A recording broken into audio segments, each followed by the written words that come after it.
Chapter 1. Unbeatable by anyone. In the realm of Qingzhou, the eminent Dao Tian sect boasts 108 main mountains, among which lies the esteemed Yunju Mountain. 40 years have passed. Do you have any idea how I have endured these for decades? By the serene lakeside of Yunju Mountain, a handsome young man clad in a green robe gazes fervently at the water surface. His name is Zhoujun, one of the mountain lords of the Dao Tian sect. At first glance, his status may seem impressive. However, in reality, Zhoujun is a complete failure in cultivation, still an ordinary mortal to this day.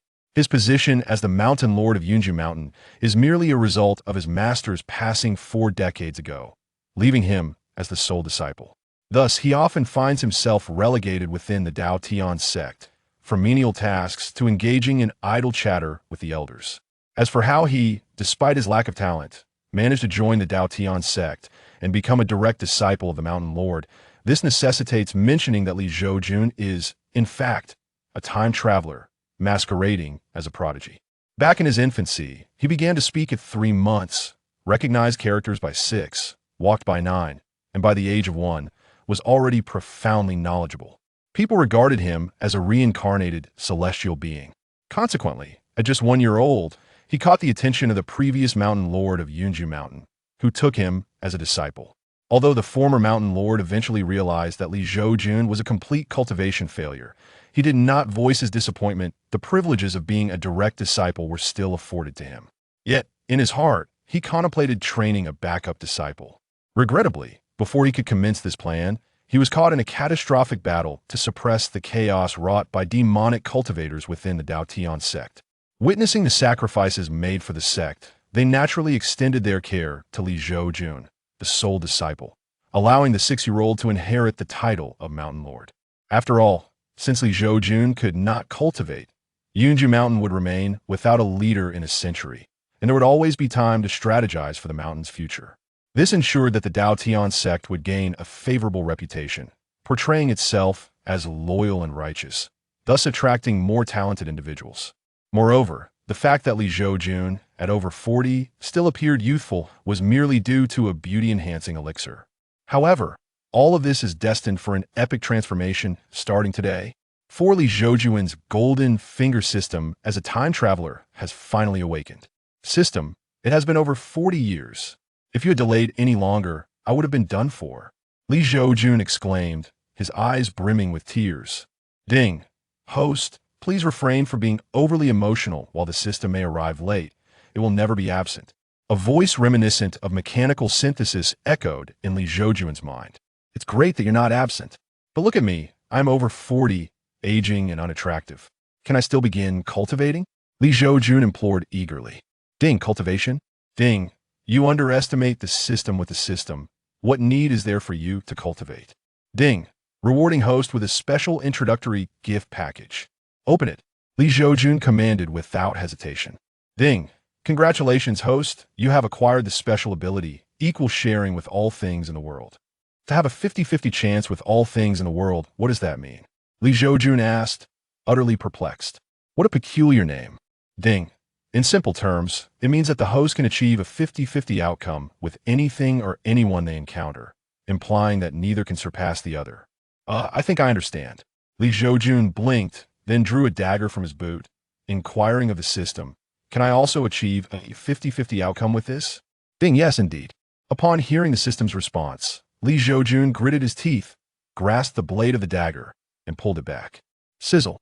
The sound of metal scraping echoed. To his astonishment, Zhoujun discovered that his hand, which had been sliced by the dagger, was completely unscathed, not even a trace of a mark. This ability seems rather extraordinary. Zhoujun inhaled sharply and asked the system, if I were to encounter a true immortal being, could I still achieve a 50-50 outcome? Ding. Certainly, with all things in the world. Now that's truly impressive, like a little cow treading on electric wires, shockingly brilliant.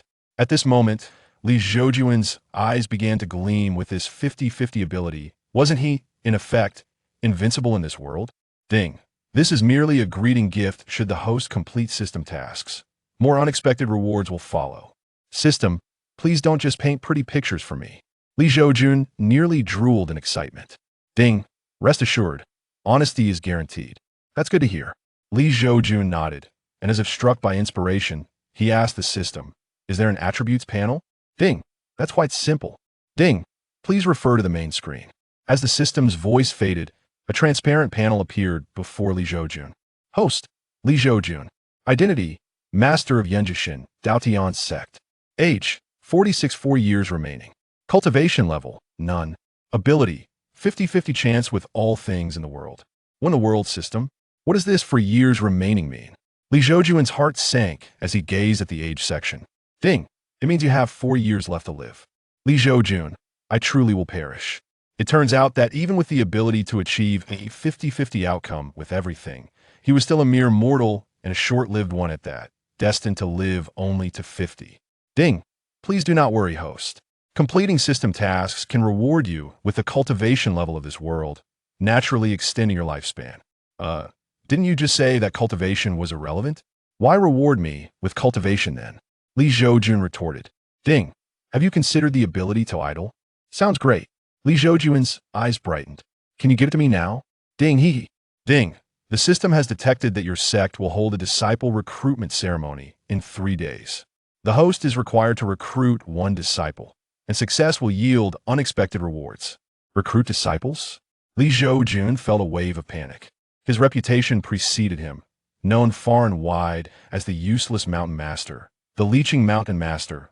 In simpler terms, only a fool would appoint themselves as a master. System, do you not think this task is somewhat unreasonable? Li Zhoujun exclaimed, tears and snot streaming down his face. Beep. A grand ambition should not be belittled. That makes sense, but system, I feel that even if I were to take on a disciple, it would only lead them astray, for I possess not an ounce of knowledge regarding cultivation. Wouldn't that be detrimental to others? In this regard, Li Zhoujun was quite self-aware. Beep. Rest assured, host. Why are you so anxious? Indeed, why am I anxious? Li Zhoujun mused, stroking his chin. The capabilities of this system are indeed remarkable after all. It has enabled me to balance myself with the myriad of existence. Teaching a disciple should be a mere trifle, shouldn't it? Now, all that remains is to await the arrival of the 3rd day when the sect begins to recruit disciples. Chapter 2. The young girl Su Nan 3 days later at the Daotian sect on the ascending Immortal Mountain. This ascending Immortal Mountain is not a true realm of immortality. Rather, it serves as a dedicated venue for the Daotian sect to recruit disciples. At this moment, beneath the mountain, thousands of young boys and girls have gathered.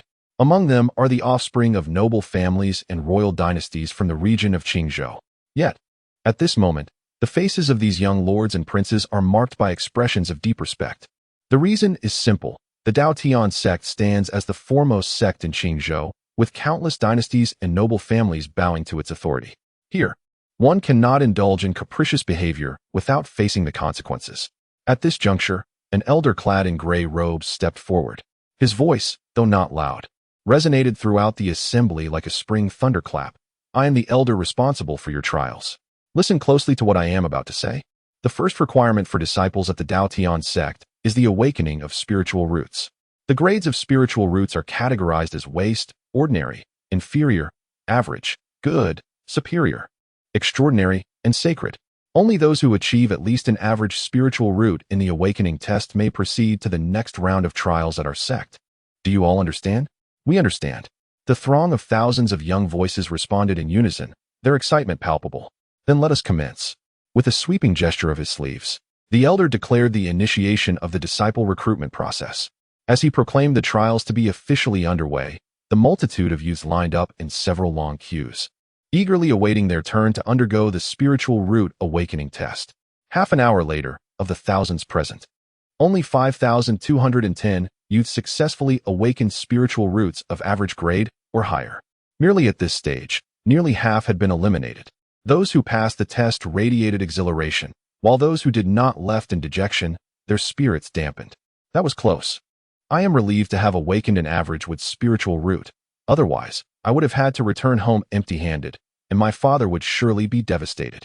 Among the crowd of successful candidates, a girl with large, expressive eyes and long, delicate eyelashes, dressed in simple yet clean blue attire, murmured softly, patting her chest in relief. Miss Su Nan, I have awakened a superior fire spiritual root. If I can pass all the trials, I shall undoubtedly become an inner disciple, and perhaps even catch the attention of an elder as a true disciple. How about we become partners in cultivation? Suddenly, a young man dressed in splendid attire, with striking features, smiled at the fair-complexioned girl. Zhoujun paused momentarily before responding with a smile. Young Master Chun, congratulations on awakening a superior fire spiritual root. Your future is indeed boundless. However, as for forming a partnership, I think I shall pass, for I am still quite young. Young Master Chen's face broke into a seemingly helpless smile as he replied, Miss Zhoujun, your family, the Su clan, is in Pingyu City alongside my Chen family. I believe you will eventually come to reconsider. Zhoujun nodded thoughtfully. As young Master Chen turned away, his expression darkened immediately. This insufferable girl was clearly ungrateful. He, Chen Xiaohua, had never failed to win the favor of those he desired. Even if the Su family and the Chen family were both esteemed in Pingyu City, what did that matter? In the present day, having awakened to possess a superior fire spirit root, entering the inner sect is merely a fundamental step, with a high likelihood of being favored by the elders and directly becoming an esteemed disciple. At that juncture, with just a simple utterance, would the Su family dare to withhold you? Simultaneously, the elder clad in gray reappeared, addressing the multitude of young individuals who had successfully passed the Spirit Root Awakening test. Congratulations to you all for successfully passing the Spirit Root Awakening test. Henceforth, you shall embark from this place, relying solely on your own strength to ascend to the Immortal Ascension platform atop the Immortal Ascension Mountain. Those who reach it will be accepted as disciples of our Daotian sect, with a time limit of 1 day. Along the way, you will encounter various illusions, as well as serpents and ferocious beasts. These challenges are designed to test your character and ascertain whether any individuals from the demonic path have infiltrated our sect as spies. Should you encounter peril and wish to abandon the trial, simply shout "Give up," and you will be automatically transported back to this location. After the trial concludes, those who have failed will also be transported back here. As he spoke, the elder's voice gradually turned cold, sending a shiver through the crowd. Now then, let the trials commence. With a flourish of his sleeve, the young men and women set forth on their journey to the summit of the Immortal Ascension Mountain. The following morning, at the summit of the Immortal Ascension Mountain, stood the Immortal Ascension Platform. This so-called platform was, in reality, an expansive square capable of accommodating thousands. In its forefront, over 100 majestic seats were arranged, each occupied by formidable figures whose presence, though restrained, resonated with the might of mountains and deities. These were the various mountain lords of the Daotian sect, or individuals of equal standing, forming the very backbone of the sect. Each name uttered could instill awe across Qingzhou. However, one individual stood apart, our protagonist, Zhoujun. At this moment, seated among the esteemed figures, he resembled a lone husky among a pack of wolves. Masterly, have you been climbing since the day before yesterday? Inquired a red-robed man seated beside Zhoujun, his eyes twinkling with amusement. This man was named Lu Yan, the mountain lord of Huifeng Mountain. A decade ago, in a fit of rage, he had scorched an entire river, truly a force to be reckoned with. Actually, it was just yesterday, Zhoujun replied with a cheerful demeanor. However, he felt somewhat vexed. Despite his current ability to hold his own against anyone, he remained essentially immortal. Thus, the climb to the summit of the Immortal Ascension Mountain indeed began just yesterday morning. Although the mountain presented numerous illusions and dangerous creatures, Zhoujun had ascended to the peak countless times over the past 40 years, naturally mastering a safe route. Nodding thoughtfully, Lu Yan remarked, "Indeed, practice makes perfect." Exactly. Zhoujun smiled, though inwardly he scoffed, recognizing the subtle mockery in Lu Yan's words. Perhaps he should seek an opportunity to test their abilities against one another. Yet, he pondered the reliability of the system. If it were untrustworthy, he would undoubtedly face dire consequences, leaving him with nothing but despair. Beep, host, could you please have faith in the system? Should you continue to question its reliability, the system will publicly punish you by making you play the guitar with your little appendage. Wow, this is excessive. You even know how to play the guitar. Zhoujun couldn't help but exclaim internally upon hearing the system's words. Ding! Of course, the system is omniscient and omnipotent. Omniscient and omnipotent? What is the 1891st digit of pi? Zhoujun skeptically inquired. Ding! It is the 1891st digit of pi.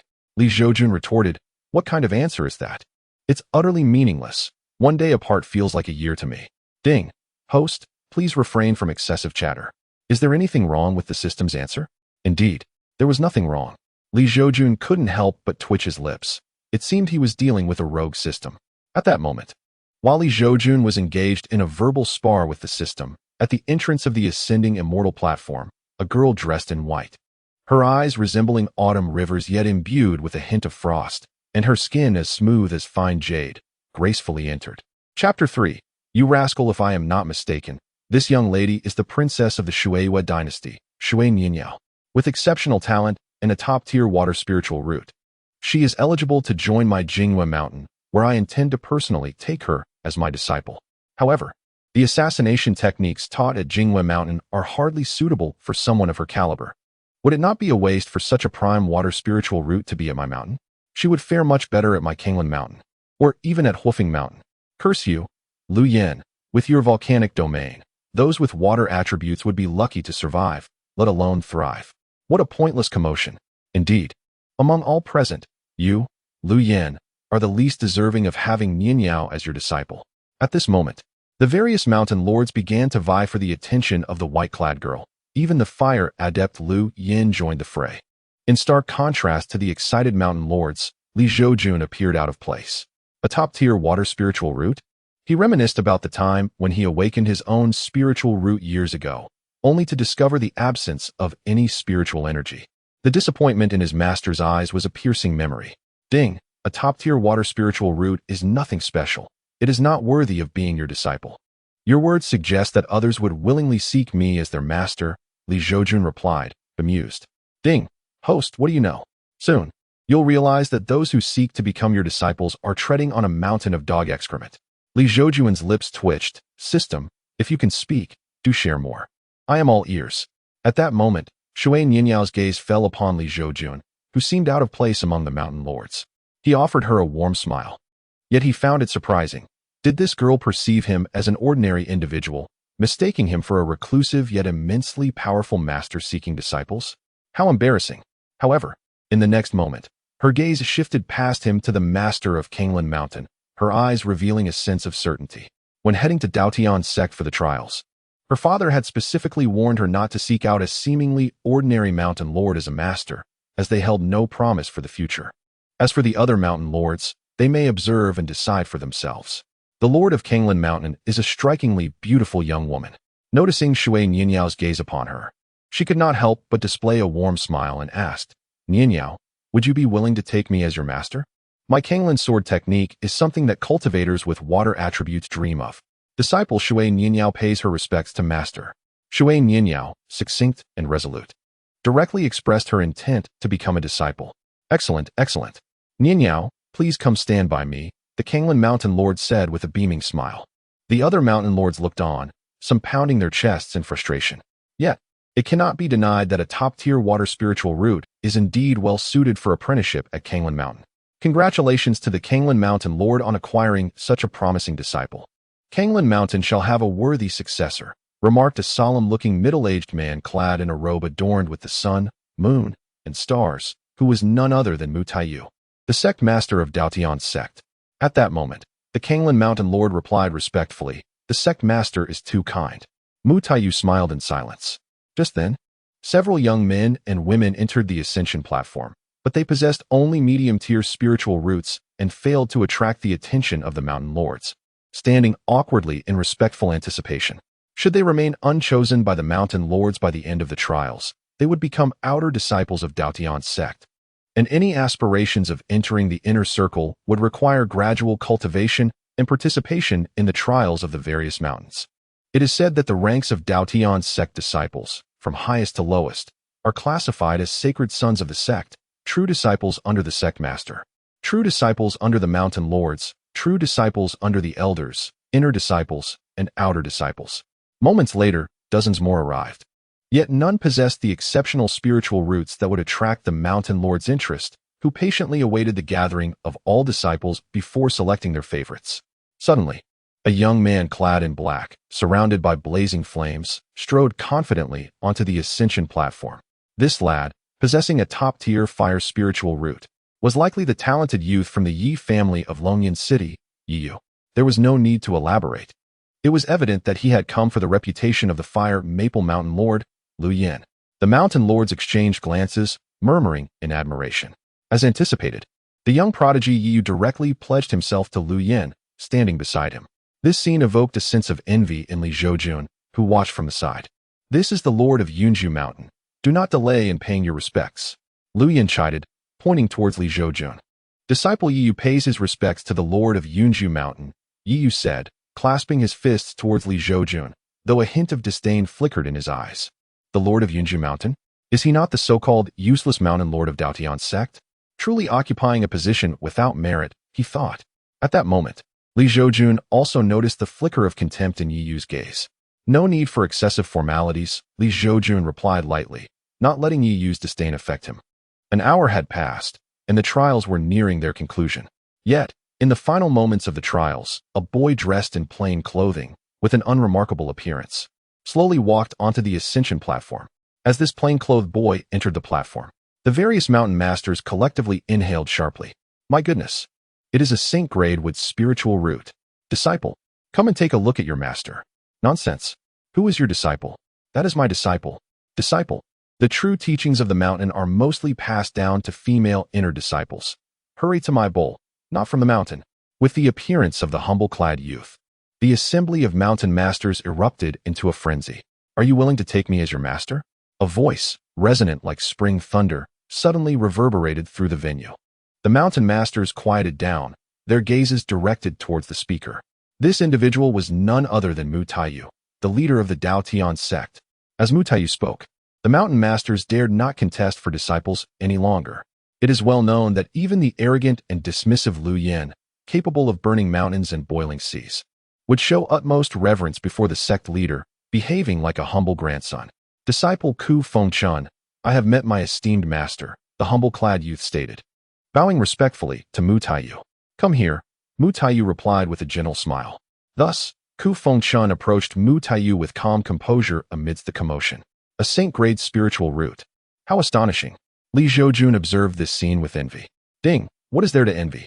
There is more than one saint-grade spiritual root present. This would attribute saint-grade spiritual root is not favored by this system. You even disdain their saint-grade spiritual root?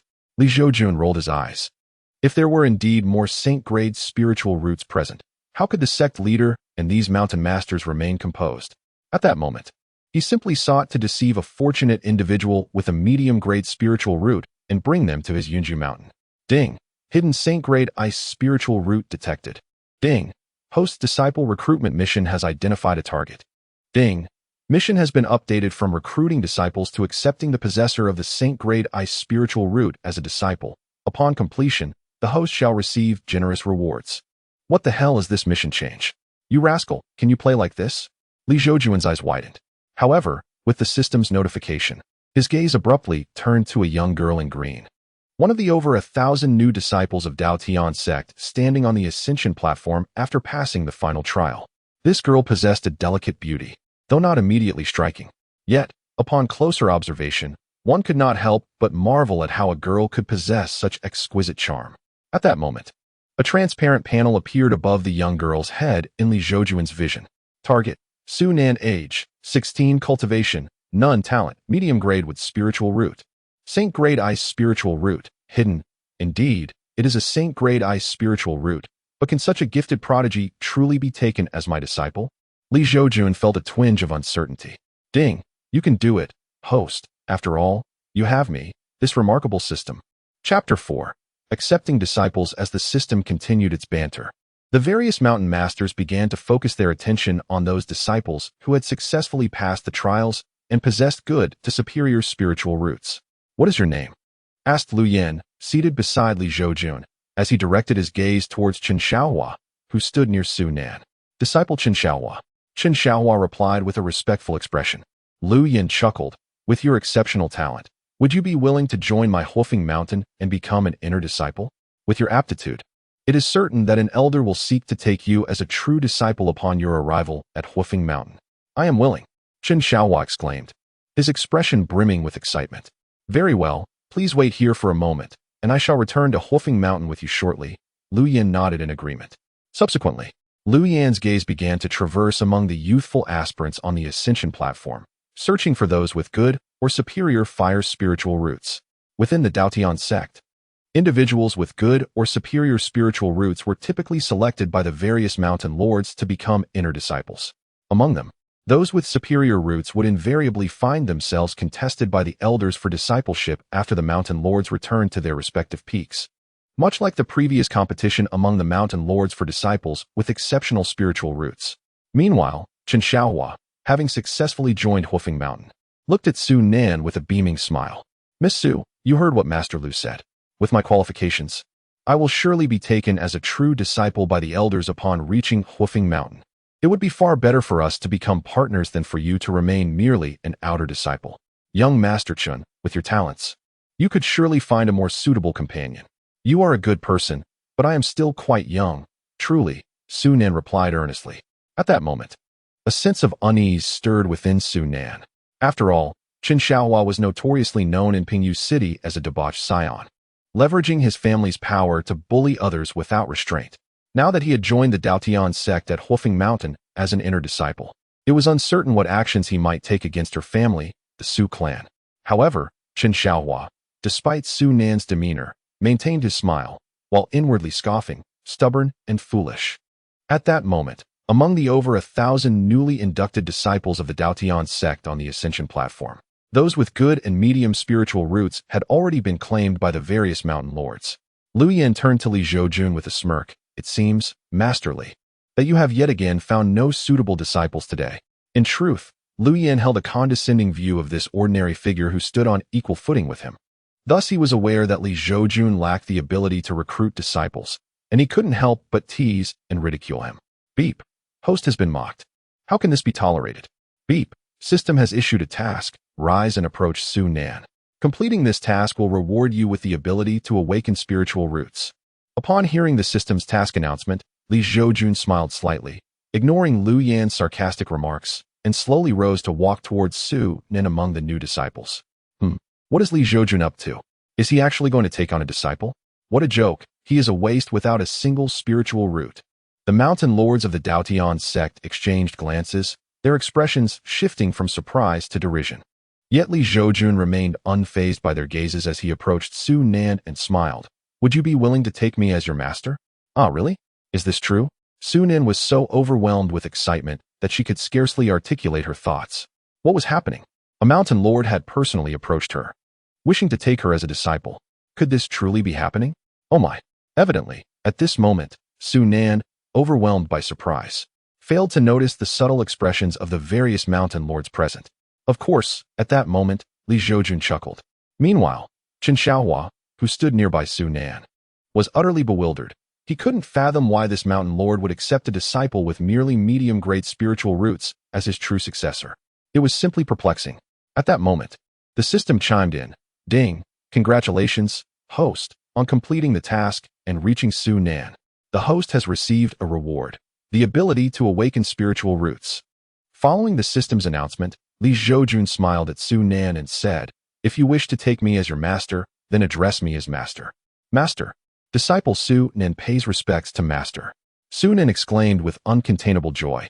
"Ding, congratulations, host, on successfully accepting a disciple. Ding, the host has received a reward, supreme grade ice spiritual root. Ding, the host has received a reward, full golden core cultivation. Ding, the host has received a reward, Shinming Heart Sutra, supreme grade ice spiritual root, possessed by those who are most attuned to the icy spiritual energy between heaven and earth. Full golden core cultivation. In this realm, the levels of cultivation are divided into chi refinement, foundation establishment, golden core, nascent soul, spirit transformation, void return, void immortal, composite, tribulation crossing, and great ascension. Xianming Heart Sutra, an ice attribute technique cultivated by the Xianming Immortal Emperor. The system has automatically assisted the host in learning it. In disbelief, Li Zhoujun was taken aback upon hearing the series of rewards. Supreme grade ice spiritual root. Now, I too possess spiritual roots, and of the highest grade no less. Moreover, the sudden emergence of the Xianming Heart Sutra in my mind is astonishing.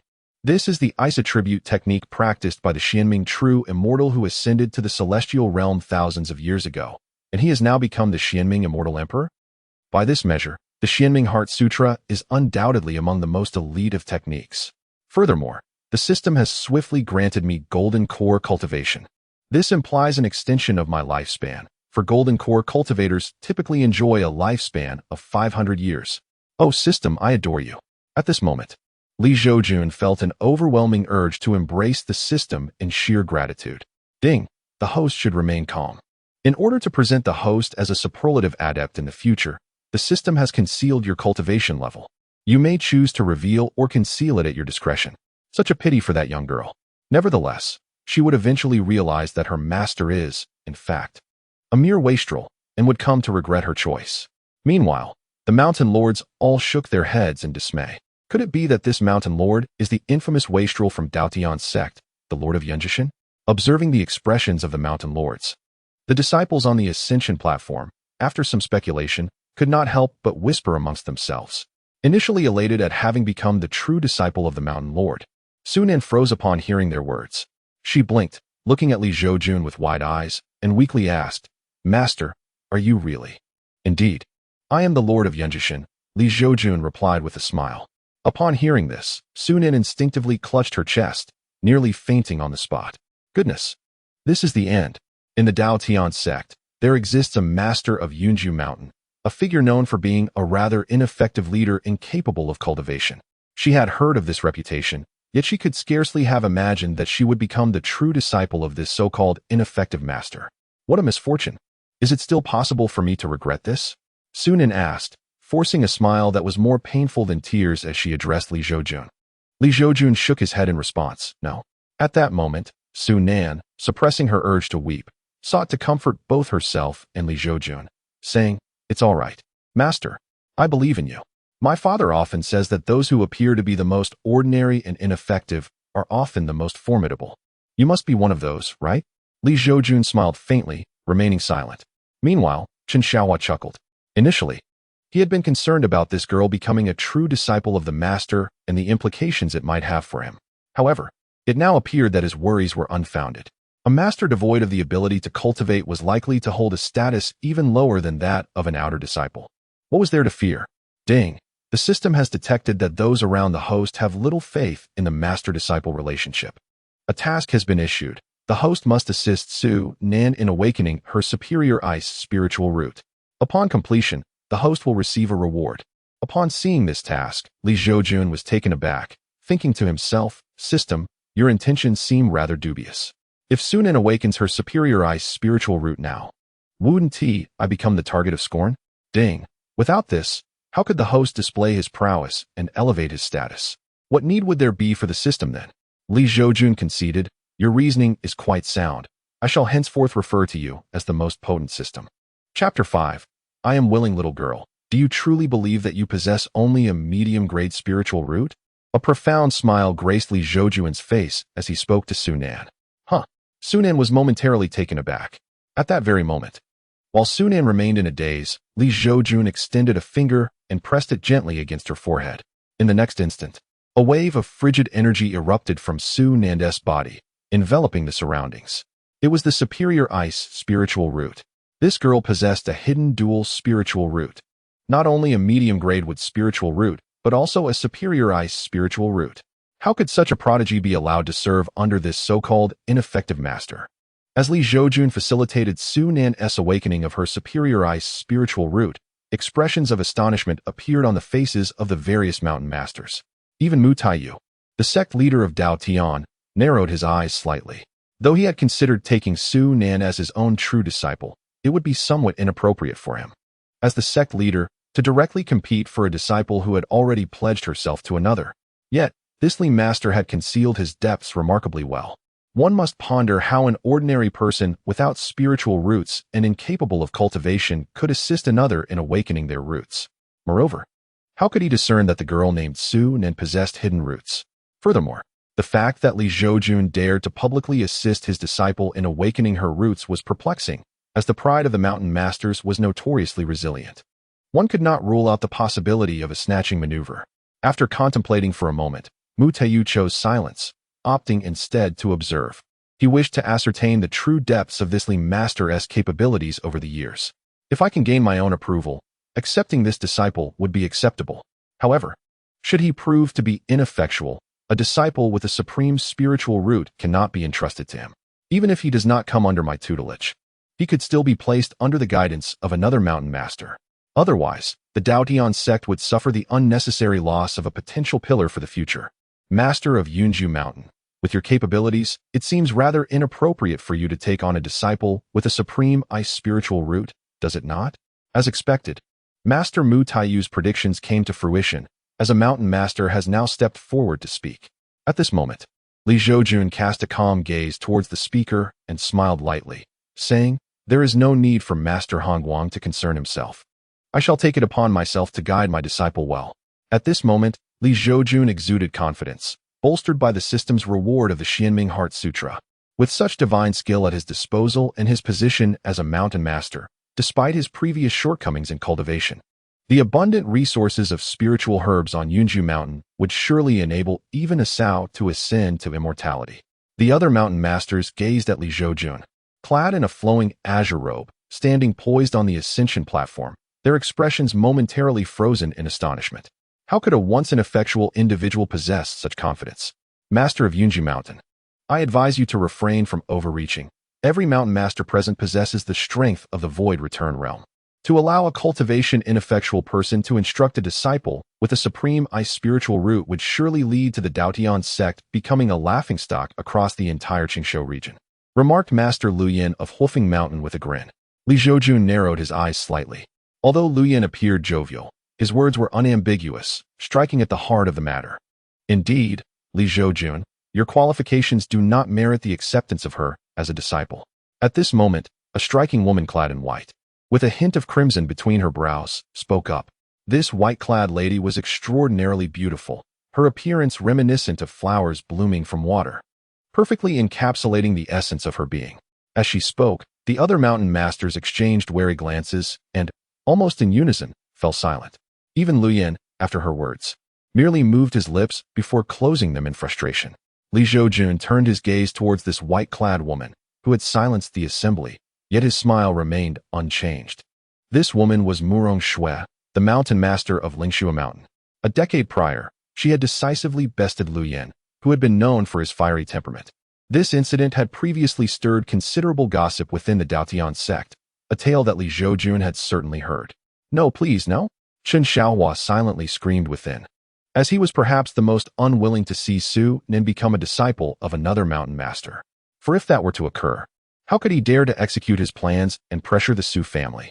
How could he ever hope to attain the captivating Su Nan? Meanwhile, seeing that Li Zhoujun remained silent, Murong Shui continued, "The qualification of a supreme ice spiritual root is far too precious for you to instruct. Would you truly bear to witness a future star squandered under your guidance? Master Murong, you speak with reason. However, this girl has already pledged herself as my disciple. It would be quite inappropriate to allow her to transfer to your tutelage now, would it not?" Li Zhoujun gazed at Murong Shui with a bright smile.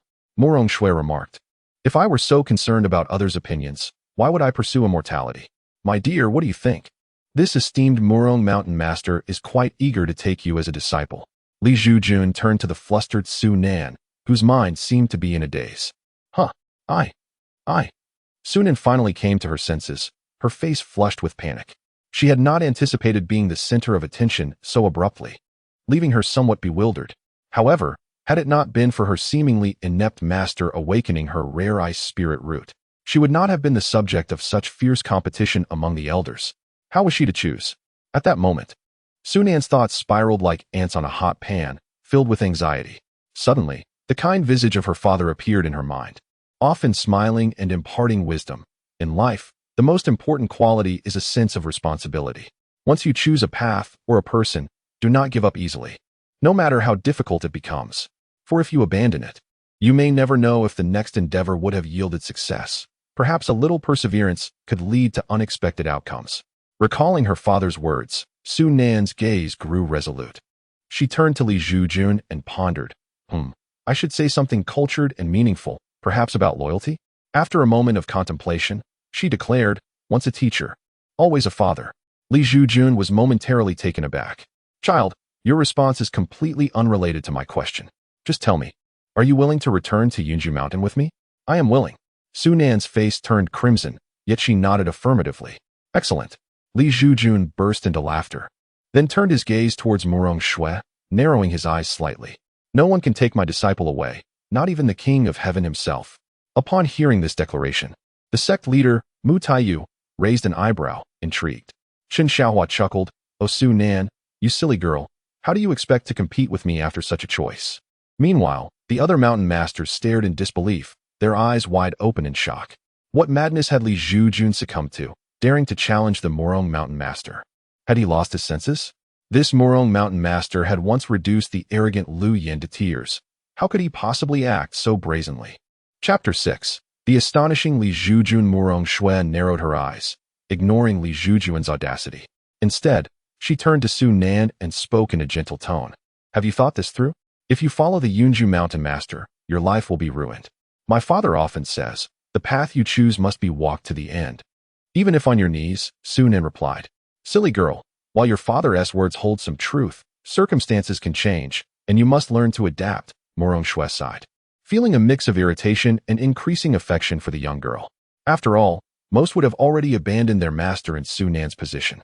Li Zhoujun, witnessing this, was at a loss for words. How could this woman so brazenly undermine him? It was a blatant disregard for his authority. Beep. Detection of Murong Shui's complete disdain for the host. It is time for the host to demonstrate their strength.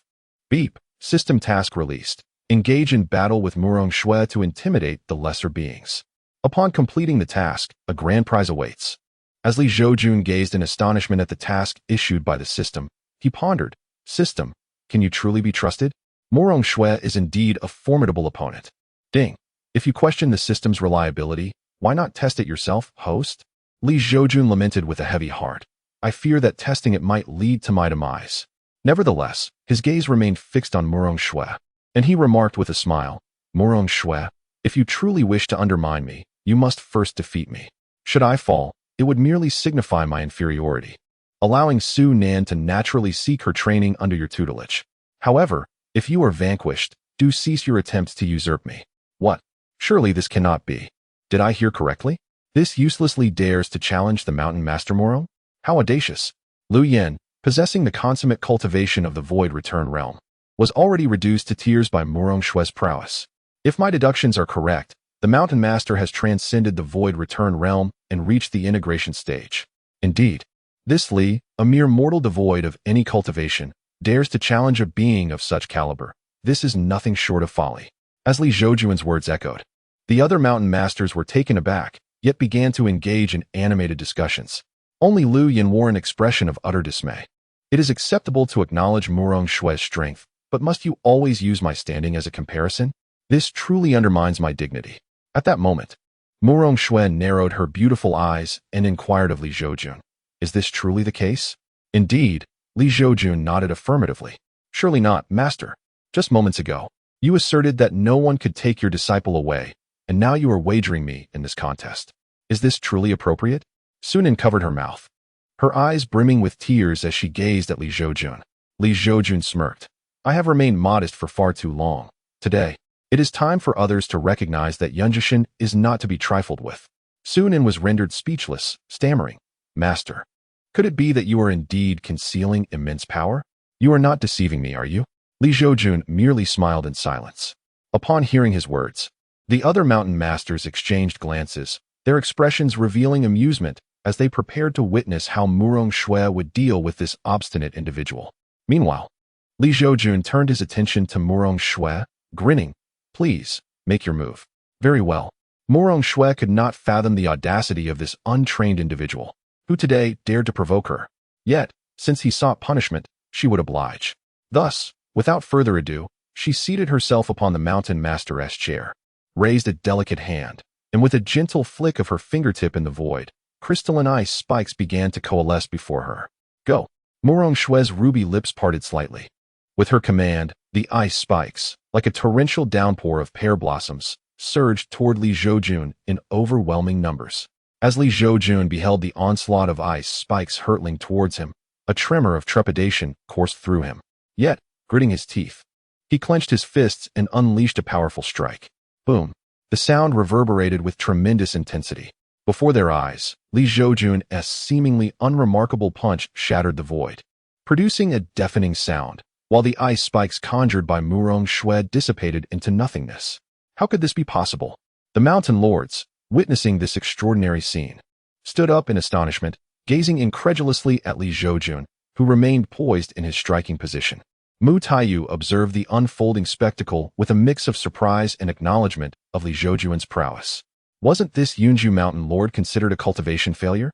Indeed, such rumors had circulated, and Murong mountain lord's seemingly casual strike could not have been withstood without a return to the void level of cultivation.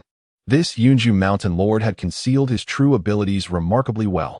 Moreover, at the moment of his attack, there was no fluctuation of spiritual energy. Could it be that he followed the ancient path of body refiners? This was highly probable. At this juncture, the various mountain lords began to discuss fervently. Meanwhile, the newly initiated disciples dared not even breathe, as the residual power emanating from a mountain lord's attack, even with the intervention of a sect master, was enough to leave them utterly shaken, for it was overwhelmingly formidable. As Li Zhoujun gradually retracted his stance, he too felt a twinge of astonishment. The system's 50-50 ability was indeed impressive. You managed to withstand my strike. It appears you have been concealing your capabilities all these years. Murong Shui regarded Li Zhoujun. Her intentions originally aimed merely to intimidate him, with the expectation of withdrawing once the moment was right. However, she did not anticipate that matters would surpass her expectations, revealing Li Zhoujun to be a clever strategist, hiding his depth well. I concede, Li Zhoujun remarked with a smile. It seems I need not hold back. Let us settle this with one decisive move. Murong Shui replied, I am most willing. Brimming with confidence, Li Zhoujun felt assured that, with the 50-50 ability at his disposal, he could not be bested by anyone. Thus, it seemed that Murong Shui could at most achieve a stalemate with him, but not defeat him outright. Snow falls from the heavens, the sword leaves no trace. Murong Shui exclaimed, as a beam of sword light erupted from her fingertip, soaring towards Li Zhoujun. As this sword light manifested, delicate snowflakes began to drift down upon the ascension platform, revealing Murong Mountain Lord's swordsmanship. Such swiftness! It was evident that Murong Mountain Lord had indeed attained the integration realm. Should this sword be aimed at the Mountain Lord himself, it was feared that by the time he regained his senses, his head would be severed. At this moment, the Mountain Lords, awestruck by the swirling snow, turned their gazes to Li Zhoujun, uncertain if this hidden gem could withstand Murong Mountain Lord's sword technique. Then, they beheld Li Zhoujun extend a hand before him, slowly forming a gesture, and in that instant, Murong Shui's dazzling sword strike was effortlessly caught between his fingers. How could this be? He caught it just like that? The cultivation level of this Yunju Mountain Lord must also be at the integration realm. The Mountain Lords, witnessing this scene, were overwhelmed with shock. Simultaneously, they observed Li Zhoujun, with a cheerful expression, elegantly wave his hand, still clutching the flying sword. The flying sword gracefully returned to Murong Shui's hand. Li Zhoujun, gazing at her with the sword in hand, smiled and said, Murong Mountain Master, what do you think? I have been bested. Murong Shui, with a complex expression, sheathed the sword. Although Li Zhoujun had not engaged directly, the ease with which he had countered her most formidable sword technique indicated that his prowess surpassed her own. Child, diligently train under your master. I was mistaken before. Your master indeed possesses the ability to guide disciples. However, should your master dare to bully you in the future, come to Lingxua Mountain, and I shall avenge you. At that moment, Murong Shui suddenly turned her gaze towards the still-dazed Su Nan, a smile blossoming on her face. You should express your gratitude to Mountain Master Murong, Li Zhoujun remarked, observing that Murong Shui truly cherished the young girl. Ah, thank you, Mountain Master Murong. Su Nan, prompted by her master, hurriedly bowed in appreciation. Simultaneously, she felt elated, for her master was indeed a formidable powerhouse. Chapter 7. The self-cultivation of masters. There is no need for such formality. Little girl, Murong Shui responded with a smile to Su Nan.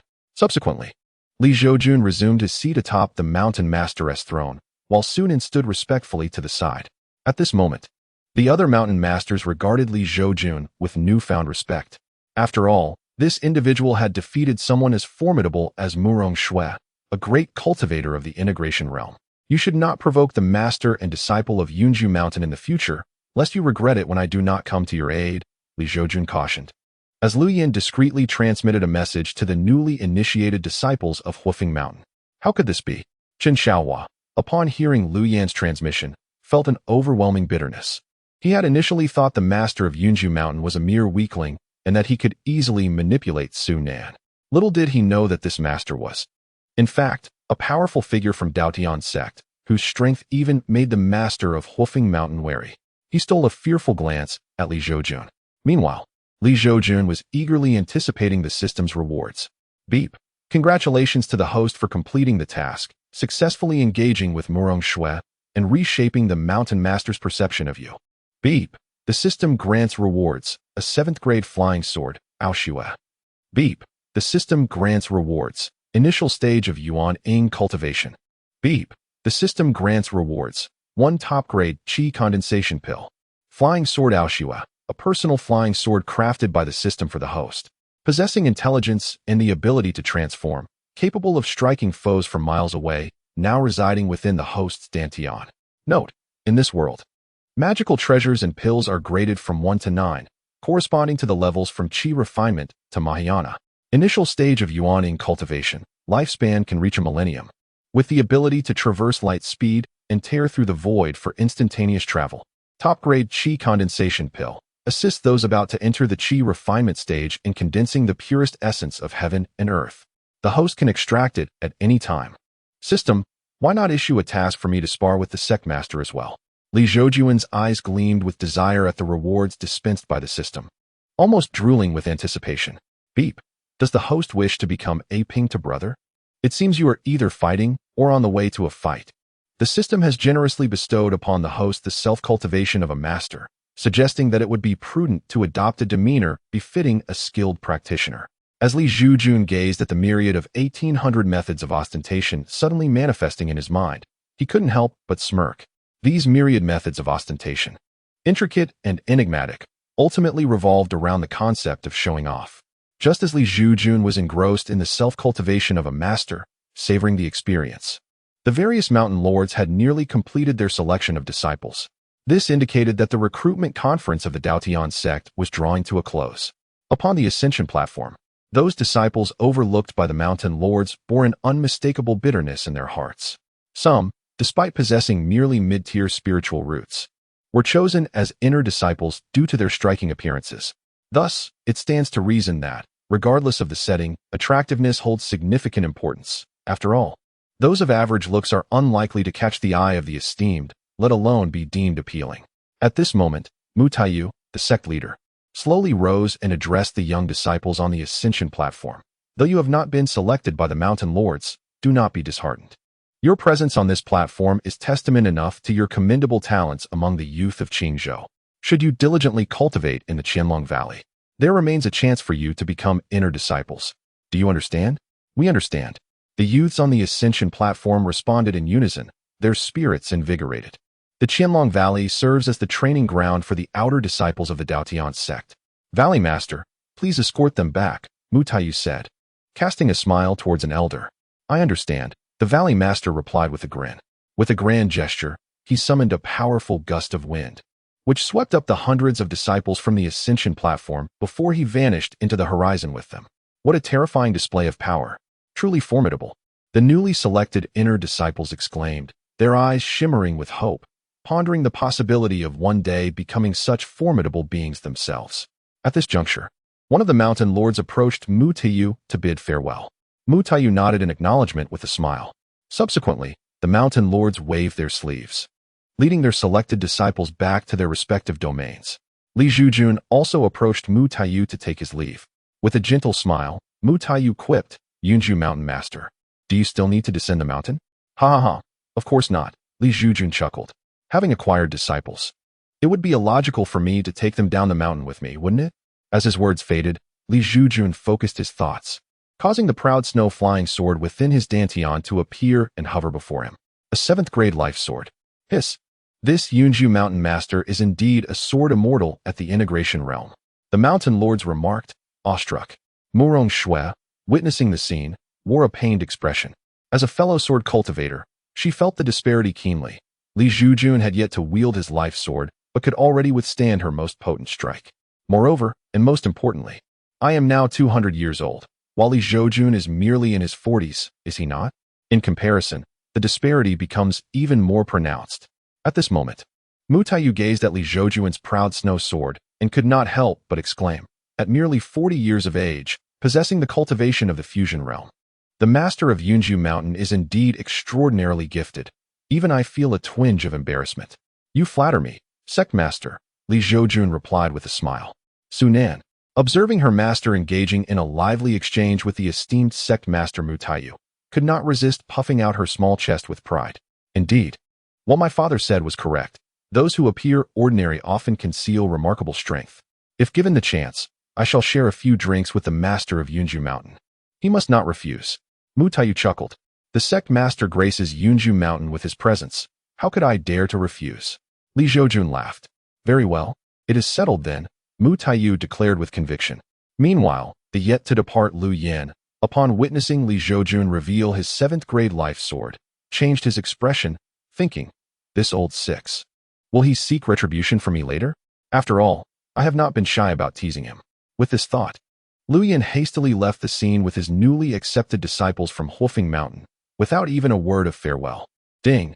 The system has detected that the master of Huofeng Mountain, who previously mocked the host, has fled. In accordance with the principle of avenging my host, regardless of distance.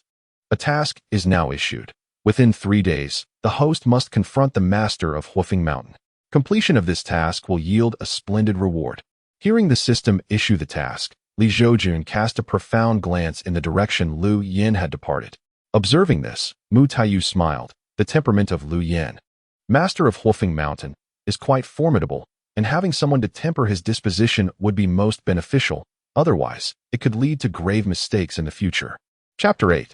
The 6th Sect Master. I shall take my leave, Li Zhoujun remarked to Mu Taiyu. Safe travels, Master Li, Mu Taiyu replied with a smile. Subsequently, Li Zhoujun, accompanied by Su Nan, stepped onto the proud snow sword and soared towards Yunju Mountain amidst the admiring gazes of the mountain lords. In the clouds, for Su Nan, flying at such heights for the first time, after a brief moment of fear, she gazed at the breathtaking scenery of Tiandao sect beneath her feet and could not help but ask her master, who stood behind her with flowing robes and hands clasped behind his back, Master, when will I be able to fly on a sword? Li Zhoujun smiled and replied, once your cultivation reaches the 6th level of qi refinement, you will be able to sustain brief sword flight. Wonderful. The girl's eyes sparkled with anticipation. In the blink of an eye, Li Zhoujun guided the proud snow sword to descend into the courtyard of Yunju Palace atop Yunju Mountain. Wow, Master, such a grand palace. Did you live here all by yourself before? Su Nan curiously inquired, gazing at the expansive and majestic Yunju Palace. Indeed, but now there will be one more person. Li Zhoujun nodded. Master, where will I sleep tonight? Su Nan blinked her bright, watery eyes. Ha ha ha, wherever you wish to sleep, you may. Li Zhoujun chuckled at Su Nan's adorable demeanor. That's fantastic. Su Nan beamed with joy. Today, you should rest well. I will prepare a meal. And tomorrow we shall begin your training, Li Zhoujun announced.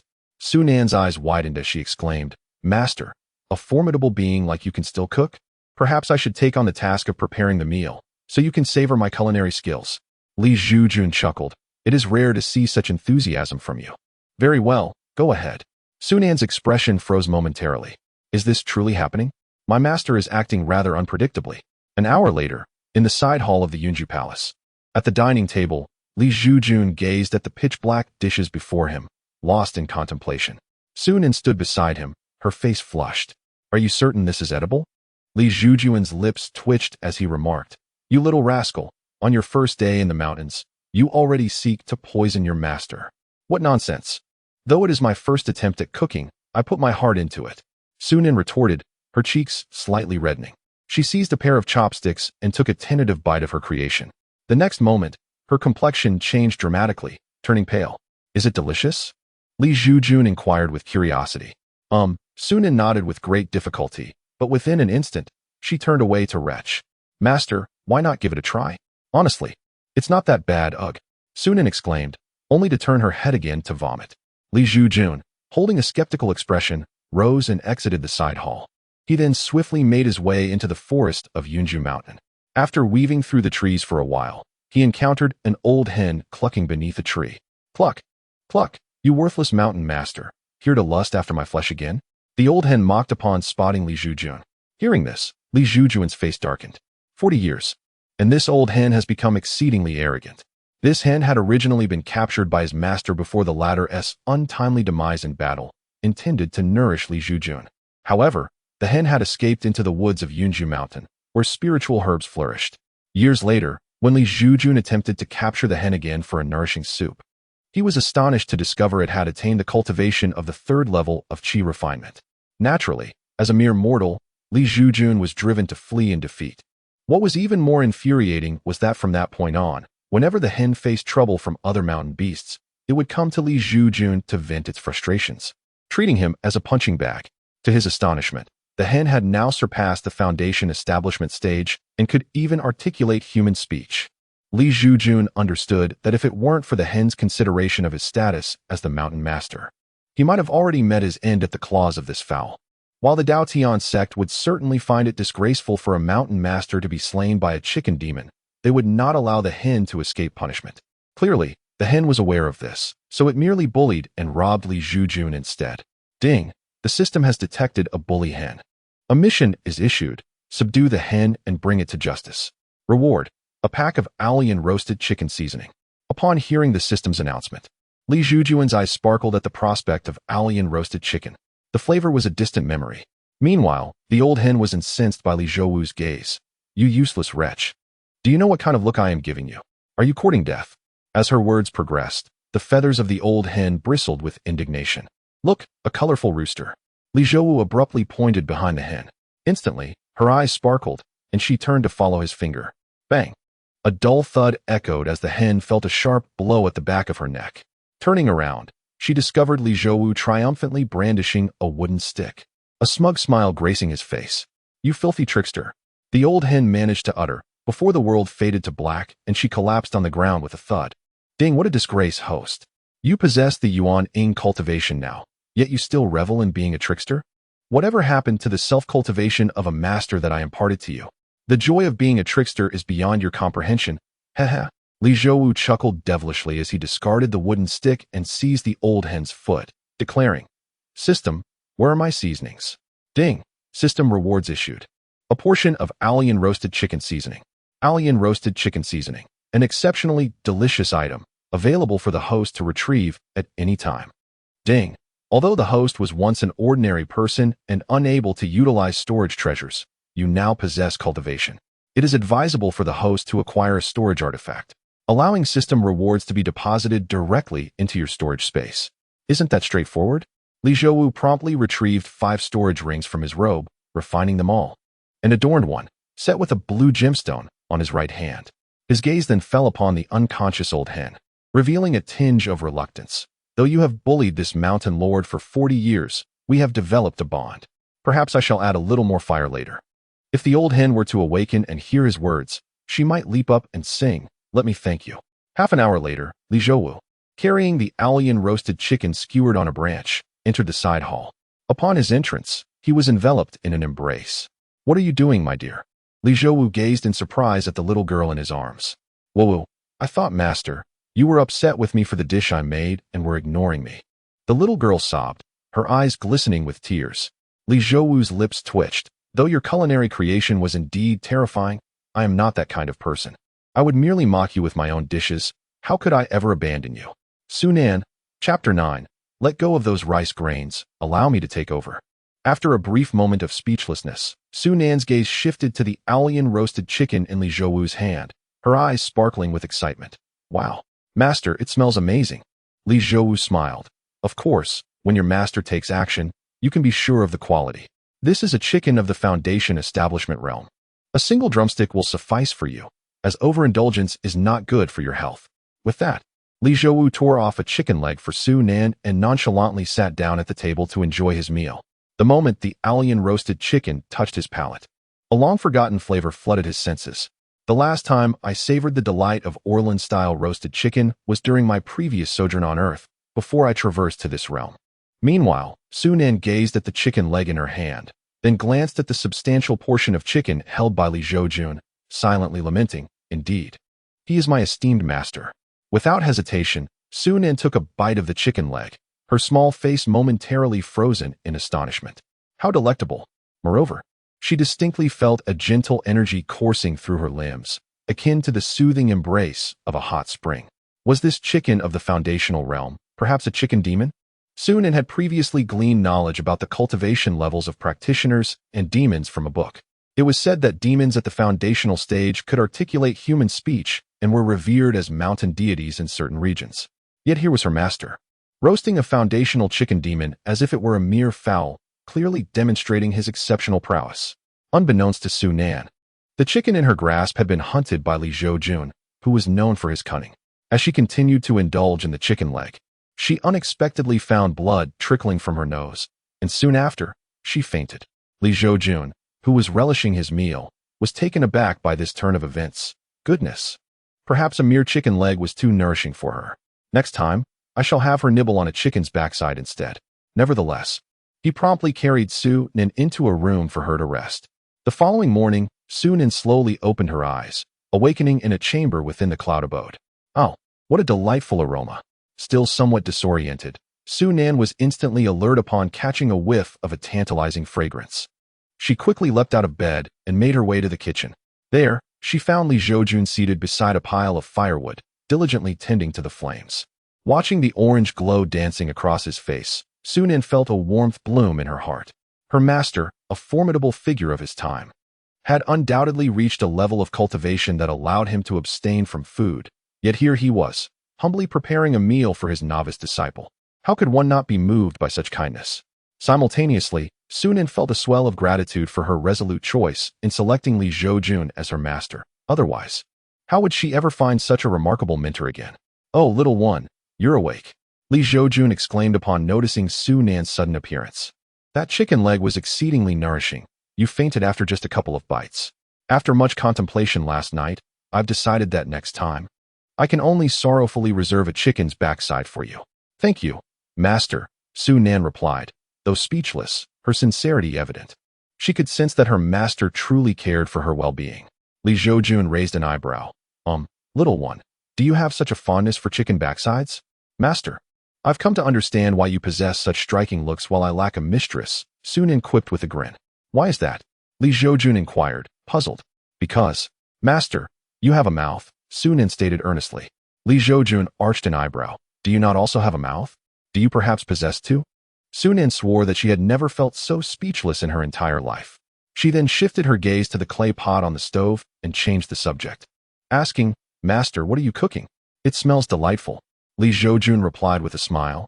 I was afraid you'd wake up to cook, so I took the liberty of preparing a pot of vegetable and lean meat porridge. Zhoujun exclaimed, am I going mad? Is my cooking so terrible? At that moment, she felt quite wronged and resolved to finish the entire pot of porridge in tears, leaving none for her master. After a while, the porridge was ready. Zhoujun took a bowl and filled it to the brim with porridge. However, halfway through her meal, she suddenly felt dizzy and noticed blood trickling from her nose. She looked at Zhoujun and asked, Master, this lean meat, it isn't leftover chicken from yesterday, is it?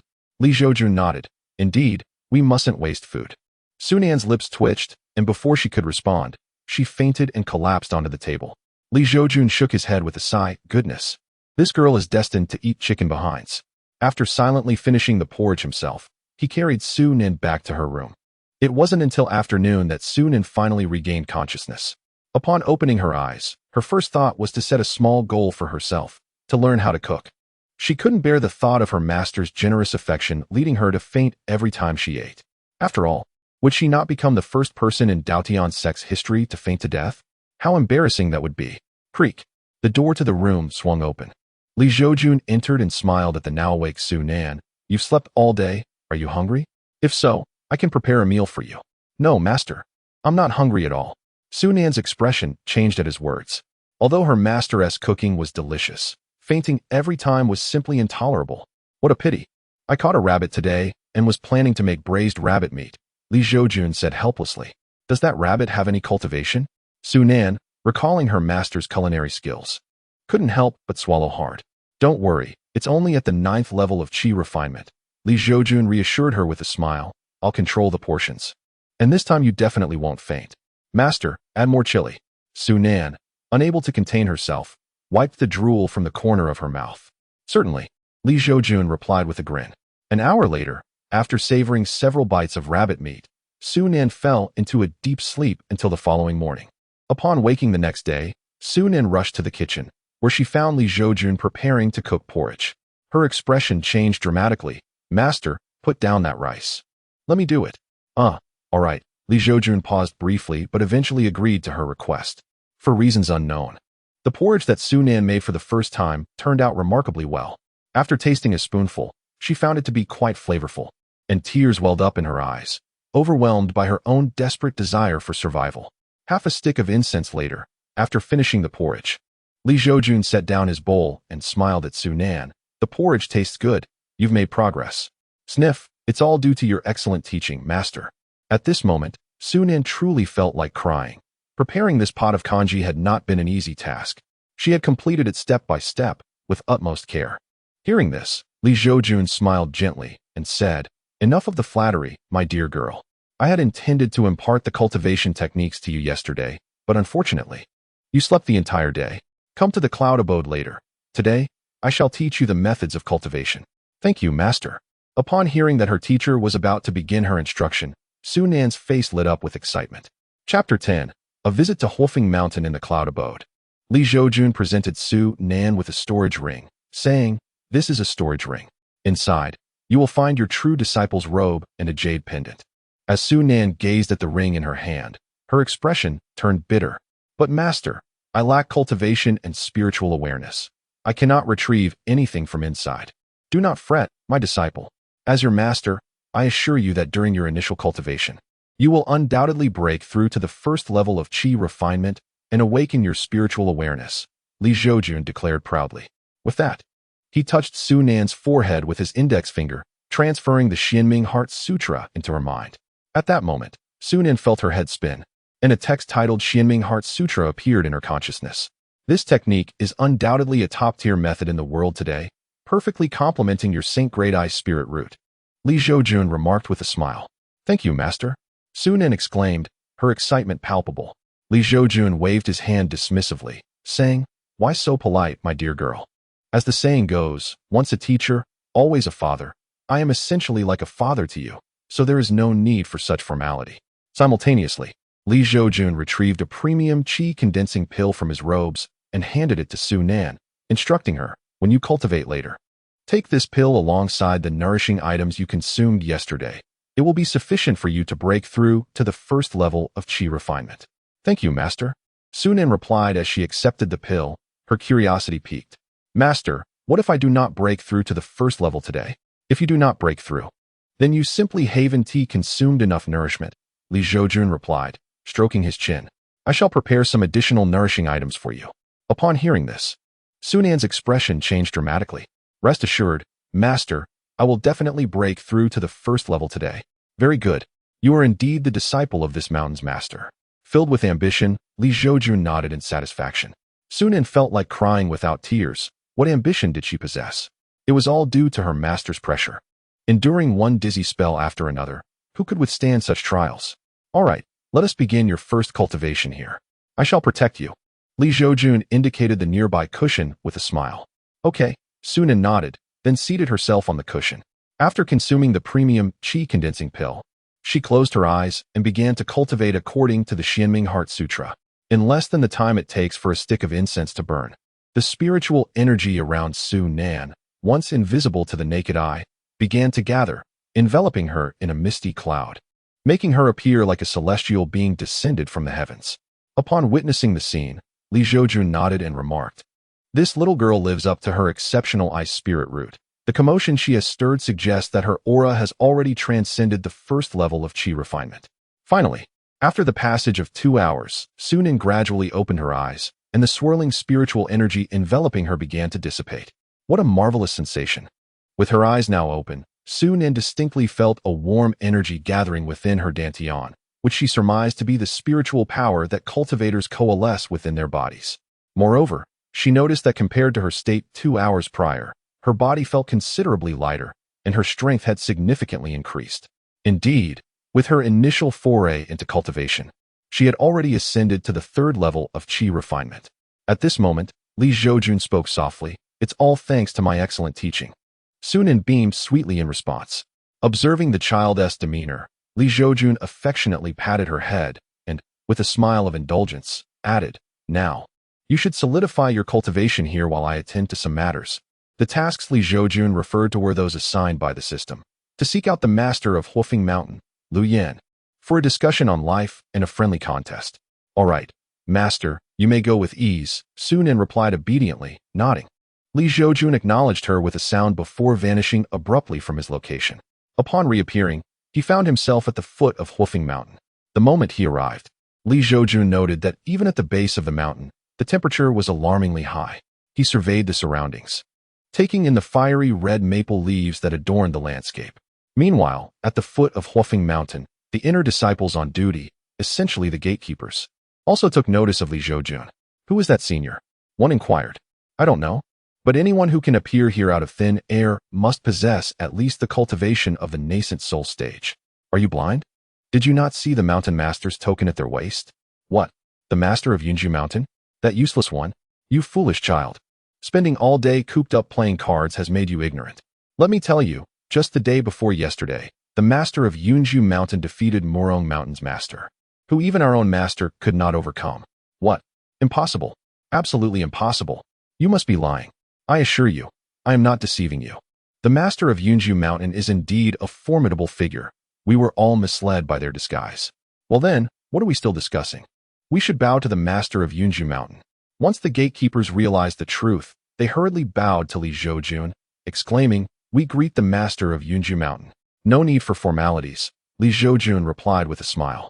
The earlier conversation of the disciples had been perfectly audible to him, but as the mountain master, he deemed it unworthy to admonish these gatekeepers. Please inform your mountain master that the master of Yunju Mountain has come for a visit, Li Zhoujun requested with a smile.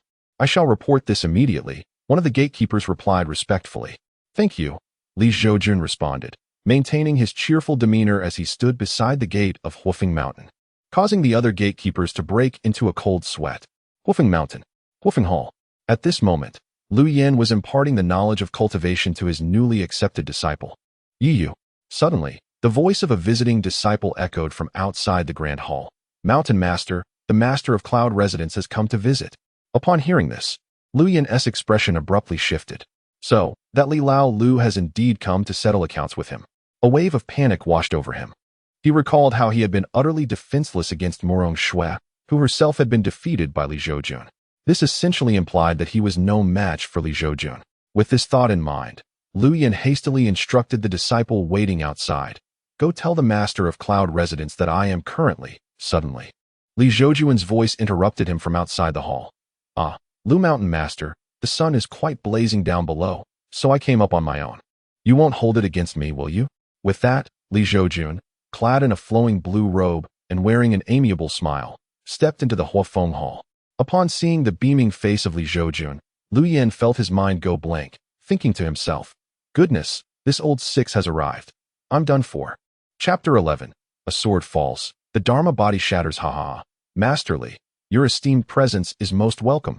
How could I possibly take offense? Lu Yan replied with a forced smile, though internally he was in turmoil, cursing, Damn it, your strength surpasses mine. You're the master here, and I must bend to your will. One cannot strike a smiling face, after all. Ha. Lu Mountain Master, your words suggest we share a close relationship. Li Zhoujun responded cheerfully. Lu Yan, unbeknownst to him, had revealed himself to be one who bullies the weak and fears the strong. He recalled how, during their earlier days when Li Zhoujun was unable to cultivate, he would often mock Lu Yan whenever the latter went through the motions of recruiting disciples at Daotian sect, recalling remarks made even over a decade ago. At that time, Lu Yan had boldly smiled at Li Zhoujun while seated among the other mountain masters at the Ascension platform. Masterly, we sit so closely every time. Our relationship must be quite good. When you depart in a few decades, why not entrust Cloud Residence to me to take care of your lineage? Back then, Li Zhoujun had been infuriated but could only respond with a forced smile. Now, Lu Yan assumed that Li Zhoujun had reached the integration realm and had thus admitted defeat. However, Li Zhoujun, driven by his own objectives, would not easily let Lu Yan off the hook. At that moment, upon hearing Li Zhoujun's words, Lu Yan's expression changed. He turned to Yu and said, Yi Yu, go cultivate in your own quarters.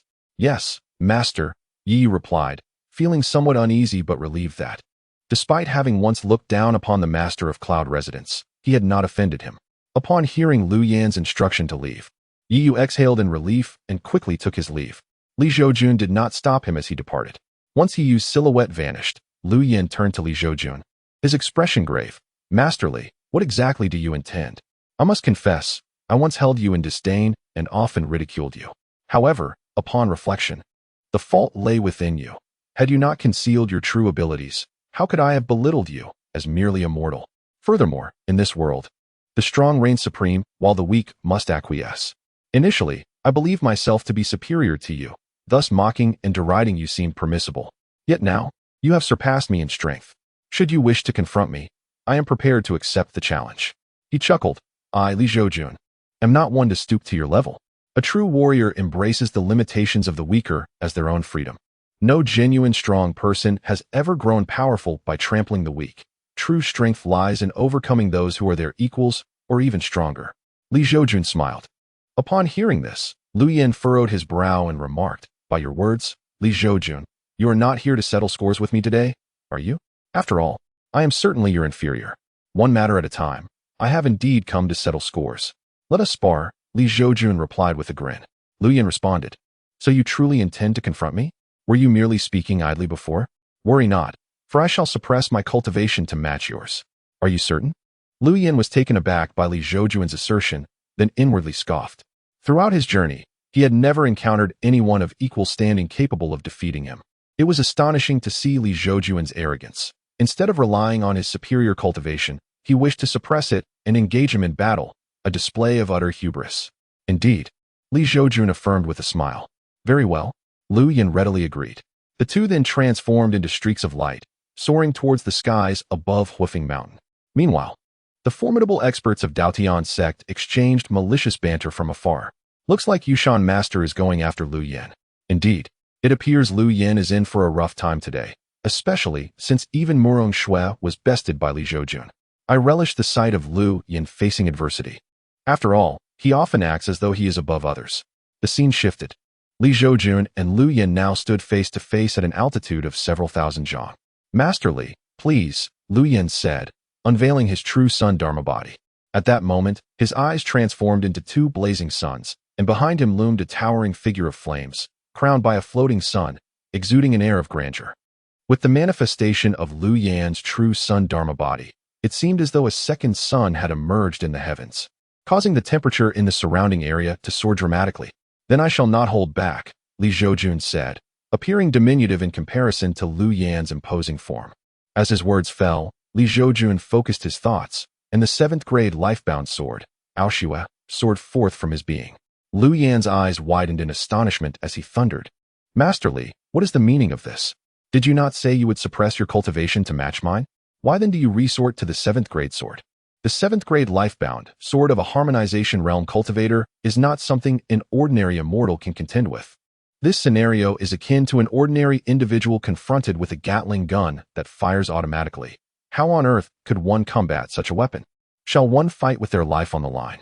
The term virtual immortal refers to a practitioner of the void return realm and does not denote a true immortal being.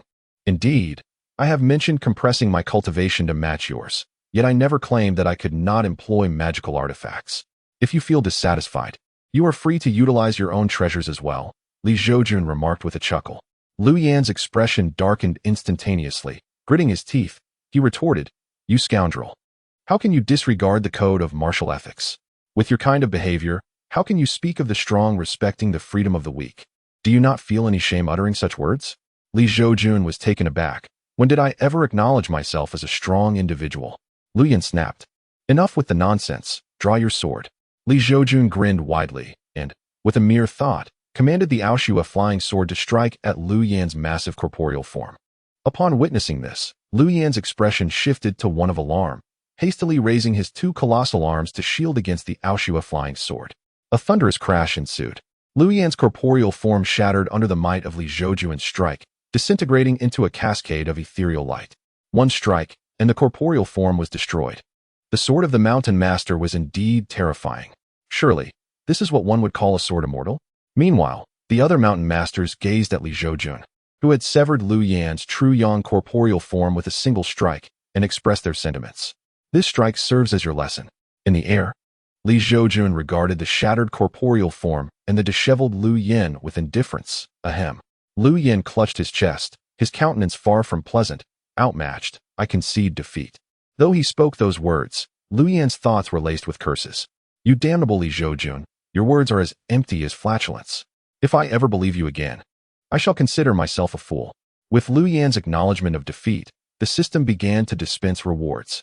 Ding. Congratulations, host, for completing the task. Ding. The system has issued a reward, the 9-flood dragon carriage. The 9-flood dragon carriage, a carriage drawn by 9 virtual immortal-grade flood dragons. Completely obedient to the host. Chapter 12.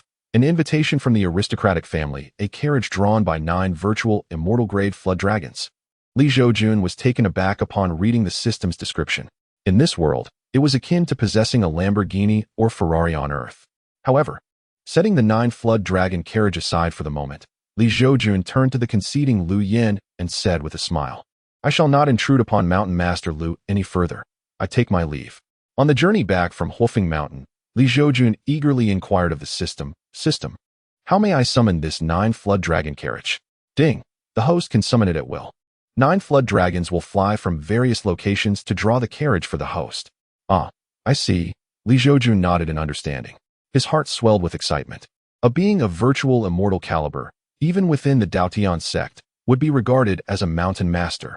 In the outside world, they would be ancient monsters, capable of traversing the entirety of Qingzhou with ease. Now, having 9 virtual immortal-grade flood dragons draw his carriage, it was something others could scarcely even dream of. Just then, a voice reached Li Zhoujun's ears. Mountain Master Yunju, please proceed to the Daotian Hall for a discussion. Very well, Li Zhoujun replied. The Daotian Hall was the venue for high-level discussions within the Daotian sect. As Li Zhoujun soared to the Daotian Hall, he discovered that, aside from Mu Taiyu, Morong Shui was also present. Sect Master, Mountain Master Morong, Li Zhoujun greeted them courteously. Please take a seat, Mountain Master Yun. Mu Taiyu responded with a warm smile. Li Zhoujun, showing no hesitation, settled into a chair next to Morong Shui. Dare I inquire, Sect Master, why have I been summoned? Li Zhoujun asked directly. Mu Taiyu chuckled. In truth, it is not a matter of great significance. As both of you are likely aware, while our Daotian sect is recognized as the foremost sect in Qingzhou, this is merely on the surface. Beneath, there exist several hidden families and sects whose powers, though slightly inferior to ours, can rival the strength of our Daotian sect. Li Zhoujun and Morong Shui did not contest this statement, for Mu Taiyu's words rang true. After all, the vastness of Qingzhou has birthed numerous forces that have produced true immortals, far exceeding our Daotian sect alone. Even if these families are somewhat weaker, they possess certain unknown trump cards, making them significantly more formidable than many others. As the saying goes, even a starving camel is larger than a horse. At this juncture, Mu Taiyu continued, the reason I have summoned you both is to represent our Daotian sect at a banquet invitation from a certain family. After much contemplation, I believe you two are the most suitable candidates. Might you be available? I am, Morong Shui replied. Subsequently, both Mu Taiyu and Morong Shui turned their gazes toward Li Zhoujun. Ding! The system has issued a task. Sign in at the family banquet as directed by Mu Taiyu, and the host will receive unexpected rewards. Simultaneously, the system issued a mission. Upon witnessing this, Li Zhoujun naturally did not decline Mu Taiyu's request. He smiled and said, it would be a delightful opportunity to experience the grandeur of the family. Seeing this, Mu Taiyu responded with a smile, excellent. Then this matter is settled. The family in question is the Shui family of Dazhao Mountain, celebrating the breakthrough of their ancestor into the harmonization realm. Li Zhoujun and Morong Shui instantly grasped Mu Taiyu's intentions. While it appeared he was sending them to congratulate the Shui family's ancestor, in truth, he aimed for them to assert Daotian sect's dominance, reminding the Shui family that their newfound power should not lead to arrogance. The presence of 2 harmonization realm experts from the foremost sect in Qingzhou is not to be taken lightly. When does the banquet commence? Li Zhoujun inquired. In 10 days. Mu Taiyu replied with a smile. You may discuss your travel arrangements amongst yourselves. Very well. If the sect master has no further matters, we shall take our leave. Li Zhoujun and Morong Shui said together. Safe travels. Mu Taiyu nodded in acknowledgement. Outside the Daotian Hall, Murong Shui suggested to Li Zhoujun, "Shall we depart 7 days hence?" "That sounds agreeable," Li Zhoujun affirmed. After a moment's thought, Murong Shui inquired further, "How is that girl who joined your sect faring now?" Li Zhoujun chuckled lightly. "The young girl possesses considerable talent. Under my careful guidance, she has made her initial foray into cultivation and has already progressed to the 3rd layer of qi refinement. Indeed, you possess a remarkable spiritual root, Master Li. You must diligently guide this girl in her cultivation. Do not squander such a promising talent," Murong Shui remarked with deep sentiment. "Of course," Li Zhoujun replied with a smile, before taking his leave. "Master Murong, we shall meet again in 7 days." "Until then," Murong Shui responded. After their farewell, Li Zhoujun returned to Yunju Mountain. Upon arrival, he noticed that Su Nin appeared somewhat disheartened. "What troubles you, child? You look as glum as an elderly woman." Li Zhoujun inquired, bewildered by Su Nin's expression. Suddenly, with reddened eyes, Su Nin exclaimed, "Master, I have just received a letter from home. A malevolent force has emerged near my family's residence in Pingyu City, a sect called the Blood Refinement Sect. They are coercing the local populace into submission, demanding 100 young boys and girls daily for their nefarious practices. One of my cousins has already been taken. Notification, a task has been issued. Eradicate the Blood Refinement Sect within 3 days. The host will receive substantial rewards." Upon seeing the system's task notification, Li Zhoujun gently patted Su Nin's head and assured her, "Do not worry, my dear. I happen to be attending a banquet and will pass through Pingyu City, where I can conveniently deal with the Blood Refinement Sect. You may accompany me and visit your family along the way." "Thank you, Master." Su Nin responded with delight, knowing that her master was among the most formidable individuals in the realm. With such strength at his disposal, the Blood Refinement Sect could be obliterated with but a mere thought. "No need for thanks. You are my disciple, and I shall not allow anyone to wrong you," Li Zhoujun replied confidently. He then took out pen and paper, composing a letter to Murong Shui, asking her to meet him in Pingyu City in 7 days. After finishing, he summoned the Aoshua flying sword to deliver the message to Murong Shui. The Aoshua flying sword swiftly darted away, only to return in an instant. "Did you complete it so quickly?" Li Zhoujun asked in astonishment. In response, the sword seemed to nod, bending slightly as if acknowledging his words. "Very good," Li Zhoujun said with a grin, patting the sword's body before placing the seemingly momentarily stunned Aoshua flying sword into his dantian. Su Nin watched this spectacle with immense curiosity. Li Zhoujun explained, "When a magical artifact reaches a certain level, it can develop its own intelligence. My flying sword can even transform into a humanoid form." Su Nin was left speechless, her small face displaying sheer astonishment. Meanwhile, Li Zhoujun contemplated the next opportunity to witness the Aoshua flying sword take on human form, pondering whether it would be male or female, and whether it would be pleasing to the eye. Chapter 13. The portly and lean envoys let us embark for Pingyu City now, Li Zhoujun said to Su Nin. "Thank you, Master," Su Nin responded, momentarily taken aback before her eyes glistened with unshed tears. She was touched by her master's concern for her feelings, especially in light of the danger her family faced. "System, summon the 9 dragons' chariot with haste. I can hardly contain my excitement to experience this journey," Li Zhoujun declared with a broad smile as his words echoed in the air. The waters of the lake at Yunju Mountain suddenly stirred, forming a whirlpool at its center. Roars echoed, deafening and fierce, emanating from the depths of the vortex. Subsequently, 9 formidable, black-scaled dragons emerged, pulling a luxurious sedan as they surged from the lake, creating a towering wall of water. With the appearance of the 9 dragons, the masters of the Daotian sect were left in utter astonishment. 9 dragons of the virtual celestial realm. This aura appears to originate from Yunju Mountain. Could these 9 dragons be the ones raised by the master of Yunju Mountain? As the powerful figures of Daotian sect pondered, the 9 dragons had already ascended, circling above Yunju Mountain. The overwhelming aura of the dragons caused the spirit beasts within the sect to prostrate themselves in fear, trembling uncontrollably, too intimidated to lift their heads. The sheer presence of 9 virtual celestial dragons pulling a sedan showcased the immense pride of the master of Yunju Mountain. This master had concealed their true strength for too long. Now, they had openly revealed it, flaunting their wealth with such a display. I must admit, I am envious. Meanwhile, the masters of Daotian sect gazed intently, their eyes penetrating the skies towards Yunju Mountain, internally exclaiming in shock. Mu Taiyu stepped out of the Daotian hall. Looking up at the spectacle above, Upon seeing the 9 dragons, he silently lamented that next time he should travel on foot. His steed, the immortal jade crane, paled in comparison to the grandeur of the 9 dragons. At Huofeng Mountain, Liu Yan observed the 9 dragons above Yunju Mountain and fell into silence. Why had he been so brash before? Not only did he suffer a defeat at the hands of Li Zhoujun today, but just the sight of the 9 dragons pulling the sedan was daunting enough to make him question his own capabilities. Of course, he could handle them one by one. And he must be able to. This was Liu Yan's final stubbornness. Yunju Mountain. Was this the legendary dragon? When Suning gazed upward at the 9 fierce dragons swirling above, she was rendered speechless in sheer astonishment. Li Zhoujun chuckled and remarked, "They are merely dragons." As his words fell, he waved his sleeve, summoning spiritual energy to lift Su Nan, gently placing her atop the sedan pulled by the 9 dragons.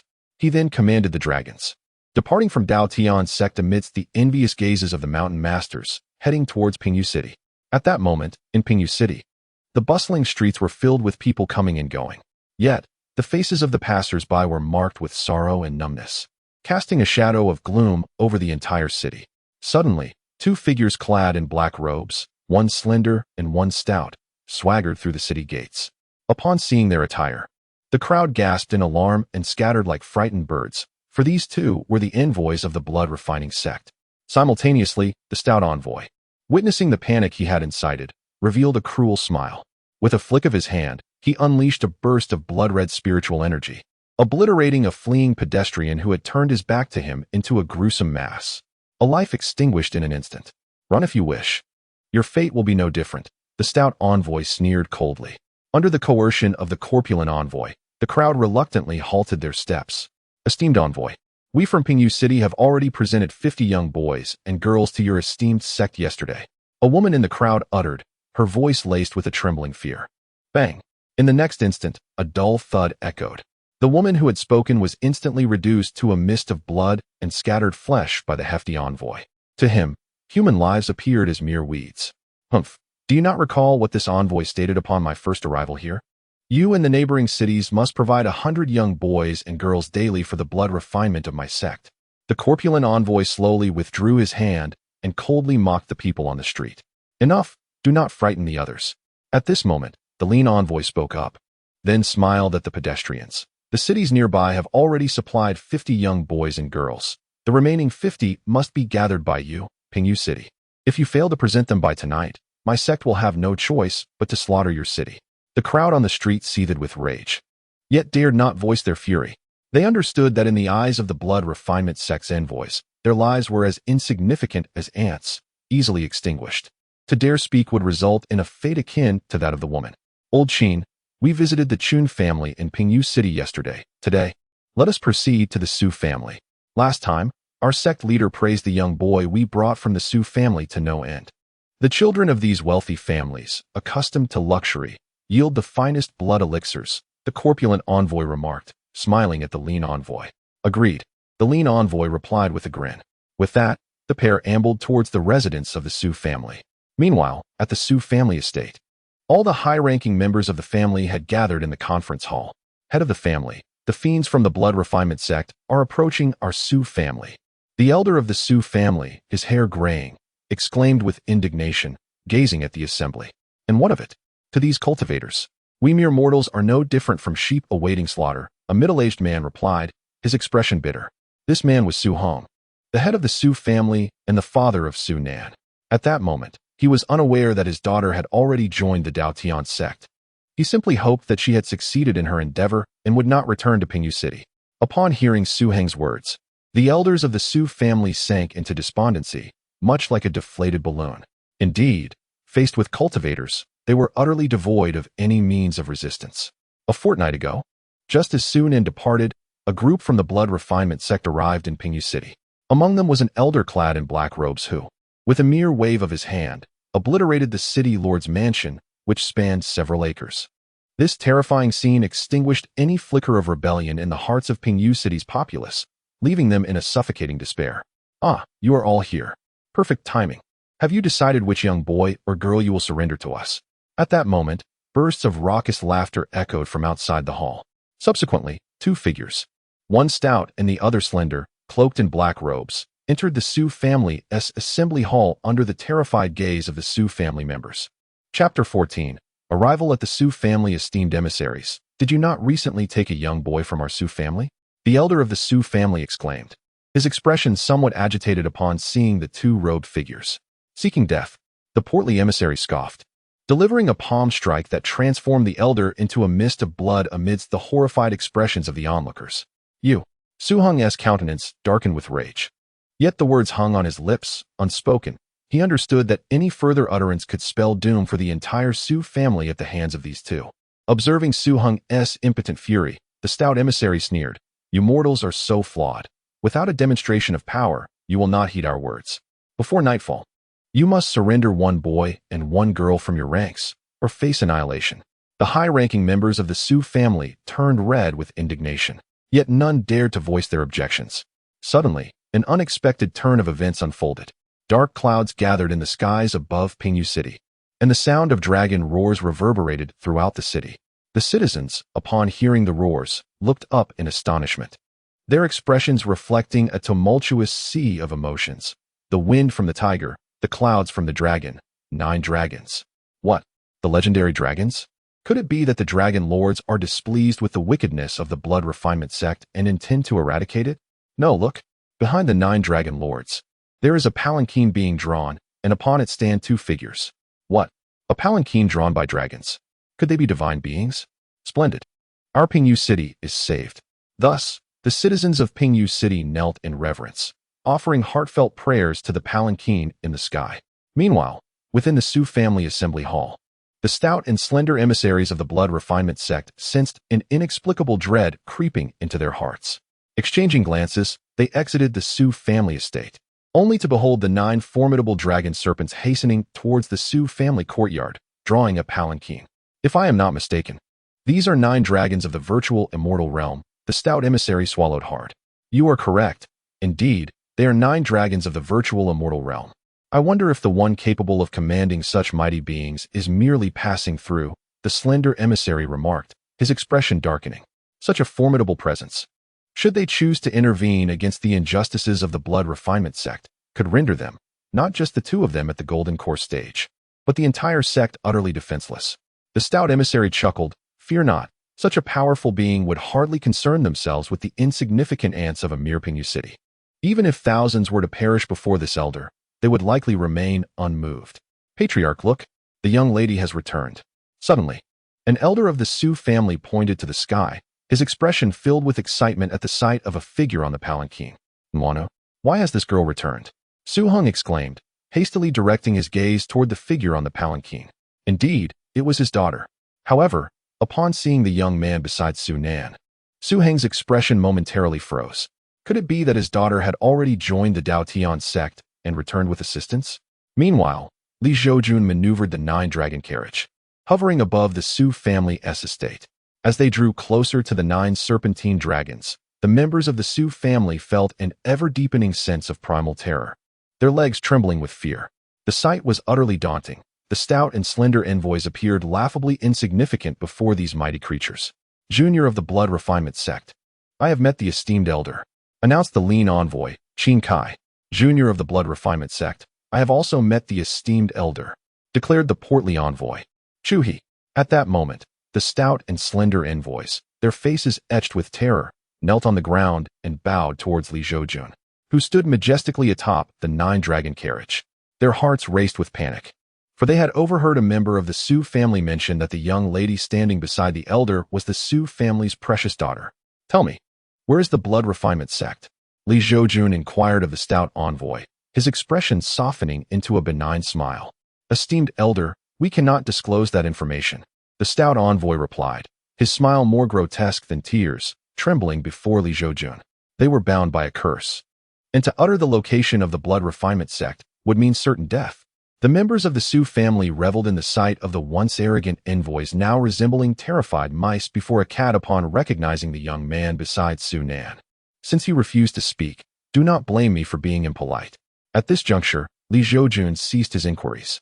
With a flourish of his sleeve, he summoned the stout envoy, lifting him before himself. His hand then descended upon the envoy's crown, employing the soul-searching technique. As Li Zhoujun delved into the envoy's memories, a series of gruesome scenes unfolded before him, causing him to frown in distaste. After extracting the desired information, he disdainfully discarded the now mindless stout envoy, who landed with a thud in the Su family courtyard. The lean envoy stood frozen in shock, contemplating escape, yet under the watchful gaze of the 9 dragons. His legs felt as if they had turned to jelly. Li Zhoujun pointed from afar, a beam of spiritual light piercing into the lean envoy's body, shattering his golden core moments later. These 2 are now rendered useless. You may dispose of them as you see fit, a parting gift from me to the Su family. Li Zhoujun remarked lightly to those gathered. As his words fell, a couple emerged from the crowd, hastily dragging away the 2 envoys. The Su family made no attempt to intervene, for the couple's child had been taken by the stout envoy just days prior. Soon, the estate resonated with heart-wrenching cries of anguish. Thank you, esteemed Immortal, for your timely intervention. The Su family members bowed deeply in gratitude towards Li Zhoujun, who stood with hands clasped behind his back upon the 9-dragon carriage. There is no need for thanks, he replied, waving his hand dismissively. He then leaped down from the carriage with Su Nan, landing gracefully in the Su family courtyard. Go and see your father, Li Zhoujun smiled warmly. Thank you, master. Su Nan expressed, her eyes filled with gratitude as she gazed at Li Zhoujun. Indeed, he replied with a gentle smile. Father. Su Nan leapt into Su Heng's embrace. Upon noticing the gray strands at her father's temples, she couldn't help but feel a pang of sorrow for her aging father. Your hair has turned white, she remarked gently.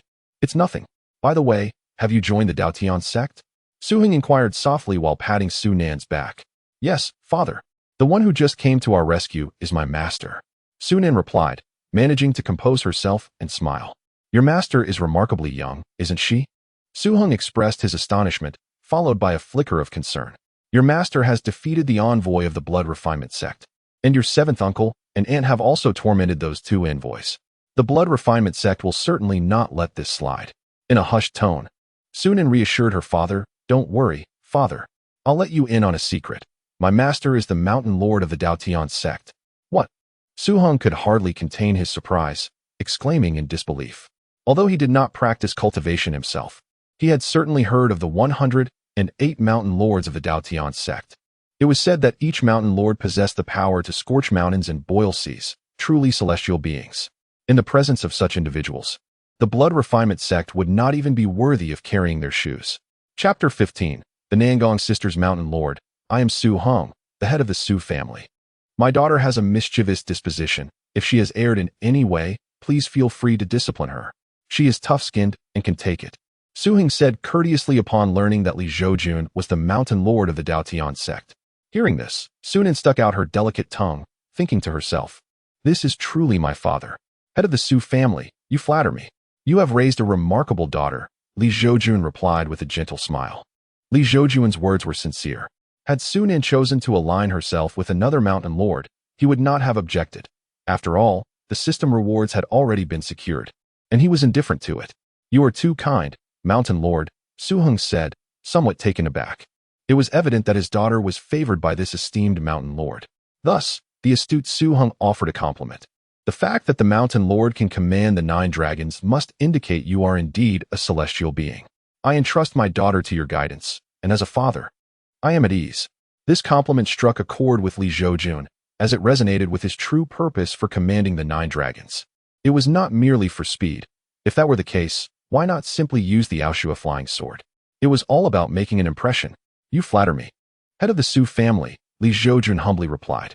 At that moment, Su Heng ventured to ask, Mountain Lord, what do you think about the blood refinement sect? Li Zhoujun waved his hand, interrupting Su Heng. The blood refinement sect has been engaging in unscrupulous activities right beneath the Daotian sect's nose.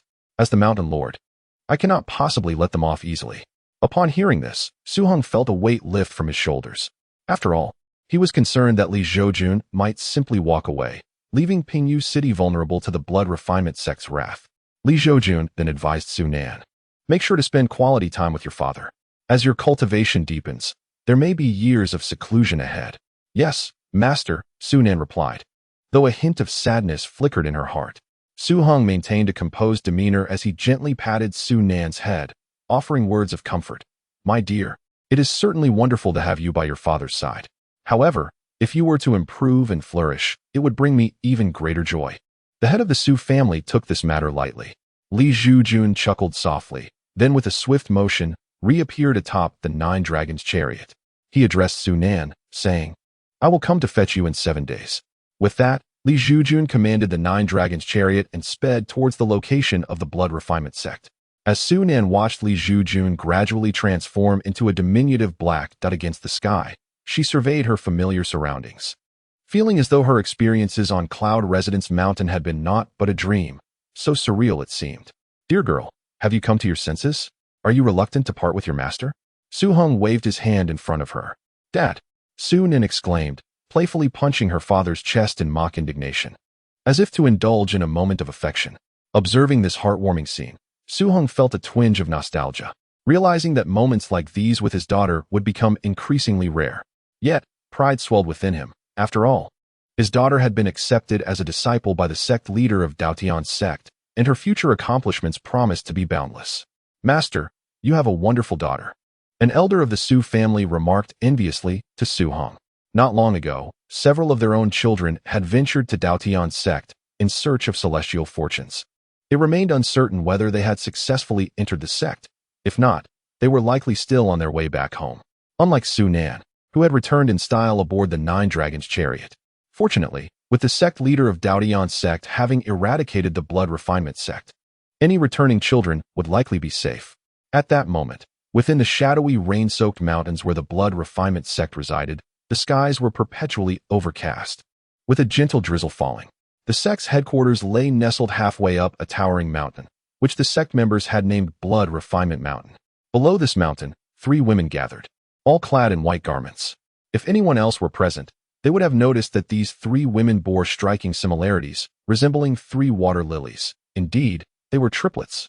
A moment's reflection would reveal that they were the recently renowned Nangong sisters within the cultivation world. The eldest, Nangong Anren, the second sister, Nangong Shinran, and the youngest, Nangong Yuran. Eldest sister, the ancestor of the blood refinement sect, has reached the peak of the nascent soul stage, only a step away from the transformation stage. Although we are unafraid when united, we may still suffer grave injuries. Is it truly worth the risk for that Lin Yishang fellow? After all, our admirers in the cultivation world could encircle blood refinement mountain 3 times. The second sister, Nangong Shinran, furrowed her brow as she spoke to her elder sister, Nangong Anren. Nangong Anren replied, "He possesses a jade pendant that grants access to the virtual immortal tomb. It is undoubtedly worth it." At this moment, the youngest sister, Nangong Yuran, pouted and said, "Oh please, eldest sister, it seems you have taken quite a liking to that young man, especially since he saved your life when you were gravely injured. Besides, even if we acquire the jade pendant to enter the virtual immortal tomb, we must still have the means to survive. Both of you little girls, do not speak recklessly. If you are afraid, you can simply wait for me here," Nangong Anren asserted. Nangong Shinran furrowed her brows and said, "Eldest sister, what nonsense are you spouting? If my younger sister and I were truly afraid, we would not have stealthily followed you when you slipped away just now." Nangong Anren could only manage a wry smile. Suddenly, an unusual phenomenon occurred. Dark clouds gathered above, accompanied by a series of resounding dragon roars. Before the Nangong sisters' eyes, the scene of 9 dragons pulling a carriage abruptly materialized. Who would dare to harness 9 dragons of the immortal realm for such a purpose? The youngest sister, Nangong Yuran, wore a look of sheer astonishment on her delicate face. It was uncertain whether this formidable being was a friend or foe. Nangong Anren, the eldest sister, was now deeply troubled, her brows knitted tightly. The young man atop the 9 dragons appeared remarkably handsome, and it seemed improbable that he belonged to the blood refinement sect. Perhaps he had come to eradicate it instead. Second sister, Nangong Shinran, assumed the demeanor of a bystander, remarking, "You, my dear sister, rely too much on appearances. Such folly will lead to great misfortune." She playfully tapped Nangong Shinran's forehead. Amidst the sisters' murmuring, Li Zhoujun's gaze seemed to penetrate everything, momentarily resting on the trio. A glance from Li Zhoujun enveloped the Nangong sisters in an invisible yet immense pressure, akin to a mountain descending upon them. Fortunately, the pressure was fleeting. "This formidable being has noticed us, but has not acted against us. It appears he harbors ill intentions towards the blood refinement sect," said Nangong Yuran, her expression pale. Her 2 sisters nodded in agreement. Who could this person be? "I've pondered the powerful figures of Qingzhou, but cannot find an answer," Nangong Shinran mused, observing the dignified presence of Li Zhoujun atop the 9 dragons. Such a strong individual should have made a name for himself throughout Qingzhou by now. Just as one can easily identify Lu Yin, the arrogant lord of Huofeng Mountain from the Daotian sect. Upon seeing his crimson robes, does the blood refinement ancestor not dare to face his demise? As Nangong Shinran contemplated, Li Zhoujun, seated upon the 9 dragons, spoke, his voice reverberating like spring thunder throughout Blood Refinement Mountain.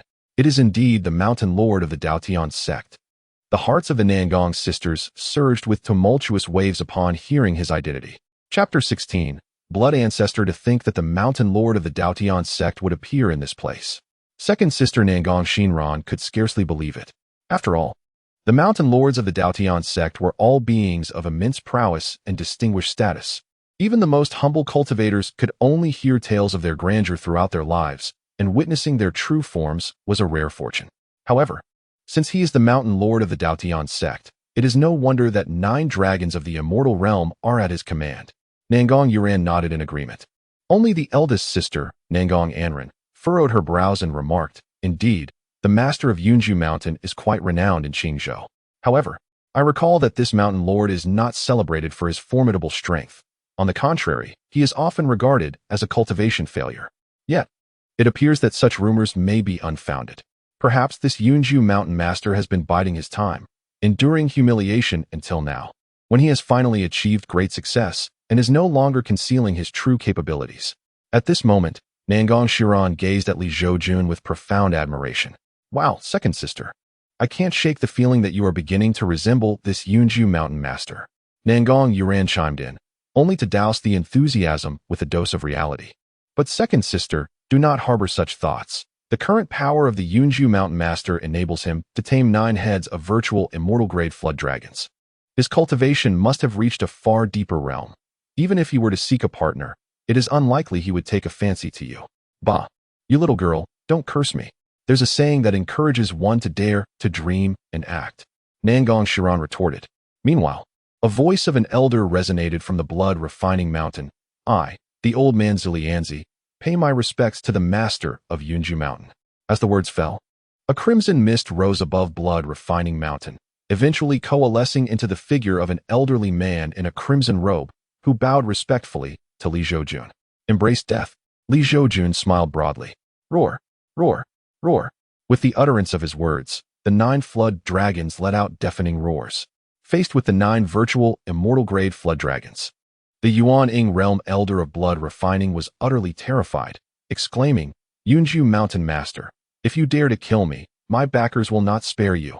No wonder you had the audacity to confront me. It turns out you have support from behind. However, I am eager to see who dares to oppose me. Li Zhoujun sneered, directly commanding the 9 flood dragons to attack. Obeying the command, the 9 flood dragons opened their mouths wide, unleashing 9 streams of mist that were nearly tangible, overwhelming the elder.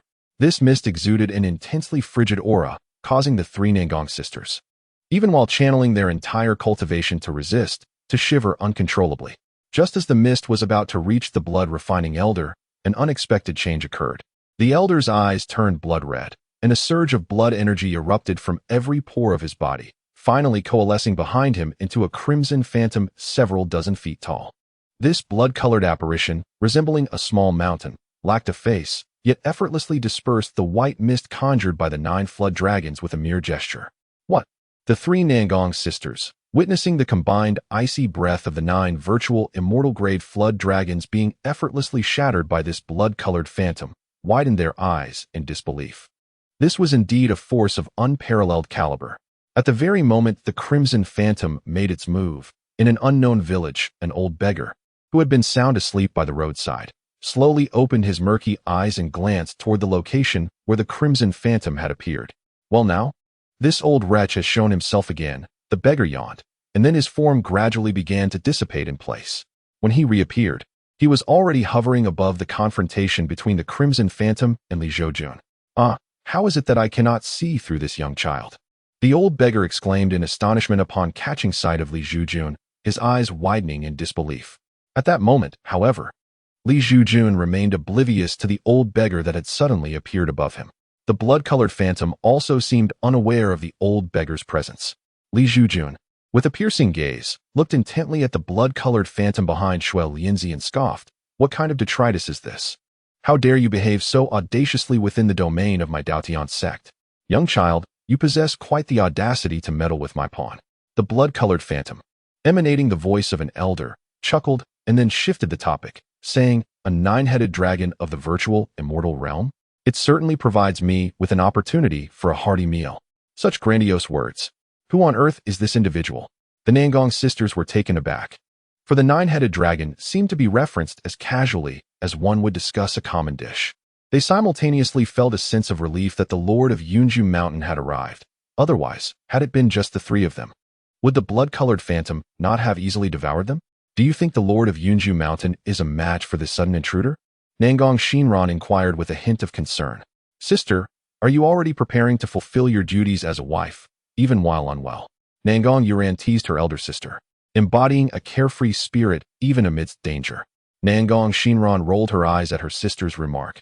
If the Lord of Yunju Mountain cannot withstand this, we shall all perish.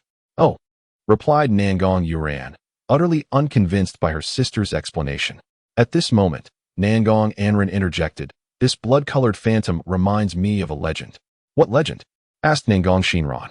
Nangong Anren recounted, I once read in the wild histories of Qingzhou that eons ago, a blood ancestor descended from beyond the heavens, bringing a vast sea of blood that ravaged Qingzhou, leading to the suffering of countless beings.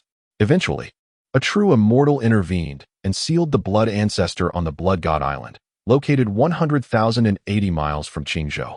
Sister, are you implying that this blood-colored phantom is that blood ancestor? Nangong Shinran gasped in shock. This was a being capable of rivaling true immortals. Even if it were merely a fragment, it would not be something the Lord of Yunju Mountain could contend with, would it? With this thought, she cast a worried glance at Li Zhoujun. Though it was her first encounter with the Lord of Yunju Mountain, she was already profoundly captivated by his presence. Meanwhile, Li Zhoujun smiled. Are you so certain that you can defeat me? The blood-colored phantom, hearing this, chuckled and replied, Young man, even as a mere fragment of my essence, I am an invincible existence in this realm. Surrender and meet your demise. With that, the blood-colored phantom made its move, its hand resembling a mountain as it reached out towards Li Zhoujun. Wait, Li Zhoujun suddenly called out. Oh, are you afraid? The blood-colored phantom paused, surprised. Certainly not. Given your impressive strength, why don't we engage in something more entertaining, a wager? Li Zhoujun proposed with a smile. Oh, what wager? The blood-colored phantom's interest was piqued. Li Zhoujun declared, if you cannot defeat me, you must call me father. Oh, and what if you were to perish at my hands? The blood-colored phantom inquired. Li Zhou gazed at the scene with an expression of incredulity, exclaiming, Are you foolish? I am already dead. Can you not do as you please? The blood-red specter chuckled softly. Below, the Nangong sisters could not contain themselves and burst into laughter. The old beggar in the sky, witnessing the moment, smiled and remarked, This lad possesses a certain wit. It is indeed a rarity to see someone so audacious as to mock the blood-old dog. Chapter 17. You have grown old boy. Do you dare to mock your ancestor? At that moment, the voice of the blood ancestor's specter conveyed a hint of irritation. Li Zhou raised an eyebrow. Did you not claim that even your avatar is unparalleled in this realm? Why, then, do you seem so cowardly now? Humph, you loquacious brat, prepare to meet your end. The blood-red specter snorted, forming a colossal crimson fist that bore down upon Li Zhou with immense force. Simultaneously, the system issued a task. Beep. Detection indicates that the blood ancestor regards the host with utter disdain. The system has initiated a task. The host must astonish the blood ancestor to receive an extraordinary reward.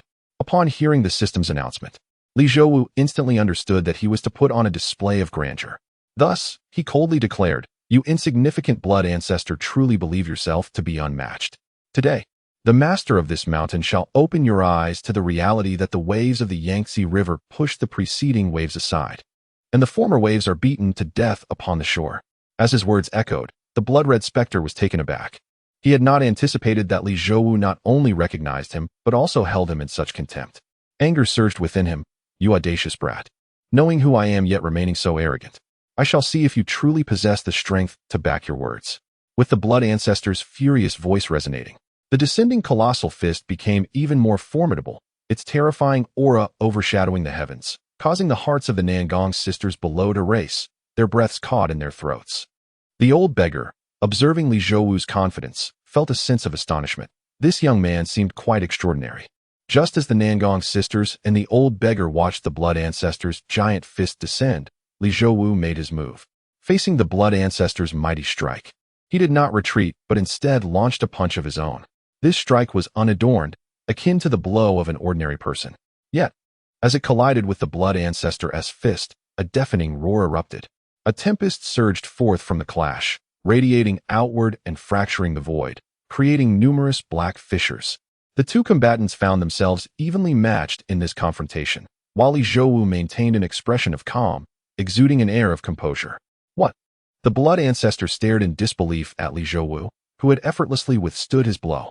Despite being merely an avatar, he had attained the pinnacle of the tribulation transcendence realm. How could this boy, unflinching, withstand his strike? Had he perhaps reached the level of the great ascension true immortal? Beep. Congratulations, host, on completing the task and successfully astonishing the blood ancestor. Beep. The system has issued a reward. Automatic cultivation has been enabled. Automatic cultivation. Host may cultivate their techniques autonomously. Automatic cultivation. Li Zhoujun gazed at the rewards bestowed by the system, his eyes alight with intrigue. However, he first needed to address the pressing issue of the blood ancestor. Turning to the blood ancestor, he remarked with a mocking smile, "You have grown old. This is now the realm of the youth. It would be wise for you to refrain from embarrassing yourself. Such arrogance. Despite sharing the same level of cultivation, there exists a disparity. The ancestor has achieved this level of mastery long before you, and when his true form descends, he shall rend you, this audacious wretch, into pieces." With a disdainful snort, the blood ancestor's avatar, having exerted formidable power, began to falter and dissolve. Yet, in the final moments of its dissolution, he heard Li Zhoujun's taunt, "When your true form descends, do remember to call me father." Seeking death, the blood ancestor's retort remained unspoken as his avatar vanished entirely. In the Blood God Island, within a cavern, an elder donned in a crimson robe abruptly opened his eyes wide. Gritting his teeth, he exclaimed, "What a bold lad to so brazenly disrespect the ancestor. When I emerge, I shall ensure your ruin, or I vow to forsake my humanity." As the elder's furious shout echoed, the immense Blood God Island trembled in response.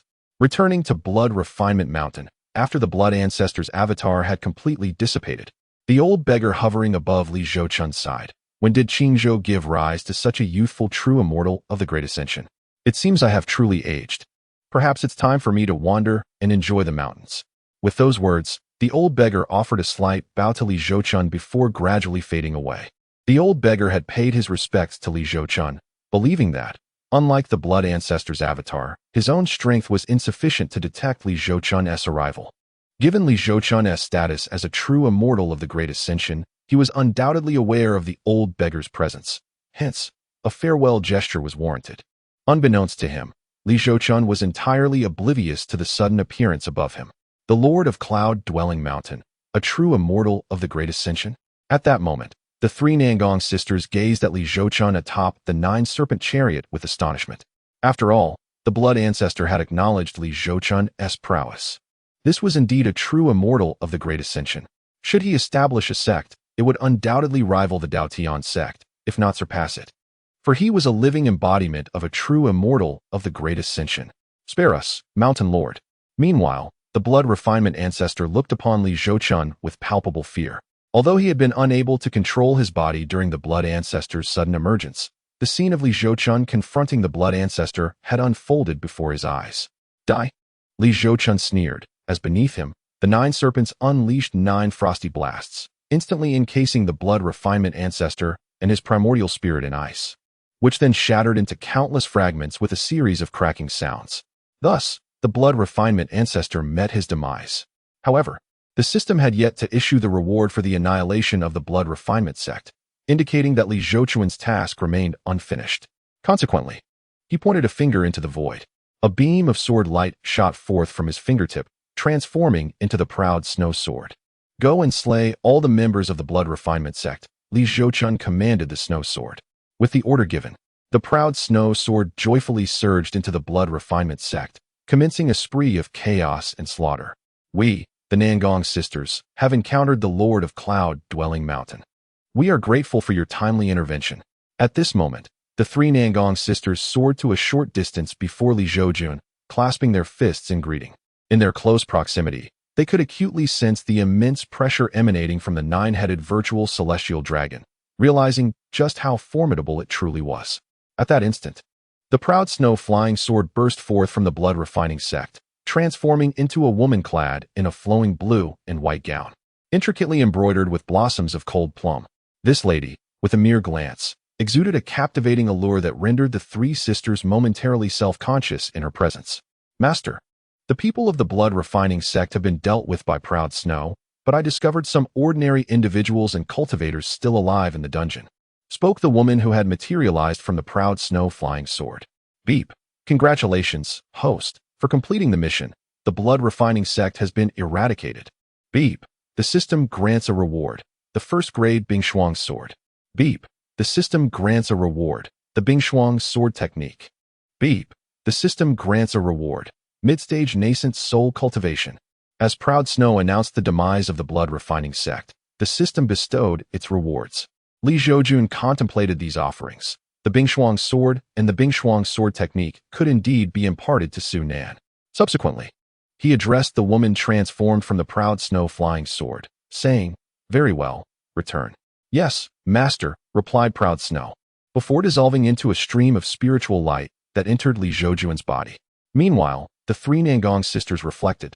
So this is what it means to be a sword immortal, capable of slaying foes from 1,000 miles away with but a thought? A single notion can lead to the annihilation of an entire sect. Chapter 18. The Zhao Mountain. The Shui family, what brings you three here? Li Zhoujun inquired, directing his gaze toward the Nangong sisters. Returning to the mountain master. The blood-refining sect has taken our benefactor captive. My sisters and I have come to rescue him, replied Nangong Yanran. Ah, I see. The blood-refining sect has been vanquished. You may proceed as you see fit. Li Zhoujun nodded, then commanded the nine-dragon chariot, departing amidst the respectful gazes of the three sisters. Wow, second sister, were you not known for your daring spirit? Why didn't you converse more with the master of Yunju Mountain earlier? If things had gone well, sister, and I could bask in your glory. Nangong Yuran teased Nangong Shinran. Nangong Shinran rolled her eyes in response, remaining silent. She indeed wished to engage, but the closer she came to the master of Yunju Mountain, the more she felt the overwhelming presence of pressure. Not only could she not muster the courage to flirt, but even uttering a word felt daunting. 7 days swiftly passed. Little girl, how have you found your days at home? Li Zhoujun smiled at Su Nan in the reception hall of the Su family. Quite well, quite well. Su Nan replied, her eyes glistening with tears. Internally, she felt a bittersweet pang. On her first day back, her father had been exceedingly warm, providing her with all manner of delicious foods and enjoyable activities. By the third day, however, he had settled into a calm demeanor upon learning she could cook. He insisted on preparing his own meals. By the 5th day, matters escalated dramatically as he entered full training mode. If she overslept, he would storm in, exclaiming, "You lazy girl, the sun is high, and you still lie in bed. How can you face your master or your father like this?" With no other option, Su Nan could only silently rise from her bed and commence her cultivation. The mountain lord, with a hint of sadness, turned to Li Zhoujun, knowing that his daughter would soon leave home. "Please take good care of her," he said. Li Zhoujun smiled reassuringly. "Rest assured, Su family head, this girl is my disciple, and no one would dare to bully her." That's good, that's good," Su Hung nodded repeatedly. "Well then, Su family head, I shall not trouble you any further. Farewell." With that, Li Zhoujun rose to take his leave. "Safe travels, Mountain Lord," Su Hung said as he respectfully saw him off. He then called out to Su Nan, who was following closely behind Li Zhoujun. "Child, remember to listen to your master and avoid provoking him. Do you understand?" "Don't worry, Dad, I know. You take care of your health too." As they faced parting, Su Nan's eyes glistened with unshed tears. She then followed Li Zhoujun out of the Su family residence. "Master, what are we to do now?" Su Nan inquired, having composed herself. Li Zhoujun chuckled. "We are waiting for someone." "No need to wait. I have arrived." A woman's voice interjected at that moment. "Greetings, Mountain Lord Morong." Su Nan bowed respectfully to the newcomer, who was none other than Morong Shui. "So soon?" Li Zhoujun remarked in surprise at Morong Shui. She smirked slightly, gesturing to a dark spot in the sky. "Your nine-dragon palanquin is quite conspicuous. It would be difficult not to find it." "Then let us set off." Li Zhoujun grinned broadly. Subsequently, aboard the nine-dragon palanquin, Zhoujun was flanked by two beautiful women, one tall and one petite, as they journeyed towards the Shui family at Dazhao Mountain. 3 days later, at Dazhao Mountain, the Shui family residence was built against the mountainside. Though referred to as a residence, its scale rivaled that of a small city. At this moment, the Shui family was enveloped in a jubilant atmosphere, with guests coming and going through the grand entrance. Congratulations! The ancestral head of the Shui family has broken through to the combined body realm. The Shui family is now considered one of the top families in Qingzhou. A guest congratulated the middle-aged man standing at the entrance, who was none other than Zhoujun, the family head and a formidable figure in the void immortal realm. Beside him stood a handsome, proud young man, Shui Wenyuan, the young master of the Shui family and Zhoujun's son. With the family ancestors' breakthrough, Shui Wenyuan felt immense joy. For having a powerful figure in the combined body realm in the family would elevate his status greatly in Qingzhou. Ha ha ha, my friend is too courteous. Please, come inside, Zhoujun said graciously to the speaking cultivator, while maintaining an air of pride on his face. At that moment, dark clouds gathered above the Shui family. Suddenly, 9 void immortal-level dragons descended from the sky, pulling a palanquin. What an astonishing display! Who dares to use 9 void immortal dragons to pull a palanquin? How terrifying!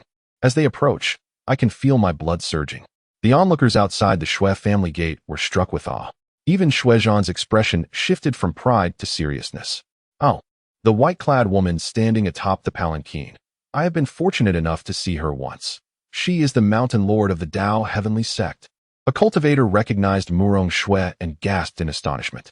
Such beauty! Upon encountering Su Nan, the young master of the Shui family, Shui Wenin, felt as though his heart was ensnared. Unlike typical maidens, this girl in azure attire, at first glance, might seem merely above average in beauty. Yet, the more one gazed upon her, the deeper one became entranced, unable to extricate oneself from her allure. The master of Yunju Mountain from the Daotian sect, Zhoujun, accompanied by his disciple Su Nan, came to congratulate the Shui family's elder for successfully breaking through to the integration stage, ascending to the pinnacle of Qingzhou. Similarly, the master of Lingshui Mountain, Murong Shui, extended her congratulations to the elder of the Shui family for his esteemed position at the summit of Qingzhou. As the Jiulong chariot gradually came to a halt in midair, Zhoujun and Murong Shui spoke. Yunju Mountain Master? Could he possibly be that so-called inept master of the Daotian sect? Has he taken on a disciple as well? Yet, something feels amiss. If the Yunju Mountain Master were truly worthless, how could he occupy such a central position? At this moment, several cultivators, upon hearing Zhoujun announce his name, began to discuss amongst themselves. Upon realizing that the girl was indeed the disciple of the Yunju Mountain Master, whom many considered a failure, Shui Wenin turned to his father and conveyed telepathically, "Father, could it be that the Daotian sect intends for the disciple of this so-called inept master to form a matrimonial alliance with our Shui family?" The possibility was not entirely unfounded. Zhoujun, astonished by his son's train of thought, also deemed the notion plausible. After all, the Shui family had recently produced a formidable figure in the integration stage. It would not be surprising for the Daotian sect to employ means to court their favor. Indeed, a master at the integration stage would rank among the finest within the Daotian sect. If that is the case, then we should acquiesce. I find that I have taken a liking to the Yunju Mountain Master's disciple, Shui Wenin stated with unwavering confidence. Upon hearing his son's words, Zhoujun scrutinized Su Nan, who stood beside Zhoujun. Once he discerned that she possessed a sacred ice spiritual root, his tone grew grave as he remarked, "You young rascal. It would be wise to abandon such fanciful thoughts. The disciple of the Yunju Mountain Master possesses a sacred ice spiritual root. If he were truly inept, the Daotian sect would never permit one of such caliber to enter his tutelage. The Yunju Mountain Master is undoubtedly far more formidable than we have been led to believe." Just then, a terrifying aura surged from within the Shui family, transforming into the form of an elderly man clad in a black and gold robe, with a mane of white hair. As he traversed the void, "We humbly welcome the ancestor." Upon seeing the elder, Zhoujun and the members of the Shui family promptly knelt in reverence. Chapter 19. Chu Fanai, the aged Shui Wuliang, have the honor of meeting the 2 mountain masters of the Daotian sect. It is a great honor for me that the mountain masters have graced my humble banquet with their presence, the elder of the Shui family proclaimed. Disregarding the kneeling crowd below, and respectfully addressed Li Zhoujun and Murong Shui with a smile. "There is no need for such formalities, Shui Elder," Li Zhoujun replied amiably. "The Yunju Mountain Master is too kind. I implore both mountain masters to step into my humble abode for further discourse," Shui Wuliang invited with a smile. "Your hospitality is much appreciated, Shui Elder," Li Zhoujun acknowledged. As they conversed, Li Zhoujun, accompanied by Su Nan and Murong Shui, gracefully descended from the Jiulong chariot. Shui Wuliang instructed the members of the Shui family, "Ensure the well-being of the 9 dragon immortals from the Daotian sect. Any negligence will be met with the family laws." "We understand," the Shui family members replied hastily. Subsequently, Li Zhoujun and his companions followed Shui Wuliang into the Shui family estate. Only those from the Daotian sect could elicit such a personal welcome from the Shui family's elder. As the gathered cultivators observed Li Zhoujun and his companions enter the Shui family estate under the guidance of the esteemed ancestor, they could not help but express their sentiments. Meanwhile, Shui Wuliang was escorting Li Zhoujun, Su Nan, and Murong Shui through the expansive, castle-like halls of the Shui residence. Li Zhoujun addressed the system, sign in. Ding. Congratulations to the host for successfully signing in and completing the task. Ding. The system grants a reward. 1 punch annihilation. 1 punch annihilation. The host's physical form can condense into an overwhelmingly powerful punch capable of vanquishing any cultivator below the transcendent stage. Note, this punch may only be utilized once. Astonished by the formidable reward bestowed by the system, Li Zhoujun inhaled sharply. In the realm of Qingzhou, the integration stage represented an unparalleled level of combat prowess. While Li Zhoujun was lost in his thoughts regarding the system, Su Nan was keenly observing her surroundings within the Shui family estate. Despite being born into affluence, her background was merely that of a wealthy family among mortals. Thus, encountering a cultivation family that resided in a mansion resembling a small city left her in awe. Noticing her surprise, Shui Wuliang chuckled. The disciple of the Lord of Cloud Residence possesses quite the perceptive nature. Indeed, the esteemed ancestor of the Shui family jested. Li Zhoujun replied with a slight smile. "This is no jest. Your disciple is of the Saint class I spirit root. To have such a disciple, the Lord of Cloud Residence must be no ordinary figure." Shui Wuliang remarked with a grin. "Then it appears I have been overly modest," Li Zhoujun responded with hearty laughter. As the conversation continued, they arrived at a vast square adorned with tables and seating. Upon seeing Shui Wuliang, the gathered crowd rose to pay their respects. "Guests are to be welcomed." "There is no need for excessive formalities," Shui Wuliang said with a smile. Proceeding to introduce Li Zhoujun and his companions to the assembly.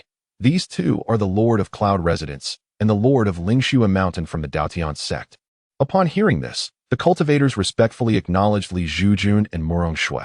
However, upon learning of the youth's identity as the Lord of Cloud Residence, a flicker of mockery danced in their eyes. Unlike the reclusive Shui Wuliang, who had been in seclusion for centuries, they had heard tales of the Lord of Cloud Residence being a complete cultivation failure. Yet, out of respect for Daotian sect's representation, the cultivators still granted Li Zhoujun the courtesy of addressing him as the Lord of Cloud Residence. Suddenly, an unexpected turn of events unfolded. The entrance of the Shui family reverberated with a thunderous noise as the protective array shook violently, illuminating the skies with myriad golden runes that flickered ominously, as if on the verge of shattering. Dare anyone to intrude upon the Shui family estate, knowing that the ancestor had broken through to the integration stage? Were they seeking their own demise? In the midst of the cultivators' panic, the multitude of runes erupted into fragments. Almost immediately, a dark mist streaked across the heavens like a meteor, ultimately halting above the square where the banquet was held, transforming into a figure clad in a black robe and adorned with a white mask.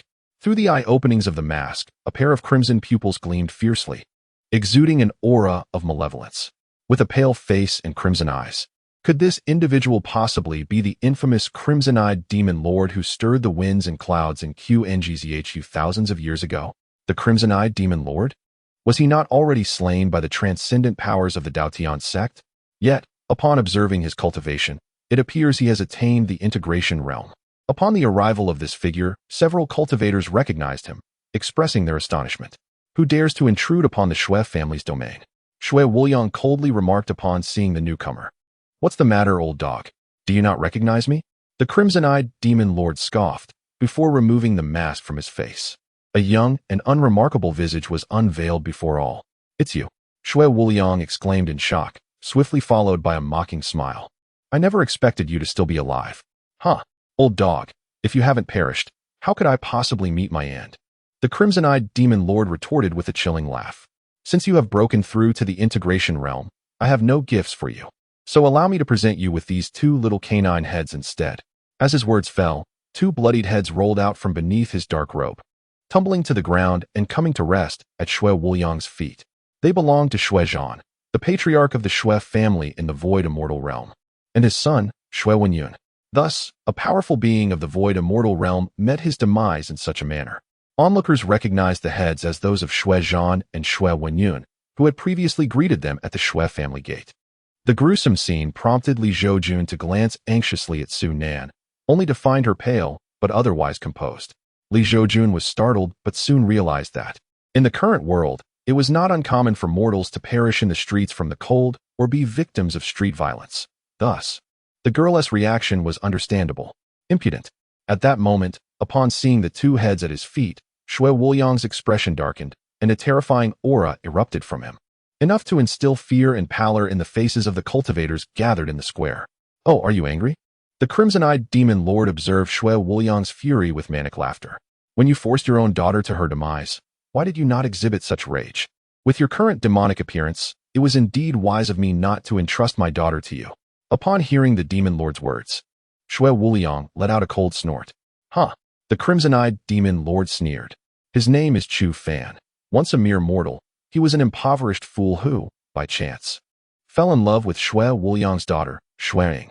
At that time, Shui Wuliang, the patriarch of the family, had already arranged a betrothal with another clan before his daughter was even born. Thus, upon learning that his daughter had fallen for a mortal, Shui Wuliang was filled with wrath, and that very night, he married her off to the other family. Shuiying, with her fiery temperament, took her own life in the bridal chamber the following day. Devastated by this news, Chu Fan was on the brink of despair. Just as he contemplated ending his life, he was noticed by a demonic cultivator who took him as a disciple. From that moment forth, he vowed to one day take vengeance upon Shui Wuliang, the old dog, for the sake of his beloved Inger. At that time, Shui Wuliang had already attained the strength of a celestial being.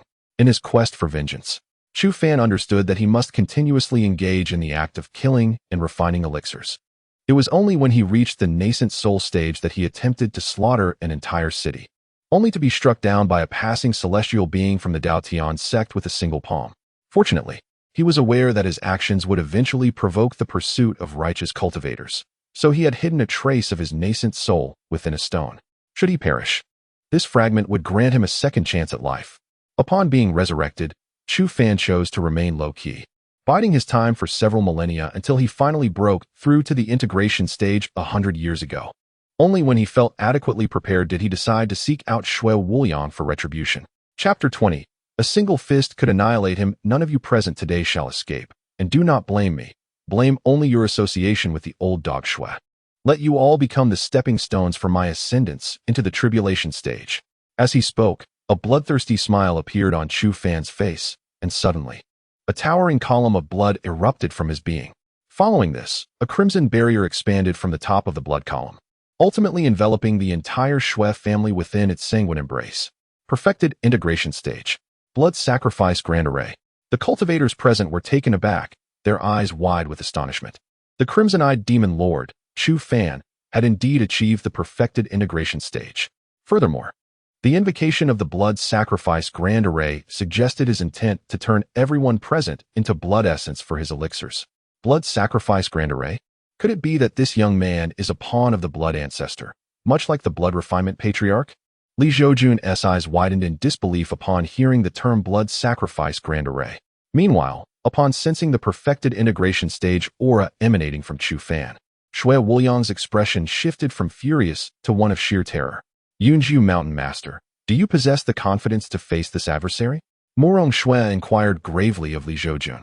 The crimson-eyed demon lord had reached the perfected integration stage, while she herself was merely at the mid-tier of the integration stage.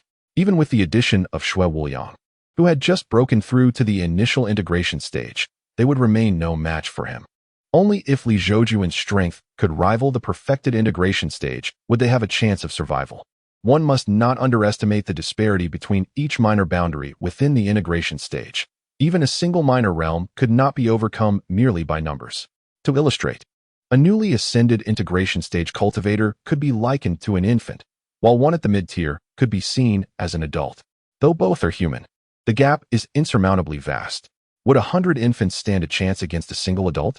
As for the chasm between the mid-tier and late-stage integration, and that between the late-stage and perfected integration, the difference is even more pronounced. One punch, Li Zhoujun remarked with a light chuckle.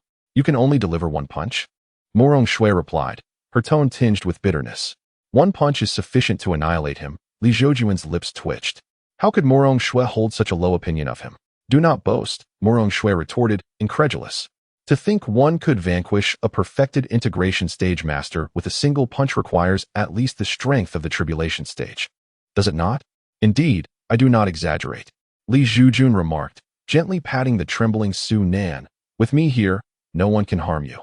I have also prepared a sword technique and a flying sword for you tomorrow. Su Nan replied with a nod.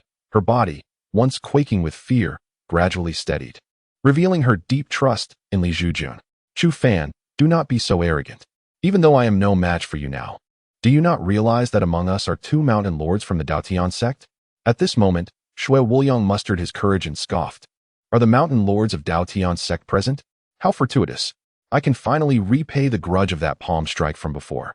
Once I break through to the tribulation stage, I shall pay a visit to Daotian sect and see what makes them the foremost sect in Qingzhou.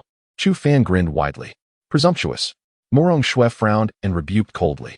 Are you one of the mountain lords of Daotian sect present today? Chu Fan gazed at Morong Shui, a look of mock astonishment gracing his face.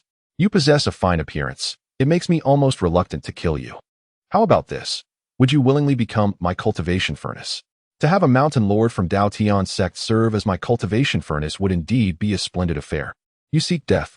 Unable to endure Chu Fan's humiliation any longer, Morong Shui unleashed a sword light from her fingertips, directly targeting Chu Fan. As snowflakes began to descend from the heavens, such swift flying sword, such a heavy killing intent. As Morong Shui struck, the gathered cultivators collectively inhaled sharply. If that sword were aimed at them, they would likely lose their heads before even having the chance to breathe. Yet, in the face of the incoming sword, Chu Fan merely chuckled coldly. He slowly raised his hand, and a blood-red giant hand materialized before him, effortlessly grasping Morong Shui's flying sword within its grasp. Is this the prowess of a perfected stage of the integration realm? To receive such a powerful blow from Mountain Lord Morong so easily? A sense of despair surged among the onlookers. If even Mountain Lord Morong was no match for him, what hope did they have for survival? As for the Yanjishan Lord, Li Zhoujun, let us not even consider it. He was merely a cultivation failure, likely to be toyed with by a mere qi refinement stage attendant. The disparity was insurmountable. Morong Shui, witnessing this, felt a deep bitterness in her heart. I initially considered sparing you for your beauty, but since you seek death, do not blame me. Chu Fan sneered, controlling the blood-red hand that held the flying sword, and flung it directly towards Morong Shui. Whoosh! The flying sword hurtled back toward its owner with incredible speed. As Morong Shui witnessed this, a glimmer of despair flickered in her eyes. The speed was too great. She had no time to defend. However, at that moment, a slender hand appeared before her, gently grasping the sword's tip, effortlessly halting its rapid advance. Remarkably, this hand bore not a single mark. The owner of that palm is none other than Li Zhoujun. This legendary worthless master of the Waste Mountain has surprisingly withstood a strike from the sword. Anyone who dares to claim that the master of Yunju Mountain is worthless, I shall twist their head off and use it as a ball. At this moment, the gathered cultivators are utterly astonished. The master of Yunju Mountain has caught the sword strike of the complete embodiment of the crimson-eyed demon lord with his bare hands, emerging unscathed. If he is deemed worthless, then what are they? Abysmally worthless? There are always those who believe that their longevity and extensive experiences render them invincible. Li Zhoujun tossed the flying sword in his hand to the still-dazed Morong Shui, clasped his hands behind his back, and gazed at the crimson-eyed demon lord traversing the void, offering a slight smile, saying, "Do not doubt. This is indeed directed at you." "Who are you?" Chu Fan inquired, narrowing his eyes at Li Zhoujun, who had effortlessly caught his sword strike. This youth, seemingly devoid of any aura and appearing rather ordinary aside from his handsome features, now emanated an overwhelming sense of pressure that even Chu Fan, a peak embodiment cultivator, could not ignore. Daotian sect, Master of Yunju Mountain, Zhoujun. Zhoujun grinned. I am also the one who will end your life today. Today you will kill me? Chu Fan murmured to himself, and in the next moment, he burst into laughter. How arrogant. Do you truly believe that withstanding my strike grants you the power to slay me? As his words fell, Chu Fan's eyes widened in shock. For Zhoujun had already made his move. A fist, as large as a cooking pot, surged towards him with an unstoppable force, magnifying in Chu Fan's vision. He attempted to defend himself, only to feel an overwhelming dread as an invisible chain seemed to bind his entire being, rendering him motionless. He could only watch in horror as Zhoujun's fist came crashing down upon his face. Boom! With a resounding impact. Chu Fan was obliterated before the eyes of the shocked cultivators, his flesh exploding into a mist of blood. Even in death, Chu Fan could not fathom that after enduring for thousands of years, his life would conclude so abruptly. He felt an overwhelming sense of injustice. With Chu Fan's demise, the blood-red barrier that had enveloped the Shui family dissipated quietly. This peak embodiment cultivator perished just like that. Hiss. If the master of Yunju Mountain could obliterate a peak embodiment cultivator with a single punch, what level of cultivation had he attained? Was he perhaps at the threshold of transcending tribulation? The cultivators present gazed at the figure standing in the void with awe, resembling a true celestial being.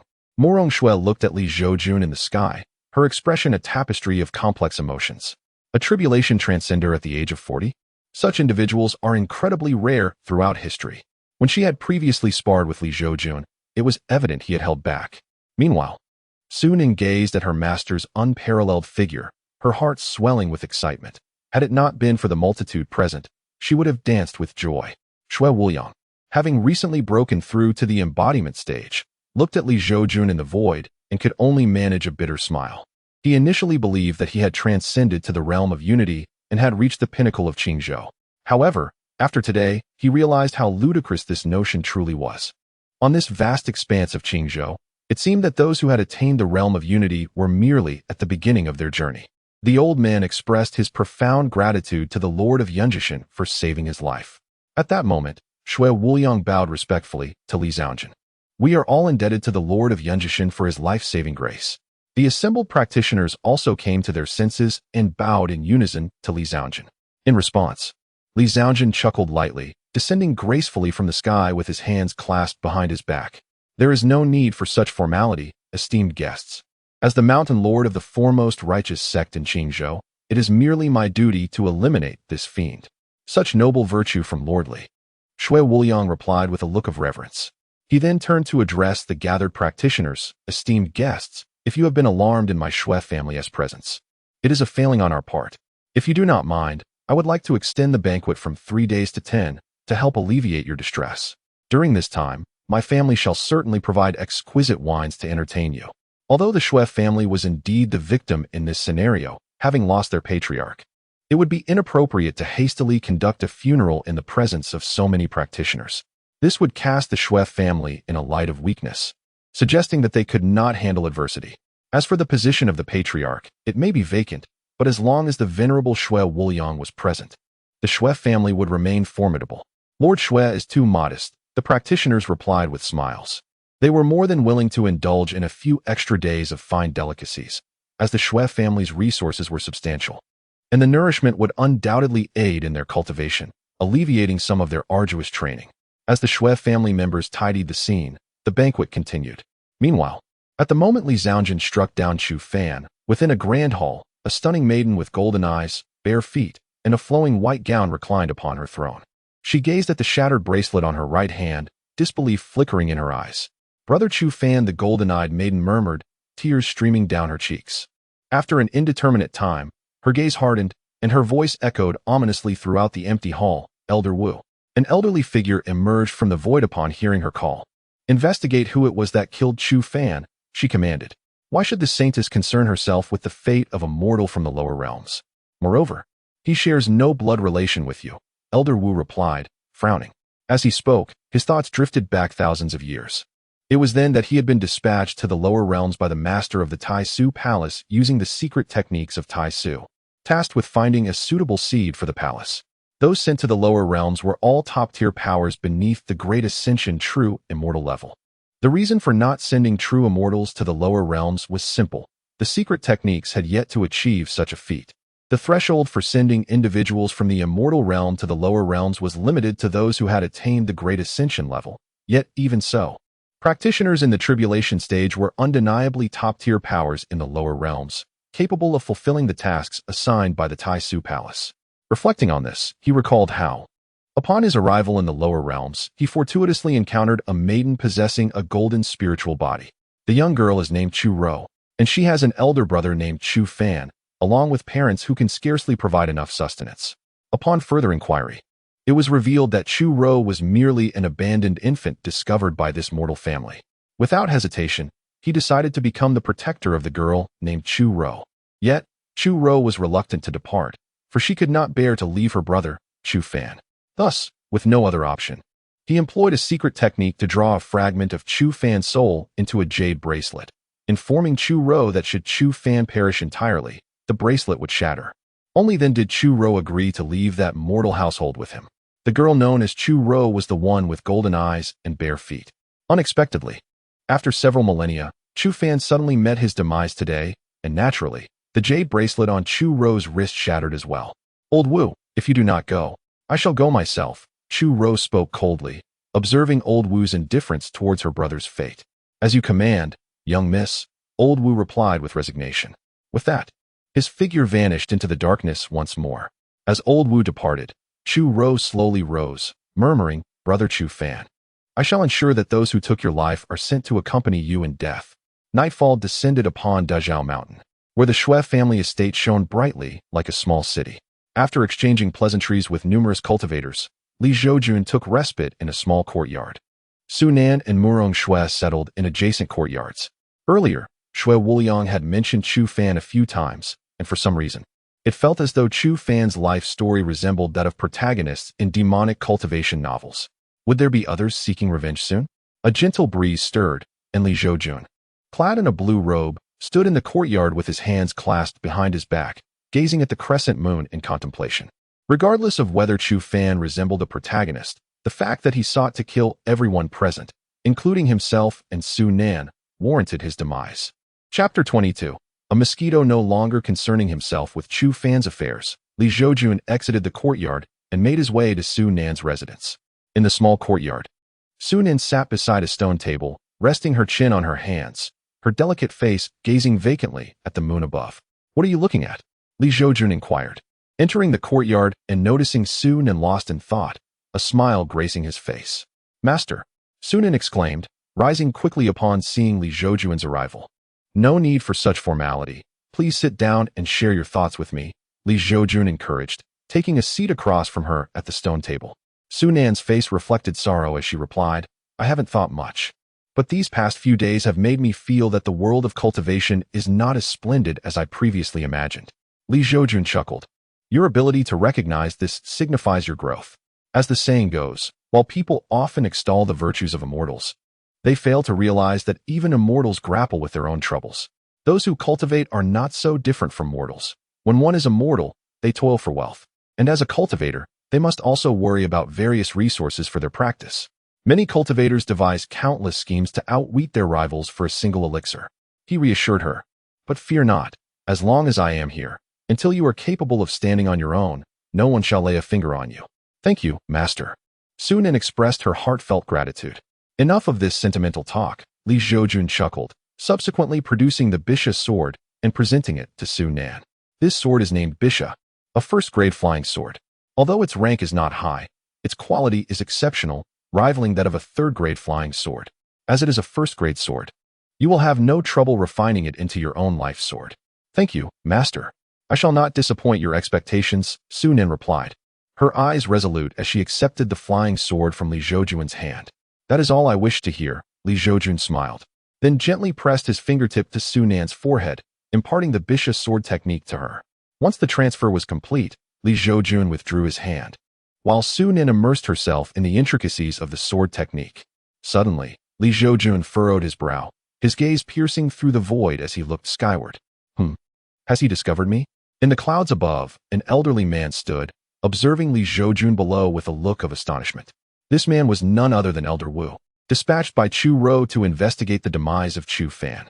According to the approximate location provided by the shattered jade bracelet, Elder Wu traced the matter to the Shui family and learned from the cultivators still present at the banquet, who were extolling Li Zhoujun, that it was indeed the master of Yunjishan from the Daotian sect who had slain Chu Fan, and with a single punch at that.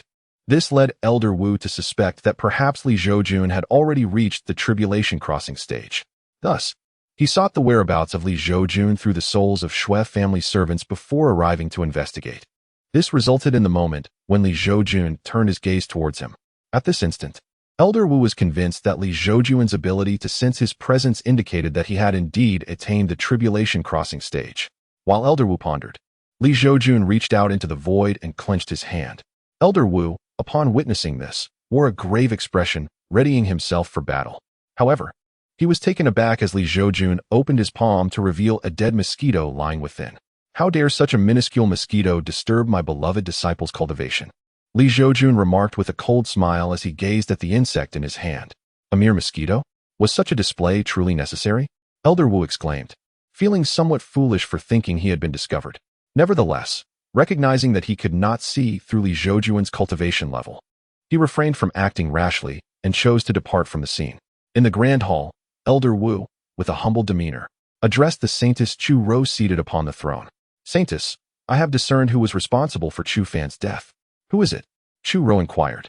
It was Li Zhoujun, the master of Yunjishan from the Daotian sect, Elder Wu replied. The Daotian sect? Chu Rou's expression turned icy, followed by a derisive snort. If memory serves, there was indeed a member of the Daotian sect who severely injured Chu Fan previously. I did not pursue the matter, but now they have gone so far as to kill him.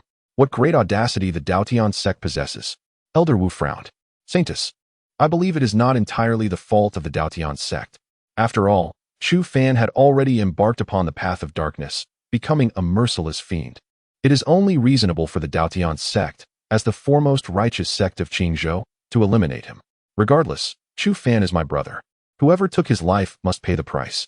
Chu Rou let out a cold snort and said, Old Wu, let me prepare for a bit. Then I shall take a stroll at the Daotian sect. Old Wu, seeing that Chu Rou had made up her mind, could only sigh and remind her, Saintess, that Li Zhoujun's strength may very well have reached the stage of transcending tribulation. If we are to confront him, we must be well prepared. Transcending tribulation? Chu Rou scoffed. Rest assured, Old Wu, I know what I am doing. The scene shifted back to the Shui family courtyard. After Su Nin regained consciousness, Li Zhoujun advised her. Make sure to rest well tonight. There is no need to rush the ritual of refining your life-bound sword. We shall set off for the Daotian sect tomorrow. The little girl nodded repeatedly. Li Zhoujun smiled, then departed for his residence, where he began to explore the automatic shutdown capability provided by the system. At that moment, Li Zhoujun lay on his bed, devoid of any thoughts. However, the Xianming Heart Sutra was continuously operating, autonomously absorbing the spiritual energy from the heavens and the earth. Li Zhoujun's strength, already at the mid-stage of the nascent soul, continued to ascend. The following morning, Morong Shui sought out Li Zhoujun, who was still in his bedroom. Yet to rise. What is it? Why are you looking for me? I haven't even dressed yet, and don't think of me as an old bull coveting tender grass. I am only 40, Li Zhoujun remarked, watching Morong Shui enter the bedroom, sit down in silence, causing him to cover himself with the blanket. Huddled in a corner with a wary expression, Morong Shui's lips twitched. There are plenty of suitors chasing after me. How dare you be picky? Old bull coveting tender grass. Why don't you ascend to the heavens? It's nothing. I just thought for a long time last night and decided to thank you in person for saving me, Morong Shui said. Li Zhoujun pondered for a moment, then grinned. If you wish to offer yourself, we can commence right away. With that, he began to lift the blanket. Lecture. Morong Shui's face flushed red at this scene, and she hurriedly dashed out of the room. Li Zhoujun was left bewildered. What does this mean? I was fully prepared to accept you, an old woman over 100 years my senior, and yet you fled? However, he couldn't help but find Morong Shui's flustered retreat rather endearing. Meanwhile, upon exiting Li Zhoujun's bedroom, Morong Shui touched her flushed cheeks and muttered, This Li Zhoujun really lacks the dignity of a mountain lord. Even if we were to conceive, it must be after marriage. Chapter 23. The people of Daotian sect are not to be bullied by outsiders. Why are you running so fast? As if I would devour you. Just as Morong Shui's cheeks burned, Li Zhoujun donned a green robe and stepped out of the house. Who would devour whom is still uncertain, Morong Shui retorted defiantly. Then why did you run? Li Zhoujun scoffed. Good morning, master. Suddenly, Su Nan's voice rang out from outside the courtyard, and she entered, pausing when she saw Morong Shui. Morong Mountain Lord, you're here too. Did I interrupt something? Should I leave? Morong Shui, caught off guard by the little girl's unexpected support, felt her cheeks flush. You little girl, don't speak nonsense. My relationship with your master is entirely innocent. Oh, I see. Su Nan's small face displayed a look of sudden realization. Morong Shui, on the verge of tears, clearly recognized that the little girl had misunderstood the situation. All right, now that everyone is present, we shall prepare to depart. Li Zhoujun remarked with a smile. Both Morong Shui and Su Nan naturally had no objections.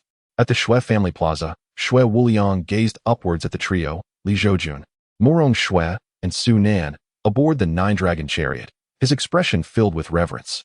I humbly bid farewell to the two mountain lords, he declared. The assembled cultivators echoed. We bid farewell to the two mountain lords. Please, do not stand on ceremony, Li Zhoujun replied with a smile, and then piloted the nine-dragon chariot away amidst a chorus of dragon roars, departing from the Shui family. This lord of Yunju Mountain, following yesterday's battle, was likely to astonish the entirety of the Qingzhou continent once more. Indeed, a single punch that obliterated a fully realized cultivator was a display of unparalleled strength. If I am not mistaken, this lord of Yunju Mountain is barely in his 40s, is he not? Hiss. I have lived for 700 years to attain the nascent soul, and here is a mere 40-year-old crossing tribulations. How terrifying. The cultivators at the plaza lamented as they watched Li Zhoujun's departing figure. The following day, at the Daotian sect, whispers filled the air. Have you heard? Our lord of Yunju Mountain single-handedly annihilated the fully realized red-eyed demon lord with a single punch. What? The Yunju Mountain Lord killed a fully realized cultivator with his bare hands? What? Our Yunju Mountain Lord dispatched a fully realized cultivator with a mere breath? The news of Li Zhoujun slaying a fully realized cultivator had spread like wildfire within the Daotian sect, growing more fantastical with each retelling. Yet, at that moment, two terrifying presences descended upon the gates of the Daotian sect. The disciples, elders, and even the mountain lord within the sect turned pale at once. Soon, a surge of energies erupted from various mountain peaks, coalescing into figures that appeared above the gates of the Daotian sect. Who dares to be so audacious at the gates of my Daotian sect? Lu Yin, having rushed from Hoofing Mountain, observed the elderly and young figures crossing the void with a grave expression. The elder radiated an overwhelming aura that undoubtedly reached the tribulation stage, as did the golden-eyed, barefooted girl beside him. How dare you speak to us, you wretched creatures? Summon your sect leader at once. The golden-eyed girl scoffed at Lu Yan. The duo was none other than Elder Wu and Chu Rou. Impudence. Lu Yan's face flushed with indignation. Since breaking through to the immortal ascension realm, few had dared to speak to him in such a manner. It was one thing to be bullied by Li Zhoujun and Morong Shui, as they were both members of the Daotian sect. However, having outsiders speak to him with such arrogance was intolerable. Despite the adversary's higher realm, he stood resolute. Do you truly believe that just because you are tribulation cultivators, my Daotian sect fears you? Do you think we lack capable cultivators? Indeed. The mountain lords rallied behind Lu Yin in support. Although they hailed from different mountains and lineages, they shared a singular, undeniable identity. They were all mountain lords of the Daotian sect. The guests have arrived. Do not act recklessly, they urged.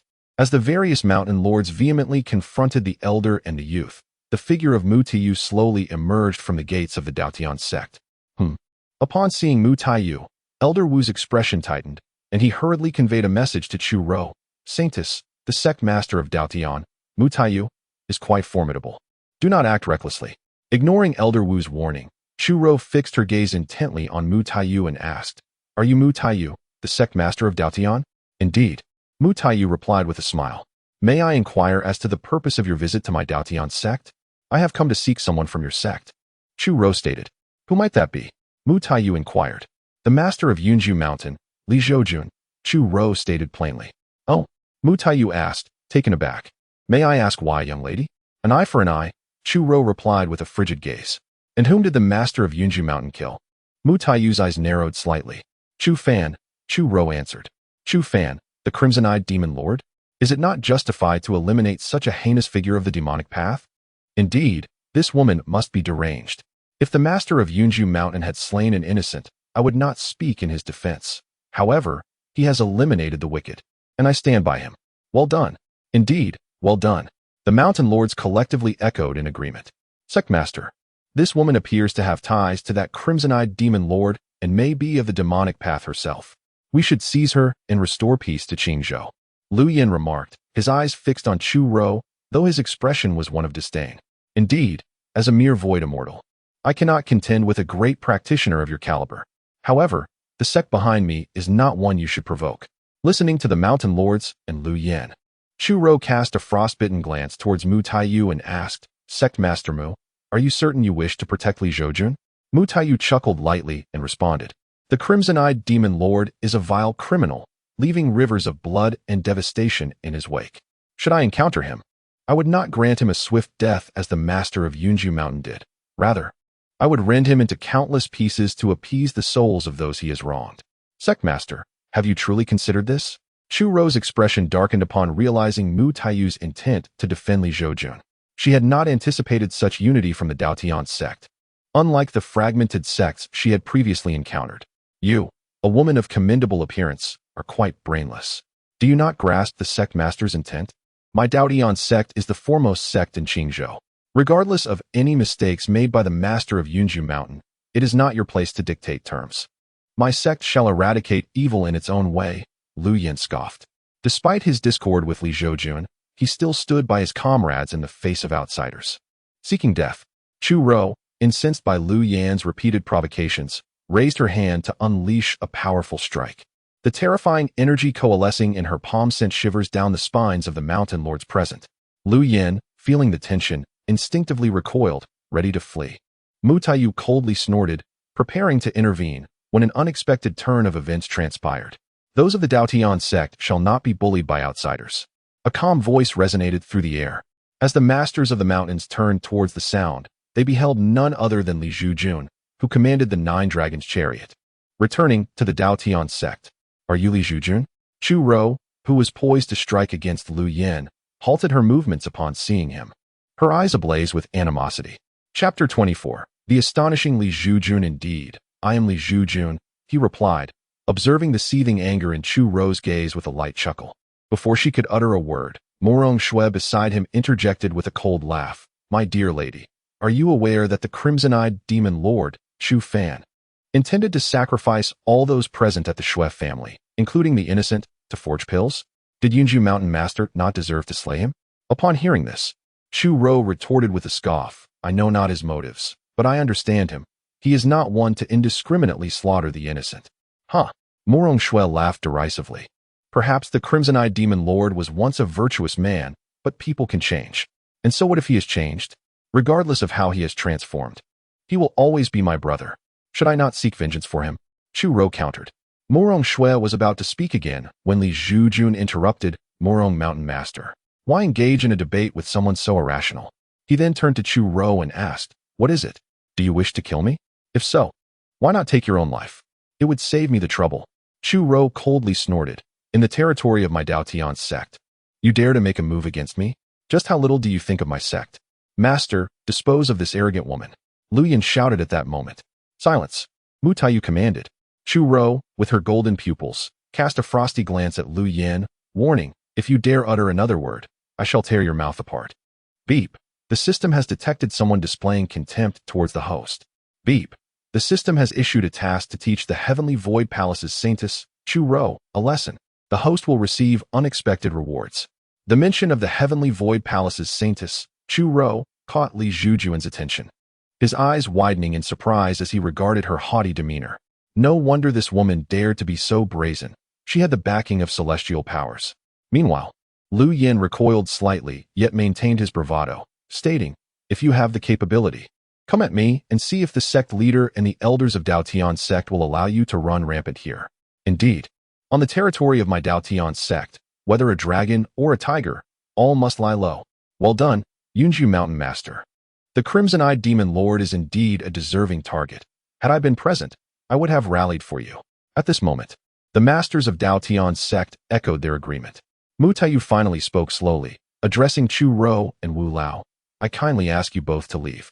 Even if my Daotian sect's people are at fault, it is I, as the sect leader, who shall take matters into my own hands. without the need for outsiders to meddle. Seeing that the people of Dao Tian's sect continually shielded Li Zhoujun, Chu Ro's fury peaked. Yet her face suddenly broke into a smile. You are merely a slightly larger ant sect from the lower realms. Do you not know that my backing comes from the heavenly void palace of the celestial realm? I, Chu Ro, am the saintess of the heavenly void palace. Do you truly wish to offend the celestial powers for the sake of a mere mountain master? Begone. At this moment, the icy gaze of Mu Taiyu conveyed a chilling warning. Do not overstep your bounds. I have declared that no outsider shall lay a finger on the disciples of the Dao Tian sect. Depart now, and we shall part in peace. Persist in your folly, and I shall show no mercy. As Mu Taiyu's words echoed, a terrifying aura erupted from his being, as if a divine entity, disdainful of the world, was rising behind him. Such an arrogant demeanor caused even Elder Wu's heart to race. How could such a formidable power exist in this humble realm? Could it be that he is a true immortal of the Great Ascension? The master of the sect is enraged. Ah, this promises to be an entertaining spectacle. Do they truly believe that the Dao Tian sect lacks influence in the celestial realm? It has been a long time since I witnessed the master in action, the last time. He effortlessly sent Lu Yin flying with a single strike. Meanwhile, the mountain lords, observing Mu Taiyu's fury, exchanged glances filled with malicious delight directed at Chu Ro and Elder Wu. Only Lu Yan's expression betrayed his trepidation. Chu Ro, too, stood in stunned silence, unable to comprehend the audacity of the Dao Tian sect's members even after she had invoked her background. Elder Wu's countenance shifted dramatically as he recalled a force known as the Dao Tian Immortal Palace within the celestial realm, presided over by an emperor-level cultivator. Could it be that the Dao Tian sect is somehow connected to the Dao Tian Immortal Palace? With this realization, Elder Wu prepared to urge Chu Ro to retreat. At that moment, Li Zhoujun, witnessing the unwavering support of the Dao Tian sect members despite their awareness of Chu Ro's celestial connections, felt a surge of belonging. He then clasped his fists towards Mu Taiyu and the mountain lords, expressing his gratitude. I sincerely thank the sect master and my fellow disciples for your kindness.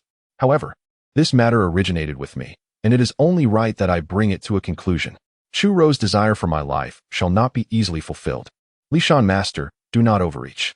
As the mountain lord of the Dao Tian sect, with our backing, there is no need to engage in reasoning with this obstinate woman. One mountain lord remarked with a grin. Indeed, if reasoning is to be had, let it be with those who are capable of understanding. This woman is clearly unreasonable, seeking vengeance for a demon lord burdened with immense sins. It is utterly laughable. Were I the celestial palace she claims to represent, I would swiftly dispatch such a disciple with a single strike. Do not overreach. The Dao Tian sect can indeed resolve this issue for you, Mu Taiyu added, his tone firm yet reassuring. Rest assured, sect master, Li Zhoujun replied with a slight bow, then fixed his gaze upon Chu Ro, a smile creeping across his face as he inquired, do you know how Chu Fan met his demise? You likely do not, so allow me to enlighten you. He was simply too weak, obliterated by a single punch into a mist of blood, his spirit extinguished. Seeking death, are we? Li Zhoujun's words pierced Chu Ro's heart like a dagger, igniting her fury and humiliation into a frenzy. In a moment of rage, she raised her hand, conjuring a golden seal that hurtled toward Li Zhoujun. Hiss! Though this woman was reckless, her cultivation was undeniably formidable. Indeed, her strength likely reached the late stages of tribulation. Could Yunju Mountain Lord possibly contend with her? It seems unlikely, for although the Lord of Yunju Mountain has effortlessly slain a fully realized practitioner of the harmonization stage, he is merely in his 40s. I recall visiting the previous Lord of Yunju Mountain and witnessing him as a boy, frolicking naked by the river. Thus one could surmise that his cultivation has merely reached the threshold of transcending tribulation, at best.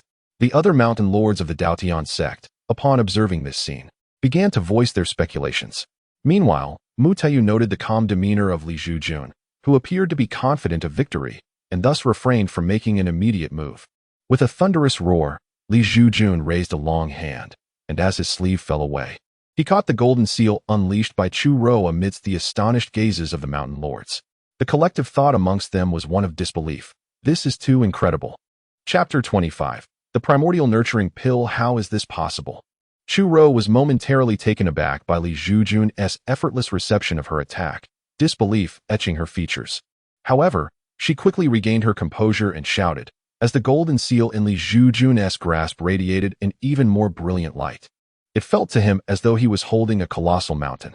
Merely a trivial skill, Li Zhoujun scoffed under his breath, exerting force with his palm, causing the golden seal to shatter with a resounding crash, dispersing into a myriad of spiritual fragments. As the golden seal was obliterated, Chu Ro's complexion paled, and she stifled a groan.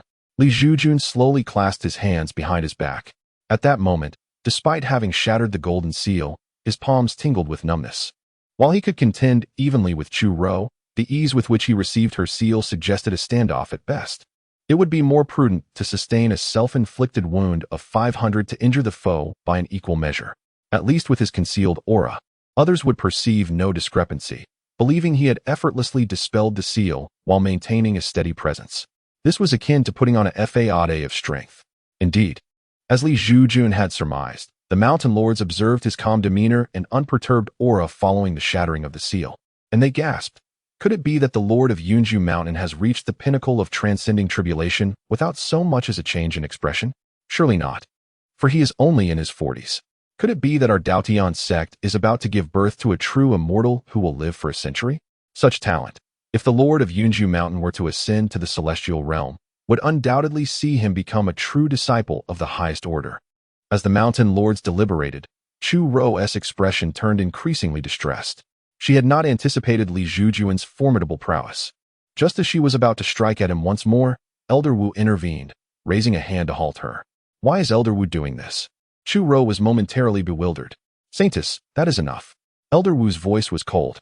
Chu Ro was taken aback, having never seen him so serious. After restraining Chu Ro, Elder Wu offered a slight bow to Li Zhoujun, saying, I sincerely apologize, Lord of Yunju Mountain. My saintess has been in seclusion since childhood and still possesses the temperament of a young girl. I hope you will overlook her indiscretions and not hold them against her. I extend my apologies to all esteemed members of the Daotian sect on her behalf.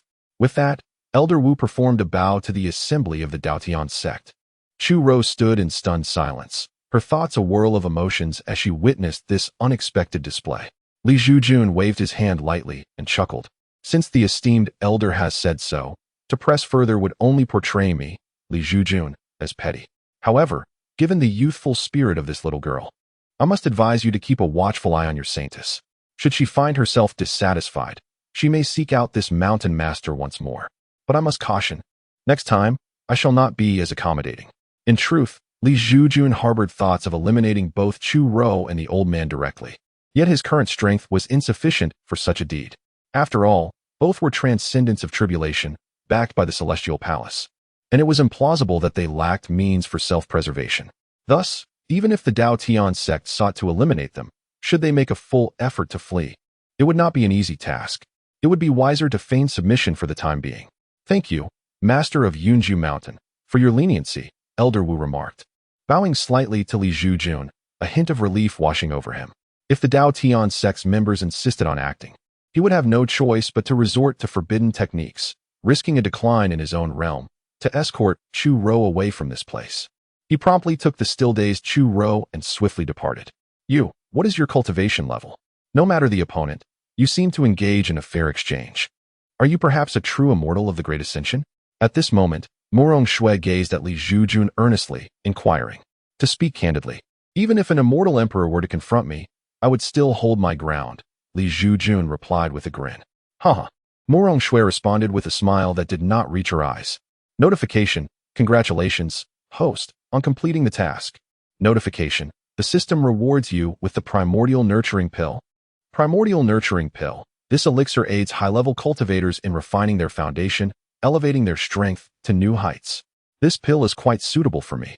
Li Zhoujun's eyes sparkled upon witnessing the system's reward. To be frank, although the rewards from the system were of pure quality, their frequency had become overwhelming, necessitating a period of refinement. All right, the spectacle has concluded. Everyone may disperse now. Mu Taiyu, seeing the situation resolved, waved to dismiss the various mountain masters. Subsequently, Mu Taiyu fixed his gaze firmly on Li Zhoujun, stating, Master of Yunju Mountain, regardless of what occurs, I hope you remember that you are a part of the Daotian sect. Rest assured, Sect Master, the Daotian sect has treated me well, although I have faced some disdain in the past, such is the nature of humanity. Nonetheless, that aside, the Daotian sect has entrusted Yunju Mountain to my stewardship. and various cultivation resources have been duly allocated. I will not forget this kindness, Li Zhoujun replied with a smile.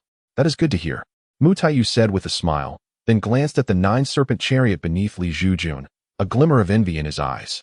Your 9-serpent chariot is indeed quite remarkable. It is merely average, Li Zhoujun grinned. Merely average? I beg to differ, Mu Taiyu sighed in admiration, then added. You and Master Morong have had a long journey. It is best you return and rest well. After his admonition, Mu Taiyu departed. Once the mountain masters had left, Li Zhoujun mused to himself, I did not anticipate that the Dao Tian sect could be so united at a critical moment. No wonder it is hailed as the foremost sect in Qingzhou. However, if the Dao Tian sect were like any other sect, I would not have become the master of Yunju Mountain, nor would I have survived long enough for the system to manifest. Li Zhoujun. It has been some time since I left Lingxua Mountain. It is time for me to return and pay a visit. At this moment, Morong Shui bid farewell to Li Zhoujun. Surprised, Li Zhoujun glanced at her and remarked, From your words, it seems you wish to accompany me back to Yunjishan? That is certainly not out of the question. Bah! Morong Shui spat disdainfully before turning and vanishing. For a cultivator at the harmony stage, tearing through the void was a rather effortless feat. However, Li Zhoujun failed to notice the trace of melancholy that graced Morong Shui's face as she departed. Master, it appears I shall indeed have another mistress, sighed Su Nan at that moment. Focus on your cultivation, Li Zhoujun replied curtly, delivering a light smack to Su Nan's forehead. Ouch! Su Nan yelped in surprise at the sudden pain. Li Zhoujun smiled faintly and summoned the 9 Dragons' chariot, soaring above the mountain gate towards Yunjishan. The 9 Dragons' chariot, gliding on the winds, adorned in its azure robes. Who might this be? The Immortal of Yunjishan, murmured some disciples of Dao Tian's sect, gazing up at the shadow of the 9 dragons that obscured the sky. Soon, this phrase, accompanied by the tale of Li Zhoujun's decisive annihilation of a harmony stage demon cultivator, spread throughout the vast expanse of Qingzhou. The title of the Master of Yunjishan from Dao Tian's sect also resonated with reverence across Qingzhou. In a swift transition, Li Zhoujun had returned to Yunjishan with Su Nan. You may wait by the lake, he instructed the 9-headed celestial dragons after descending from the 9 dragons' chariot. After the dragons took flight towards the lake of Yunjishan, Li Zhoujun turned to Su Nan with a smile. All right, you should also take some rest. Tomorrow, I shall personally teach you the Bixuang sword technique. Sure. Thank you, master. Su Nan exclaimed with excitement upon hearing his words. Li Zhoujun chuckled lightly, clasping his hands behind his back as he entered Yunjishan Hall. Chapter 26. Granny Jean Hua. The following morning, Su Nan, cradling the Bixuang sword gifted by Li Zhoujun, arrived early at Yunjishan Hall. Upon her arrival, she found Li Zhoujun already seated in the grand hall. Good morning, master. Su Nan greeted him cheerfully. Li Zhoujun nodded with a smile. Good morning. Let us begin. Demonstrate your sword technique so I may assess your progress. All right, master, please watch closely, Su Nan replied, drawing her flying sword and commencing her display of the sword technique within Yunjishan Hall. As Su Nan's swordplay quickened, the temperature within the hall dropped noticeably. One must admit, the young girl possessed remarkable talent and a profound understanding of the Bixuang sword technique. After observing her performance, Li Zhoujun found little to critique. Master, how was it? Su Nan eagerly looked towards Li Zhoujun after completing her display, hoping for feedback. Well done, Li Zhoujun smiled. It is evident that you have your own unique interpretation of the Bixuang sword technique, which is commendable. As the saying goes, a master leads one to the door. But the cultivation lies within the individual. Should you merely replicate my path, you may only reach my level. However, I hope that you will surpass me. After hearing Li Zhoujun's words, Su Nan replied earnestly, Master, I understand. Li Zhoujun nodded with a smile. Is the master of Yunjishan present? Suddenly, a mysterious voice of an elder resonated from outside the cloud abode. Li Zhoujun was taken aback upon hearing it. Meanwhile, in the Dao Tian Hall, Mu Taiyu was sipping tea. However, in the next moment, as if sensing something, he abruptly appeared in another grand hall known as the Tai Ling Hall. In the center of this hall stood a colossal stone tablet, adorned with countless names, radiating a golden glow. Some names had already dimmed. This was the tablet of fate of the Dao Tian sect. The so-called signifies that upon officially becoming a member of the Dao Tian sect, one's name is inscribed by designated individuals, and those names shimmering with golden light indicate that their bearers are still alive. Conversely, the names that have dimmed signify that their owners have perished. At this moment, one name on the tablet flickered intermittently, ceaselessly gleaming. The owner of this name was none other than Murong Shui. Master, it seems that the leader of Lingxua Mountain is in trouble. Just as Mu Taiyu materialized in the hall's master, who was also the guardian of the Tai Ling Hall Master, suddenly appeared. The Tai Ling Hall Master was an elderly figure with a head of white hair, appearing no different from an ordinary person. Can you check her whereabouts? Mu Taiyu inquired of the Tai Ling Hall Master. On Jinhua Island, situated between Qingzhou and Yunzhou, the Tai Ling Hall Master replied in a solemn tone. How did she end up there? Mu Taiyu's expression grew grave. On Jinhua Island resided Granny Jinhua, a formidable force in her own right. Even Mu Taiyu could not claim to have a guaranteed victory against her. Thus, over the years, Jinhua Island and the Daotian sect had reached an unspoken agreement, each keeping to their own territory. Yet, it was unexpected that Murong Shui would venture to Jinhua Island. Master, you must not go to Jinhua Island, the Tai Ling Hall Master cautioned. Mu Taiyu furrowed his brows. What? Do you suggest I abandon Murong Shui's well-being? Not at all. The Tai Ling Hall Master sighed with a wry smile. Master, you are aware that numerous factions beyond Qingzhou are eyeing it covetously, eager to carve out their share of its vast resources. If you were to encounter trouble on Jinhua Island, those factions would surely take advantage of the situation, and Qingzhou would likely be engulfed in a storm of bloodshed. What then? Mu Taiyu asked. I would recommend someone to venture to Jinhua Island and rescue the Mountain Master Murong, suggested the Tai Ling Hall Master. Yunju Mountain Master? Mu Taiyu inquired, perplexed. Indeed. The Tai Ling Hall Master nodded, as I suspected. The strength of this Yunju Mountain Master is undoubtedly the most exceptional among all the mountain masters of our Daotian sect. Even those old masters who have long since broken through the tribulation yet concealed their strength cannot compare. Mu Taiyu shook his head, no? The Yunju Mountain Master possesses remarkable talent, transcending the tribulation at the age of 40. His future is limitless. He must not be put at risk. Ah, but Master, before your arrival, I had already dispatched a clone to notify him, the Tai Ling Hall Master said with a resigned shrug. Mu Taiyu, just moments ago. In the cloud abode. Tai Ling Hall Master, to what do I owe the honor of your presence? Li Zhoujun stepped out of the grand hall and saw that the one calling for him was indeed the Tai Ling Hall Master. However, at this moment, the Tai Ling Hall Master appeared ethereal, seeming to be merely a projection of spiritual energy. Might I trouble you, Master of Cloud Residence, to make a journey to Golden Flower Island? Master Lingxua has encountered some difficulties there. After much contemplation, I believe entrusting this matter to you would be the most prudent course of action, remarked Master Tailing with a smile. Ding, the host's future fiancé, E, is in peril. The system has issued a task. Proceed to Golden Flower Island to rescue Murong Shui. The host shall be rewarded handsomely. What is this about a future fiancé? Li Zhoujun gazed at the task issued by the system, feeling quite speechless. Nevertheless, he resolutely responded to Master Tailing, saying, Leave this matter to me, but given the urgency, might I inquire if you possess a means to expedite my journey? Certainly. Upon hearing Li Zhoujun's agreement, Master Tailing produced a jade cicada, saying, This is a spatial jade cicada. Shattering it will directly transport you to Master Murong's side. Excellent. Li Zhoujun accepted the jade cicada from Master Tailing. Exercise caution. Master of Cloud Residence, Granny Jean on Golden Flower Island is not an easy adversary. Master Tailing cautioned before his form dissipated. At that moment, Li Zhoujun turned to Su Nan, saying, I shall be stepping out for a time. Mind the Cloud Residence well until my return. Be careful on your journey, Master. You must rescue Mother, Su Nan cheerfully replied. You little girl, do not speak so recklessly, Li Zhoujun remarked, rubbing his temples before shattering the spatial jade cicada.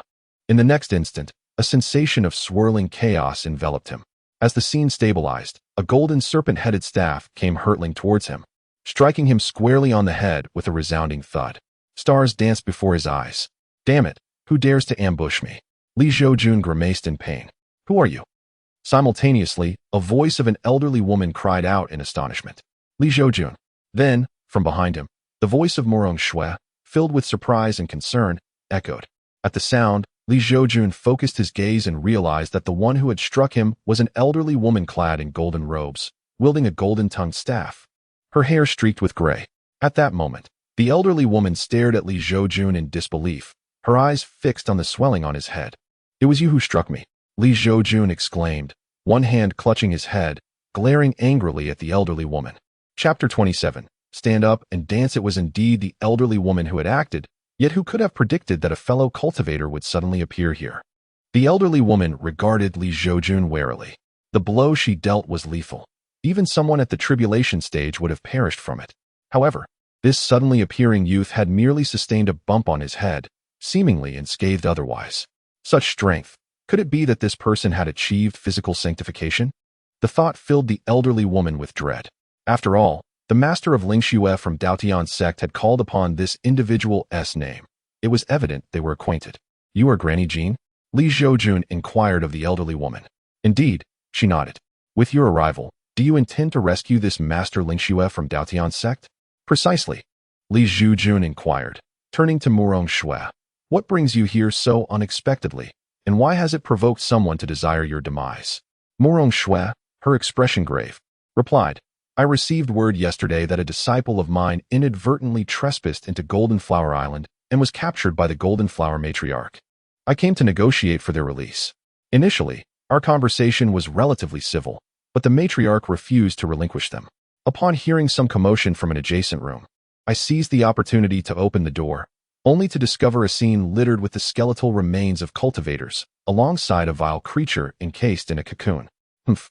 Those bones once belonged to those who coveted the treasures of Golden Flower Island. Shouldn't they be eliminated?"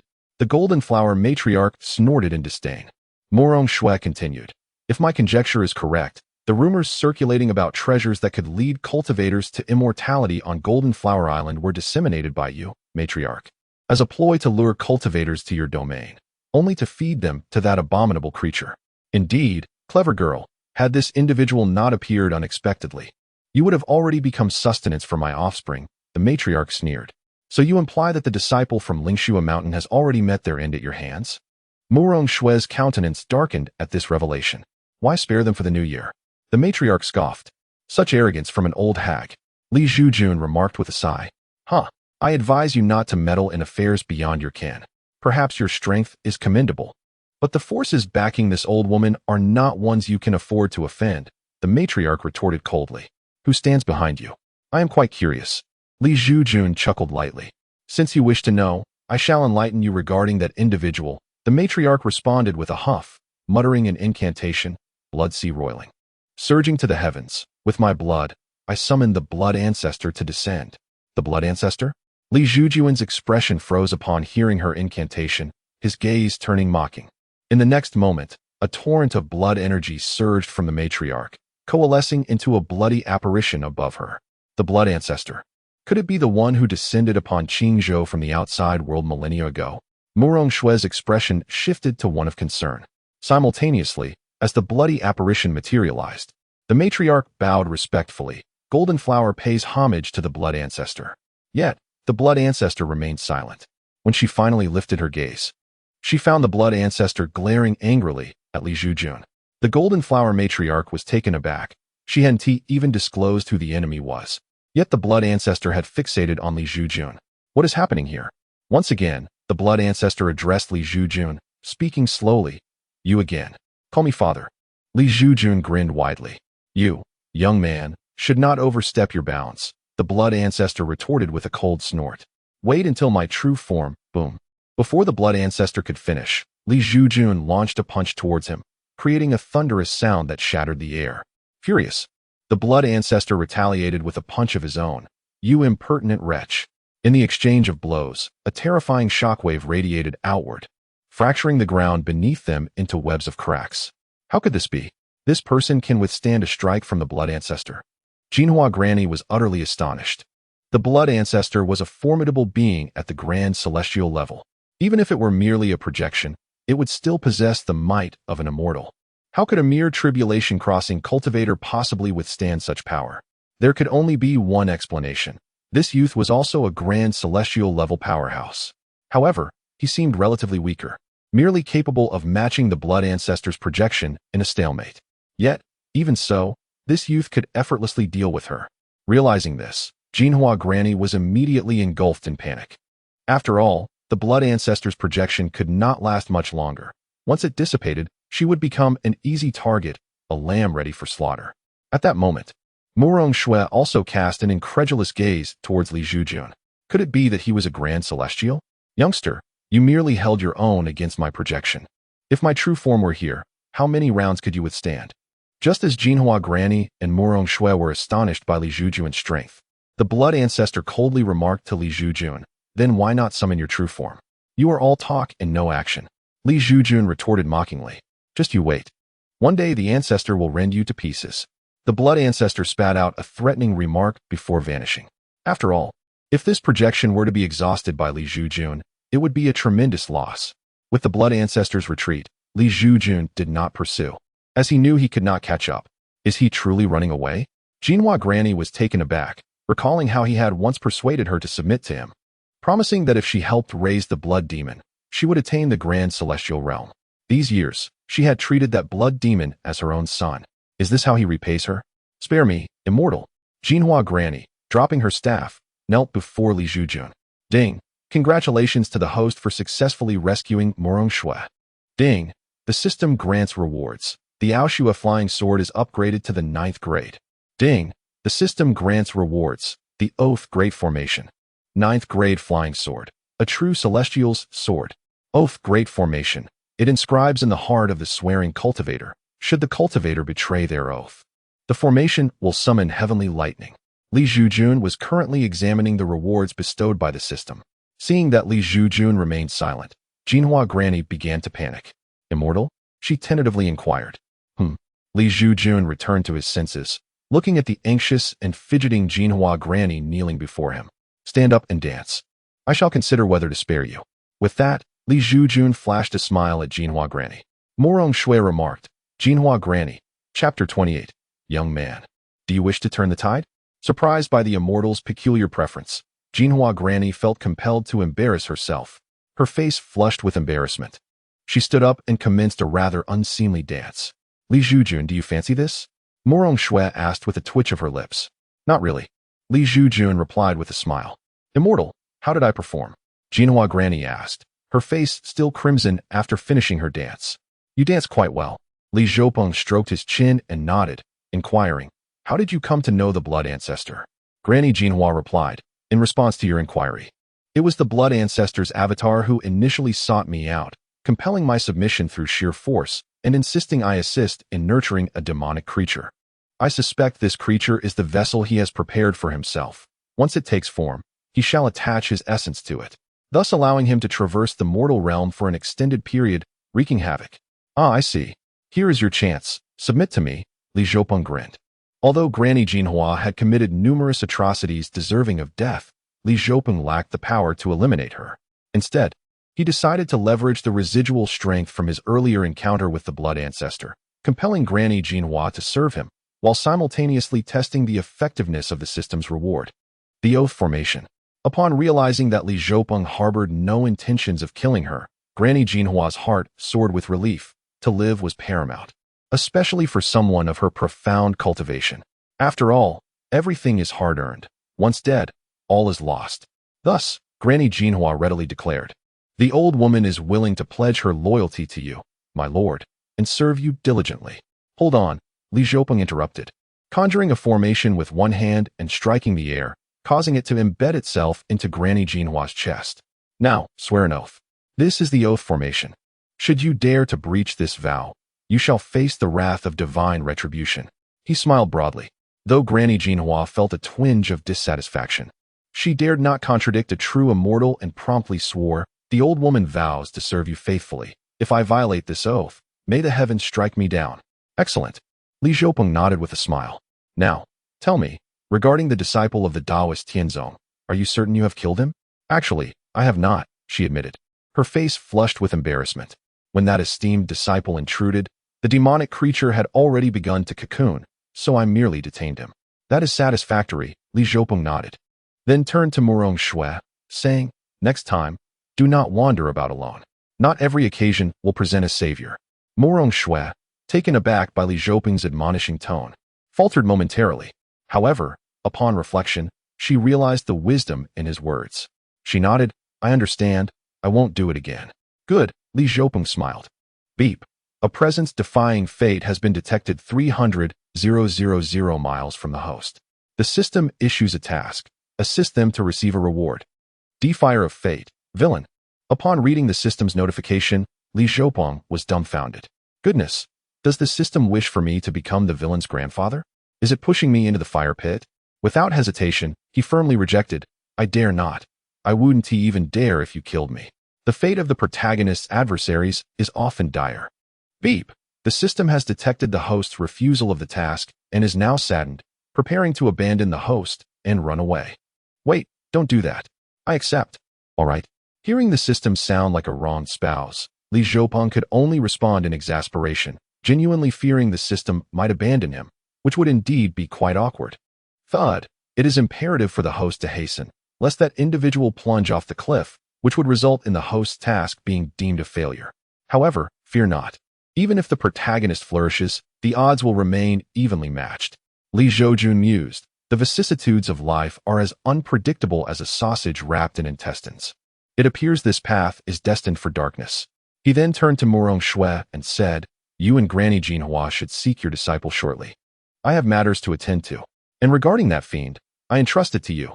Such entities must not survive for long. Rest assured, Morong Shui replied. As Li Zhoujun prepared to turn away, Morong Shui called out, Be cautious on your journey. Understood, Li Zhoujun smiled.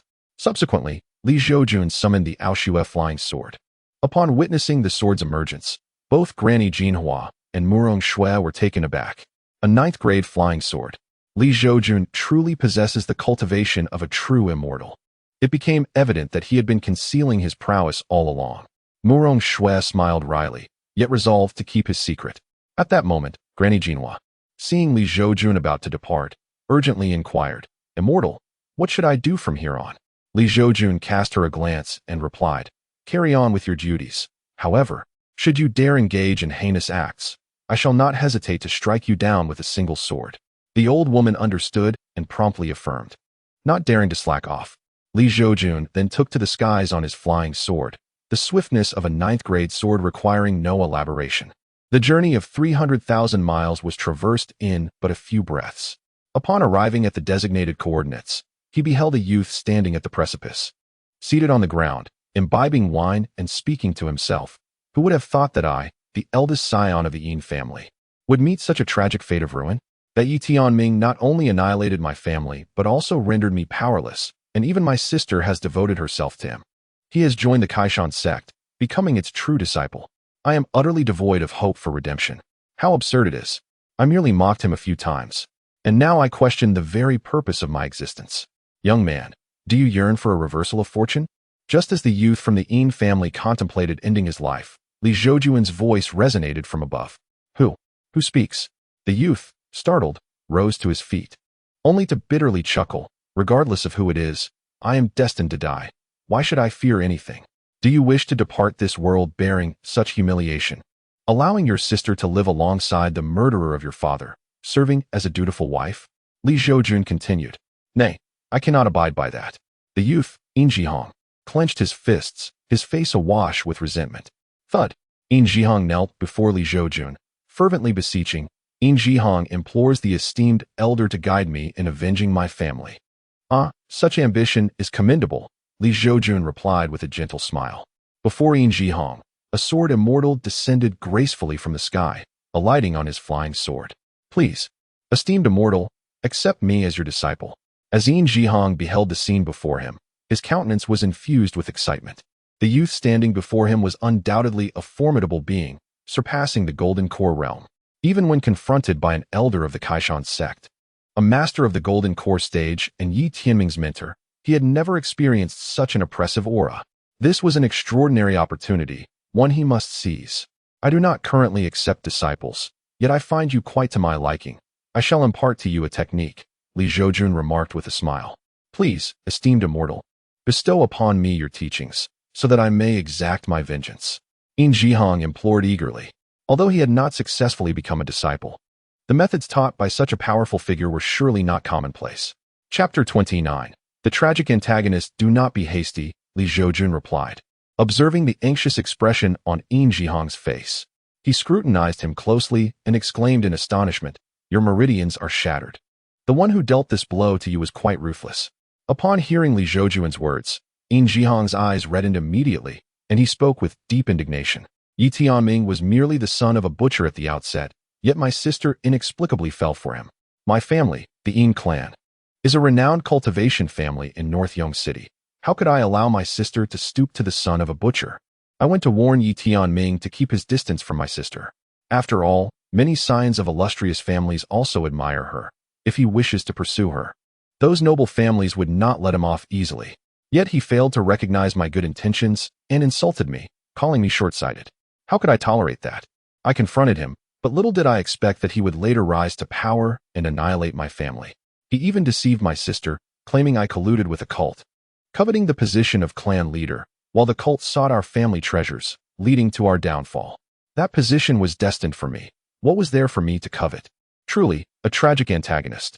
Li Zhoujun gazed at Yin Jihong, whose eyes brimmed with tears, and could not help but inwardly lament the boy's misfortune. This elixir is known as the Pulse Rejuvenation Pill. It can aid you in reforming your meridians, Li Zhoujun said, producing a pill and offering it to Yin Jihong. Thank you, esteemed elder, for this gift, Yin Jihong exclaimed, reverently accepting the pill with both hands raised high. In tandem, Li Zhoujun pressed a finger to Yin Jihong's brow, imprinting a technique titled Kuaihua Xinjing into his mind. This technique, which Li Zhoujun had discovered in the Dao Tian sect's scripture repository when he was unable to cultivate, was a formidable method akin to the infamous Kuaihua Baodian from his past life, requiring self-castration for practice. To practice this technique, one must first undergo self-castration. As the saying goes, a blessing in disguise. I find myself curious as to how far you will go in the future, Li Zhoujun chuckled. At that moment, as Yin Jihong contemplated the technique in his mind, he felt it was an exceptionally powerful and uniquely tailored method for him. Regarding the matter of his manhood, Yin Jihong was no longer concerned. All that mattered was avenging his family, and what was that in comparison? Thank you, esteemed elder, Yin Jihong proclaimed, kneeling upon the ground and bowing deeply to Li Zhoujun. Li Zhoujun smiled gently, offering no objection. Ding! Congratulations to the host for completing the task and aiding the defiant one. Ding! The system grants rewards. Full Yuan Ing cultivation achieved. Full Yuan Ing cultivation. Quite commendable indeed. Gazing at the system's rewards, Li Zhoujun contemplated. Achieving the consummate stage of the nascent soul realm, he would undoubtedly be regarded as an ancestral figure in Qingzhou, capable of establishing his own sect without issue. Even within the Dao Tian sect, he would be esteemed at the level of an elder. Beep. The system continues to issue tasks. The host is required to assist Yin Jihong in seeking vengeance. The host shall receive the true immortal effect. This is a bit excessive, system. Are you suggesting I directly engage with the protagonist? Upon seeing this task, Li Zhoujun was instantly taken aback. He had no desire to confront the fated child head-on. After all, these destined individuals are akin to indestructible pests, stubborn and resilient. They can leap off cliffs and stumble upon opportunities. Even when pursued by beautiful women, they can charm them into their harem. They may not even truly die. As even reduced to ashes, they find ways to return stronger. Beep. Host, do not be timid. With the system's 50-50 capability, even if the heavenly Tao appears, you can contend equally. Furthermore, this true immortal effect is a rare treasure, allowing the host to impress without ostentation. You seem to be solely inclined to make me ostentatious, Li Zhoujun mused, his lips twitching. To be burdened with such a system is indeed a love-hate relationship. After all, as a refined and amiable individual, what does it mean to parade around in arrogance? I have suddenly changed my mind and decided to assist you in your quest for vengeance, Li Zhoujun remarked with a smile at Yin Jihong, who was kneeling before him. Yin Jihong's expression brightened at these words. Thank you, esteemed senior. He bowed once more in gratitude. Suddenly, a sense of unease washed over Yin Jihong. After all, he was merely an insignificant ant. Why would such a powerful figure willingly offer assistance without cause? Was it merely because he found him pleasing to the eye? That reasoning seemed rather far-fetched. Could it be that this esteemed senior had ulterior motives? Yet, he was utterly destitute. What could the senior possibly desire? Did he harbor a peculiar interest in him? As this thought crossed his mind, Yin Jihong felt a chill run down his spine and instinctively tightened his grip on his lower back.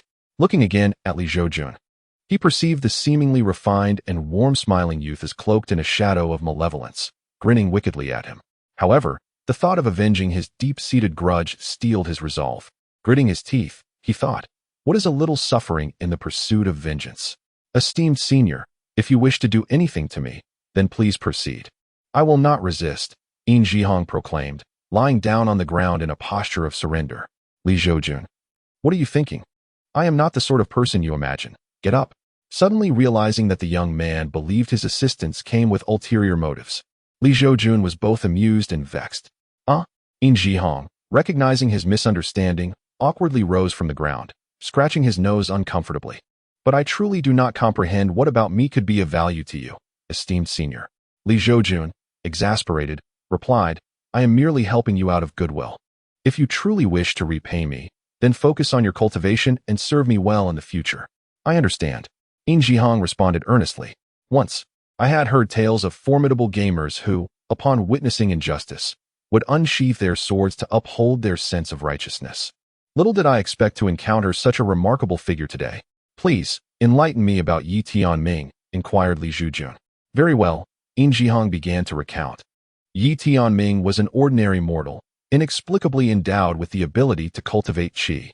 At that time, my sister had already become a disciple of Elder Zhao Hui at the Kaishan sect, her future boundless. Naturally, our Yin family could not allow Yi Tianming to be with her. Hence, my father invited Yi Tianming to our home, intending to provide him with some resources for cultivation, hoping to distance him from my sister. To our astonishment, Yi Tianming was unyielding, declaring he would marry no one but her. My father, incensed, sought to eliminate him. But Yi Tianming unexpectedly unleashed his full foundational cultivation, decimating our family. My father, the head of the Yin family, had only just broken through to the foundational realm. How could he stand a chance against him? Thus, our family met utter ruin, and Yi Tianming deliberately spared my life, leaving me to endure my torment. Furthermore, he spread rumors that I had invited the wolf into our home, leading to our family's demise. It was only recently that I learned he had joined the Kaishan sect, backed by a formidable golden core master, and was now with my sister. Overwhelmed with despair, I contemplated leaping from a cliff to end my life. Chapter 30. The secret realm of ice water suddenly endowed with the power to cultivate qi, and then manifesting the pinnacle of foundational strength. Li Zhoujun listened intently to Yin Zhihong's account, pondering the implications. It appeared that this Yi Tianming was not merely supported by the Kaishan sect, but also possessed a powerful mentor. Senior, if you would be willing to assist me, all I ask is that you impede the forces behind him. I wish to confront Yi Tianming myself, Yin Zhihong fervently declared. I suspect that his sudden surge to foundational perfection was due to some secret technique, which he may not be able to employ again. His true cultivation level should still be at the qi refining stage. At this moment, Yin Zhihong spoke excitedly to Li Zhoujun. However, Li Zhoujun replied with a smile. Subsequently, Yin Zhihong sought out a cave, entering to consume a pulse-fortifying pill. Li Zhoujun did not depart, but remained outside the cave, contemplating the time it would take to return to the Daotian sect. After all, he needed to assist Yin Zhihong in avenging his family. Once he regained his strength and practiced the Sunflower True Scripture, it would likely take at least 10 days to half a month. Having arrived at this conclusion, Li Zhoujun took out a sheet of white paper and penned a letter. Master is occupied outside and will return after some time. Please cultivate diligently at Yunjishan, and should you have any questions, feel free to consult Master Moro. After finishing, with a flick of his fingers, he folded the paper into an origami crane, imprinting his spiritual essence upon it before casting it into the air. In an instant, the paper crane transformed into a living white crane, soaring towards the Daotian sect. As it bore his essence, the disciples of the Daotian sect would not hinder it. Having accomplished this, Li Zhoujun clapped his hands and leapt effortlessly onto a tree outside the cave, settling down to enjoy a peaceful nap. He harbored no fear of potential dangers, for he was invincible, unmatched by any adversary. Even weapons wielded by others could not pierce his formidable flesh. Moreover, Li Zhoujun needed not engage in arduous training, as the system would autonomously facilitate his cultivation. At dawn the following day, at Daotian sect on Yunji Mountain, the young girl Su Nen was diligently practicing the Bisha sword technique in the courtyard. Suddenly, a white crane descended from the heavens, transforming into a paper crane that landed delicately in Su Nan's small hands. Concurrently, a fragment of Li Zhoujun's consciousness attached itself to her. This consciousness would only be activated in moments of crisis, manifesting as a doppelganger of Li Zhoujun. With this assurance, Li Zhoujun felt no anxiety regarding the girl's safety. He had inquired of the system whether his doppelganger possessed abilities akin to his own. The system affirmed this. though it cautioned that the doppelganger could only sustain such power for a maximum of 3 minutes before dissipating. Yet, 3 minutes sufficed for Li Zhoujun to command his flying sword and arrive at the scene. Meanwhile, Sunan had finished reading Li Zhoujun's letter, carefully tucking the parchment into her bosom before resuming her sword practice. At that moment, a figure of a young woman entered. "Sister Shui?" Sunan exclaimed, momentarily taken aback upon recognizing the visitor as Shui Nianyao, who had recently become a disciple under the esteemed master of Kanglan Mountain. "Sister Su, the last time we met was on Ascension Mountain. I never anticipated that after this time apart, you would still remember me," Shui Nianyao said with a gentle smile. "Of course I remember. After all, you are so beautiful and exceptional," Sunan replied earnestly. "Yet, you are the one who is truly remarkable.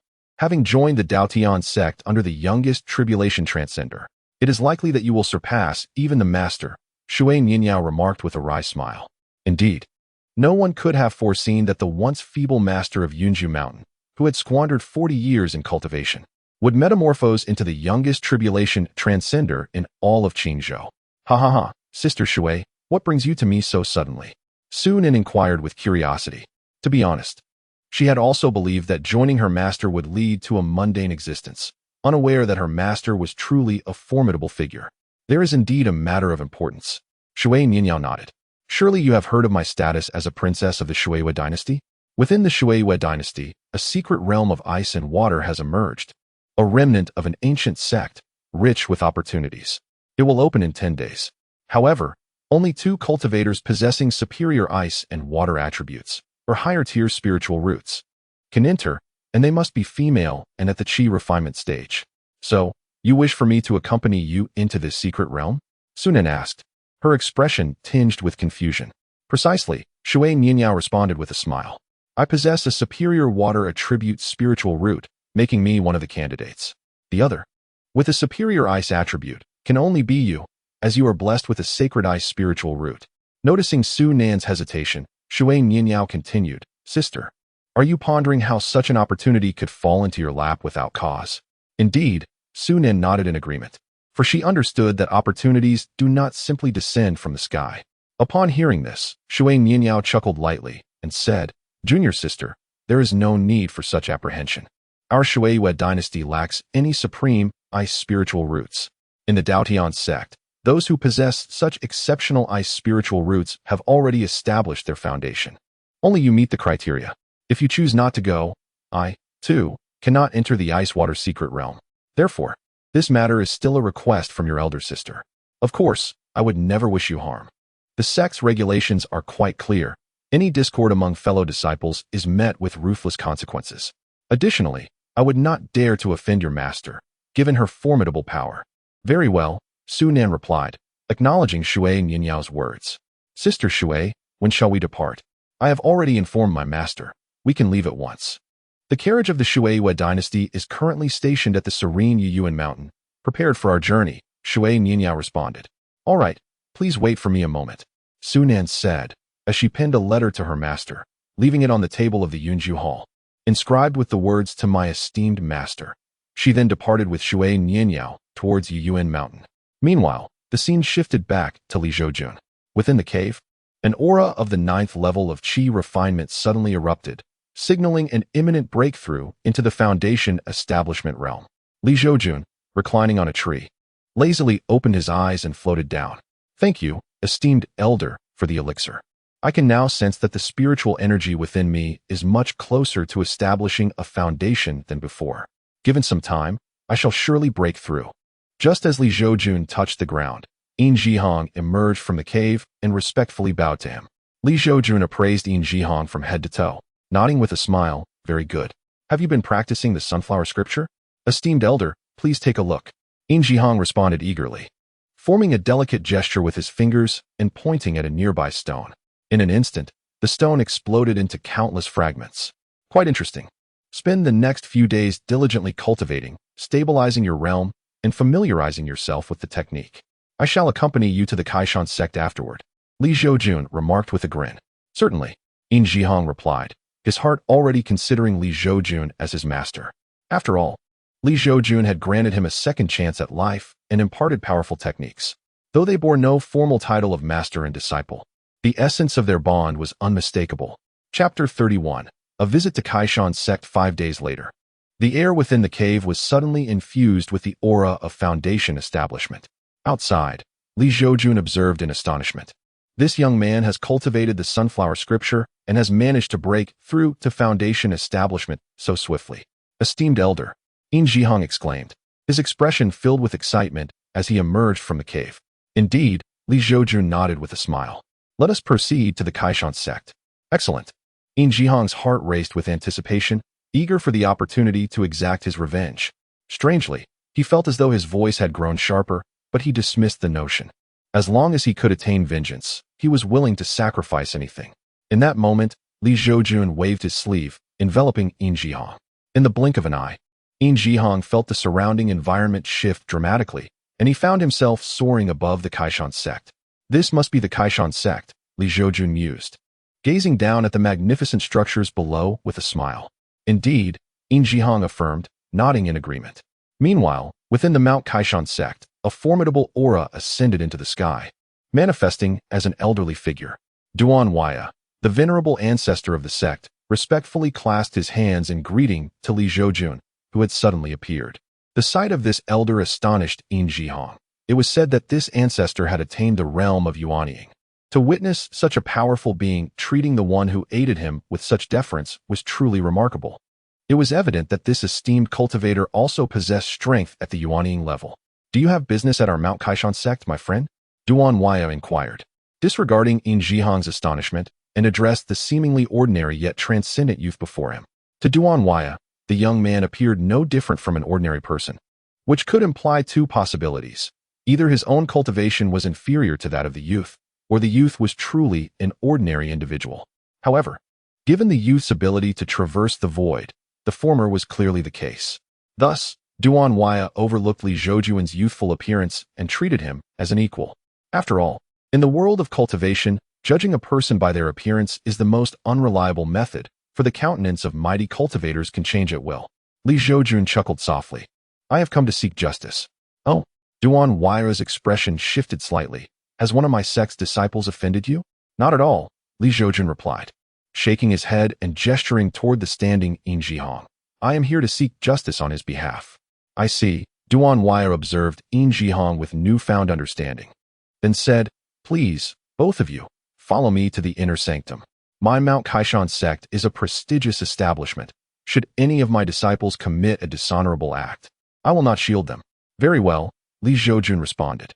Thus, Zhoujun, accompanied by Jihong, descended upon a grand plaza within the Mount Kaishan sect alongside Duan Waya.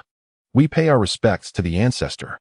The disciples and elders of the sect bowed in unison upon seeing Duan Waya. Please, no need for formalities. Duan Waya waved his hand, then turned to Zhoujun. My friend, please follow me. After you, Zhoujun replied. Who is this youth, that the ancestor treats him with such reverence? Murmured the disciples. Indeed, the ancestor is a formidable Yuanying cultivator. His respectful demeanor toward this youth suggests only one explanation, that he too is a Yuanying master. What a young Yuanying cultivator, and his demeanor is so refined. Sister, do not entertain such thoughts. You are unworthy. By the way, the individual accompanying the young master seems somewhat familiar. Is he not Shiji's brother? Oh, isn't he the one associated with the cult that led to the ruin of the Yin family? Why is he here? It seems the situation is more complex than it appears. I shall wait and observe. The disciples in the plaza exchanged hushed discussions as they watched the retreating figures of Zhoujun, Jihong, and their esteemed ancestor. Before long, Zhoujun took his seat alongside Duan Waya in a grand hall. Initially, Jihong felt somewhat uncomfortable, but Duan Waya smiled and reassured him, young friend. You are a guest. Please make yourself at ease and do not feel overly constrained. Jihong then found a chair to sit down. Subsequently, Duan Wui personally poured tea for Zhoujun, saying, Your arrival was unexpected, and I have not prepared adequately. I hope you do not find fault with this tea. You are too modest, Zhoujun replied, observing the rising steam from his cup with a light chuckle. This tea is rich in color, aroma, and flavor. It is evidently of excellent quality. You flatter me, Duan Wui laughed. I wonder if you might elaborate on the matter at hand. Zhoujun took a sip of tea and replied with a smile. Please summon Yi Tianming and Yin Miao Miao. The intricacies of the situation will soon be revealed. Very well. Duan Wui nodded and softly called out, Lear, Father has emerged from seclusion, and I was unable to welcome you personally. I hope you do not hold it against me. A young man in white entered the hall. Upon seeing Li Zhoujun, he clasped his hands and said, I am Duan Li, the sect master of Kaishan sect. It is an honor to meet you, senior. No need for such formality, Li Zhoujun smiled, his impression of the father and son duo pleasantly positive at this moment. Of course, his own strength played a role. Otherwise, Yin Jihong would not have been able to meet them at all. Go and bring Yi Tianming and Yi Miao Miao here. Duan Wui instructed Duan Li. Please wait a moment. I shall return shortly, Duan Li said, bowing before departing. Before long, a group of 5 appeared outside the hall. Sect Master, why have you suddenly summoned my disciple to this assembly hall? An elder inquired of Duan Li. Elder He, your disciple is Yi Tianming, correct? Duan Li asked. Indeed, Elder He replied. Then it is settled, Duan Li responded. Elder He, feeling frustrated, remarked, his name is He Xingho, and he is Yi Tianming's master. I was in the midst of teaching my disciple when the sect master's unexpected visit prompted me to accompany him out of concern. Then, a woman among the group furrowed her brow and asked, and why have you summoned my disciple to the assembly hall? This woman was Zhao Hui, the master of Yin Miao Miao, who similarly followed out of concern for her pupil. Both esteemed elders, it was actually the ancestor who requested your beloved disciples to come. I am merely here to convey the message, Duan Li stated, growing weary of the explanations. Hearing this, He Xingho and Zhao Hui obediently fell silent. For the sect master was of the same golden core cultivation level as them, yet the ancestor was a genuine Yuan in grandmaster, a force not to be trifled with. Among the entourage were 2 more individuals, a boy and a girl, both clad in the brown and white robes of the Kaishan sect disciples. The boy was of unremarkable appearance, easily lost in a crowd, while the girl, though strikingly beautiful, bore an air of weariness. These 2 were none other than Yi Tianming and Yi Miao Miao. Chapter 32. Confrontation. Tianming, why do you think the ancestor has suddenly called us? Yi Miao Miao asked anxiously. Looking at Yi Tianming, he smiled gently, taking her small hand to reassure her. Do not worry, silly girl. Perhaps the ancestor wishes to arrange a marriage for us. Very well, Yi Miao Miao nodded, though a trace of worry lingered on her face.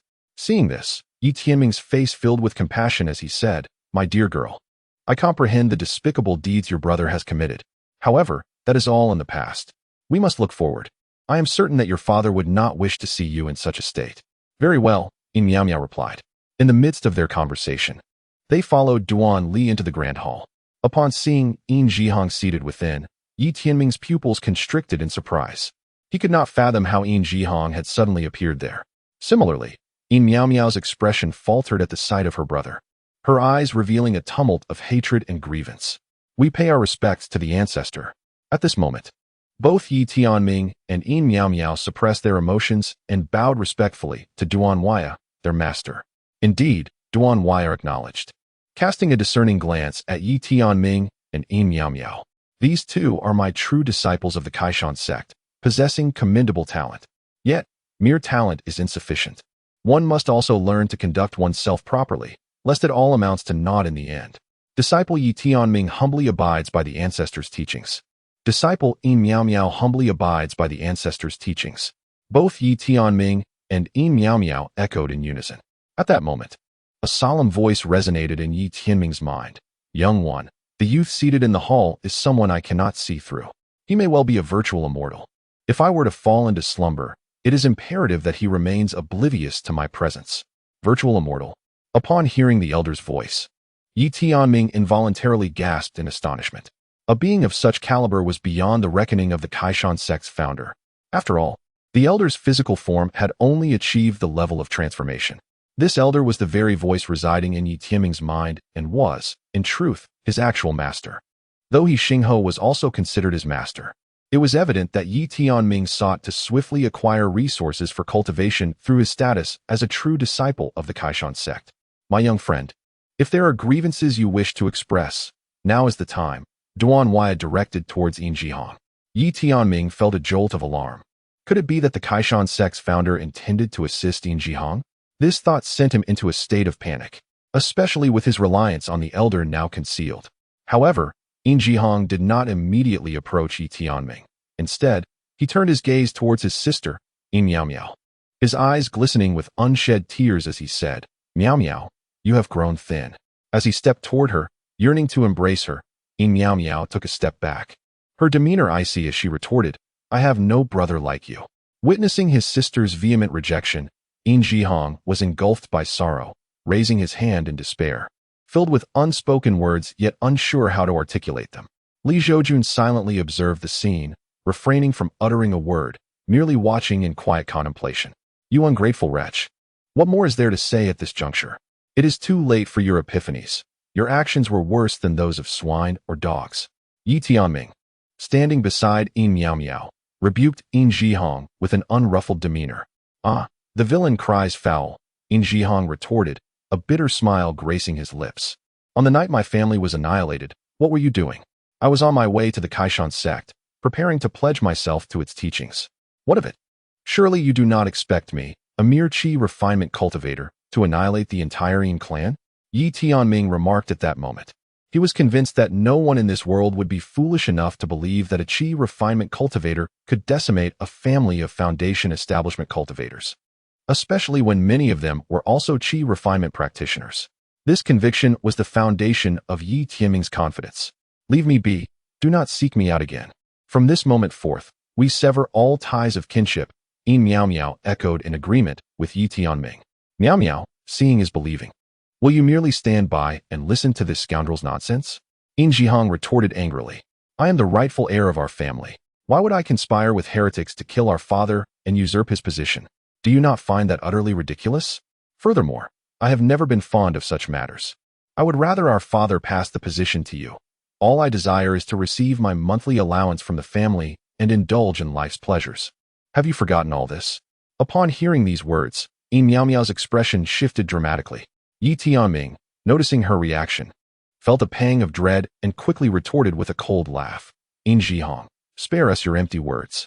Who's to say you were not merely playing a part until your ambitions finally revealed themselves? Your words amuse me. A discerning mind sees things differently.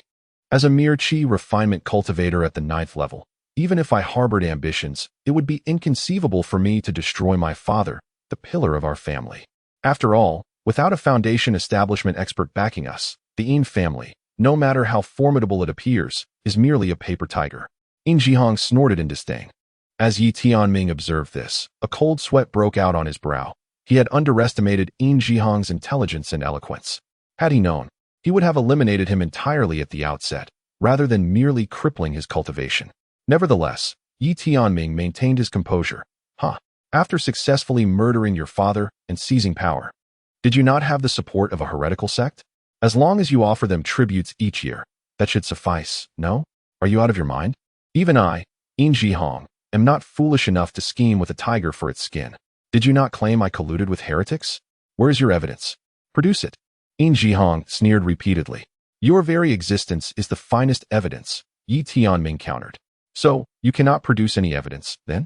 Zhoujun chuckled derisively. His countenance then darkened as he glared fiercely at Yi Tianming. But I possess proof that my family was destroyed by you. You unleashed a secret technique, reaching the peak of foundation establishment, and not only slaughtered my family, but also seized countless treasures from us. Are you brave enough to open your storage artifact and reveal whether it contains any of my family's belongings? On what grounds? Just your mere words? Yi Tianming shot back. Why should I open my storage artifact for you to inspect? Who do you think you are? A flicker of anxiety crossed Yi Tianming's face. Indeed, within his storage ring lay several items belonging to the Yin family that he had not yet dealt with. However, he quickly regained his composure and said, Do you not know that prying into another cultivator's secrets is a grave taboo? I see your fear, Zhoujun taunted. Yi Tianming, did you truly destroy the Yin family? Elder Zhao glared at him, her expression far from amiable. During the time when her disciple, Miao Miao, learned of the Yin family's destruction, she had been unable to eat or sleep, causing her great distress. Elder Zhao, how could that be? I am merely at the qi refining stage. Even with secret techniques, it is impossible for me to suddenly break through to the foundation establishment stage. Yi Tianming lamented. He then turned to Miao Miao, his expression one of plaintive appeal. Miao Miao, do you believe in me? As long as you trust me. I fear not the doubts of others. As the saying goes, the innocent shall remain untainted. Chapter 33. The change of heart of Duan Wuyo seeing Yi Tianming's heartfelt expression. Yin Miao Miao found herself at a loss for what to decide. Yin Zhihong, observing this, sneered. What? Are you now begging for sympathy? Yet, Yi Tianming paid him no heed, his gaze unwaveringly sincere as he focused on Yin Miao Miao. However, when he noticed her silence, irritation began to brew within him. Miao Miao, do you not believe in me? Why did I come to the Kaishan sect if not for you? Yi Tianming expressed his frustration. I would give everything for you. Why can you not trust me? Yi Tianming, allow me to speak a word. At last, Li Zhoujun interjected, recognizing the voice belonged to a powerful figure who might very well be a void immortal. As mentioned by his master, Yi Tianming's demeanor shifted to one of respect. Senior, I am all ears. Li Zhoujun chuckled lightly. Let us proceed in this manner. You have expressed your willingness to give everything for Yin Miao Miao, so why not open your storage artifact for her to inspect?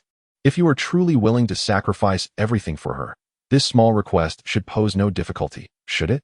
Yi Tianming was taken aback, cold sweat breaking out on his brow. It was evident that this void immortal was not benevolent, and most likely aligned with Yin Zhihong. This realization cast a pall over Yi Tianming's complexion. To have a being of such strength standing opposed to him, a mere chi-refining cultivator, was a source of despair. Furthermore, the void immortal's words struck directly at his vulnerable spot. To refuse would imply guilt, while to acquiesce would reveal to Yin Miao Miao the truth of his family's demise. Caught in a dilemma, Yi Tianming felt trapped. Yi Tianming, you profess to care for my sister sincerely, yet here you are, on the verge of abandoning her. Yin Zhihong remarked with a cold smile, then turned to Yin Miao Miao, continuing, Miao Miao, do you not see the truth? Indeed, I was the one who annihilated the Yin family. What of it? Had your family not sought to end my life, I would never have taken such action. At last, Yi Tianming realized the situation could no longer be concealed. He decided to abandon his pretense and boldly confessed. With a sardonic smile directed at Yin Zhihong, he retorted, What? Now that I have rendered you powerless, are you speaking as if you were a woman? I had expected you to take your own life in disgrace. Yet here you stand, unashamed and arrogant. What I have become is of little consequence. As long as I can kill you, everything is worth it. Yin Zhihong replied with a mocking laugh. Meanwhile, Yin Miao Miao looked at Yi Tianming in disbelief. The very person who professed love for her had annihilated her family. Noticing the expression on her face, Yi Tianming sighed. I never wished to resort to violence, but on that day, it was your father who sought to take my life, which forced my hand.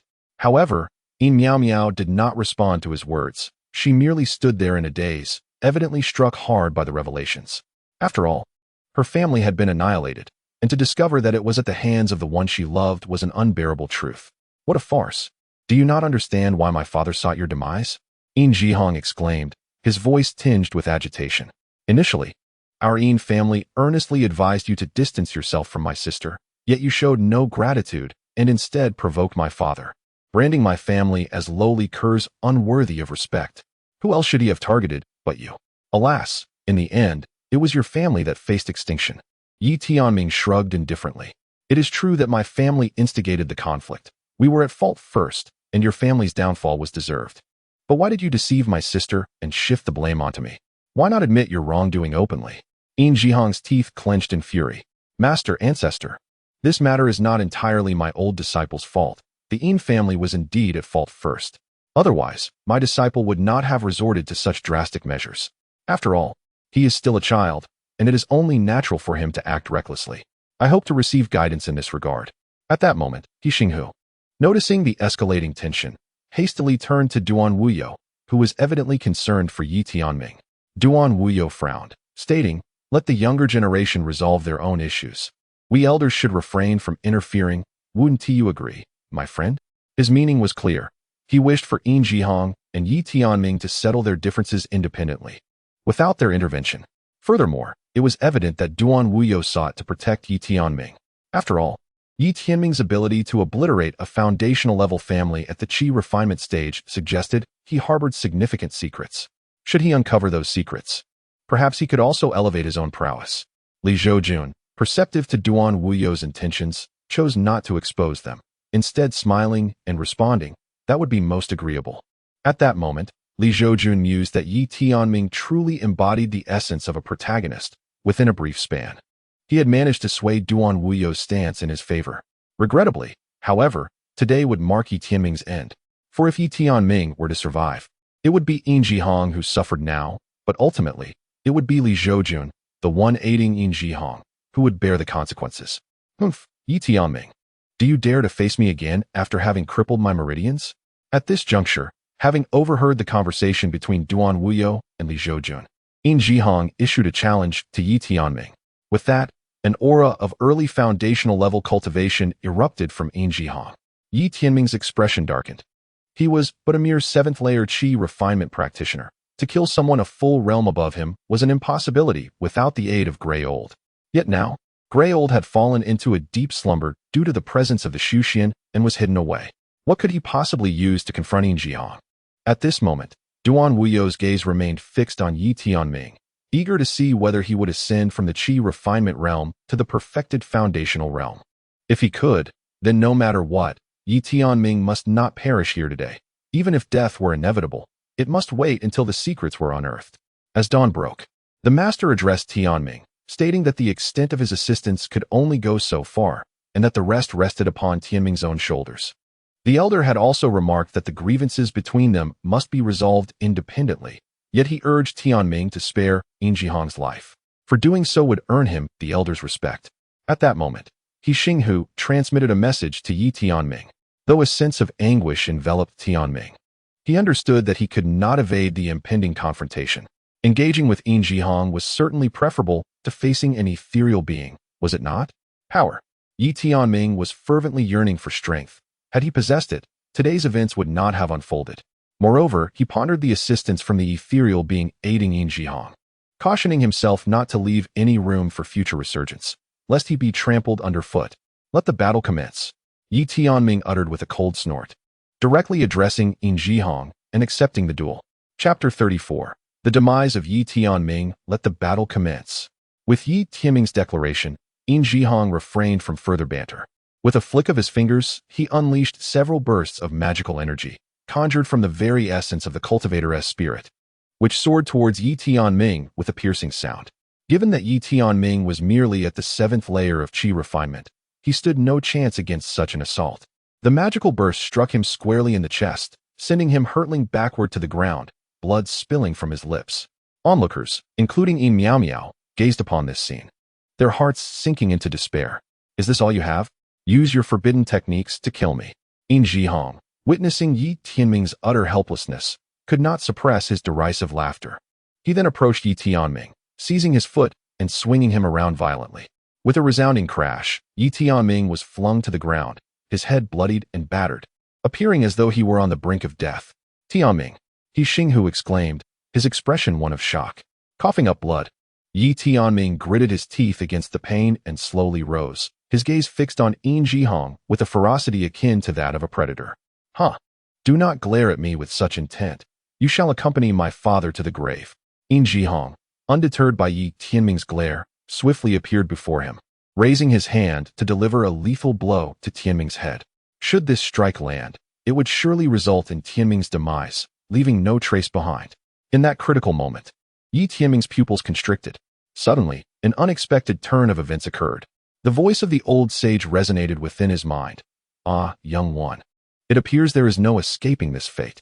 Thus, we shall unleash our full potential. Surrender your body to me. As the sage's words echoed, an overwhelming surge of energy erupted from Yi Tianming, propelling him to the pinnacle of the nascent soul stage, nearing the threshold of divinity, before gradually stabilizing. Simultaneously, as Yi Tianming's aura exploded forth, Yin Jihong was swept away, crashing against the wall like a severed kite, leaving a spiderweb of cracks in its wake. With a gasp, Yin Jihong coughed blood, feeling his internal organs churn violently. The world around him faded to black as he succumbed to unconsciousness. Brother, seeing this, Yin Miao Miao rushed towards the fallen Yin Jihong, her expression filled with panic. The crowd gasped in astonishment. What kind of secret art could enable a mere qi refining realm youth to ascend directly to the nascent soul realm? In Duan Wuyo's eyes, greed flickered intensely. Such a technique must be his. At this moment, Li Zhoujun narrowed his eyes slightly. His initial hesitance to act was a calculated wait for Yi Tianming's grandfather to strike. However, the gray elder controlling Yi Tianming's body had no intention of lingering and was preparing to tear through the void to escape. Yet, in the next instant, a flying sword erupted from Li Zhoujun's body. The sword radiated an overwhelming aura, pressing down upon all present like a mountain, rendering them immobile, including the Grey Elder who manipulated Yi Tianming. A ninth-grade flying sword, a true immortal? Suddenly, a hoarse old man's voice emerged from Yi Tianming's mouth. What? A true immortal? As Yi Tianming spoke, the crowd turned in disbelief towards Li Zhoujun, particularly Duan Wuyo, who now felt cold sweat bead on his brow. After all, it had been agreed that the sect would not shelter any traitors, yet he had just reneged on that promise. In that moment, Duan Wuyo's heart sank, overwhelmed by a sense of dread. Immortal, I have no grievances with you. Why seek to torment an old man? The Grey Elder, controlling Yi Tianming's body, inquired with alarm. Some matters are not for you to comprehend, Li Zhoujun replied with a light chuckle, fully aware that villains often perish due to their excessive verbosity. He swiftly commanded the Aoshua flying sword to pierce through the body of Yi Tianming, which was under the Grey Elder's control. In an instant, Yi Tianming's form began to dissolve from the lower half. Being struck by a ninth-grade celestial sword meant utter annihilation of both body and spirit. No, I refuse to accept this. Yi Tianming roared in anger just before his essence faded away. Yet, that was the extent of it. The might of the ninth-grade celestial sword was beyond the endurance of even a once-dead transformation stage cultivator. Any cultivator at the returning void, integration, or tribulation stages would also find themselves unable to withstand such a strike. Ding! Congratulations to the host for completing the task and receiving the true immortal effect. True immortal effect. The host's thoughts resonate with the heavens.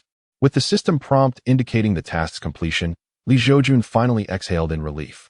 It seemed that no matter how extraordinary the protagonist's fortune, when faced with a villain intent on killing him without offering a chance, he would find no opportunity to escape. As the saying goes, all fears stem from insufficient firepower. Li Zhoujun had come to understand this truth. We have witnessed an immortal. Meanwhile, the crowd knelt before Li Zhoujun in reverence, with Duan Wuyo's voice ringing the loudest. Zhao Hui, seeing her disciple lost in thought, while still holding on to her brother, grew increasingly anxious. However, Li Zhoujun paid little heed to these matters, gazing calmly at those who bowed before him. Earlier, the younger generation had regarded themselves as equals to the esteemed immortal, and thus, they humbly sought forgiveness. At that moment, Duan Wuya hastily addressed Li Zhoujun. Yes, please rise. There is no need for excessive formalities, Li Zhoujun replied with a gentle smile. Upon hearing this, the others promptly stood with utmost respect, resembling children before their elders, standing in silence, hesitant to speak. As for Yi Tianming, they tactfully avoided mentioning him, for they had discerned the truth. The source of Yi Tianming's newfound strength was not some arcane technique. It was evidently due to the slumbering ancient entity within him. Most likely, this ancient being had previously offended the esteemed immortal, prompting the latter's intention to eliminate them. To bring it up again would be to invite disaster upon themselves. Even He Xinghu, whose disciple had been slain by Li Zhoujun, dared not utter a word. To offend a true immortal over a recently acquired, now deceased disciple would be sheer folly. Meanwhile, with a casual wave of his hand, Li Zhoujun summoned back the Aoshua flying sword, returning it to his dantian for nurturing. He then approached Yin Miao Miao, crouching down to place a healing pill into her brother Yin Jihong's mouth. It was only then that Yin Miao Miao came to her senses. She carefully set her brother down on the ground and respectfully bowed to Li Zhoujun, expressing her gratitude. Thank you, esteemed immortal, for your assistance. Li Zhoujun smiled warmly. Take good care of your brother. He is quite fond of you. With that, Li Zhoujun did not linger, and amidst the awed gazes of the crowd, he walked out of the grand hall with hands clasped behind his back. We bid farewell to the esteemed immortal. As the disciples of Kaishan sect regained their composure, they called out to Li Zhoujun's retreating figure. As for Li Zhoujun's true identity and destination, they remained oblivious, only knowing that a carefree and valiant true immortal had once graced the halls of the Kaishan sect. Chapter 35. Encounters in the rain. Having departed from the Kaishan sect, Li Zhoujun found himself on a tranquil official road. He was in no rush to return to Tiandao sect. After all, he had spent over 40 years in this world without truly exploring it. Seizing this opportunity, he intended to wander leisurely. However, the heavens did not cooperate. Suddenly, dark clouds gathered, and a light rain began to fall. As the raindrops were about to land upon him, they miraculously veered aside, as if an invisible barrier surrounded Li Zhoujun, keeping the rain at bay. Moreover, The rain transformed the already earthen path into a muddy quagmire, making footing precarious. Strangely, however, as Li Zhoujun traversed this muddy terrain, his feet remained entirely clean. Why is it that I have not exerted any cultivation, yet the rain avoids me? Li Zhoujun pondered in astonishment. Ding! The body of a true immortal is pure and untainted, naturally repelling the mundane. Am I truly a true immortal? How was I unaware of this? Li Zhoujun's expression was one of bewilderment. Ding! You are certainly not a true immortal. These phenomena are merely the effects of true immortal attributes. Ah, now it makes sense, Li Zhoujun realized, enlightenment dawning upon him. As he continued on his path, Li Zhoujun's attention was drawn to a small blade of grass beneath a tree by the roadside. It was being pressed down by a stone, yet astonishingly, it was managing to push the stone upwards. It appeared to be an ordinary weed infused with a hint of spirit. Li Zhoujun observed in amazement. Suddenly, Li Zhoujun stepped forward to the edge of the grass, crouched down, and smiled. Meeting is indeed a fate. I shall lend you a hand and move this stone aside. With that, Li Zhou made the effort to shift the stone. In an instant, the weeds sprang up with renewed vigor. Ding! The host's compassion is noted. The system randomly rewards a spirit-gathering array. Is this even possible? Li Zhoujun was taken aback. Ding! The system has detected the spiritual essence of this grass and has issued a task. Help inscribe a spirit-gathering array for this grass to aid its cultivation, thereby sowing the seeds of virtue. Reward: should this grass attain success in its cultivation, it will naturally seek to repay its benefactor. So, what you imply, dear system, is that I am to collect a pawn? Such casual rewards leave me bewildered, Li Zhoujun thought silently. Nevertheless, he gazed at the weeds and said with a smile, "Allow me to bestow another gift upon you." With a flick of his finger, Li Zhoujun deftly drew an exquisitely intricate spirit-gathering array above the weeds. Once completed, he clapped his hands and declared, "Little one, should you succeed in your cultivation, do not cause mischief, for I shall personally sever you from this realm." To his surprise, the weeds seemed to understand, shaking slightly as if in gratitude, displaying a remarkable degree of sentience. At that moment, two figures approached from behind Li Zhoujun. One was a stout, innocent-looking youth with fuzz at the corners of his mouth, accompanied by an elderly man with hair as white as snow. The youth, holding an umbrella and shielding the old man from the rain, noticed Li Zhoujun crouched beneath the tree and regarded him curiously. The young man observed the elegant figure in the green robe and noted his refined and handsome features, reminiscent of a great scholar whom he had visited with his master some time ago, though that scholar was now well into his senior years. Thus, the innocent youth spoke with a smile. "Sir, are you seeking refuge from the rain here?" "Indeed," Li Zhoujun replied, surprised to hear the voice behind him. Upon turning to find the elder and the youth, he smiled in response. "I happen to have an extra umbrella. If you do not mind, you may borrow it." As he spoke, the stout youth removed the umbrella from his back and offered it to Li Zhoujun. Li Zhoujun paused momentarily, then smiled and said, "Thank you very much. I shall remember your kindness in offering this umbrella." With that, he accepted the paper umbrella extended by the youth. Meanwhile, he scrutinized the elderly man and the boy. The elder's hair was white, yet his countenance bore an ethereal quality, suggesting he was no ordinary person. However, Li Zhoujun could not discern the elder's cultivation level, though he suspected it surpassed the nascent soul stage, reaching the transformation stage. As for the stout youth, Li Zhoujun saw through him. He was at the foundation establishment level, likely just over 16 years of age. For one so young to possess foundation establishment strength, the elder at his side could only be extraordinary. While Li Zhoujun assessed the pair, the elder was also evaluating him. Given the numerous demons rumored to inhabit this path, it was unusual for a young man to appear here alone, suggesting he was likely extraordinary. Moreover, this individual exuded an otherworldly aura. His seemingly mundane gestures concealed profound wisdom. The elder then spoke with a smile, "If I may be so bold, are you, Mr. Li, intending to travel to Jiang City? Wandering amidst the mountains and waters. I remain uncertain of the destination this path may lead to," Li Zhoujun mused with a smile. He too was unaware of where this road might take him. He simply yearned for a respite from the skies and desired to stroll leisurely, to behold the scenery, indifferent to the ultimate destination. Mr. Li, however, appeared quite delighted. The elder chuckled, "I have long heard tales of bandits lurking in these parts and malevolent spirits causing mischief. If you do not mind, dear sir, why not accompany me to Jiangxing? This city, built along the river, boasts enchanting vistas that I believe you would greatly appreciate." No, kind sir, I must decline. Li Zhoujun replied with a gentle shake of his head and a light smile. I am accustomed to my solitary ways and shall venture forth on my own.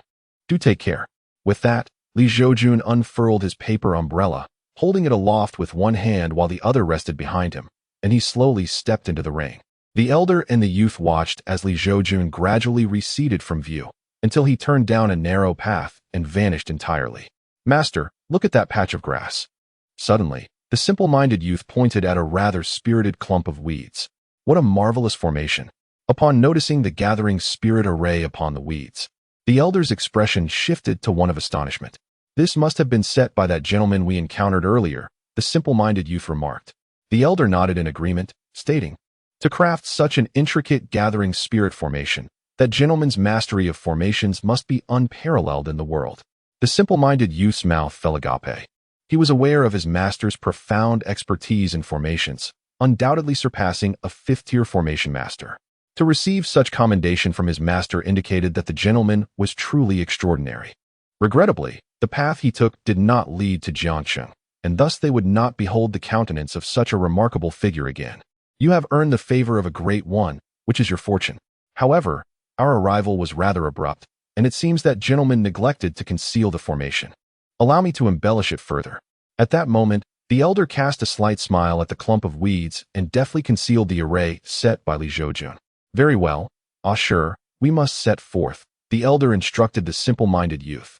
Understood, master, replied the youth, named sure, nodding earnestly. The two of them journeyed to Zhoujun, intent on attending to the ailing granddaughter of a dear friend of the elder. It was said that the granddaughter had fallen ill after emerging from a mystical cave of immortals. Chapter 36. The Divine Feather Dynasty. Meanwhile, after traversing the rain for quite some time, Li Zhoujun suddenly smacked his forehead. Goodness, I set a formation on that clump of grass, but forgot to conceal it. If this array attracts other demons or cultivators, I would inadvertently bring harm to it. Contemplating this, Li Zhoujun retraced his steps. Upon returning to the tree, he found the elder and the youth had already departed, and the gathering spirit formation on the weeds had been concealed.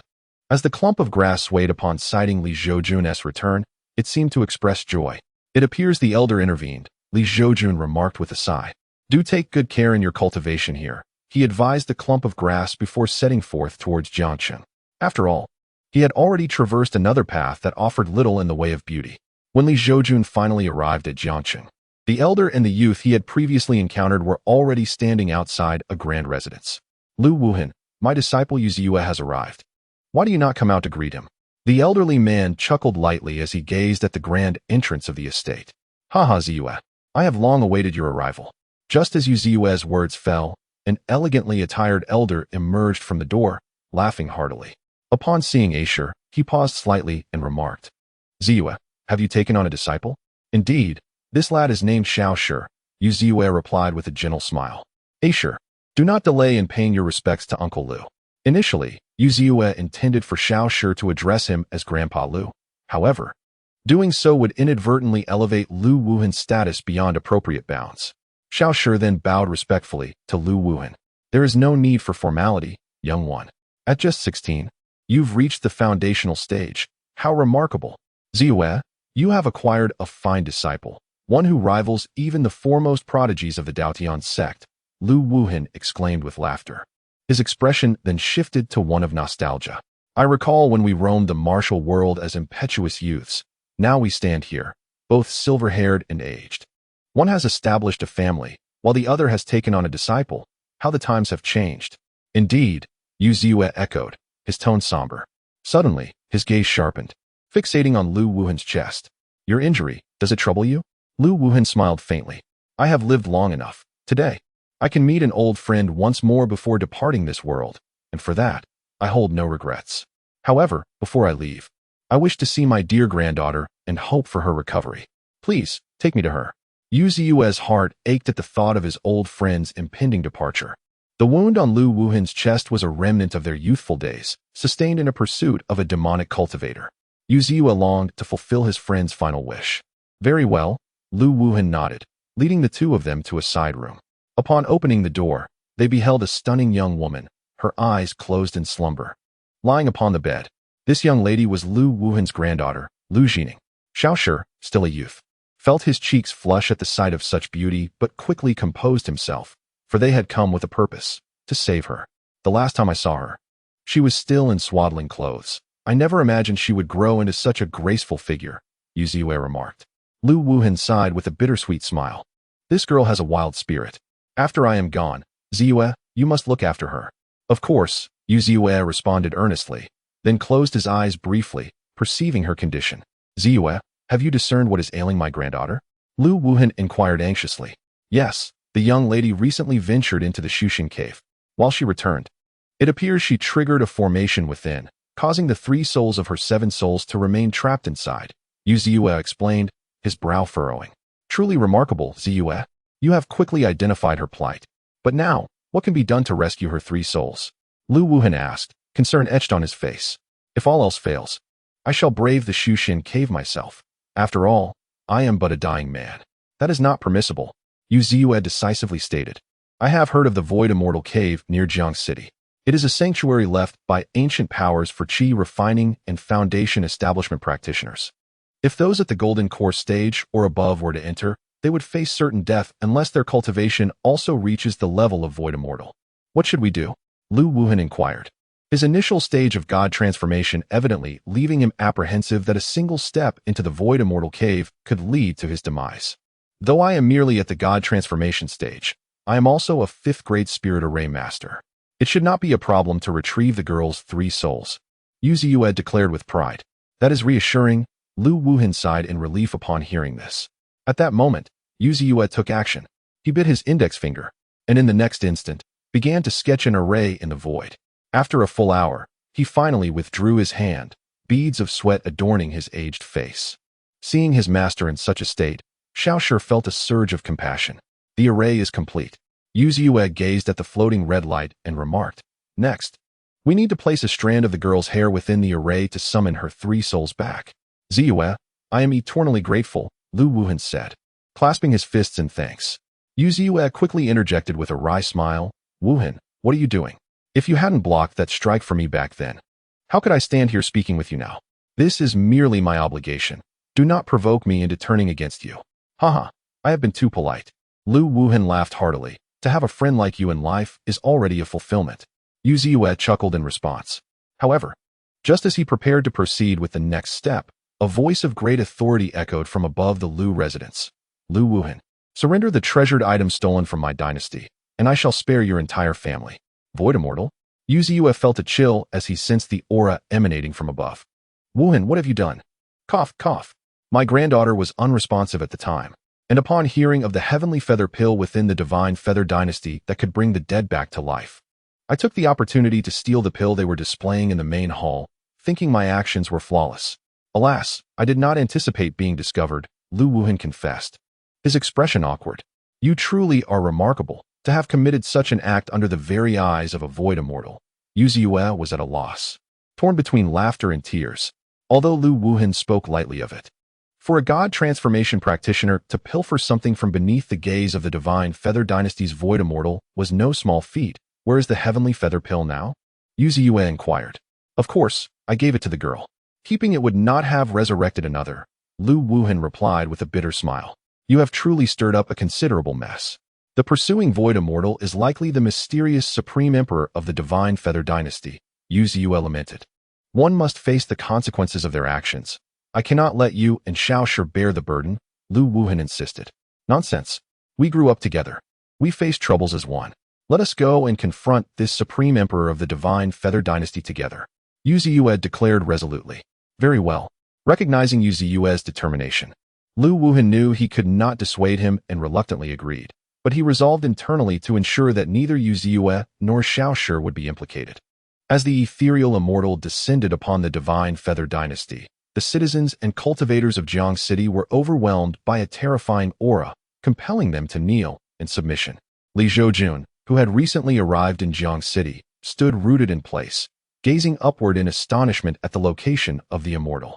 Soon, 2 elder figures ascended into the air, one of whom was the elder who had previously bestowed an umbrella upon him. Chapter 37. The promise from the true immortal Yu Ziyue had encountered the Supreme Emperor, and Lu Wuhan had also met him. With great fervor, Yu Ziyue and Lu Wuhan soared into the sky, but upon facing the oppressive presence of an ethereal immortal, their expressions changed drastically, and they promptly bowed to the elder clad in the dragon robe. This elder, adorned in the royal attire of the dragon, was none other than the supreme emperor of the divine feather dynasty, Yu Huaji. Yu Ziyue? Yu Huaji regarded him with mild surprise before nodding and stating, I have heard of you, a 5th-grade spiritual array master. You are indeed a remarkable talent. However, considering the current situation, are you intent on assisting Lu Wuhan in confronting me? I advise you to reconsider. Naturally, I have no desire to oppose the Supreme Emperor. Yu Ziyue replied with a forced smile. It is merely that the Tianyu pill has already been consumed by someone. What? Yu Huaji exclaimed, his expression shifting to one of alarm. Who did you give it to?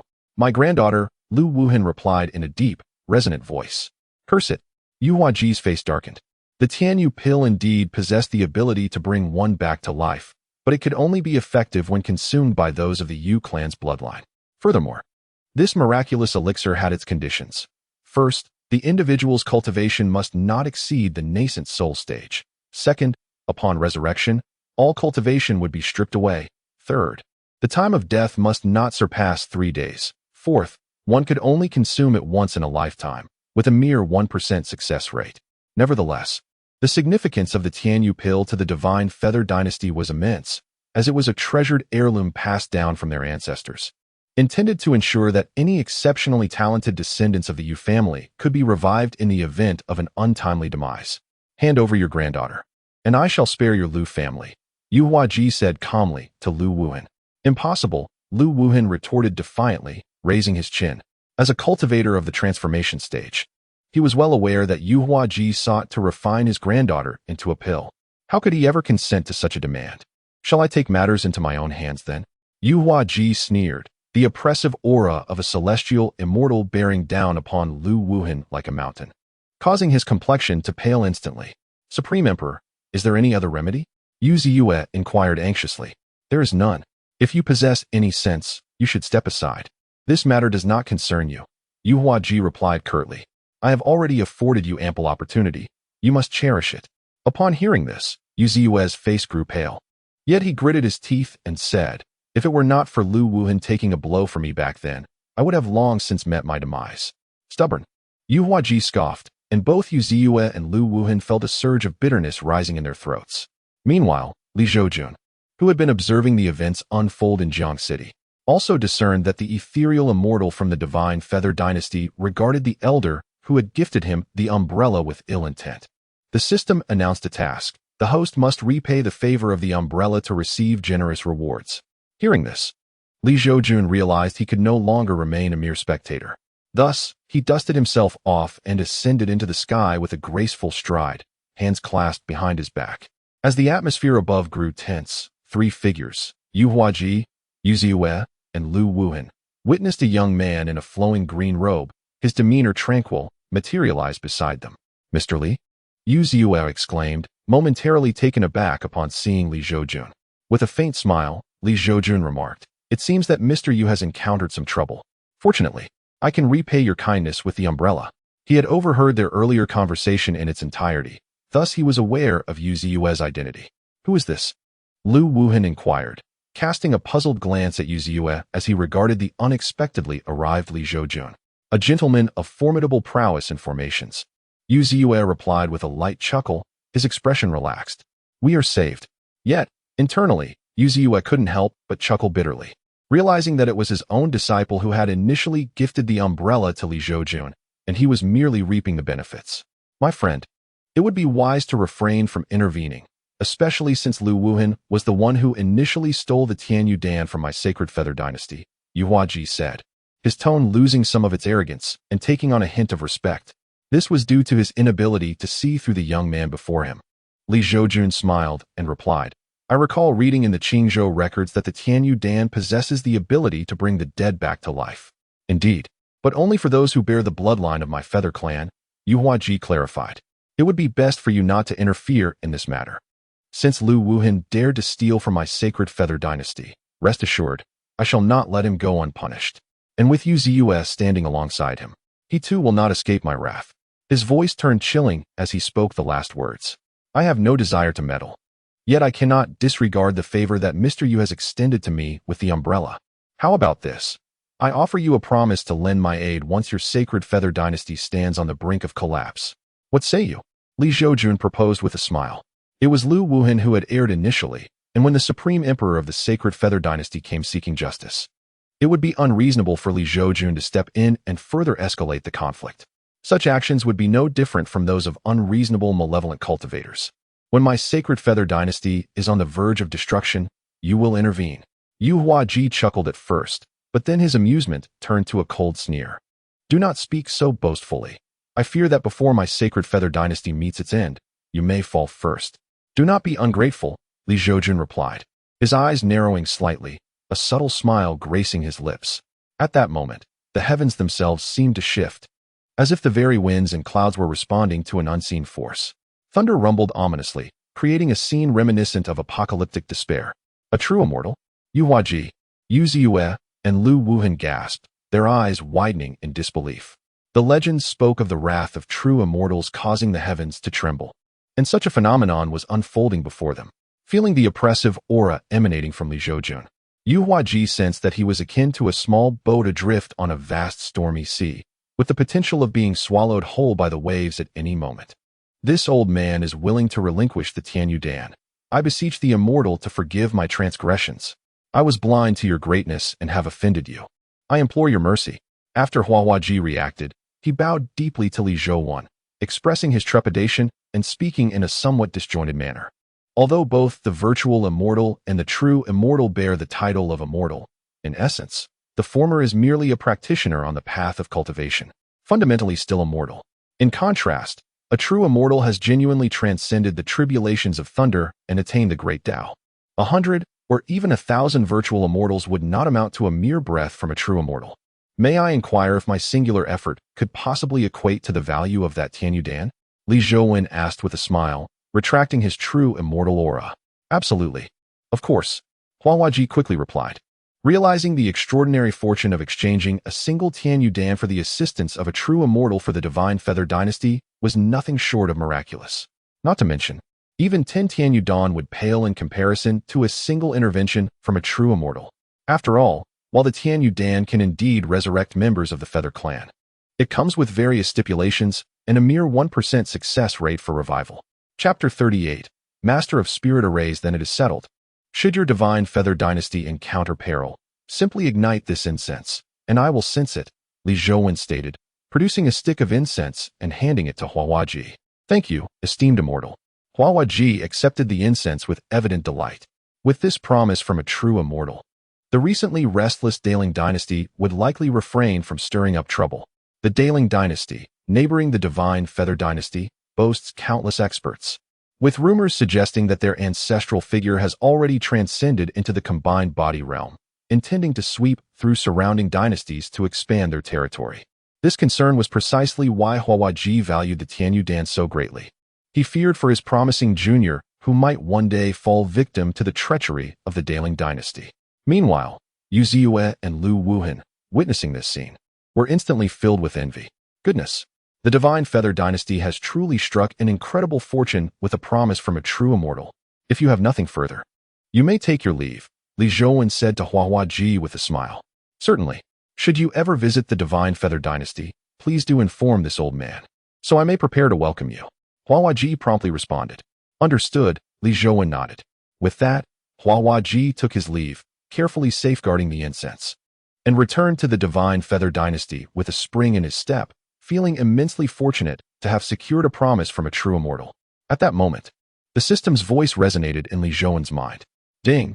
Congratulations, host, for completing the task of repaying a favor. Ding! The system grants rewards. Early stage of spirit transformation cultivation. Ding! The system grants rewards. Return to Void Dan. Return to Void Dan. When consumed by a practitioner at the peak of spirit transformation, it allows for a breakthrough into the Return to Void realm. Observing the two rewards presented by the system, Li Zhoujun felt little stir within. After all, his nearly invincible capabilities left him unfazed, and with diligent cultivation, ascension to the celestial realm was merely a matter of time. However, he currently had no use for the Return to Void Dan. as he had only just reached the early stage of spirit transformation. Esteemed Immortal, Yu Ziyue and Lu Wuhan now respectfully addressed Li Zhoujun. Li Zhoujun turned to Yu Ziyue and smiled. Old Yu, your loyalty to friends is commendable. Hearing this, Yu Ziyue chuckled wryly. In the presence of such a celestial being, I cannot dare to consider myself an elder. It would be a disservice to my age. To speak candidly, Yu Ziyue could scarcely believe that in his lifetime, he would encounter a genuine grandmaster of the Tao, and furthermore, that this immortal had come to his aid. There is no need to dwell on these trivialities. I have repaid your kindness in offering an umbrella, and now I must take my leave. The world holds many wonders yet to be explored. Li Zhoujun remarked with a smile. The immortal possesses a splendid temperament. I envy you. Old Yu, Yu Ziyue replied, chuckling. Thank you for your assistance, esteemed immortal. If you would not mind, might you visit my Lu family estate for a cup of tea? It would allow old Lu to express his gratitude properly. At this moment, Lu Wuhan eagerly turned to Li Zhoujun. Yu Ziyue, observing his old friend's demeanor, surmised his intentions. The young lady of the Lu family, Lu Jining, though merely possessing a superior water spirit root, had awakened a physique known as the Tying Body. Those endowed with this physique are said to have exceptional talents. Legend has it that the ancient Tying fairy possessed this very essence. It seemed his old friend desired to invite this immortal to their home, likely with the hope that she would accept his granddaughter as a disciple. Of course, Lu Wuhan had only confided this information to him. Very well, Li Zhoujun replied with a smile, acquiescing to Lu Wuhan's invitation for tea. Upon hearing Li Zhoujun's affirmative response, Lu Wuhan's face lit up with joy. Indeed, the arrival of an immortal at the Lu residence would elevate their standing immensely. Furthermore, if this immortal were to take a liking to his granddaughter and accept her as a disciple, the Lu family would undoubtedly flourish across Qingzhou and beyond. With that, he could depart this world with peace of mind. Esteemed immortal, please follow me. Lu Wuhan gestured graciously and led Li Zhoujun, along with Yu Ziyue, back to the Lu estate. Master, are you well? As soon as they landed, Xiaoshi rushed forward. Upon seeing Li Zhoujun, Xiaoshi paused in surprise. Mr. Li? Just as Yu Ziyue was about to reprimand Xiaoshi for addressing Li Zhoujun improperly, the latter gestured for silence and smiled at Xiaoshi. Young friend, it is good to see you again. Witnessing this, Yu Ziyue sighed in relief, realizing that Li Zhoujun wished to keep his identity as an immortal discreet. Indeed, Xiaoshi replied with a simple yet sincere smile. Your disciple is quite fortunate. It seems this immortal holds him in high regard, which is a tremendous opportunity. Lu Wuhan conveyed to Yu Ziyue telepathically. Yu Ziyue smiled faintly in response. Suddenly, Li Zhoujun seemed to sense something and paused. It appears there is a certain formation present here. Your keen perception is commendable, Mr. Li. It is indeed the formation set up by this old man. Yu Ziyue smiled in acknowledgement. It concerns my granddaughter. Her 3 souls have been left within a mystical cave, which is why old Lu entrusted me to intervene. Lu Wuhan explained at that moment. Ah, I see. May I inquire about the current state of old Lu's granddaughter? Li Zhoujun asked. Just a moment ago. We were merely a step away, but then the esteemed emperor of the divine feather dynasty arrived, remarked Yu Ziyue. I see, replied Li Zhoujun. My arrival might have inadvertently disturbed your discussion. Not at all, Mr. Li, interjected Lu Wuhan. It is indeed an honor for my family to host you. At that moment, Xiaoshi observed the profound respect with which his master and Uncle Lu treated this Mr. Li, leading him to wonder if this gentleman had indeed reached the realm of the virtual immortal. The thought sent waves of astonishment through Xiaoshi, for his master had often stated that the chasm between the transformation god and the virtual immortal was as vast as the sky from the earth. A virtual immortal in the land of Qingzhou was akin to a terrestrial deity, a figure of legend. Please, do continue your affairs, said Li Zhoujun with a smile. I shall peruse the surroundings at my leisure. Lu Wuhan was taken aback. If Li Zhoujun did not depart, how could he showcase his granddaughter's talents to this true immortal? How could this immortal possibly take her as a disciple? Recognizing his old friend's discomfort, Yu Ziyue pondered for a moment and respectfully addressed Li Zhoujun. I hope Mr. Li can forgive this old man as presumption. I am not well versed in this matter and would greatly appreciate your guidance. Ding, system task initiated. Observe Yu Ziyue's techniques, and the host will gain mastery in spiritual formations, attaining the rank of Grandmaster in the 9th grade. Then allow me to witness the esteemed methods of Mr. Yu, said Li Zhoujun, initially inclined to decline, as he was but a novice in formations, having only recently learned the gathering spirit formation. However, The system's promise of elevating him to a ninth-grade grandmaster was too enticing to refuse, for such a title was synonymous with that of a true immortal. Meanwhile, Lu Wuhan, upon hearing Li Zhoujun's consent, cast a grateful glance at Yu Ziyue. Chapter 39.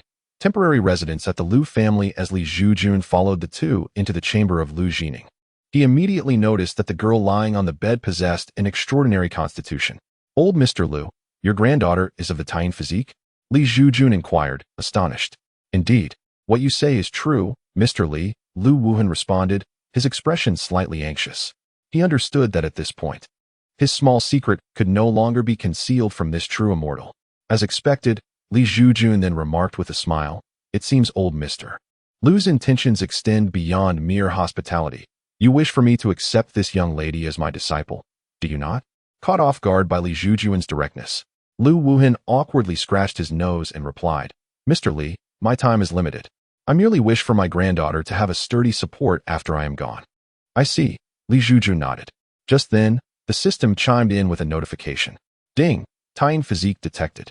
It is recommended that the host take her as a disciple, which will yield substantial rewards." Li Zhoujun was momentarily taken aback by the system's suggestion, then turned to Lu Wuhan with a smile. "In that case, it appears I cannot refuse. So, Mr. Li, you intend to take my granddaughter as your disciple?" Lu Wuhan was taken aback by Li Zhoujun's words, feeling his breath quicken in anticipation.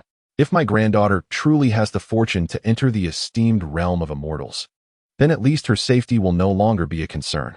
"Indeed," Li Zhoujun nodded with a smile. "Thank you, Master Shang." Lu Wuhan respectfully bowed to Li Zhoujun.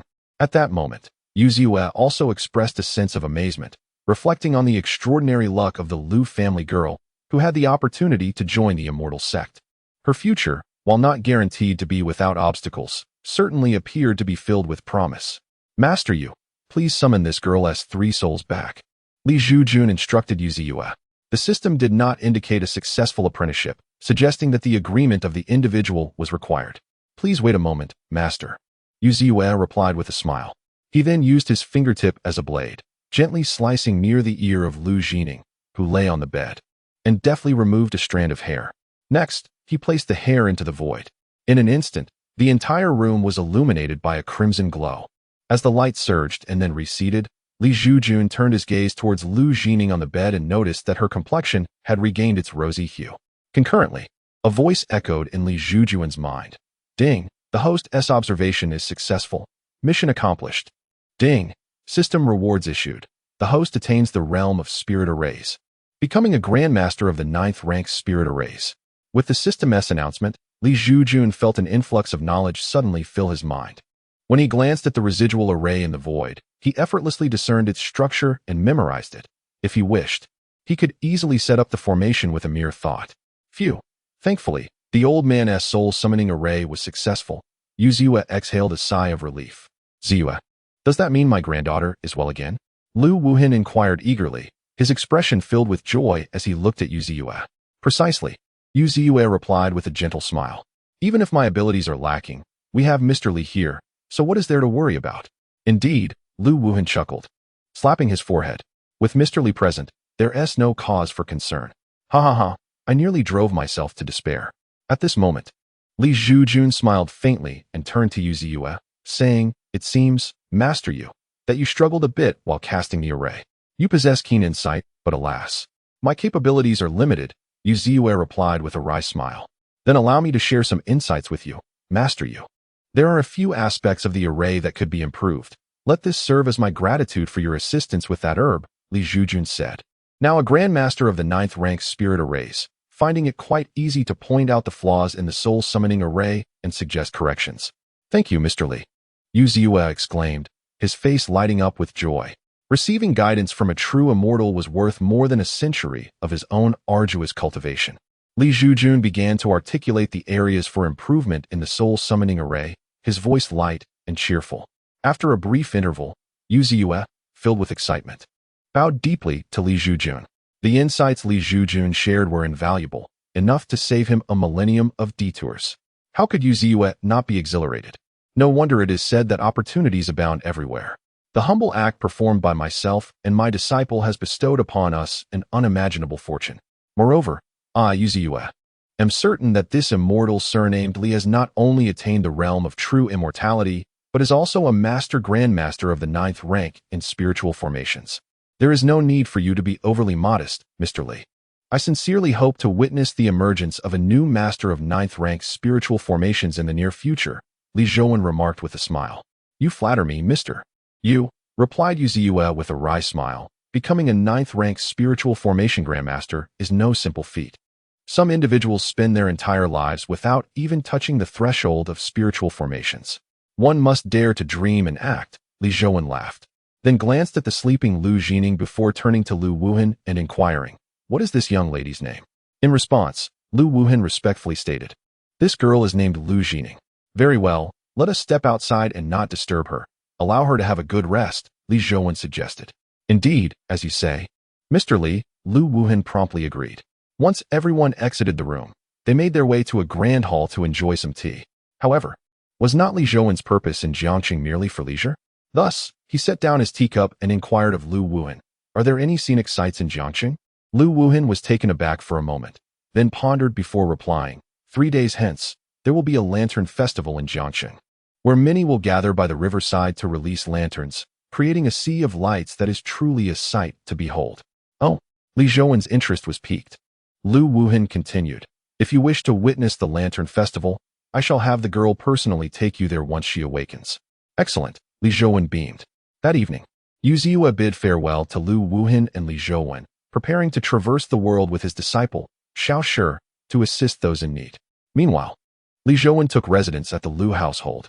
Ah Shi, answer me honestly, have you developed feelings for the young lady of the Lu family? Yu Ziyue asked Xiao Shi during their journey. At his master's inquiry, Xiao Shi's innocent yet youthful face flushed bright red. Observing this, Yu Ziyue advised earnestly, it appears you have indeed taken a liking to that girl. I support you wholeheartedly, but you must strive to cultivate more diligently. After all, if you wish to marry her, you ought to possess at least the strength to protect her, do you not think? Remember, she has entered Mr. Li's tutelage. And in the future, she is destined for at least the realm of virtual immortality. I understand, the disciple replied solemnly, though a hint of bitterness lingered within him, as attaining the realm of virtual immortality was no easy task given his talents.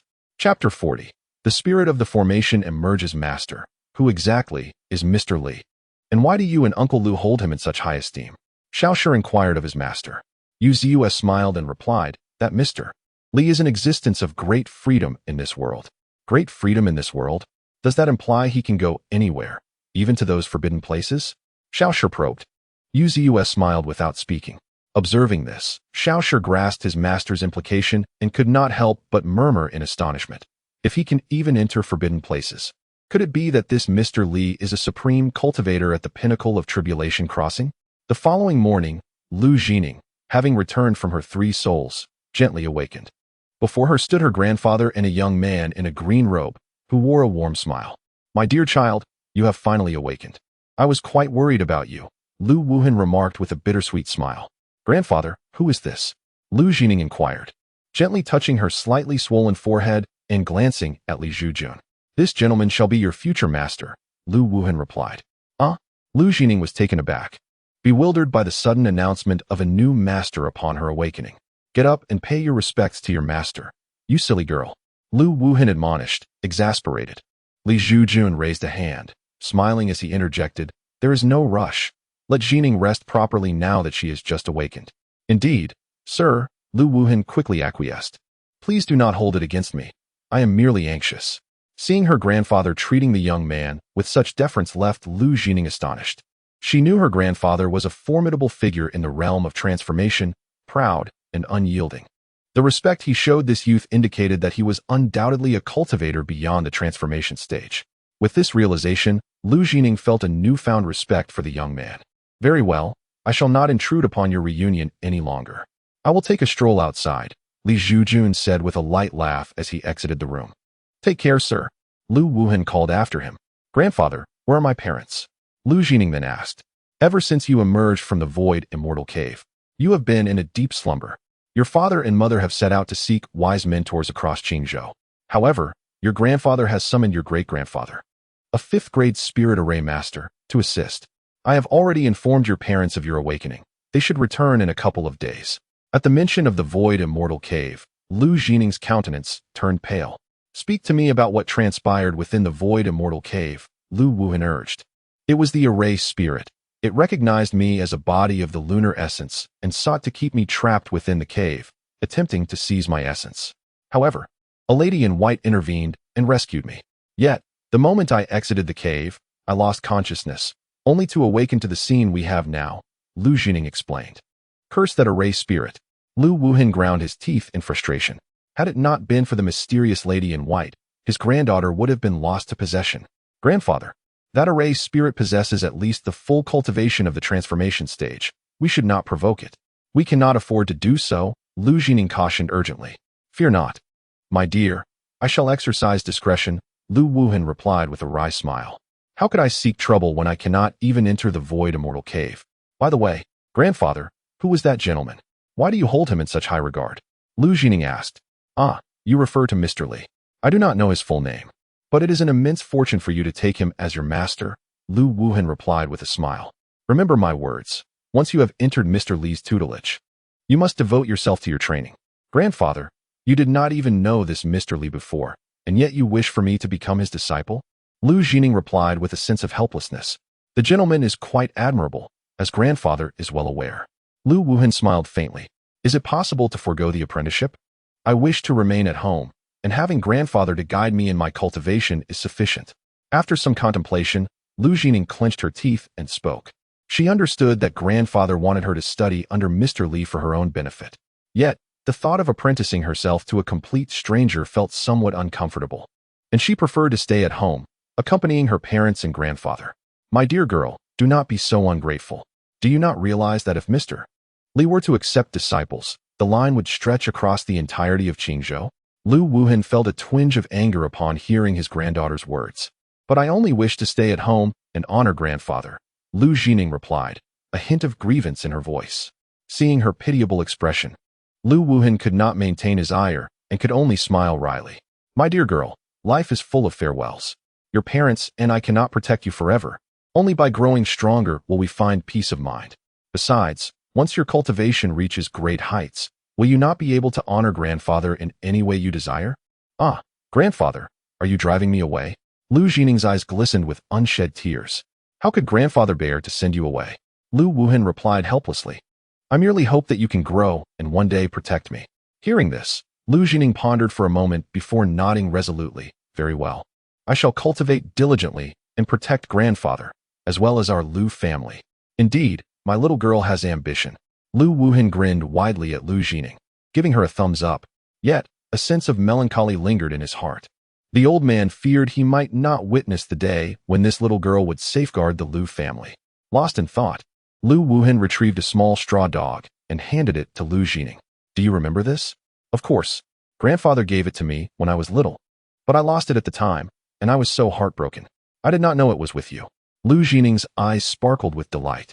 It was lost on the road, and seeing you cry so fiercely, grandfather turned back to look for it. He indeed found it, though it was somewhat damaged. I intended to mend it, but ended up forgetting. Only recalling it today, Lu Wuhan chuckled. This time, you must take care of it, otherwise, grandfather can no longer help you find it. I understand, grandfather. Lu Jining joyfully accepted the straw dog, her happiness akin to that of a child. Now rest well. Tomorrow, you shall formally pay your respects to your master, Lu Wuhan concluded before leaving the room. That night, as darkness fell, Li Zhoujun had roamed Jiangsheng for quite some time before returning to the Lu residence, preparing to rest in the guest room, while Lu Jining remained lost in her dreams. Meanwhile, Lu Wuhan sat cross-legged in a secret chamber, his face pale as he nurtured his injuries, striving to prolong his life. Suddenly, a spectral figure, ethereal and indistinct, hovered above the Lu residence. Its pale visage obscured, the voice, neither distinctly male nor female, murmured, "The aura of that girl seems to be here indeed. It is here. Ha ha ha, I have finally found it." A peculiar aura seemed to have been identified, and a frenzied excitement flickered in the eyes of the spirit. Simultaneously, Lu Jining, who was lost in slumber, abruptly awoke, her face etched with terror as she exclaimed, "How is this possible? How could that spirit emerge from the void immortal's abode?" Chapter 41, another one? Feeling the overwhelming pressure emanating from above the Lu family, Lu Jining's countenance turned pale as a ghost. Meanwhile, Lu Wuhan, who had been recuperating in the secret chamber, widened his eyes in astonishment. What calamity had befallen the Lu family of late? Just as they had dispatched one void immortal, another one was already on the way. In the meantime, Zhoujun, who was resting in his room, naturally sensed the unmistakable aura of the void immortal. Suddenly, the system chimed in. Ding! Detected an evil spirit formation at the void immortal level preparing to attack the future female disciple of the host. The system issues a task. Expel this entity to receive generous rewards. This spirit formation was unrelenting. A faint smile graced Zhoujun's lips as he flicked his fingers. And immediately, a beam of sword light emerged, transforming into the proud snow sword, hurtling towards the location of the spirit formation. The spirit formation, which had been reveling in its arrogance and laughing maniacally, suddenly spotted a streak of sword light shooting forth from an unknown chamber, aimed directly at it. Do you think a mere sword technique can harm me? Nonsense. A 9th-grade immortal sword? The spirit formation, which had previously worn a smug grin, widened its eyes in shock upon sensing the incoming sword's aura, even in its wildest dreams. It could not fathom why such a humble family as the Lus would harbor a true immortal.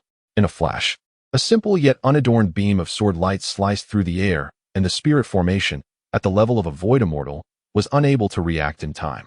It was cleaved in two, its form gradually dissipating. I refuse to accept this. Before its demise, the spirit formation's eyes glinted with resentment, but it was futile, after all. Facing a true immortal, it was utterly outclassed. Once the proud snow sword had severed the spirit formation, it swiftly returned to Zhoujun's being, arriving and departing in the blink of an eye. Ding! Congratulations to the host for successfully exterminating the malevolent void immortal spirit formation. Ding! The system rewards you with the 6th-grade extreme cold sword formation. Ding! The system rewards you with mid-stage cultivation of the transformation realm. Extreme cold sword formation, a 6th-grade spirit array capable of restraining and slaying void immortal level powerhouses. Indeed, it was a magnificent treasure. Zhoujun's heart soared with joy at this revelation. The spirit formation's presence had vanished. At that moment, Lu Jining, sensing the dissipating aura of the malevolent formation, was momentarily taken aback. Meanwhile, Lu Wuhan gaped in astonishment. He could easily surmise with a mere thought that it was undoubtedly Mr. Li who had intervened. Only a true immortal could execute such a decisive strike, dispatching a void immortal as effortlessly as crushing an ant. With this thought, Lu Wuhan felt a small surge of happiness for his granddaughter. That evening, after emerging from seclusion, Lu Wuhan intended to pay a visit to Zhoujun, but he hesitated. Considering that it was late at night, disturbing Mr. Li's rest would be counterproductive. Thus, when Zhoujun awoke from his pleasant dreams the following morning and stepped outside, he was greeted by Lu Wuhan bowing deeply, expressing, "Thank you, Mr. Li, for your intervention last night." Zhoujun smiled slightly and replied, "It is of no consequence. Merely a trifling effort. Please do not stand on ceremony. Had it not been for your intervention, my family would have faced annihilation overnight." Lu Wuhan spoke with a hint of apprehension. The world of cultivation operates in such a manner. Even the most illustrious families can find themselves extinguished in a single night if they provoke those beyond their means. Clearly, had Zhoujun not been present at the Lu residence last night, it would have been reduced to mere ruins. Zhoujun chuckled, remaining silent. "Sir, I have instructed the servants to prepare breakfast. You may proceed at your convenience," Lu Wuhan stated. Observing Zhoujun's demeanor, which often mirrored that of an ordinary person, he sensed that this true immortal had reached a state of simplicity, indistinguishable in behavior from mortals. Regardless of whether he partook in breakfast, it was prudent to have it ready. "Your courtesy is greatly appreciated. Then I shall graciously accept your invitation," Zhoujun replied with a hearty laugh. As he followed Lu Wuhan to the hall, a lavish breakfast was already laid out on the table. "Please wait a moment. I shall call for that girl to perform the formalities of apprenticeship," Lu Wuhan announced. Zhoujun waved his hand dismissively. "As cultivators, we are not bound by trivialities. As long as she recognizes me as her master, such formalities can be dispensed with." As a modern individual transported to this world, Zhoujun found himself unaccustomed to the customs of the cultivation realm, which often involved kneeling and bowing. "Your disregard for trivialities is admirable," Lu Wuhan remarked with a sense of admiration. "Jining has met you, sir," he added just as Lu Jining appeared at the doorway, vibrant and spirited. "You, child, why do you still address him as sir? Call him master," Lu Wuhan urged Lu Jining. Lu Jining hesitated momentarily, glancing at Li Zhoujun before ultimately calling out, "Master." "Very well. Now that you have called me master, from this moment forth, you shall be my disciple," Li Zhoujun replied with a gentle smile. "Allow me to present you with a token of our meeting." With a thought, Li Zhoujun inscribed a formation directly upon Lu Jining. "This is the extreme cold sword array, which shall activate on its own in times of peril, to weave a sixth-grade formation in the blink of an eye. Truly, a testament to the might of a true immortal." Lu Wuhan felt an increasing reverence towards Li Zhoujun. "Thank you, Master," Lu Jining said respectfully, evidently unaware of the significance of the extreme cold sword array being a sixth-grade formation. Simultaneously, Li Zhoujun began to scrutinize Lu Jining more closely. Possessing the body of the Taiyin, or the Taiyin immortal body, at the tender age of 16, her cultivation level reached the 9th layer of qi refinement. A remarkable feat indeed. Otherwise, relying solely on her upper-grade spiritual root, achieving such a level would prove quite challenging. Beep. Congratulations to the host for successfully taking on a disciple. Beep. The system awards you the Killing Heaven Sword technique. Beep. The system grants a room reward. The Taiyin True Scripture. Killing Heaven Sword technique. Comprised of 3 forms. Opening Heaven, Slashing Heaven, Killing Heaven. Taiyin True Scripture. The exclusive technique for the Taiyin body. Doesn't the name Killing Heaven Sword technique sound rather juvenile? Is the system lacking in creativity when it comes to naming? Li Zhoujun chuckled in exasperation. Beep. Host. Refrain from nonsensical remarks, lest you find yourself without a certain appendage. Li Zhoujun grimaced. "Master, may I request a few more days before I depart? As my father and mother are returning in a couple of days, I wish to see them," Lu Jining inquired of Li Zhoujun. "Of course," Li Zhoujun replied with a smile. Lu Wuhan then slapped his forehead and said to Lu Jining, "How could I almost forget this? You, my dear girl, are to take Mr. Li to the Lantern Festival the day after tomorrow. Do you understand?" "All right." Lu Jining exhaled in relief. She was apprehensive that Li Zhoujun might leave hastily, preventing her from bidding farewell to her parents. "Furthermore, you must express your gratitude to Mr. Li. Had he not intervened last night to eliminate that virtual immortal, our Lu family would be no more," Lu Wuhan added. It turned out that it was her humble master who had acted last night. But to vanquish a virtual immortal, what level of cultivation did this modest master possess? Could he be a formidable being at the integration stage? At this thought, Lu Jining gasped in astonishment, understanding why her grandfather was so eager for her to become his disciple. Chapter 42. The Golden Sun Sacred Sect. Jining. "I thank you for your master's intervention to save our Lu family last night," Lu Jining expressed with reverence towards Li Zhoujun. Faced with a powerful being at the integration stage, she dared not show anything less than respect. Li Zhoujun smiled gently, saying, "There is no need for such formalities. If you wish to repay me, simply guide me well the day after tomorrow." Jining understood and nodded in agreement. Time swiftly passed to the following day. "Jining, your grandfather says you have awakened." A middle-aged voice resounded early in the morning at the Lu residence. Hearing this, Lu Jining's expression brightened. "Father?" As she opened the door, she indeed found her parents standing in the courtyard. Upon seeing their conscious daughter, Lu Jining's father, Lu Fashing, expressed his immense joy. "Good girl. You have finally awakened. During your coma, your mother and I searched far and wide for a high practitioner to help you. Haha, it was Grandpa you who awakened me." Lu Jining replied with an endearing smile. "It is good that you are awake," Lu Nyang Lu Wanner remarked with relief. "By the way, father and mother, Grandpa has urged me to become a disciple." Lu Jining spoke with a hint of sadness. "I may have to leave the Lu family with my master in a few days." So suddenly, Lu Fashing frowned. "Ah, a little bird must eventually soar into the sky. You must diligently follow your master in your cultivation. We know your grandfather's judgment is sound," Lu Wanner reflected. "By the way, during your absence, a virtual immortal attempted to invade our Lu family," Lu Jining revealed. "What?" Lu Fashing and Lu Wanner exclaimed in shock. "But my master intervened and killed the intruding virtual immortal," Lu Jining said with a smile. "What?" Lu Fashing and Lu Wanner were once again taken aback. For them, virtual immortals were already unfathomable entities, yet their daughter's master could slay such formidable beings. Had he truly reached the integration stage? Contemplating this, Lu Wanner remarked, "Good girl. When you follow your master, be sure to cultivate diligently. We believe your future will undoubtedly be bright." "Indeed. By the way, dear, where is your master currently?" Lu Fashing inquired. "We ought to pay our respects to him." "Ah, my master is currently residing in the guest room of the Lu family, but he is not old. Rather, he is quite youthful and possesses a gentlemanly demeanor," Lu Jining remarked. Lu Fashing chuckled. You silly girl, you do not understand. One cannot judge a cultivator's age merely by their appearance. Take your mother, for instance. She is actually 30 years my senior, yet she still resembles a young maiden.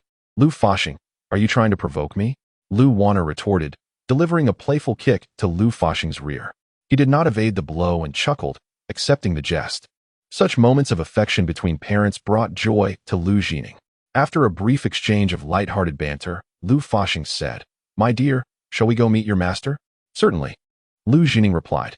Upon arriving at the courtyard designated for guests of the Lu family, they discovered a young man seated there, engrossed in a tome titled Chronicles of Qingzhou. This young man was none other than Li Zhoujun. Jining has spoken of her master. Lu Fashing greeted respectfully. Greetings, esteemed elder. Lu Wanner followed suit, bowing in acknowledgement. The three of them offered their respects to Li Zhoujun. Li Zhoujun, upon hearing their words, set down his book and looked towards Lu Fashing and Lu Wanner, smiling. I presume you are Jining's parents? There is no need for excessive courtesy. As his words resonated, the trio sensed an intangible force, akin to a gentle breeze, lifting them slightly off the ground. In response to the elder, we are indeed Lu Jining's parents, Lu Fashing said with a tone of reverence. Is there something you seek from me, esteemed elder? Li Zhoujun responded directly. What brings you to seek me? In response to the elder, we have come specifically to pay our respects, Lu Fashing explained. Li Zhoujun smiled. I appreciate your visit. Rest assured, now that Jining is my disciple, I shall dedicate myself to her instruction. Thank you, esteemed elder. If my daughter has inadvertently offended you in any way, I hope you will forgive her, Lu Fashing expressed. Indeed, Li Zhoujun nodded slightly. You should now visit old Master Lu. There is little of interest for me to offer. Very well, esteemed elder, we shall take our leave. Lu Fashing replied, his voice heavy with emotion. He was acutely aware that his father, Lu Wuhan, had very little time remaining. Each day was a precious gift. My dear, stay here and keep the elder company, Lu Fashing instructed Lu Jining. Of course, she responded. Subsequently, Lu Fashing and his wife made their way to where his father resided. Father, we have returned, Lu Fashing announced from outside the door. With a creak, Lu Wuhan emerged, his face momentarily pale before quickly regaining color. Father, is there truly no hope for your condition? Lu Fashing asked, a pang of sorrow gripping his heart at the sight. If only there were hope, Lu Wuhan sighed. Now, my dear boy, you are the head of the Lu family. There is no need for tears. Every mortal must eventually meet their end. It is merely a matter of timing. I have roamed the realm of cultivation for quite some time and have witnessed enough of this world's wonders. It is time for me to reunite with your mother. Lu Wuhan viewed his fate with remarkable acceptance. Just as his name suggests, he could face death with remarkable composure. Alas, father, if you were to depart, that girl Jining would surely be heartbroken upon learning of it. Lu Fa sighed bitterly. I never intended to inform her. I merely hope she can stand on her own in the future. Once I am gone, I will conceal the truth from her for as long as possible, lest it disturb her cultivation, Lu Wuhan stated solemnly. Do not worry, father. I am aware of this, Lu Fa replied. In truth, even if I did not mention it, you must have discerned Jining's unique constitution, have you not? Lu Wuhan inquired. Indeed, the girl possesses the Taiyin physique, which is why she has caught the attention of a great cultivator at the harmonization stage, who has taken her as a disciple. Lu Fa nodded in acknowledgement. Harmonization stage? Lu Wuhan chuckled. Your ambitions remain too modest. The girl's master is a bona fide true immortal. However, Lu Wuhan refrained from elaborating further, instead stating, recently, those who came to Jining have revealed her Taiyin physique. My informants report that the leader of the Jinyang sacred sect has traveled to Jiang City. You must be aware that his son is said to possess the fire spirit physique. If he were to cultivate alongside Jining, it is highly probable he would become a great sun saint body. What shall we do? The leader of the Jinyang sect, the Jinyang saint, is rumored to have reached the harmonization stage of cultivation. Lu Fa's expression grew troubled. No need for concern. I trust that Mr. Li, Jining's master, will not remain indifferent, Lu Wuhan mused. Are you certain? Would this great cultivator truly risk offending the Jinyang saint for a newly accepted disciple? Lu Fa's expression wavered. Yet, Lu Wuhan merely smiled in silence. Chapter 43. Yin Yang seeing his father so composed, Lu Fa felt a sense of relief. After all, he knew that the old man cherished the girl deeply. If there were real danger, he would have long since taken her away. Father, I heard Ji Ning mention that this elder has slain a formidable void immortal. Do you know who this esteemed individual is? Such a powerful being should not be unknown in Qingzhou, Lu Fa asked Lu Wuhen. It is not to be spoken of, you need only know that with Mr. Li as her mentor, Ji Ning's future accomplishments will not fall short of mine, Lu Wuhen said with a twinkle in his eye. Gasp. Upon hearing this, Lu Fa inhaled sharply. Tomorrow, the girl will accompany that esteemed gentleman to our Jiang City's Lantern Festival. I imagine the Jinyang Saint will make his appearance then. Lu Wuhen pondered while stroking his beard, before adding with a smile. However, there is no need for worry, as long as Mr. Li is present. It is unlikely anyone would dare to harm the girl. Very well, Lu Fa conceded, though unease lingered in his heart. Should a great Sun Saint body and a Taiyin body cultivate together, they could indeed advance side by side. Yet, the young master of the Jinyang sacred sect is merely a fire spirit physique. Although this physique is not without merit, should he cultivate alongside the Taiyin body, it would merely serve to overshadow it. In such a case, the path of cultivation for my precious daughter could very well be severed. Time swiftly passed, and soon the night of the following day arrived. Under the guidance of Lu Jingyang, Li Zhoujun made his way to the riverside of Jiangqing. At that moment, the riverbank was thronged with an innumerable crowd, including numerous young talents and the daughters of esteemed families.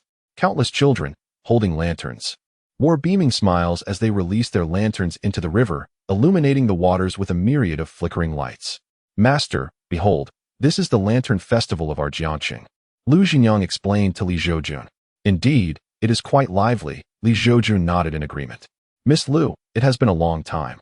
Suddenly interjected a young man clad in a blue robe adorned with peach blossoms, holding a folding fan, his face heavily made up, as he approached Li Zhoujun and his disciple.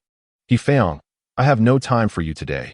It would be wise for you to leave, Lu Jingyang replied, her expression revealing her displeasure upon seeing him. This young man, known as He Feong, was the youngest son of the He family, the prominent household of Jiangqing. Although he had reached the foundational stage of cultivation, any discerning observer could tell that his aura was superficial, evidently reliant on the use of drugs to achieve his current state. Furthermore, despite his indulgent lifestyle, he was notorious in Jiangqing for being a frequent patron of various pleasure houses. His extravagant lifestyle was primarily supported by his family's patriarch, a powerful cultivator at the transformation stage. Additionally, his elder brother had joined the Daotian sect a few years prior and had become a true disciple of a mountain lord, marking him as a genuine second-generation cultivator in the eyes of many. Recently, He Feong had been pursuing Lu Jinyang, who showed no interest in him, hence her unwelcoming demeanor. Miss Lu, if you say such things, it wounds my heart. In Jiangqing, we belong to prestigious families, truly a match made in heaven. If we were to unite in marriage, it would be a formidable alliance. He Feong exclaimed excitedly. Li Zhoujun observed the scene with a smile, understanding he could intervene to aid Lu Jinyang in dismissing this man. Yet he realized it was essential for her to confront and resolve such matters on her own to foster her growth. However, just as He Feong concluded his statement, a haughty voice rang out. The He family of Jiangqing? What do they amount to? Seeking death. Upon hearing his family insulted so brazenly, He Feong's anger flared. Yet, when he turned to see the speaker, a youth clad in a golden robe embroidered with 3 golden crows, his expression shifted dramatically. He recognized this young man as Yunyang, the young lord of the Jinyang sacred sect. Beside him stood a stern-faced middle-aged man, also in a golden robe, embroidered with 9 golden crows. The mere presence of this man exuded a formidable pressure. If He Feong's assumptions were correct, this individual was none other than Yun Laitian, the revered lord of the Jinyang sacred sect, a formidable cultivator at the integration stage. Upon this realization, He Feong immediately donned a sycophantic smile. Oh, it is the holy master and young master Yun. He was blind to your esteemed presence earlier and inadvertently offended you both. I hope you can forgive my folly. Begone, Yun Yang retorted, lacking the patience for He Feong's empty platitudes. Upon hearing this, He Feong's complexion shifted between hues of green and white. In Jiang City, he was a figure who commanded respect wherever he went, yet today, he found himself publicly humiliated. Nevertheless, as a scion of a prominent family, he managed to suppress his indignation, bowing obsequiously as he replied, Yes, I shall take my leave at once. With that, he fled without a backward glance. What a worthless fool, Yin Yang scoffed, observing He Feong's retreat. He then turned his gaze to Lu Jining and inquired, You must be Lu Jining, yes? I am. She replied gratefully. Thank you, young master, for your assistance. It was clear that she recognized him as the young master of the Jinyang holy sect. There's no need for thanks. I have heard you are a body of the Taiyin. If you have no objections, I propose we become partners in this journey of life. My father will approach your family today with a proposal. Though Yunyang posed this as a question, his tone left no room for dissent. Lu Jining was momentarily speechless. Just as she had escaped the jaws of a wolf, she now found herself in the clutches of a tiger. You, little girl, shall accompany us back to the Jinyang holy sect. When you become my son's wife, rest assured, our sect will treat you well, spoke the Jinyang holy master. His demeanor affable as he addressed Lu Jining. Li Zhoujun, observing the unfolding situation, furrowed his brow. He discerned that the haughty youth before him was a body of the fire spirit, intending to take Lu Jining as a vessel for cultivation. Irritated by this thought, Li Zhoujun spoke slowly. You two seem to have grand designs. I advise you to rein in your ambitions and depart post-haste. Who are you to speak to this young master in such a manner? Do you not value your life? Yun Yang's anger flared at Li Zhoujun's blatant disrespect. I am Lu Jining's master, Li Zhoujun replied coldly, a smirk playing on his lips. You, a mere mortal, claim to be the master of a Taiyin body? You must be jesting, Yun Yang sneered. He then spread his legs, gesturing to his groin with a wicked grin. Come, crawl through here, and I shall spare your life. Bang! In the next moment, Yun Yang was sent flying, crashing heavily to the ground. Seeking death, are we? Holding his swollen face, Yun Yang rose, his eyes burning with fury as he glared at Li Zhoujun. I will kill you. Just as Yun Yang began to unleash his foundational aura, he was halted by his father, the Jinyang holy master. With narrowed eyes, the holy master addressed Li Zhoujun. Sir, it seems rather inappropriate to strike my son in my presence. Wouldn't you agree? What harm is there? Your discipline is lacking. I am merely correcting your son's behavior. Is there a problem with that? Li Zhoujun responded with a smile. None whatsoever, the holy master scoffed, chuckling coldly but refraining from immediate action, due to his inability to fully gauge the depth of this young man. It could be said that the youth's cultivation might very well be at the stage of integration. Esteemed one, I, Yun, must take this young lady with me today. Should you attempt to obstruct me, do not blame me for being impolite, declared the holy master of Jinyang, Yun Lai Tian, addressing Li Zhoujun. Haha. Li Zhoujun replied with a nonchalant smile, seemingly resigned to the inevitability of conflict today. As the holy master of Jinyang spoke, an overwhelming pressure surged forth like a tempest, bearing down upon Li Zhoujun. With the release of this oppressive aura, the pedestrians along the riverbank could no longer withstand it and fled in panic. Simultaneously, Li Zhoujun's azure robes billowed violently in the wake of this force. Yet he remained composed, akin to a mountain standing resolute against the crashing waves. Lu Jining silently observed this scene, her heart stirred. She had not anticipated that Li Zhoujun would be willing to offend a formidable being at the integration stage for her sake. Father, kill him, shouted the swollen-faced Yun Yang to his father, the holy master of Jinyang. The holy master remained silent, his gaze fixed intently on the unflappable Li Zhoujun. Make your move, Li Zhoujun urged. Boom. The holy master of Jinyang wasted no words. He unleashed his renowned technique, the blazing sun fist. A torrent of scorching heat erupted from his fist, resembling a miniature sun as it surged toward Li Zhoujun, the terrifying force evaporating a significant portion of the river water. Noticing this, Li Zhoujun simultaneously shielded Lu Jining and raised one hand. Boom. A thunderous sound resonated as Li Zhoujun effortlessly intercepted the holy master's fist. How is this possible? The holy master gasped in disbelief. The might of this punch was such that even those of the same integration stage would hesitate to meet it head-on. Yet this azure-clad youth had caught it with a mere lift of his hand. What level of cultivation does this young man possess? In a fleeting moment, thousands of thoughts raced through the holy master's mind. Pray tell, who might you be? With your prowess, you ought to be renowned across Qingzhou, he inquired solemnly, retracting his hand and regarding Li Zhoujun with newfound respect. Dao Tian sect, master of Yunju Mountain, Li Zhoujun replied, unperturbed by the need to feign humility. Master of Yunju Mountain. The holy master's eyes widened in astonishment upon hearing this. This youth was the same individual who had recently slain the fully realized crimson-eyed demon lord, Chu Fan, with a single punch, earning the title of the youngest tribulation practitioner in the Dao Tian sect. Realizing this, the holy master's expression darkened, he had inadvertently offended such a figure. Wasn't he fond of traveling on the nine-serpent carriage? Simultaneously, Lu Jining's eyes widened in disbelief. Her master was, in fact, the master of Yunju Mountain of the Daotian sect. She was well aware that the Daotian sect was the foremost sect in Qingzhou. Furthermore, the name of the master of Yunju Mountain was already widely known, as the saying goes, riding the nine-serpent carriage, clad in azure robes with ease, echoing in the minds of many across Qingzhou.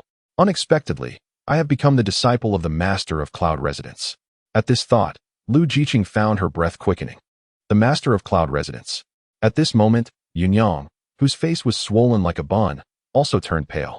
He was aware of the master of cloud residence's exploits and looked at Li Zhoujun in disbelief, exclaiming, "How could the master of cloud residence possibly appear here?" Moreover, the master typically travels in the Nine Dragons chariot. Do you not fear being annihilated by the experts of Daotian sect for impersonating him? Upon hearing this, Li Zhoujun's lips twitched. This foolish child, does he need me to prove my identity? Yunyang, do not be disrespectful, admonished the holy master of Jinyang in a deep voice. He understood that the person before him was not lying. It was likely the true master of cloud residence. Master, I have failed in my duties as a father. Please forgive me. Upon returning, I will educate my son properly, said the holy master of Jinyang, bowing respectfully to Li Zhoujun. Afterward, he scolded Yunyang. Hurry and apologize to the master. Offer your sincere contrition.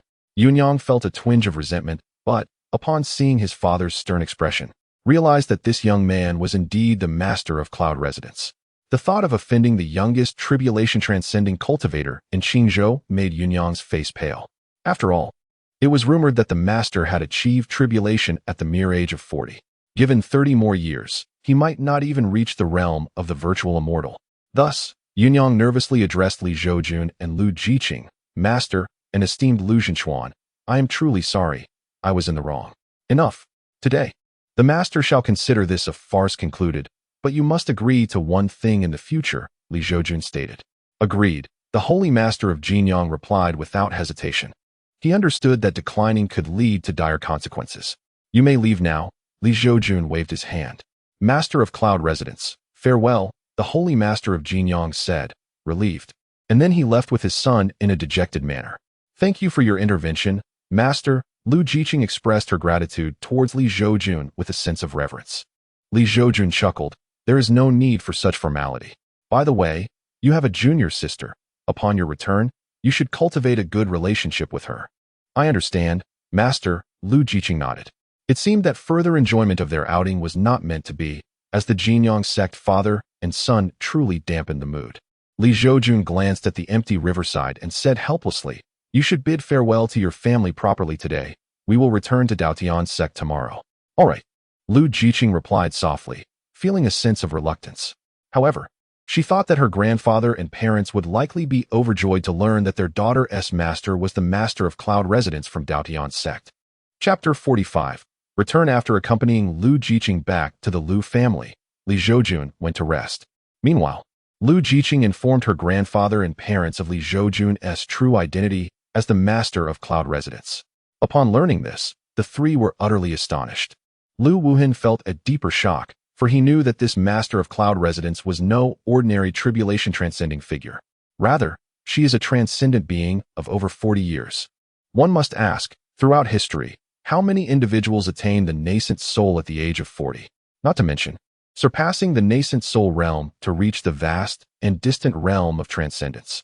Lu Wuhan understood that his granddaughter had indeed secured a most formidable ally. Child, you must diligently follow your master in your cultivation from now on. Do you understand? Lu Wuhan admonished Lu Jining with a serious expression. Rest assured, grandfather, I understand. Lu Jining nodded in response. Upon witnessing her determination, Lu Wuhan finally breathed a sigh of relief. Before long, the following day arrived. Li Zhoujun, accompanied by Lu Jining, stood outside the gates of the Lu family, bidding farewell to Lu Wuhan, Lu Faxing, and Lin Wanner. My dear, when your parents are not by your side, you must listen attentively to your master. Lin Wanner said, her eyes glistening with tears. Mother, you need not worry, Lu Jining replied. Li Zhoujun smiled softly, choosing not to intrude upon this heartfelt farewell. Cultivate diligently in the days to come. Your grandfather awaits your rise as a formidable warrior. Lu Wuhan affectionately ruffled Lu Jining's hair. This parting may very well be eternal. Memories of the past floated through Lu Wuhan's mind. Grandfather, I want to ride a horse. My dear granddaughter, if you wish to ride, it is but a simple matter. Come, hop onto my shoulders. Hooray! Reflecting on these moments, Lu Wuhan felt a surge of emotion. Esteemed guests, where in the mountains and rivers do we not meet again? I take my leave. Li Zhoujun said with a smile as he sensed the time was ripe. Safe travels, Mountain Master. Lu Wuhan clasped his fists in salute. Safe travels, Mountain Master. Lu Fashing and Lin Wanner echoed the sentiment. Li Zhoujun offered a slight bow in return, then turned to Lu Jining with a smile. Shall we depart? Indeed. Lu Jining replied. With that, Li Zhoujun led Lu Jining into the crowd, vanishing from the sight of Lu Wuhan and the others. The little girl has left. The home will surely feel less lively, Lin Wanner remarked, brushing her eyes. Indeed. But we should rejoice that the young lady has become the true disciple of the Mountain Master of Yunju. Lu Fashing comforted his wife. Greetings, Mountain Master. I pay my respects to you. The disciples greeted as they encountered Li Zhoujun. 2 days swiftly passed. Li Zhoujun had returned to Daotian's sect with Lu Jining, where numerous disciples and elders greeted him along the way. As Lu Jining observed those saluting her master, she noted their profound auras. Each one was a formidable presence in their own right. She couldn't help but feel a sense of awe. Is this truly the foremost sect of Qingzhou? It certainly lives up to its reputation. Li Zhoujun, where have you been during this time? A cool, feminine voice called from behind him. Turning around, Li Zhoujun found the speaker to be Murong Shui. Such beauty, Lu Jining thought, feeling a pang of insecurity upon seeing Murong Shui, clad in white like freshly fallen snow. Her skin as delicate as cream. Oh, I was merely wandering through Qingzhou, enjoying the mortal realm, Li Zhoujun replied with a smile. Murong Shui's lips twitched slightly. However, when her gaze fell upon Lu Jining, her expression shifted in surprise. A body of purine. Indeed, she is my newly accepted disciple. Child, do not delay in greeting Mountain Master Murong, Li Zhoujun instructed Lu Jining. Jining had encountered the master of Murong Mountain. Upon realizing this, Lu Jining respectfully greeted Murong Shui. No need for such formality, Murong Shui replied, nodding slightly. She then looked at Li Zhoujun with a hint of envy and remarked, Why is your fortune so exceptional? Li Zhoujun grinned and replied, Because you bring good fortune to your companions. Murong Shui was momentarily taken aback, and upon comprehending his words, her cheeks flushed slightly. That jest is rather amusing, she said. Lu Jining, witnessing this interaction, instantly understood that the master of Murong Mountain harbored feelings for her master. Indeed, not funny at all. Li Zhoujun chuckled. By the way, where's that girl Sunan? Li Zhoujun inquired.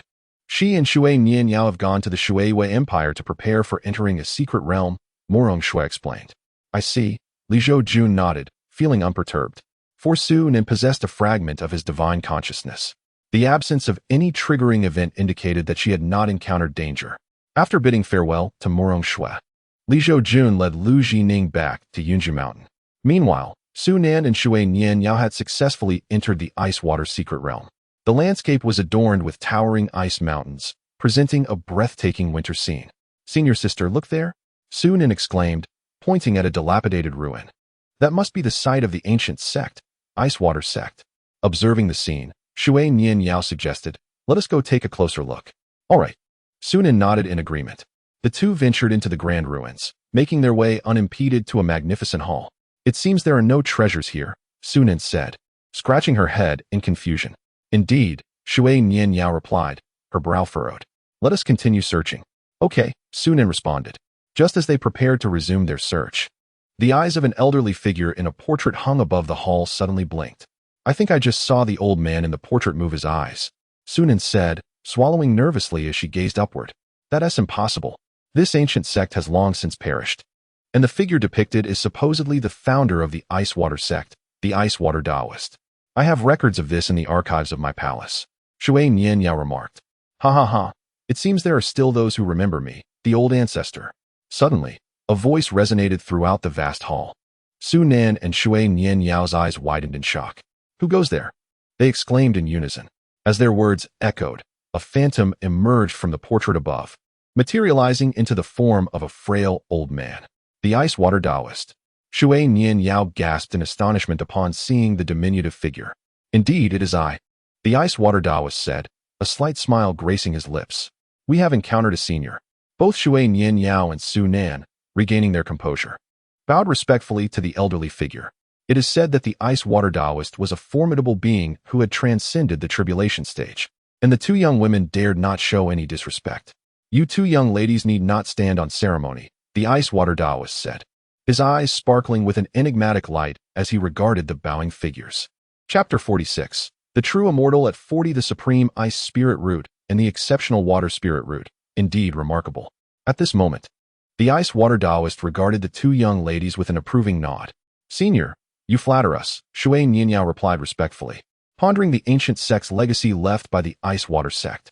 Could it be that this ice water Taoist was the reason for it?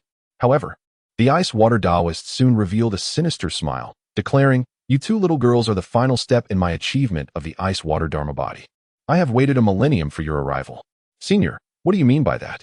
Shui Nianyao's expression shifted upon hearing this. I fear not to disclose this to you two. I have meticulously prepared for 10,000 years. You are the 99th pair of ice water spirit roots to visit this place. The previous entrants have already been refined into ice water pills by me.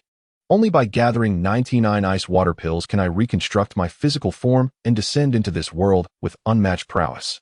The ice water Taoist chuckled with pride, unabashedly revealing his intentions.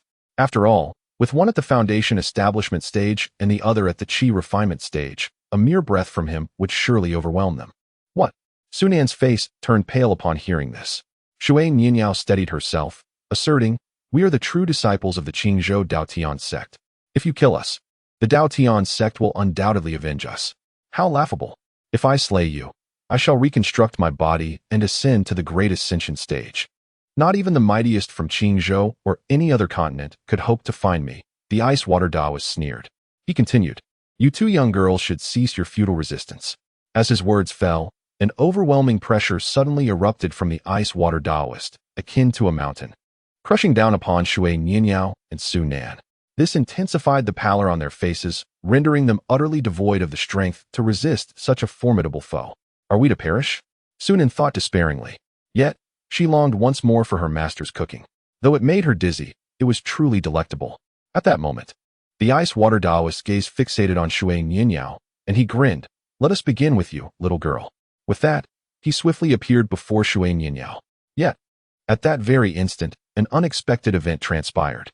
A spectral figure of a woman emerged from Shui Nianyao's form. What vile entity dares to lay hands on the disciple of this mountain lord? The master of Kanglan Mountain glared menacingly at the ice water Taoist. "Master!" Shui Nianyao exclaimed joyfully upon seeing her. "A mere avatar from the virtual immortal realm?" The ice water Taoist momentarily paused, then scoffed. "If your true self were present, I might be troubled, but as for you, a mere projection, do not embarrass yourself. Although my physical form has perished, my primordial spirit retains the might of a harmonization stage being. Since you have come, you shall serve as nourishment for me." Seeking death, the master of Kanglan Mountain erupted in fury, raising her hand to unleash a sword aura akin to a tsunami. However, the ice water Taoist merely raised a hand, as withered as a dead tree, and with a gentle clap, the sword energy shattered with a deafening roar. Upon witnessing this, the master of Kanglan Mountain's expression slightly tightened. In the next moment, the ice water Taoist appeared before her, and before she could react, he struck her chest with a palm, sending her flying heavily to the ground. The projection of his being flickered erratically. Merely an insect, the ice water Taoist scoffed. Su Nan and Shui Nianyao were taken aback, their faces filled with shock at the defeat of the Kanglan Mountain master. Shui Nianyao's complexion turned pale as she cried out, "Master!" As she shouted, she rushed to assist her teacher. What a touching display of master-disciple affection, the ice water Taoist remarked, intrigued. His gaze then turned to Su Nan. "A holy great ice spirit root, I can hardly contain my eagerness," he said, his eyes glinting with predatory hunger as he swiftly moved before Su Nan, raising a hand to grasp her throat. Boom! Suddenly, a chilling aura emanated from Su Nan. The ice water Taoist sensed impending danger and quickly dodged. In the next moment, a young figure clad in a blue robe stood before Su Nan. "Master!" Su Nan exclaimed, her eyes lighting up with joy. Yunju Mountain Master. Shui Nianyao and the Kanglan Mountain Master breathed a sigh of relief. After all, this individual was renowned as the youngest tribulation transcender in the history of Qingzhou. It seemed they might be saved today. You little girl, Li Zhoujun gently scolded Su Nin before turning to the ice water Taoist. Do you wish to harm my disciple? He asked, chuckling. Merely a projection. Once your energy is depleted, your disciple will also be my prey, the ice water Taoist replied, narrowing his eyes at the inscrutable young man before him.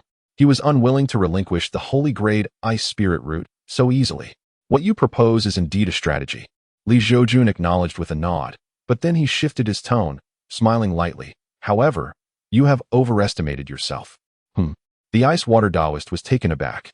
But in the next moment, a terrifying aura descended, sending chills down his spine. He looked up to see a flying sword, descending with the force to rend the heavens and the earth, heading straight for him.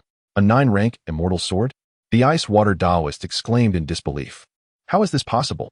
Before he could finish his words, the sword descended with an overwhelming intent, obliterating the ice water Taoist's remnants into ashes. The master of Kanglan Mountain gazed in astonishment at the sword now in Li Zhoujun's grasp. The ability of Yunju Mountain Master to wield a 9-rank immortal sword implied that his cultivation had reached the level of a true immortal. The Kanglan Mountain Master found it hard to fathom. A tribulation transcender at 40 years old was understandable, but a true immortal at that age was beyond her imagination. Meanwhile, Su Nin felt a swell of pride as she witnessed her master effortlessly subdue the ice water Taoist. Shui Nianyao cast a complex glance at Su Nin, tinged with envy, for she knew that a 9-rank immortal sword was not something just anyone could wield. To master the 9-tiered celestial sword, one must possess an extraordinary level of cultivation, akin to that of the Lord of Cloud Abode, capable of slaying foes from thousands of miles away. Is that agreeable to you both? At this moment, Li Zhoujun turned his gaze towards the Lord of Kanglan, inquiring of Shui Nianyao.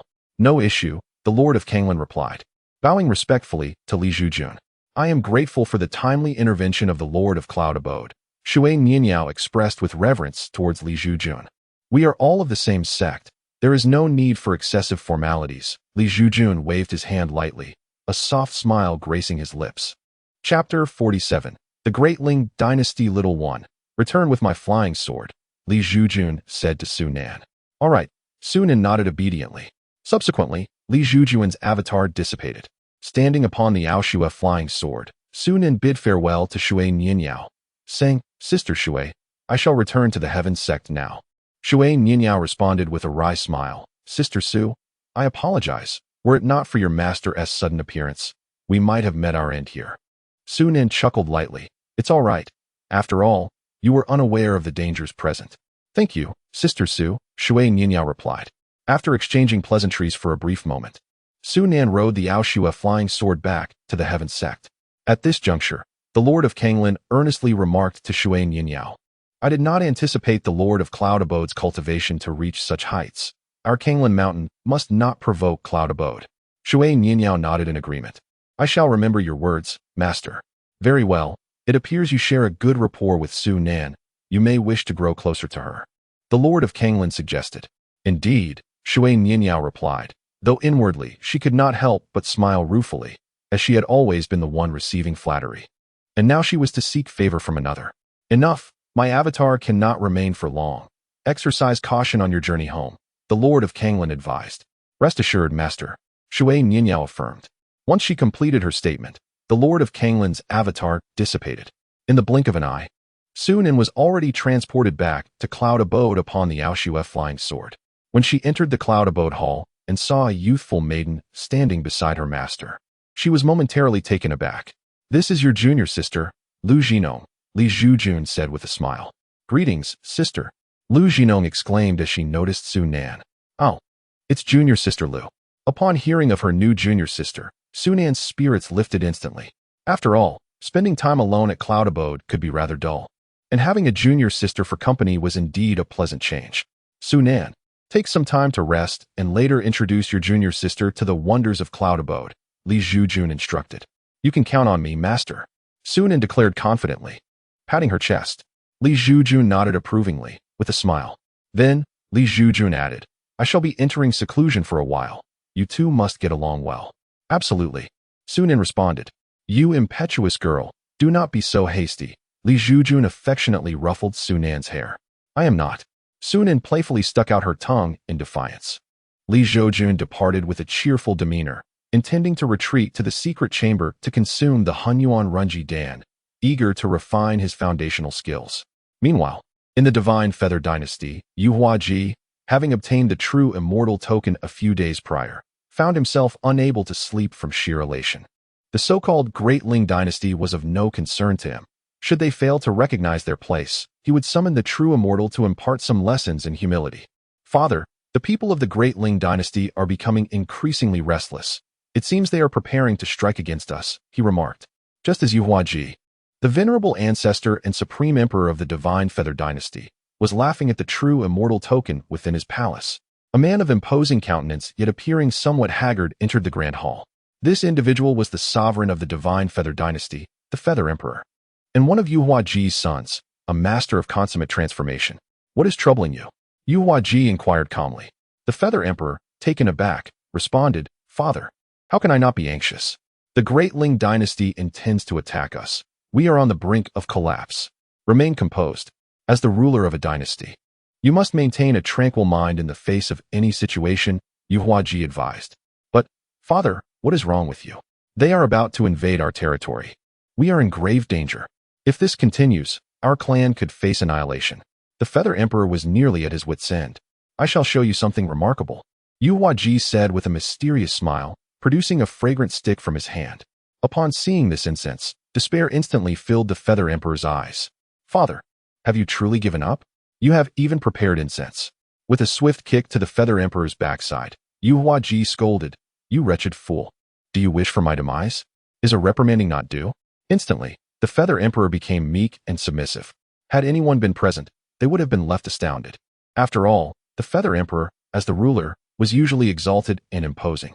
Yet, in the presence of the Supreme Emperor, he was chastened like a child, enduring the reprimand in silence. Yu Huaji then addressed the incense in his hand, saying, With this in our possession, our Divine Feather Dynasty shall not fear anyone. The Feather Emperor truly felt despondent. His father, the pillar of the Divine Feather Dynasty, had seemingly lost his senses.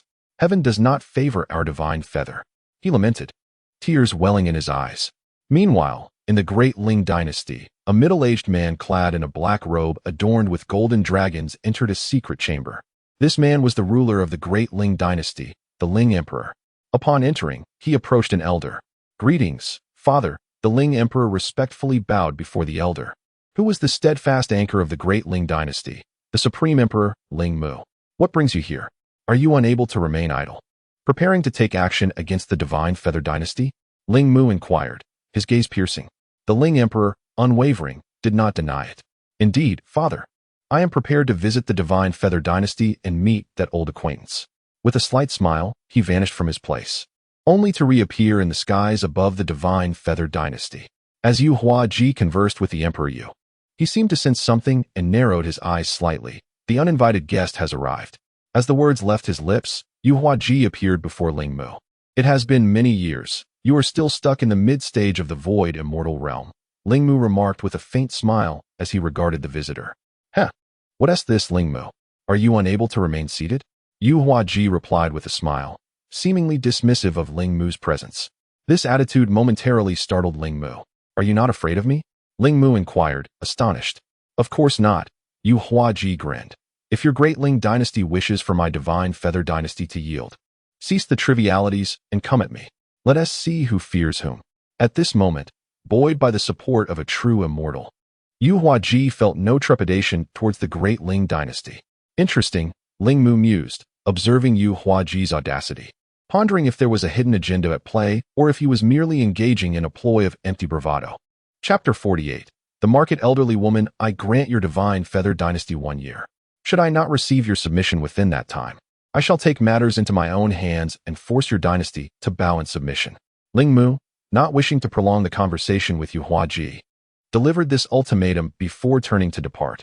Yu Huaji watched Ling Mu leave, a smirk upon his lips as he gazed down at the incense in his hand, muttering, If you have the ability, then come, let us see who ultimately fears whom. 3 days later, Zhoujun remained in seclusion within the hidden chamber of Yunju Mountain, tirelessly refining his foundation. Meanwhile, Su Nan, accompanied by her junior sister, Lu Jining, donned ordinary attire and descended the mountain for a leisurely outing. Junior sister, I must tell you, There are many delightful places near Daotian sect. Today, your senior sister will take you to the nearest market for a stroll, Su Nan said with a twinkle in her eye, smiling at Lu Jining. All right, Lu Jining replied with a smile. Upon reaching the nearby market, the two encountered a frail, elderly woman who lay on the ground, wailing in distress. Her skin resembled withered wood, and her nails were caked with dirt, presenting a pitiful sight.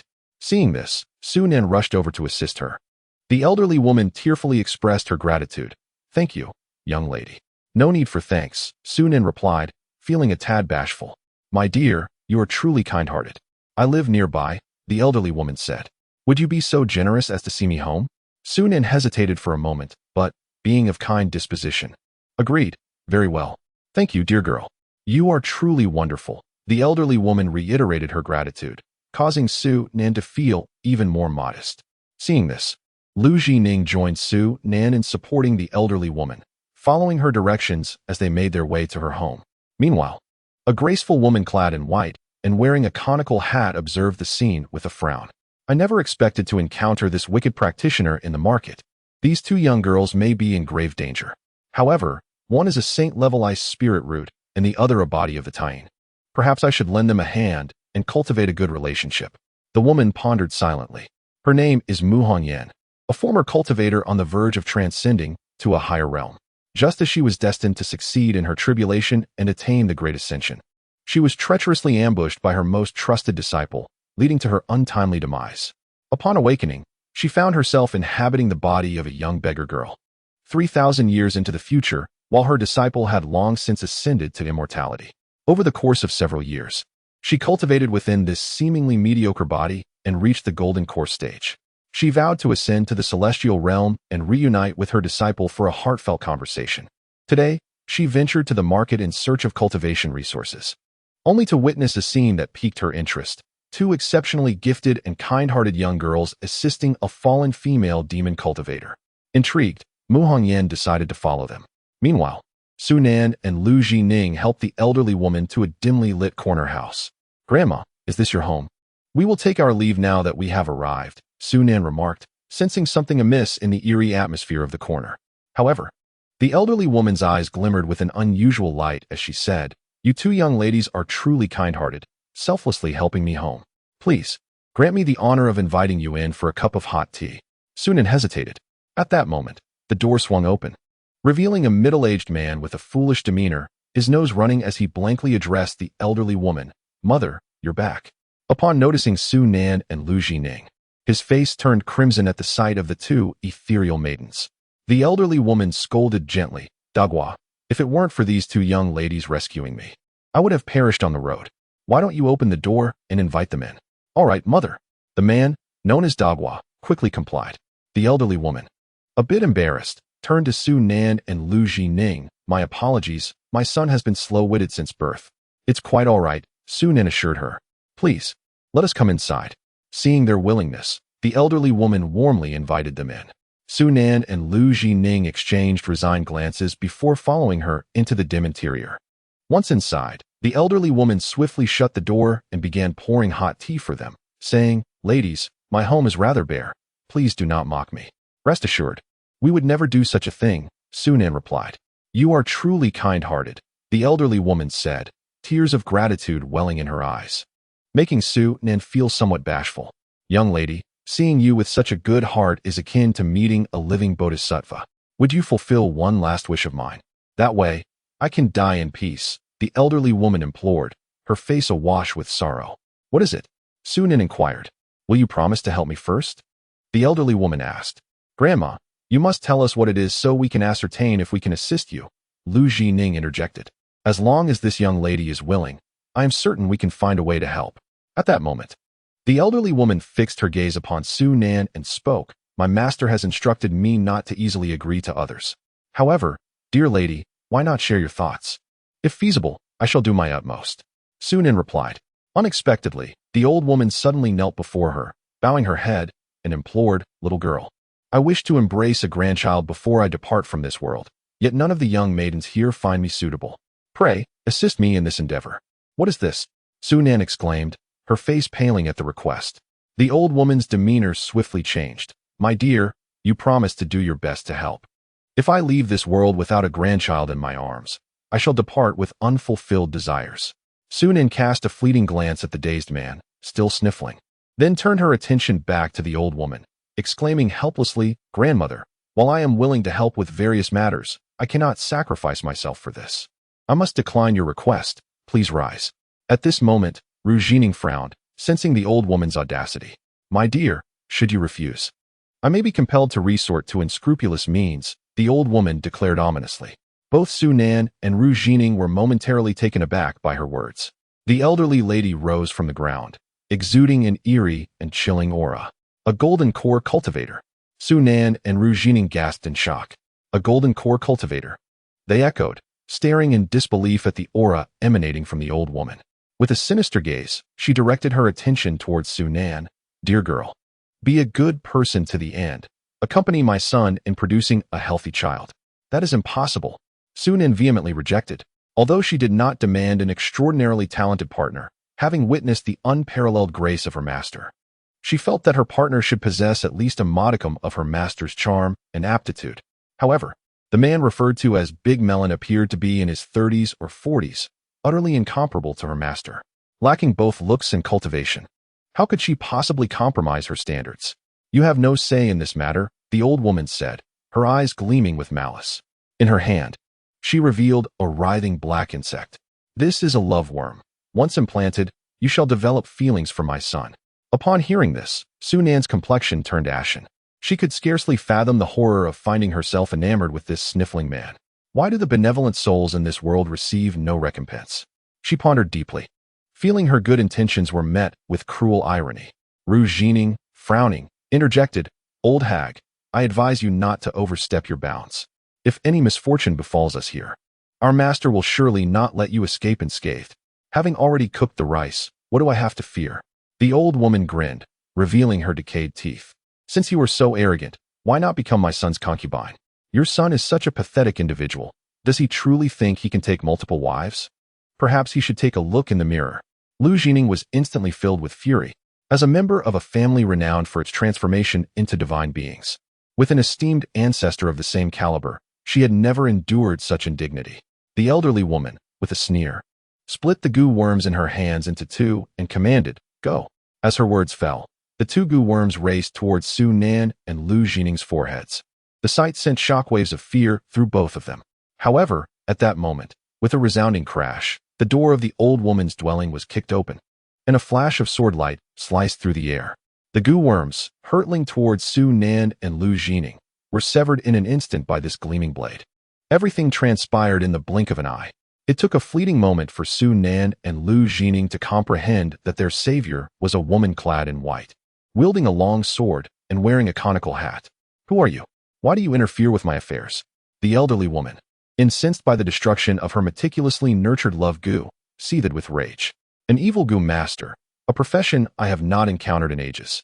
I did not expect to find you here, meddling in matters that do not concern you." The woman in white chuckled lightly, twirling her sword with grace before resting it behind her.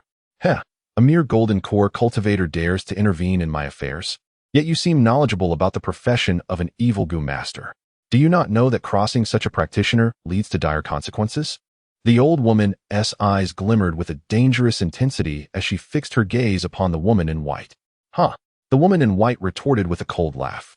Had she been in her prime, her mere aura would have been sufficient to obliterate the old woman's physical form. "Since you've arrived, you might as well serve as a fitting addition to my son's harem." The old woman grinned maliciously, her gnarled hand reaching out towards the woman in white. Yet, the latter, with her extraordinary agility, deftly sidestepped the grasp. The woman in white was acutely aware that beneath the old woman's fingernails lay the potential for hidden goo worms, which could be implanted in an instant if one were to suffer even a scratch. Truly, a most repugnant tactic. Impressive agility, the old woman marveled. But soon her demeanor shifted to a mocking tone. "However, if this is all you can do, you should surrender quietly today." As she spoke, it seemed as though an invisible shackle had been released, and her aura began to surge, reaching the early stages of the nascent soul realm before finally stabilizing. "You are concealing your true cultivation," the woman in white remarked, her brow furrowing. The old woman merely smiled in silence. "Miss, if you can depart, I urge you to do so, Zhoujun interjected gratefully towards the woman in white. The disparity between a golden core and a nascent soul cultivator was insurmountable. The chances of victory were virtually non-existent. Even though the woman in white had once been a formidable tribulation transcender, facing a nascent soul with only golden core strength was nearly impossible, akin to the chasm between clouds and mud. I have already intervened. I cannot turn back now. There is no logic in abandoning a battle midway, the woman in white replied with a gentle smile to Zhoujun. Little sister, allow me to demonstrate a battle that transcends realms. Arrogance. Upon witnessing the scene, the elderly woman was instantly consumed by rage. The words uttered by the woman in white seemed to completely disregard her presence. In a fit of anger, the old woman summoned a whip, a striking 3 yards long. Composed of crimson muscle intertwined with white fat, which sliced through the air with a fierce whoosh, aimed directly at the face of the woman in white. However, the agility of the woman was astonishing. With a mere shift of her body, she effortlessly evaded the strike. The whip, missing its target, struck the wooden table instead, producing a deafening crash that left the onlookers in disbelief as the table disintegrated into a flurry of splinters. The old woman's foolish son, witnessing the chaos, was so frightened that he trembled uncontrollably and scurried into the room, leaving behind a puddle of yellow urine. Observing her son's cowardice, the elderly lady felt a profound sense of helplessness. Could he not muster a bit of courage? Turning her attention back to the woman in white, she declared, "Once I subdue you, you will obediently reveal your secrets." The woman in white scoffed, "Do not spout empty threats. If you possess the audacity, then kill me. But should you wish for my demise, it will not come easily. I intend to torment you thoroughly." With a furious shout, the old woman swung her whip again, the force of it cutting through the air towards her adversary. Yet, in an unexpected turn of events, as the woman in white dodged, the old woman executed a technique reserved for nascent soul cultivators, teleporting directly behind her. "Watch your back," Zhoujun exclaimed in alarm. Upon hearing the warning, the woman in white swiftly drew her sword, slashing at the old woman approaching from behind. The elderly woman was momentarily taken aback. The response of a mid-stage golden core cultivator was impressive. If given time, this girl's prowess would undoubtedly surpass her own. Resolute in her intentions, the old woman vowed that she must eliminate the woman in white today to avert future troubles. As the confrontation escalated, the old woman raised her gnarled hand, bracing herself to intercept the woman in white's strike with her own weapon, producing a sound akin to metal clashing. Yet, the disparity in their realms was undeniable. The woman in white felt a sense of helplessness. As the saying goes, one force can overpower 10 skills. Despite her extensive techniques, she was merely at the mid-stage of the golden core realm, while her opponent was a nascent soul cultivator. Was she destined to meet her end here today? The woman in white's thoughts were tumultuous. She was unwilling to succumb, especially since she had yet to avenge herself.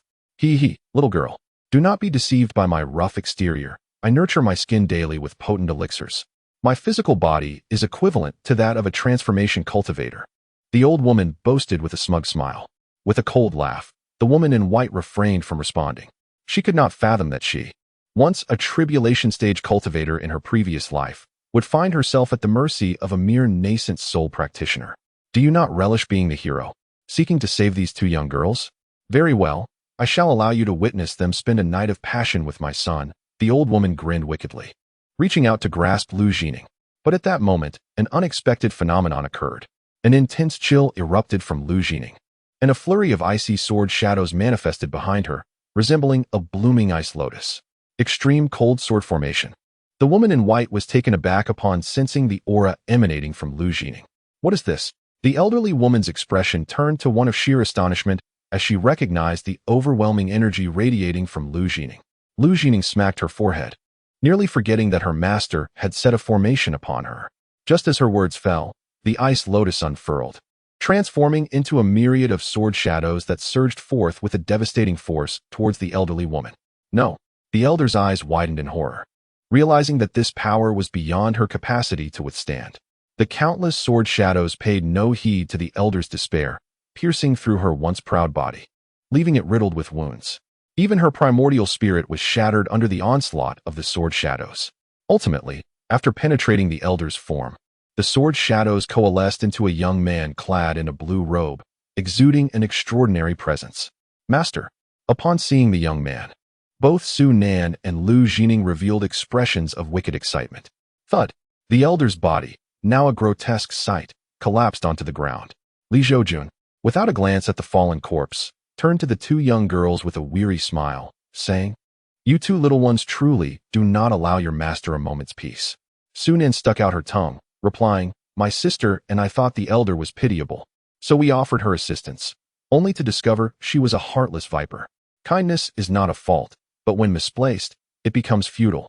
Li Zhoujun chuckled softly, saying, "Today's events have served as a trial for you both. I pay my respects to the esteemed senior," Mu Hongyan said, bowing to the suddenly appeared Li Zhoujun. Recognizing the young man, she noted his unparalleled elegance in the blue robe and deduced that he must be Li Zhoujun, the youngest tribulation-transcending cultivator from the Daotian sect, the master of Yunju Mountain. Reflecting on this, Mu Hongyan couldn't help but smile wryly. She had once been labeled a prodigy herself, yet it took her 2 centuries to reach the tribulation stage. Rumor had it that this young master had achieved it by the age of 40. "And you are?" Li Zhoujun inquired, momentarily taken aback by the woman in white. "Master, this sister is the one who just saved us. She nearly lost her life to that old witch while rescuing us," Su Nan explained. "I see," Li Zhoujun replied, enlightenment dawning upon him. He then turned to the woman in white with a warm smile, asking, "What is your name, young lady?" "I am Mu Hongyan," the woman responded. "Take this item. When you find yourself in peril, you may crush it, and I shall come forth," Li Zhoujun said, tossing a piece of jade to Mu Hongyan. She extended her hands to receive the jade, expressing her gratitude. "Thank you, esteemed senior, for your generosity." With the opportunity of protection from a tribulation expert, Mu Hongyan felt a surge of confidence regarding her forthcoming endeavors, specifically, avenging her brother. Upon awakening from the memories of the little beggar, she recalled that the girl had a brother, a beggar himself, who had been brutally whipped to death by a woman named Yuling Long during a begging incident before her arrival in this world. However, the reasoning was utterly absurd. It was due to this beggar brother who had tainted her vision. Thus, the little beggar girl lived in perpetual melancholy until the brink of death. As her consciousness faded, Mu Hongyan traversed into the body of the little beggar girl, vowing to avenge her, which allowed her to gain control over the girl's form. The woman, named Yuling Long, was the young master of the Yulong sect, possessing golden core cultivation. Her father, Yu Fenghua, was the sect leader and a practitioner of the void immortal realm. Yuling Long, once high and mighty, addressed the beggar girl, now inhabited by Mu Hongyan, saying, "I have slain your brother. If you dare to oppose me, feel free to come to the Yulong sect for retribution. I will personally welcome your challenge. Good deeds are rewarded, and evil is punished. This is what you deserve," Li Zhoujun remarked with a smile. Subsequently, Li Zhoujun warned Su Nan and Lu Jiqing, "Exercise caution on your return." With that, Li Zhoujun's avatar dissipated. Concurrently, the true form of Li Zhoujun, who was in seclusion within a hidden chamber, also opened his eyes. "These 2 young girls are certainly not a source of peace," Li Zhoujun sighed with a bitter smile. Nevertheless, he had also broken through to a minor realm, reaching the later stage of the transformation stage. Even without the 50-50 system, Li Zhoujun now surpassed many prodigies on Qingzhou. Afterward, a voice of an elder resonated from outside. "Is the master of Yunju Mountain present?" Li Zhoujun paused momentarily. Then in a flash appeared before the elder, smiling. "Elder Chun, what brings you here?" "Mountain Master," Elder Chun bowed respectfully. "No need for such formalities, Elder," Li Zhoujun replied with a light smile. This elder, named Chun Guang, was a senior member of the Daotian Hall. "Mountain Master Li, the sect leader has summoned you to the Daotian Hall for a meeting," Chun Guang stated. "Very well, I shall make my way there," Li Zhoujun answered promptly and vanished before Chun Guang's eyes. Witnessing this, Chun Guang expressed his amazement. Who would have thought that the Yunju Mountain Master, once deemed a waste by the Daotian sect, has now become one of our pillars?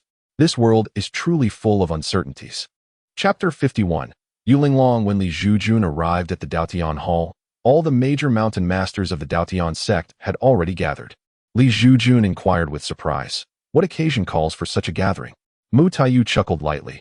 "It concerns the Taishu sect of Yunzhou.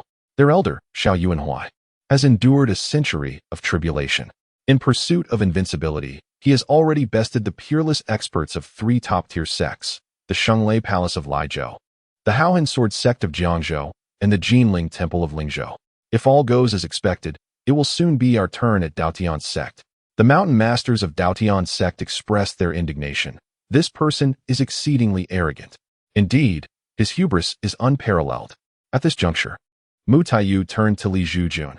Mountain Master Yunjiu, you are the only one among us capable of facing this century's tribulation for the Daotian sect. It seems this matter must be entrusted to you. Ding. The system has issued a mission to suppress Xiao Yuanhuai's arrogance and shatter his invincible mindset. The host will receive substantial rewards. As Li Zhoujun observed the system's task announcement, he asserted confidently, "Rest assured, sect leader, this matter is in my capable hands. Even if I am not his match, I shall ensure the dignity of our Daotian sect remains intact." The Lord of Kanglin Mountain, witnessing this, could not help but smile wryly. This master of Yunjishan truly relished the role of a cunning underdog. With your celestial prowess, effortlessly subduing this Xiao Yuanhuai should be a trivial endeavor, should it not? Mu Taiyu felt a sense of relief as Li Zhoujun accepted the task without hesitation. After all, it pertained to the honor of the Daotian sect. Once the various mountain lords had exchanged pleasantries, they began to disperse. Morong Shui approached Li Zhoujun, who was seated and munching on seeds, and remarked, "Xiao Yuanhuai possesses remarkable talent and is rather arrogant." "Merely a trifle," Li Zhoujun replied nonchalantly, rising to depart. "I shall return first to see if my two disciples have returned." "Very well," Morong Shui responded. Meanwhile, at the Qingzhou border, a ripple of spatial energy manifested in the air. Subsequently, a young man clad in simple attire emerged. His appearance was unremarkable, yet his eyes sparkled with clarity. He slowly spoke, his voice resonating like thunder throughout the Qingzhou continent. "Qingzhou, Daotian sect. Xiao Yuanhuai shall pay a visit in 10 days to experience the prowess of your sect's strongest within the past century." Nearly all beings in Qingzhou heard this declaration, including those within the Daotian sect. Such a commotion, did he not fear disgrace and defeat? Truly, this is the audacity of one who treads the path of invincibility. It is to be hoped that the master of Yunjishan can shatter this fellow's hubris. The various mountain lords deliberated. Meanwhile, Li Zhoujun paid no heed to this declaration of war. To him, this individual was merely a harbinger of rewards. A mere stalemate would suffice to crush the young man's arrogance. Upon returning to Yunjishan, he found Su Nan and Lu Jining already present in the Yunjishan hall. "Master, did you hear? Someone has declared war on our Daotian sect." Su Nan exclaimed, her face a picture of astonishment. "I shall be the one to confront him." Li Zhoujun shrugged, replying casually, Master, can you defeat him?" The young girl blinked, her concern evident. "What's your guess?" Li Zhoujun replied with a light chuckle. He then turned to Lu Jining, saying, "Have I yet to impart the techniques to you? Come here." Lu Jining obediently approached. With a gentle touch of his fingertip to her brow, Li Zhoujun transmitted the Taiyin scripture, saying, "As a bearer of the Taiyin physique, my guidance to you is limited. Much must be discerned through your own understanding, for apart from foundational cultivation, each individual's path is distinct and must be in accordance with one's own heart." "I understand." Lu Jining nodded solemnly. "Good," Li Zhoujun acknowledged, adamantly refusing to admit that he was an inadequate master. "By the way, what was the name of the girl who saved you?" Li Zhoujun inquired suddenly. "That sister is called Mu Hongyan." "Mu Hongyan? Is that truly her name? Are you jesting with me?" Sunan responded with exasperation. "Indeed, you've caught me," Li Zhoujun chuckled. "That girl has a good character." Indeed, however, when Sister Hongyan departed, she mentioned that she needed to attend to a matter at the Yulong sect, Sunan remarked. "The Yulong sect?" Li Zhoujun was momentarily taken aback. He had indeed heard of this sect, which boasted the presence of a formidable void immortal, thus qualifying it as a significant sect. That girl named Mu Hongyan appeared youthful, yet possessed the cultivation of a golden core. Perhaps she was a disciple of the Yulong sect, Li Zhoujun mused in his heart. Meanwhile, Mu Hongyan, adorned with a conical hat and alone, had arrived at the Yulong sect. The disciples stationed at the entrance of the Yulong sect gazed curiously at the graceful woman wearing the hat. At that moment, Mu Hongyan called out directly, "Yulinglong, I have come to seek you." The guarding disciples of the Yulong sect were immediately startled. How audacious! To dare call the young sect master by name. They were acutely aware of the young sect master's notoriously fiery temper. A careless misstep could lead to catastrophic consequences. As expected, the very next moment, a jade-colored whip, akin to a swimming dragon, soared from the entrance, aimed directly at Mu Hongyan.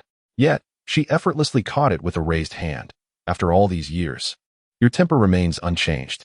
To withstand my strike indicates your strength is not to be underestimated. Pray tell, who are you? At that juncture, a young girl, clad in a jade lotus dress, who was both stunningly beautiful and exuded an air of arrogance, emerged from the gates of the Yulong sect and approached Mu Hongyan. Upon hearing her words, Mu Hongyan removed her hat, revealing a face of unparalleled beauty, untouched by cosmetics.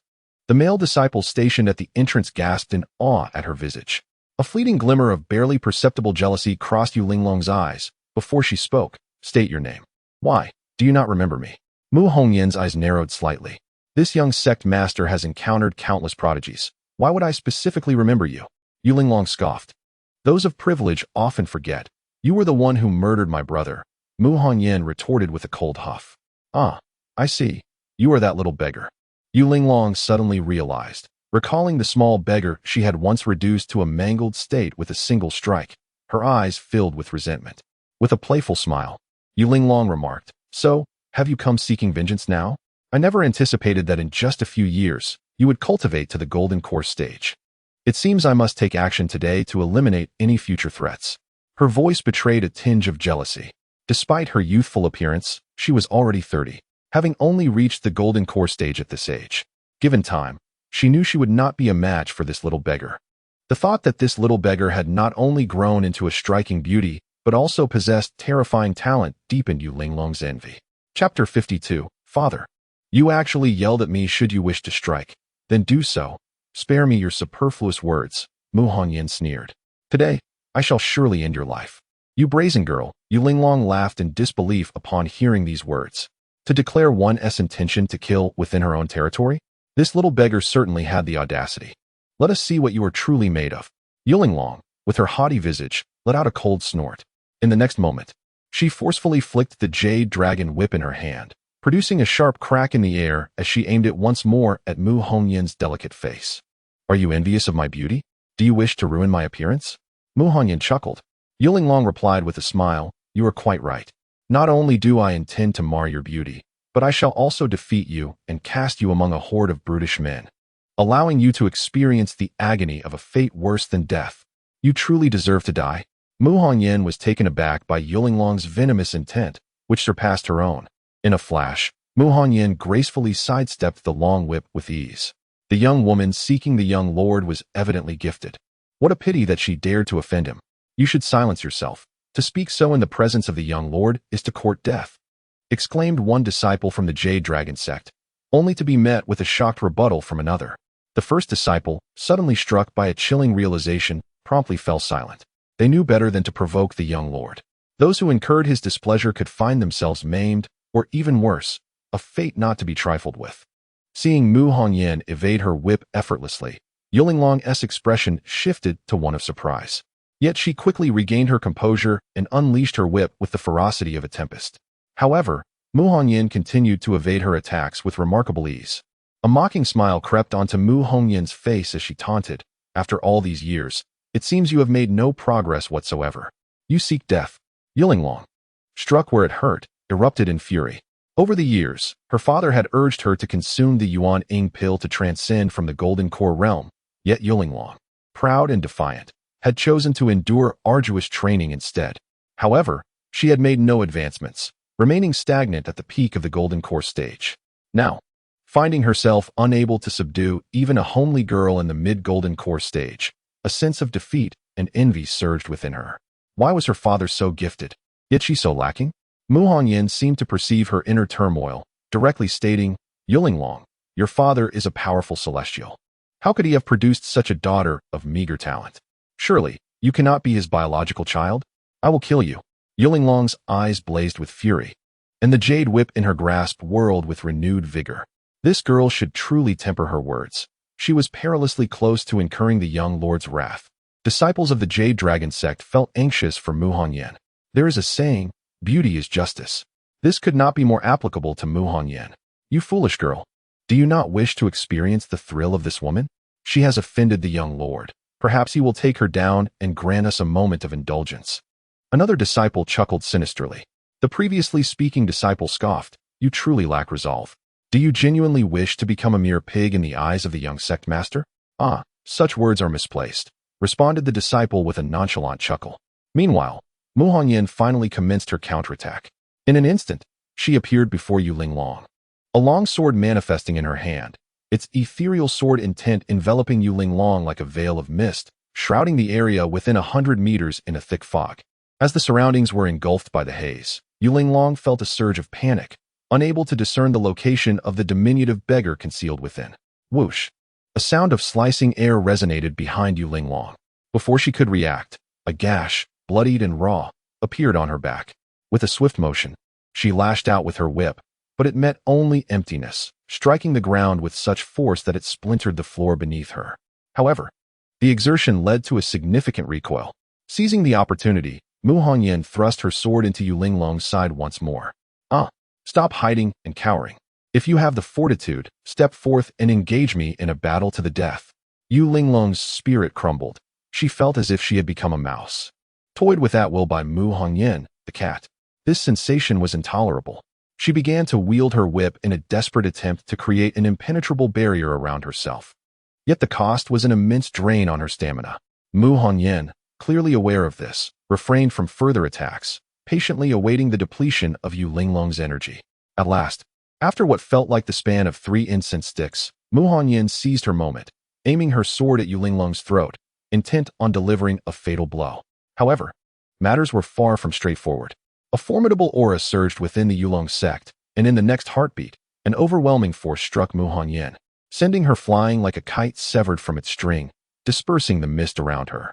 As the fog began to clear, a stern-looking middle-aged man approached Yu Linglong's side. "Dad!" Yu Linglong cried out upon seeing her father. "This woman is no good. You must kill her."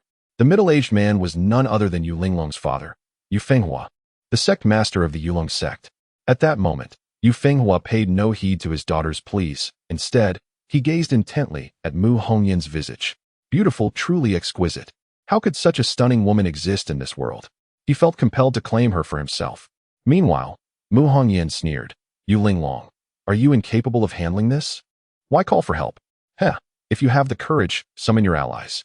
Yu Linglong retorted with a mocking laugh. "Silence." Yu Fenghua admonished Yu Linglong sharply. "Father, are you scolding me?" Yu Linglong's expression was one of disbelief. Yet, Yu Fenghua ignored her, turning to Mu Hongyan with a question. "Miss, what exactly is the situation here?" Mu Hongyan was taken aback. She had anticipated that the father of Yu Linglong would act decisively and seek her demise. Yet he appeared unexpectedly conciliatory. After all, she had nearly slain his daughter with a single strike. A subtle change flickered across Mu Hongyan's face. Chapter 53, Young Lady. "We meet again. Your daughter has slain my brother." Mu Hongyan addressed Yu Fenghua. "Is what this young lady says true?" Yu Fenghua squinted slightly, inquiring of Yu Linglong. "Father." "It was unintentional," Yu Linglong stammered, her complexion paling at the seriousness evident in her father's demeanor. Something felt amiss. She had committed numerous acts of violence without consequence before. Why was her father so stern today? Hadn't they always turned a blind eye? "Very well, you have taken a life, hence you shall be punished. I decree that you shall reflect at the cliff of contemplation for 3 years," Yu Fenghua declared with a cold snort. "Father." Yu Linglong's eyes widened in disbelief. She had not expected her father to impose such a severe punishment for the sake of a mere beggar. "What? Do you dare defy my authority?" Yu Fenghua's eyes narrowed. "Yes, father." Yu Linglong lowered her proud head in submission. There was no alternative. She understood that all she had was bestowed upon her by the man before her.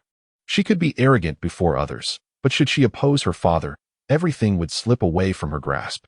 "Furthermore, you shall apologize to this young lady," Yu Fenghua continued. "What?" Yu Linglong's eyes widened again. Yu Fenghua squinted, reflecting on how his daughter's mother had passed away early, leaving him preoccupied with sect affairs, which had resulted in Yu Linglong's haughty disposition. It was high time he sought a new wife to raise another daughter. "I understand, father," Yu Linglong said. Her spirit deflated like a defeated rooster as she turned to Mu Hongyan and uttered, "I am sorry." Having said that, Yu Linglong dashed toward the cliff of contemplation at Yulong's sect. Mu Hongyan observed the scene in silence. Clearly, while it seemed Yu Fenghua was punishing Yu Linglong, he was, in fact, safeguarding her. After all, Yu Linglong had made numerous enemies outside. "My dear, are you satisfied with this punishment?" Yu Fenghua asked Mu Hongyan with a smile. "You have already made your decision. What weight do my words hold?" Mu Hongyan chuckled lightly. Yet, she could sense that this matter was far from over. for Yu Fenghua would not easily yield to a mere golden core cultivator. The temperament of this young lady resembles that of my late wife, Yu Fenghua mused. At that moment, even if Mu Hongyan were dull-witted, she would have realized that Yu Fenghua clearly harbored intentions toward her. This place is not suitable for lingering, Mu Hongyan said, donning her conical hat. The matter has been settled, sect master Yu, I take my leave. Why the haste to depart, young lady? Yu Fenghua suddenly appeared before her. What do you intend? Mu Hongyan inquired, gripping the jade stone that Li Zhoujun had gifted her. My dear, you are young yet have attained the golden core realm, showcasing your extraordinary talent. Only a woman of your exceptional gifts and beauty deserves the title of my wife, Yu Fenghua stated candidly. Sect master Yu, do you not find your words rather amusing? Mu Hongyan was amused. Your daughter killed my brother, and you still wish to marry me? Surely, your mind is not quite right. The young lady's temper was something he found quite endearing. Yu Fenghua, with a smile that bordered on the grotesque, replied. Mu Hongyan was rendered speechless. She had not anticipated that a cultivator of the virtual immortal realm could possess such lecherous tendencies. This man was certainly not a shade better than the master of Yunjishan from Daoshanzong. Meanwhile, several gatekeepers of Yulongzong witnessed this scene and silently mourned for Mu Hongyan. In the presence of their sect leader, they dared not utter a word. After all, to them, a virtual immortal was akin to a true celestial being, a figure to be revered from afar. Suddenly, Mu Hongyan smiled sweetly. If you wish to marry me, you must first kill your own daughter. Young lady, Yu Linglong has already faced punishment. To kill her now would be unreasonable. Yu Fenghua frowned as he spoke. It was evident that, despite his indifference towards his daughter, the thought of murdering her for the sake of a woman would tarnish his reputation irreparably if it were to become public. What's the matter? Unwilling? If so, do not obstruct my departure, Mu Hongyan stated directly. The gatekeepers were astounded by her audacity, daring to speak so boldly to their sect leader. Young lady, do not provoke my patience. There are countless women across the land who wish to offer themselves to me. Should you fail to recognize the opportunity, do not blame me for being forceful. After all, feelings can be nurtured over time. Yu Fenghua's eyes shimmered dangerously. As a cultivator of the virtual immortal realm, how could he tolerate repeated rejections from Mu Hongyan? Do you truly believe I fear you? Mu Hongyan scoffed. Offended, Yu Fenghua chose to cease the idle chatter. With a flick of his sleeve, he intended to seize Mu Hongyan. However, in that fleeting moment, she crushed the jade in her grasp. Instantly, a wave of murderous intent enveloped the skies above Yulongzong. Under this oppressive aura, Yu Fenghua felt as insignificant as a speck of dust. The very heavens dimmed beneath this overwhelming presence. What kind of formidable being could unleash such a potent aura? The once clear sky had turned dark. It was terrifying. Could it be the legendary true immortal? Impossible. Within Yulongzong, whispers of panic began to circulate. The weaker disciples trembled, their legs giving way as they knelt in fear. This is the aura of a true immortal. Mu Hongyan's eyes widened. She had not expected that the master of Yunjishan, merely 40 years of age, was indeed a true immortal. In her past life as a tribulation-transcending cultivator, she could not have been mistaken. At that moment, the phantom of Li Zhoujun gradually coalesced in the air. The master of Yunjishan. Upon seeing the visitor, Yu Fenghua's eyes widened in disbelief. He could not fathom that Mu Hongyan was acquainted with such a powerful figure. Given that Yulongzong was in proximity to Daoshanzong, it was not surprising that he recognized Li Zhoujun, the youngest tribulation-transcending powerhouse of Qingzhou. Heavens, this young lady has the support of the master of Yunjishan. Indeed, it is no wonder she dares to venture alone into my Jade Dragon sect. She is acquainted with such formidable beings. Could this young lady be a disciple of the Lord of Yunju Mountain? It seems highly probable. If the Lord of Yunju were to become enraged, would we not be doomed? At this moment, the disciples and elders of the Jade Dragon sect, gazing at the extraordinary figure clad in azure, collectively inhaled sharply. Meanwhile, Li Zhoujun cast a casual glance at Yu Fenghua before directing his attention towards Mu Hongyan. Ah, young lady, we meet again, Li Zhoujun remarked with a gentle smile. My apologies for disturbing the Lord's tranquility, Mu Hongyan replied, bowing her head respectfully. Disturbance is not the issue, Li Zhoujun responded with a light chuckle, his gaze returning to Yu Fenghua. As Li Zhoujun's focus settled on her, Yu Fenghua felt an immense pressure descend upon her, as if the heavens themselves had collapsed. This young girl saved my disciple. I wonder if you, Lord Yu, might show leniency in light of my position? Li Zhoujun inquired, his tone leaving no room for dissent. Upon hearing this, Yu Fenghua wore a smile that was more sorrowful than tears. With Lord Li personally intervening, it would indeed be unbecoming of me not to show respect. Had I known of this young lady's connection to you, I would have certainly extended the utmost courtesy on behalf of the Jade Dragon sect. To command respect, one must possess strength, Mu Hongyan thought as she clenched her fists. If only her previous life's cultivation were at her disposal, the entire Jade Dragon sect would be thrown into disarray without needing anyone else's intervention. At that moment, Li Zhoujun continued. I have heard that the Jade Dragon sect is on the verge of unveiling a certain secret realm. Indeed, Yu Fenghua affirmed. It is our Jade Dragon secret realm, which contains 3 Jade Dragon fruits, capable of allowing golden core cultivators to coalesce their nascent souls prematurely. Only the first 3 may qualify to obtain them. Then, since your sect has previously treated this girl with some disrespect, it is only fitting that you offer a token of apology. I propose that you grant her one of those coveted spots as recompense, Li Zhoujun suggested with a smile. Yu Fenghua's expression turned troubled upon hearing this. The Jade Dragon secret realm opens once every decade, and only 3 individuals are granted the opportunity each time. One spot is worth a fortune. However, if she were to refuse and offend the Lord of Yunju, what future would the Jade Dragon sect have? Taking a deep breath, Yu Fenghua decisively stated. That can certainly be arranged. Very well, then it is settled, Li Zhoujun laughed heartily. He then turned his gaze back to Mu Hongyan, saying, I will secure this spot for you, but once you enter the secret realm, you will still need to compete with the disciples of the Jade Dragon sect. Should your strength prove inadequate and you miss this opportunity, do not blame anyone else. Mu Hongyan's expression softened with gratitude. Thank you, Lord.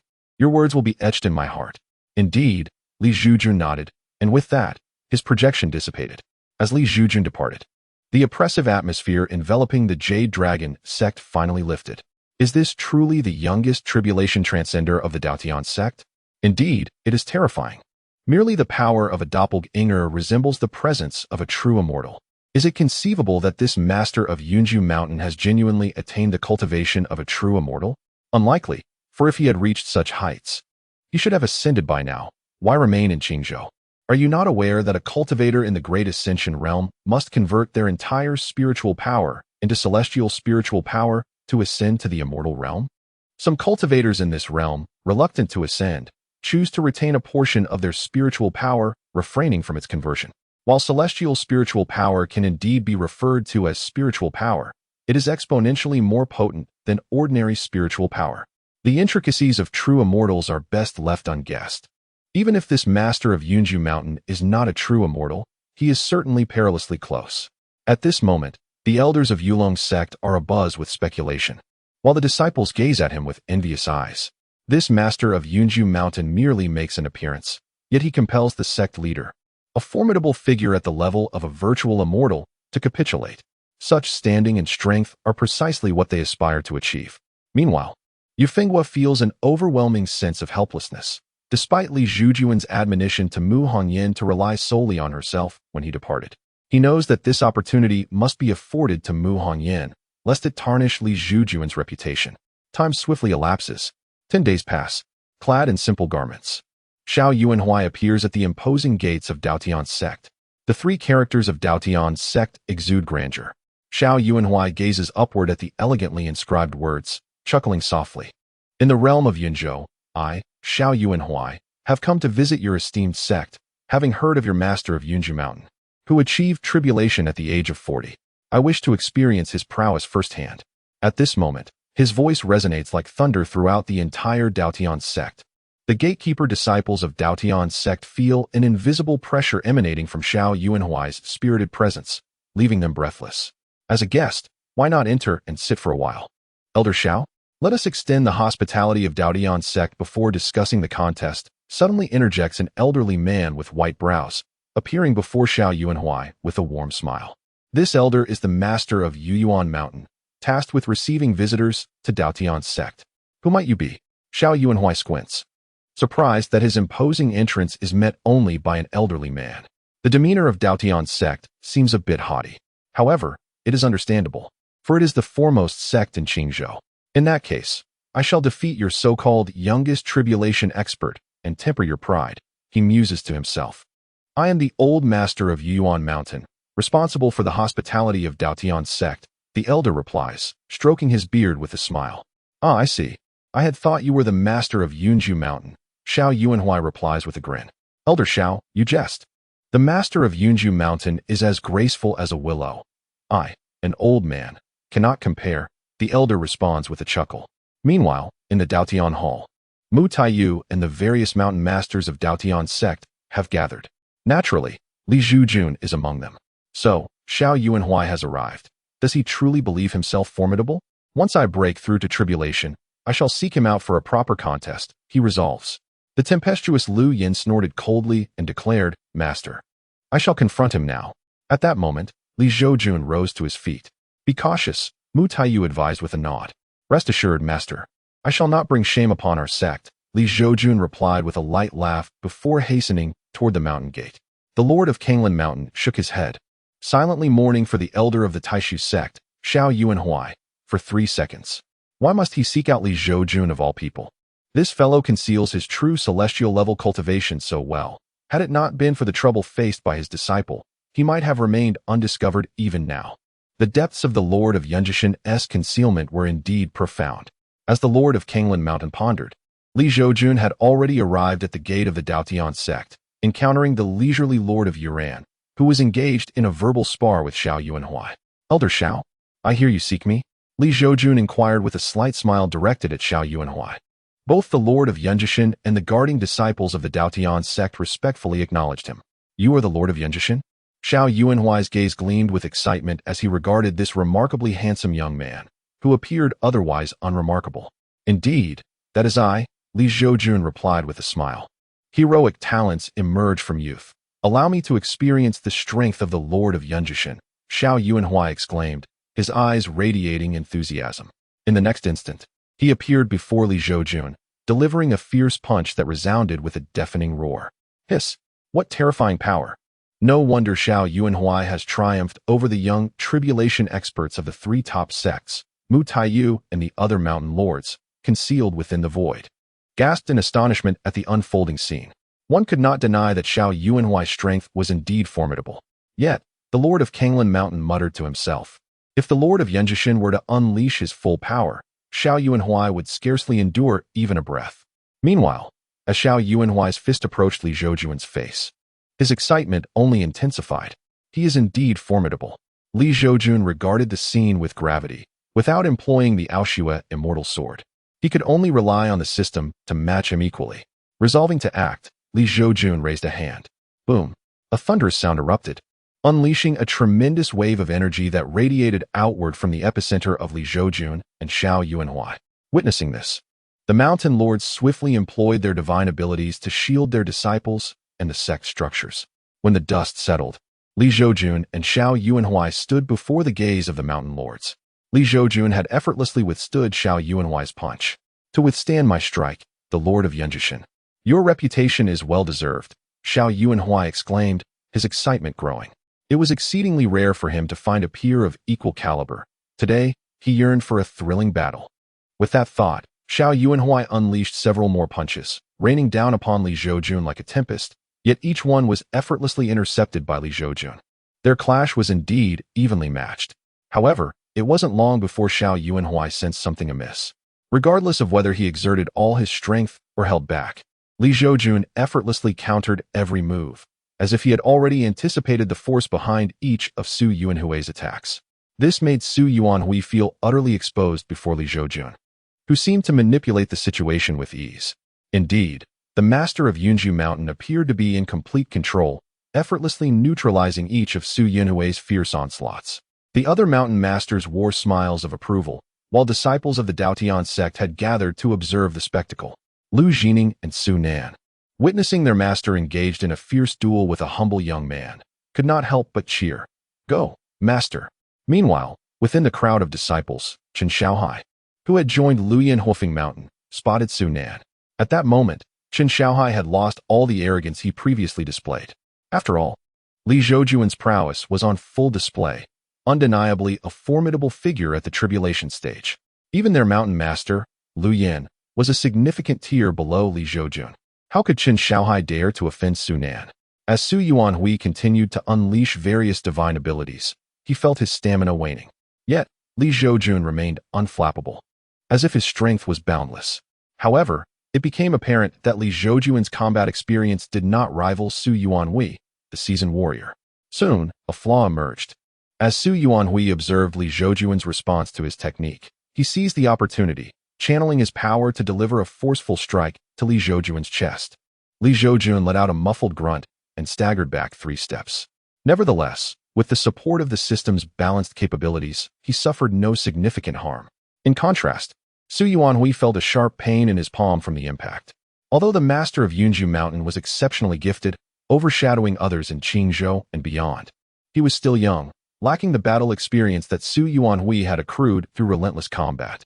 A mountain master from the Daotian sect offered a fair assessment, which was quickly echoed by others. Indeed, I can clearly sense that Su Yuanhui is at the initial stage of tribulation, while the master of Yunju Mountain possesses strength that surpasses him by at least one minor realm. Furthermore, the master's physique is remarkably resilient. After enduring such a terrifying blow, he remains unfazed. Master Kanglin silently criticized in his heart. It is evident that while the master of Yunju Mountain has reached true immortality, his combat experience is lacking. This is clearly a practice match for him. Su Yuanhui was not foolish. Each time he struck, Li Zhoujun was able to counter effortlessly. And even when he finally found an opening to land a hit, Li Zhoujun emerged unscathed. It was abundantly clear that Li Zhoujun's cultivation level surpassed his own. He was merely a sparring partner. Had Li Zhoujun chosen to unleash his full strength, relying on his cultivation to overwhelm him, Su Yuanhui would have long since been defeated. With this thought, a sense of defeat began to swell within Su Yuanhui. As I once again engaged in a fierce struggle with Li Zhoujun, I noticed that he was still not exerting his full strength, exchanging blows with me as if I were merely a sparring partner. Frustrated and somewhat embarrassed, I implored, "Master of Yunju Mountain, I beseech you not to belittle me. Could you not simply use your full power to defeat me?" Li Zhoujun, upon hearing my words, felt a sense of helplessness, for it was the first time he had encountered such a request, yet he knew he had already given his utmost effort. Observing that Li Zhoujun remained unfazed, continuing to engage me in a competitive manner, I felt my composure crumble. After all, I had long dominated my peers, and now I found myself reduced to the role of a mere practice partner. How could this be? I concede. I admit defeat, I declared, stepping back and speaking with resignation. Li Zhoujun was momentarily taken aback. "Master of Yunju Mountain, I acknowledge your exceptional talent. I cannot surpass you. However, if we were to compete at the same level, I would undoubtedly prevail." I spoke confidently, fixing my gaze on Li Zhoujun. "I shall not be disheartened by this defeat. I will strive to reach a level equal to yours and challenge you again." Li Zhoujun was stunned. The audacity of this individual was quite remarkable, and it seemed that my task would remain unfulfilled. With a deep gaze at Li Zhoujun, I took my leave without further ado. "Wait," Li Zhoujun called out, feeling a tinge of dissatisfaction at not receiving a reward. It was essential to temper this fellow's inflated pride. "What is it?" I asked, slightly taken aback. "I am 46 years old," Li Zhoujun stated. "Ding, congratulations to the host for completing the task, shattering Xiao Yuanhui's sense of invincibility. Ding, the system grants rewards. Full cultivation in the transformation realm. Ding, the system grants rewards. Returning void pill. Ding, the system grants rewards. Overarching celestial manifestation. Returning void pill aids cultivators in the transformation realm, increasing the probability of breaking through to the void immortal realm by 5%. Overarching celestial manifestation, a manifestation of divine and demonic essence, vast and boundless, capable of obscuring the sun, moon, and stars. Chapter 56. The Abyss. The rewards this time were quite commendable. I surveyed the rewards bestowed by the system with a sense of satisfaction. Meanwhile, Xiao Yuanhui had adjusted his mindset. As the saying goes, the waves of the Yangtze River push the front waves forward, while one wave dies upon the shore. "Master of Yunju Mountain, I look forward to our next battle." With that, he swiftly made his exit, fearing that further confrontation might leave him feeling foolish. Indeed, this master of Yunju Mountain exhibited not a shred of humility. The master of Yunju Mountain is formidable. It was unclear who had shouted this, but suddenly the entirety of Daotian sect resonated with the echoes of that declaration. Sunin clasped her hands over her heart, watching the scene with excitement. Convinced that her choice of master had been a flawless decision, Lu Jinyang, observing the unfolding spectacle, felt that being able to study under Li Zhoujun in this lifetime was worth it. The master of Yunju Mountain had indeed accomplished a significant feat at the same time. Mu Taiyu, accompanied by the other mountain lords, appeared before Li Zhoujun. As a member of Daotian's sect, it is my duty to undertake such tasks, Li Zhoujun said with a smile, cupping his hands in respect. His words naturally garnered nods of approval from the prominent figures of the Daotian sect. With this matter coming to a close, the masses have returned to their normal lives. In the blink of an eye, 3 days have passed. Li Zhoujun is reclining in the courtyard, basking in the sunlight. For him, the most effective form of cultivation is, paradoxically, to cease all cultivation. After all, Li Zhoujun has discovered that his rate of advancement is, in fact, half as slow as that of automatic training. Ding! The system has detected anomalies in the abyss of darkness, located 1,000 miles away. As a formidable cultivator of the Daotian sect, the host is advised to investigate, which will yield substantial rewards. At this moment, the system, perhaps sensing that Li Zhoujun was enjoying life too much, promptly issued a task.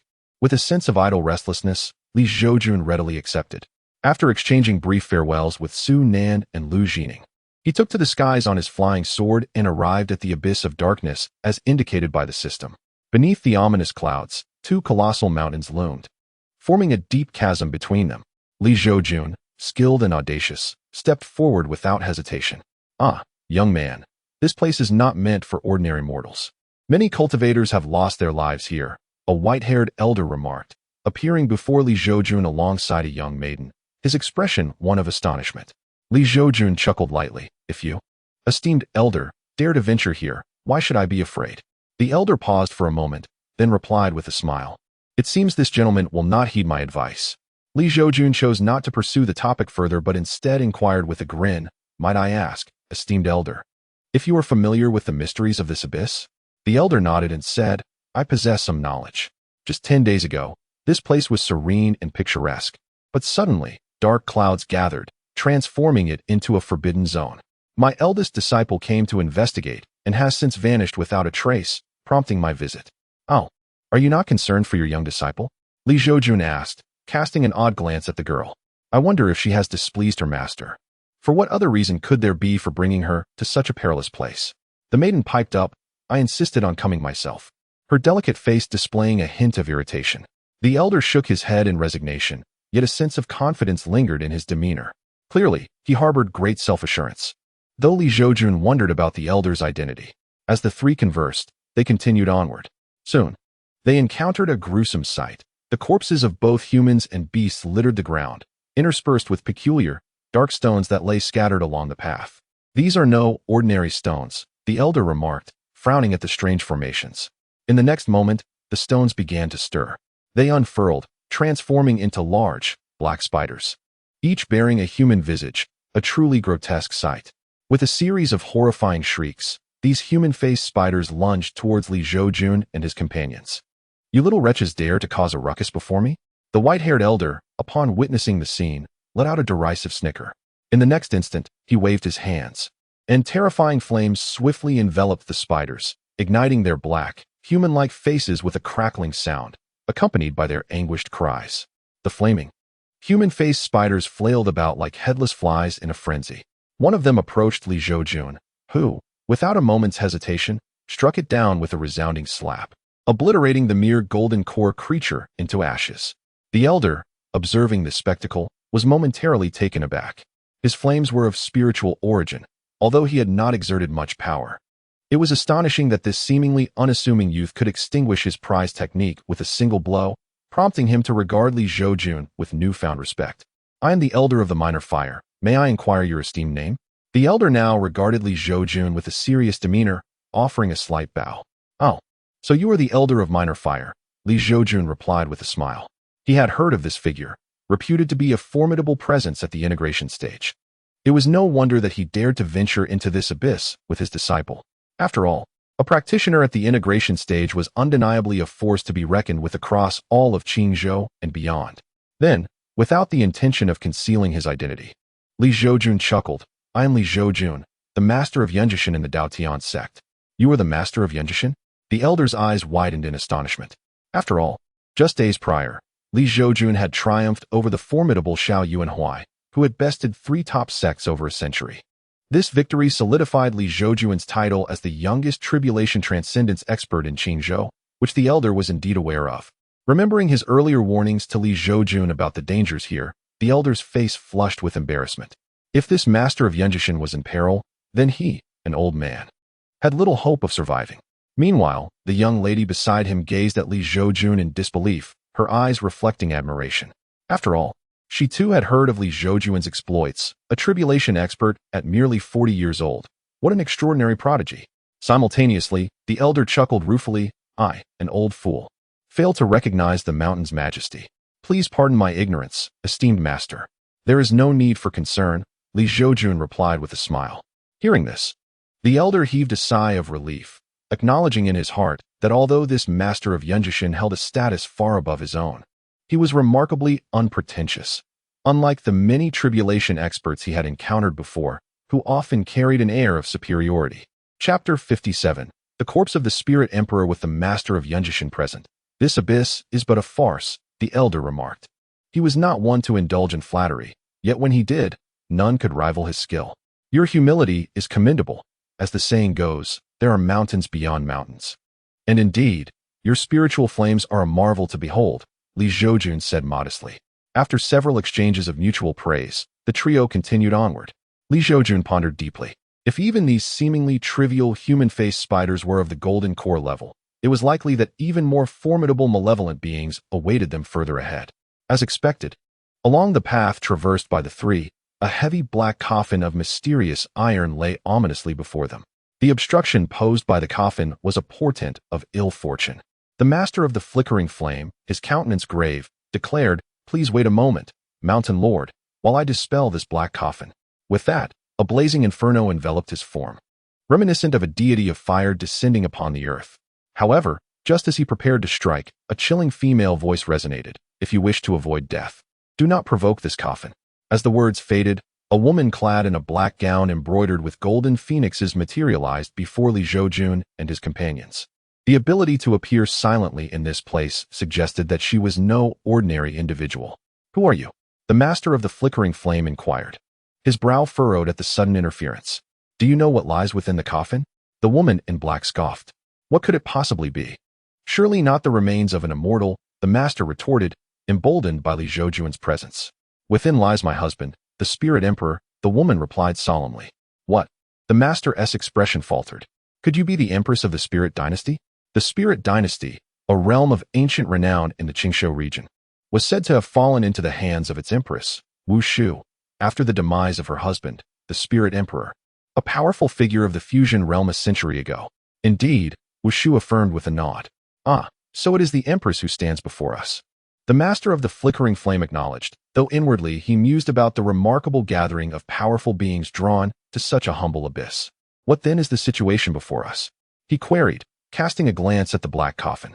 My husband's remains have been forged into a puppet by someone, which indicates that this place has been artificially created, Wu Shu explained. Who could possibly orchestrate such a grand disturbance? The master gasped in astonishment. I do not know, Wu Shu replied, shaking her head. Her purpose for being here was twofold: to reclaim her husband's remains and to exact vengeance upon the one who had transformed them into a puppet. Boom. Just as they conversed, the heavy black coffin erupted violently. A middle-aged man clad in a dragon robe, his complexion pale and eyes as dark as the abyss, materialized before them. Wu Shu's eyes reddened at the sight of him. This was none other than the spirit emperor himself. A fierce roar erupted from the spirit emperor, akin to that of a wild beast. In the next instant, he lunged toward the master of the flickering flame, unleashing a terrifying force aimed directly at his head. A strike potent enough to shatter mountains and rocks. The master of the flickering flame, fully aware of the spirit emperor's formidable prowess in life, knew that his corporeal form, now animated as a puppet, likely retained much of its former strength.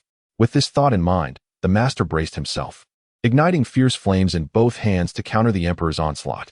A thunderous crash echoed through the air. The spirit emperor staggered backward a few steps, while the true man of fire was sent flying, crashing heavily to the ground. Li Zhoujun observed this scene in silence, pondering how a mere chi refinement practitioner could possibly hope to withstand a full-force strike from a body refinement expert. Was this not absurd? Master. At that moment, the female disciple of the true man of fire gasped, rushing to assist her fallen teacher. The true man of fire coughed a few times, acknowledging, "I was careless." The physical form of this spirit emperor remains formidable even after death. Simultaneously, the corpse of the spirit emperor surged toward Wushu with astonishing speed. "Be careful, Empress," the true man of fire shouted, attempting to warn her. Yet, an astonishing scene unfolded. The spirit emperor stood beside Wushu like a child, making no move to attack. Even the dimmest of minds could discern the truth, and the true man of fire exclaimed in fury, "So it was you. You orchestrated this abyss, did you not?" Wushu frowned, replying, "It was not me." "Not you? Are you jesting with me? If it were not you, then why does the spirit emperor, turned into a puppet, not attack you? Do you take me for a fool? Tell me what you have done to my eldest disciple." The true man of fire's expression was one of indignation. Initially sympathetic towards the Empress Wushu, who had lost her husband and was turned into a puppet, he was now shocked to discover that the mastermind was none other than her. "I have told you, it was not me," Wushu retorted coldly. Zhoujun, silently observing this unfolding drama, found the situation rather enigmatic. However, being a person of great skill and courage, he remained unperturbed. Regardless of who the true mastermind was, he felt no fear. Suddenly, applause echoed through the air. "Empress, I have revived the spirit emperor, and you should be grateful to me. Yet, it seems you do not share my surprise." At that moment, a round of applause rang out, and an elder with skin resembling withered wood, frail and decayed, appeared before Wushu. "National Master," Wushu addressed the newcomer with a solemn tone, her eyes glinting with murderous intent. The true man of fire was taken aback. It appeared this puppet was indeed not crafted by Wushu's hand. "Why have you turned the spirit emperor's corpse into a puppet?" Wushu's voice was icy. The national master of the Ling dynasty chuckled softly. "Do you not know? Your husband killed my son. Your son strayed into darkness, slaughtering cities for cultivation. Did he not deserve death?" Wushu retorted. "He deserved to die, but what of it? I have but one son. Your husband severed my lineage, and so I shall turn his corpse into a puppet to house my son." The national master's expression was one of madness. "Hopeless," Wushu scoffed, raising her fair hand and striking towards the national master. Instantly, a golden phoenix soared forth, aiming to strike him down.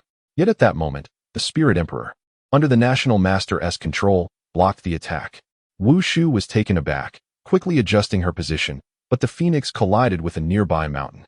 The entire peak crumbled, stones flying in every direction as the ground trembled, casting a shadow over the heavens. The might of the combined body realm was indeed terrifying. Chapter 58. The Demon Lord Ahem. "How is it, my esteemed Empress? Are you reluctant to lay a hand upon your husband's lifeless form?" The national master of the Ling dynasty let out a series of chilling laughs as he surveyed the scene before him. "You wretched old man, what have you done to my disciple?" At that moment, the true man of microfire addressed the national master with a voice full of fury. The national master glanced at the true man, exposing a set of sparse teeth as he replied with a grin, "Creating puppets is no easy task. It requires a copious amount of the blood of cultivators." Seeking death, the true man of microfire was enraged. For the implication of the national master's words was unmistakable. His disciple had been slain. With that thought, the true man made his move, summoning a sea of flames that surged toward the national master. However, the national master remained unfazed, controlling the corpse of the Ling emperor to deliver a powerful punch that dispersed the inferno. "Ah, the corpse of the Ling emperor is indeed formidable. Even in death, its might remains unparalleled among those of the harmonization stage." The national master laughed heartily. "Are you quite pleased with yourself?" The true man of microfire showed no sign of trepidation upon his face. The national master, taken aback, asked, "Aren't you afraid?" "Why should I be afraid?" replied the true man with a smile. "Indeed, a master reflects the character of his disciple. Your student, in his final moments, revealed your name. Unable to believe that I would dare to act against you." The national master chuckled. Seeking death, the true man of microfire, provoked, erupted in a blaze of fury. Zhoujun inwardly scoffed, noting how remarkably resilient the true man's garments were, still intact despite the chaos. "I beseech the Mountain Lord to take action and eliminate this scoundrel. Restore the clarity of the skies above Qingzhou." Suddenly, the true man bowed deeply to Zhoujun. At that moment, Wushu and the national master finally acknowledged Zhoujun, who appeared as an outsider in this conflict. Mountain Lord? Could he be a formidable figure from the Daotian sect? Wushu pondered, astonished. "Who are you?" The national master furrowed his brow and inquired of Zhoujun, sensing something amiss. After all, Under his harmonization stage perception, this individual seemed to float just outside the fray, indicating extraordinary capabilities. Allow me to introduce myself. I am the Master of Cloud Residence. National Master, your days of ease are about to come to an end. The true man of Microfire wore a mocking smile. Master of Cloud Residence. Both the National Master and Wu Shu were taken aback. Was this the young man who had recently stirred such commotion in Qingzhou? The youngest among those who had transcended tribulations? The National Master's expression darkened as he contemplated the implications. If this youth were indeed a transcendent, he would find himself in a precarious position. With a respectful clasp of his fists, the National Master addressed Li Zhoujun, Master of Cloud Residence. This matter is an old grievance between myself and the Ling dynasty. I hope you will refrain from intervening.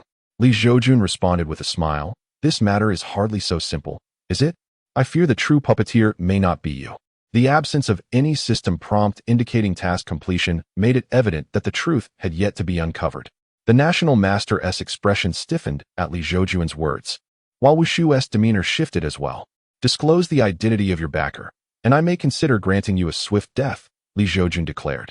Upon hearing this, the National Master of the Ling dynasty wore an unpleasant expression, though his gaze subtly flicked towards Wu Shu. Yet, that fleeting glance revealed to Li Zhoujun that the true mastermind behind the scheme was indeed Wu Shu. Everything was orchestrated by you, was it not? At this moment, Li Zhoujun turned his attention to Wu Shu. The Lord of Yunju Mountain's gaze was piercing, and it was indeed I who instructed the National Master to act thus. Realizing she had been exposed, Wu Shu nodded in acknowledgement. The true Fire Master was bewildered. This woman was performing a seemingly erratic dance before him. One moment she was this, and the next, she was not. I am curious, since the Ling dynasty is already under your control. Why would you unearth your husband's corpse to transform it into a puppet? Li Zhoujun voiced his bewilderment. Because the system has yet to indicate that the task is complete. This affair, I fear, is far from over. Wu Shu narrowed her eyes and remarked, Mountain Lord, there are some matters that are perhaps better left unknown to you. Oh, Li Zhoujun suddenly became intrigued. Are you not afraid that I, as the Mountain Lord, may unleash my wrath and strike you down with a single sword? Mountain Lord, if I had no trump card, would I have chosen to lay a hidden abyss at the distance of 1,000 miles from Daotian sect? Wu Shu chuckled softly at this moment. How intriguing. Li Zhoujun narrowed his eyes. It seemed that Wu Shu indeed held a card up her sleeve. I am keen to discover what your trump card truly is, he scoffed coolly. With a mere thought, the Aoshue flying sword soared forth, instantly enveloping the area in the aura of a 9th-grade celestial sword. The National Master of the Ling dynasty, Wu Shu, and the true Fire Master stared in disbelief, their eyes wide with astonishment. A 9th-grade celestial sword? Are you a true celestial? Wu Shu gazed at Li Zhoujun in sheer disbelief. After all, celestial swords are wielded only by true celestials. Reveal your trump card, Li Zhoujun smiled broadly. Just then, a surge of demonic energy erupted from the ground, directly entering the body of the Ling Emperor. Bow before the Demon Lord. Upon witnessing this scene, Wu Shu was instantly exhilarated as she bowed to the body of the Ling Emperor. This Demon Lord, by the standards of humanity, was undoubtedly a true celestial-level powerhouse. Fully transformed with celestial spiritual power, she had crafted her husband into a puppet in order to summon the arrival of this Demon Lord. This body is quite impressive. At that moment, the body of the Ling Emperor, once a mere puppet, emitted a hoarse voice. It was evident that the corpse of the Ling Emperor had been usurped by the Demon Lord spoken of by Wu Shu. A true celestial? At this juncture, the Demon Lord turned his gaze towards Li Zhoujun and licked his lips. What manner of being are you? Li Zhoujun replied calmly. The Demon Realm. I am the Demon Lord Ahe. The Demon Lord Ahe grinned widely. The Demon Realm? Li Zhoujun's expression momentarily faltered. He had read in the Qingzhou record that the world composed of Qingzhou and other continents was known as the Tianyuan realm. Beyond the Tianyuan realm, there existed an additional 3,000 realms. The so-called 3,000 realms do not literally amount to only 3,000. This is merely a generalization. The demon realm mentioned by Demon Lord Ahe is one among them. Meanwhile, the celestial realm stands as a grand world above the 3,000 realms, a place yearned for by countless beings within those realms. Simultaneously, Demon Lord Ahe proclaimed, I did not expect that upon my arrival, I would encounter a true celestial of the human race. Allow me to witness your prowess. Having spoken, Ahimo took the initiative. Behind him, a magnificent 3-headed, 6-armed avatar emerged, each hand wielding a weapon, daggers, guns, shields, and more. Bone-breaking blade. Ahimo bellowed, and the colossal sword in his avatar's hand swung menacingly toward Li Zhoujun. In the shadow of the blade, Li Zhoujun appeared diminutive, akin to an ant. At this moment, the scene was terrifying. The true fire master watched, his face draining of color. He had never anticipated witnessing a battle of such celestial magnitude. Chapter 59, You Are Not Alone. Gazing at the descending blade. As formidable as a small mountain, Li Zhoujun broke into a smile. In the next instant, boundless divine light erupted from his being. Simultaneously, a vast avatar surged forth from behind him, ascending into the heavens like a colossal peak, its aura rivaling that of Ahimo's avatar. This avatar was none other than the heavenly shield avatar Li Zhoujun had previously acquired. Faced with Ahimo, Li Zhoujun had transformed into a genuine celestial being himself. As the heavenly shield avatar manifested, Ahimo found himself forced to retreat several steps. Was this the clash of true celestial beings? The true fire master, watching the spectacle, felt a surge of exhilaration. To witness a confrontation between true immortals was a once-in-a-lifetime experience, and should he survive this ordeal, he would surely gain insights unattainable in ordinary circumstances. The master of Yunjishan was indeed a true celestial. Wu Shu and the national master of Lingqiao were equally astounded. It was said that this Yunjishan master had reached the tribulation stage by the age of 40. Yet, at this moment, they wished to drag forth anyone who had carelessly claimed Li Zhoujun was merely at the tribulation stage and deliver a sound beating. Look at this.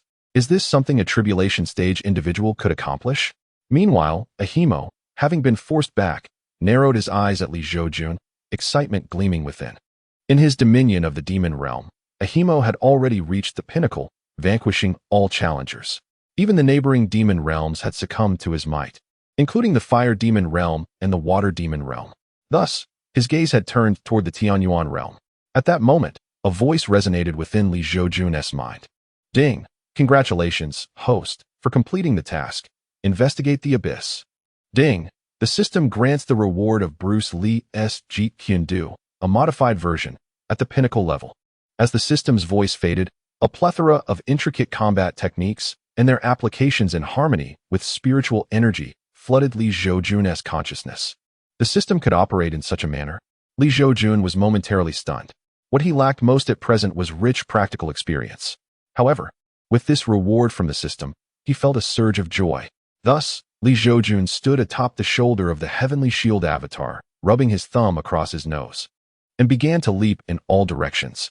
With the avatar's movements, the very earth trembled beneath them. On the ground, Wu Shu and the others were jolted up and down. Despite their attempts to stabilize themselves, they found it impossible to withstand the immense power emanating from Li Zhoujun, who possessed the strength of a true celestial being. What kind of technique was this? The demon lord Ahe observed the constantly moving Li Zhoujun before him, his eyes narrowing slightly. However, Li Zhoujun offered him no time to react. With a swift motion, he unleashed a punch that struck the face of the demon lord's avatar with blinding speed. The unanticipated blow forced the demon lord to stagger back several steps. Interesting, the demon lord thought, standing upon the shoulder of his avatar, his excitement growing. Since you wish to engage in close combat, I shall oblige. As his words fell, the various weapons held by his avatar vanished into thin air. Without weapons, I shall still play.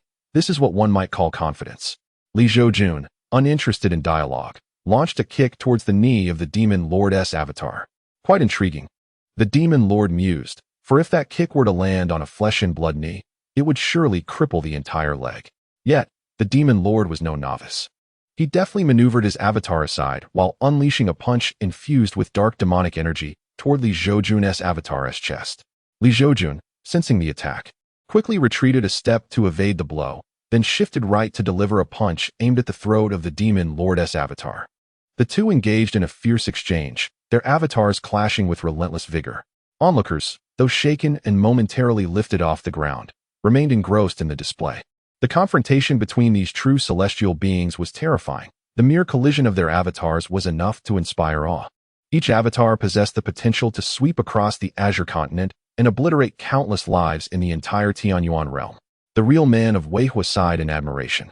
Meanwhile, Li Zhoujun and the demon lord, unable to touch each other, opted to abandon all techniques and engaged in a straightforward exchange of blows that reverberated like thunder, producing deafening sounds. How terrifying. The real man of Weihua observed, his complexion pale. As a cultivator in the fusion stage, he felt insignificant before these two titans. He had no doubt that should either of them choose to sit upon him, he would be crushed without a chance to retaliate, not even needing to lift a finger. Despite the fierce battle between the Demon Lord and Zhoujun, the events unfolding in the abyss seemed imperceptible to the outside world. Undoubtedly a result of the Demon Lord's machinations. Excellent. The Demon Lord laughed heartily, reveling in the thrill of combat. It had been ages since he encountered an opponent of equal stature, let alone one with whom the fight was so exhilarating. Yet, Zhoujun paid no heed to his words, delivering another punch squarely to his face. The Lord of Ahimo was utterly bewildered. Why, as a formidable true immortal, do you engage in such petty antics? Can't you allow me to finish my words? Is it too much to ask for some martial ethics? Zhoujun replied with a dismissive sneer. You are on the verge of invading my Tianyuan realm. Why should I listen to your ramblings? What need is there for martial ethics in this context? The corners of Ahimo's mouth twitched in response. He found himself questioning whether he was truly the demon or if the individual before him was the real fiend, as his actions defied all customary expectations. Reveal your name. I hold a deep admiration for you, Ahimo stated, his gaze fixed on Zhoujun. At that moment, Zhoujun was besieged by a flurry of questions. I traversed the realms to seek worthy adversaries, and now I have encountered you, Ahimo exclaimed with palpable excitement, as if he had found a kindred spirit. You too, like me, must feel the loneliness that comes with invincibility. But fret not, for you shall not be alone anymore. Zhoujun's expression shifted dramatically. There was an unsettling air to Ahimo's words. If you truly consider yourself invincible, you should ascend to the celestial realm, where countless strong beings reside, he retorted. Ahimo chuckled lightly. The celestial realm. Indeed, I shall conquer it in due time, but not just yet. Chapter 60. My name is Xiao Yuanhui very well. If you choose not to share your name, it matters not, for I shall remember you. Ahimo smiled subtly at Zhoujun. A being of your caliber is deserving of my respect. I hope to see your progress upon our next encounter. Suddenly, an idea struck Zhoujun, prompting him to call out to Ahimo. Wasn't there a Xiao Yuanhui who possessed an indomitable spirit and sought challenges just like you? He even mentioned wanting a rematch with me next time. Perhaps I should assist him in finding a worthy opponent for his growth. What's this? Ahimo paused momentarily, then laughed. Are you reluctant to see me go? Do not worry. I too am reluctant, for you are the adversary I have long sought. You wish to know my name, did you not? Zhoujun said with a confident grin. Pray, enlighten me, Ahimo responded eagerly. Remember well, my name is Xiao Yuanhui. Zhoujun proclaimed with vigor. Xiao Yuanhui? Ahimo repeated thoughtfully, then smiled. Very well, Xiao Yuanhui, I shall remember you. Witnessing this exchange, the likes of Zhenren Mihua, Wu Shu, and Ling Chao Guoshi shuddered. Realizing the gravity of the situation, even the panda would weep for the absurdity of it all. Meanwhile, back at the Taishu sect, the meditating Xiao Yuanhui suddenly shivered. What is happening? He gasped, opening his eyes wide, as if sensing the attention of an immensely powerful being upon him. However, he quickly dismissed the concern with a cold smirk, firmly believing that as long as true immortals remained absent for a century, no one could pose a threat to him. That individual known as the Lord of Yunjishan could only serve as a stepping stone for him, as he held the heart of invincibility. The scene shifted back to the abyss. Upon learning that Zhoujun was named Xiao Yuanhui, the demon Lord Ahe waved his hand, directly whisking away the national master of Ling dynasty and the heavenly empress Wushili from the scene. With the departure of the demon Lord Ahe, the entire dark abyss vanished without a trace. The once dim sky returned to a state of clarity. At this moment, Zhoujun retracted his Dharma form. One cannot deny the extraordinary power of a true immortal. That sense of invincibility is indeed remarkable. At this juncture, the esteemed Master Mihua gazed at Zhoujun with heightened reverence. After all, this individual was a genuine true immortal. Just moments ago, he had witnessed the life and death of the entire Qingzhou. He believed that had it not been for the presence of the Master of Yunjishan, the entirety of Qingzhou, and even the Tianyuan realm, could have been overrun by the aforementioned demon Lord Ahe in the near future. The reality of the immortal's tribulations. I hope you find peace in this transformation, Zhoujun remarked with a nod. This is my destiny. I am fated to face such a calamity. We cultivators dance on the edge of the blade, and life and death have long ceased to hold any weight for us. Master Mihua replied with a bittersweet smile. In the past, He too had merely been a lowly cultivator, unaware of how many life and death moments it would take to attain the level of a revered figure in the eyes of ordinary practitioners. It is commendable to possess such a mindset. Li Zhoujun nodded in agreement. After exchanging a few words with Master Mihua, Li Zhoujun departed from the scene on foot, under the watchful eyes of the master and apprentice. Who would have thought that our Qingzhou continent is teeming with hidden talents? The master of Yunjishan is even more formidable than the rumors suggest. If he truly is only 40 years old, that is indeed terrifying. Should he ascend to the immortal realm, he would undoubtedly become a coveted figure among the various celestial powers, Master Mihua mused. Master, why has the master of Yunjishan, having attained true immortal cultivation, not yet ascended to the immortal realm? At this moment, Master Mihua's female disciple inquired, puzzled. After pondering for a moment, Master Mihua replied, "It is highly probable that the master of Yunjishan is accumulating spiritual power. He seems to be waiting until he can fully convert his spiritual energy into immortal energy, aiming to break through to an even higher realm. This way, upon reaching the immortal realm, he will have a distinct advantage over others who ascend at the same time. Although this path is arduous, given his youth and current status as a true immortal, it may not be particularly challenging for him." "Ah, so that's how it is." The female disciple of Master Mihua exclaimed, her confusion finally cleared. Meanwhile, Li Zhoujun strolled down the path, not in haste to return to the Taoist sect. After all, he had no pressing matters at hand. As he walked, he reflected on the modified version of the Jeet Kune Do system rewarded by the system. One must admit, the system is truly a genius. However, as he continued on his way, darkness enveloped the sky. Yet, before him appeared a dilapidated temple. Suddenly, Li Zhoujun recalled an intriguing legend from his past life, which stated that while walking at night, it is better to sleep in a graveyard than to enter a decrepit temple. Nevertheless, Li Zhoujun felt no fear, for he was bold and skilled. Not to mention, with his current level of transformation, he was a formidable figure in Qingzhou. A mere broken temple piqued his curiosity. Thus, with a sense of intrigue, Li Zhoujun stepped into the temple, having always enjoyed watching horror films alone in his previous life. In those days, during the summer vacation, he remained at school, the only inhabitant of the entire building. He took out his notebook and played a film from his childhood that haunted him, The Corpse of the Mountain Village. Although fear gripped him, his curiosity prevailed. Simultaneously, upon entering the dilapidated temple, a bone-chilling wind swept through, making him shiver. Inside the temple, years of neglect had rendered it in a state of disrepair. The gilt on the golden Buddha had flaked away, revealing the copper beneath, with spiderwebs sprawling across the crevices. As the gold paint peeled away, the eyes of the copper Buddha appeared hollow and eerie, creating an unsettling atmosphere. Stimulated by this ambience, Li Zhoujun grinned widely. He found a patch of ground, waved his sleeve, and brushed the dust aside to reveal a clean surface. He then gathered some firewood within the crumbling temple and set it ablaze.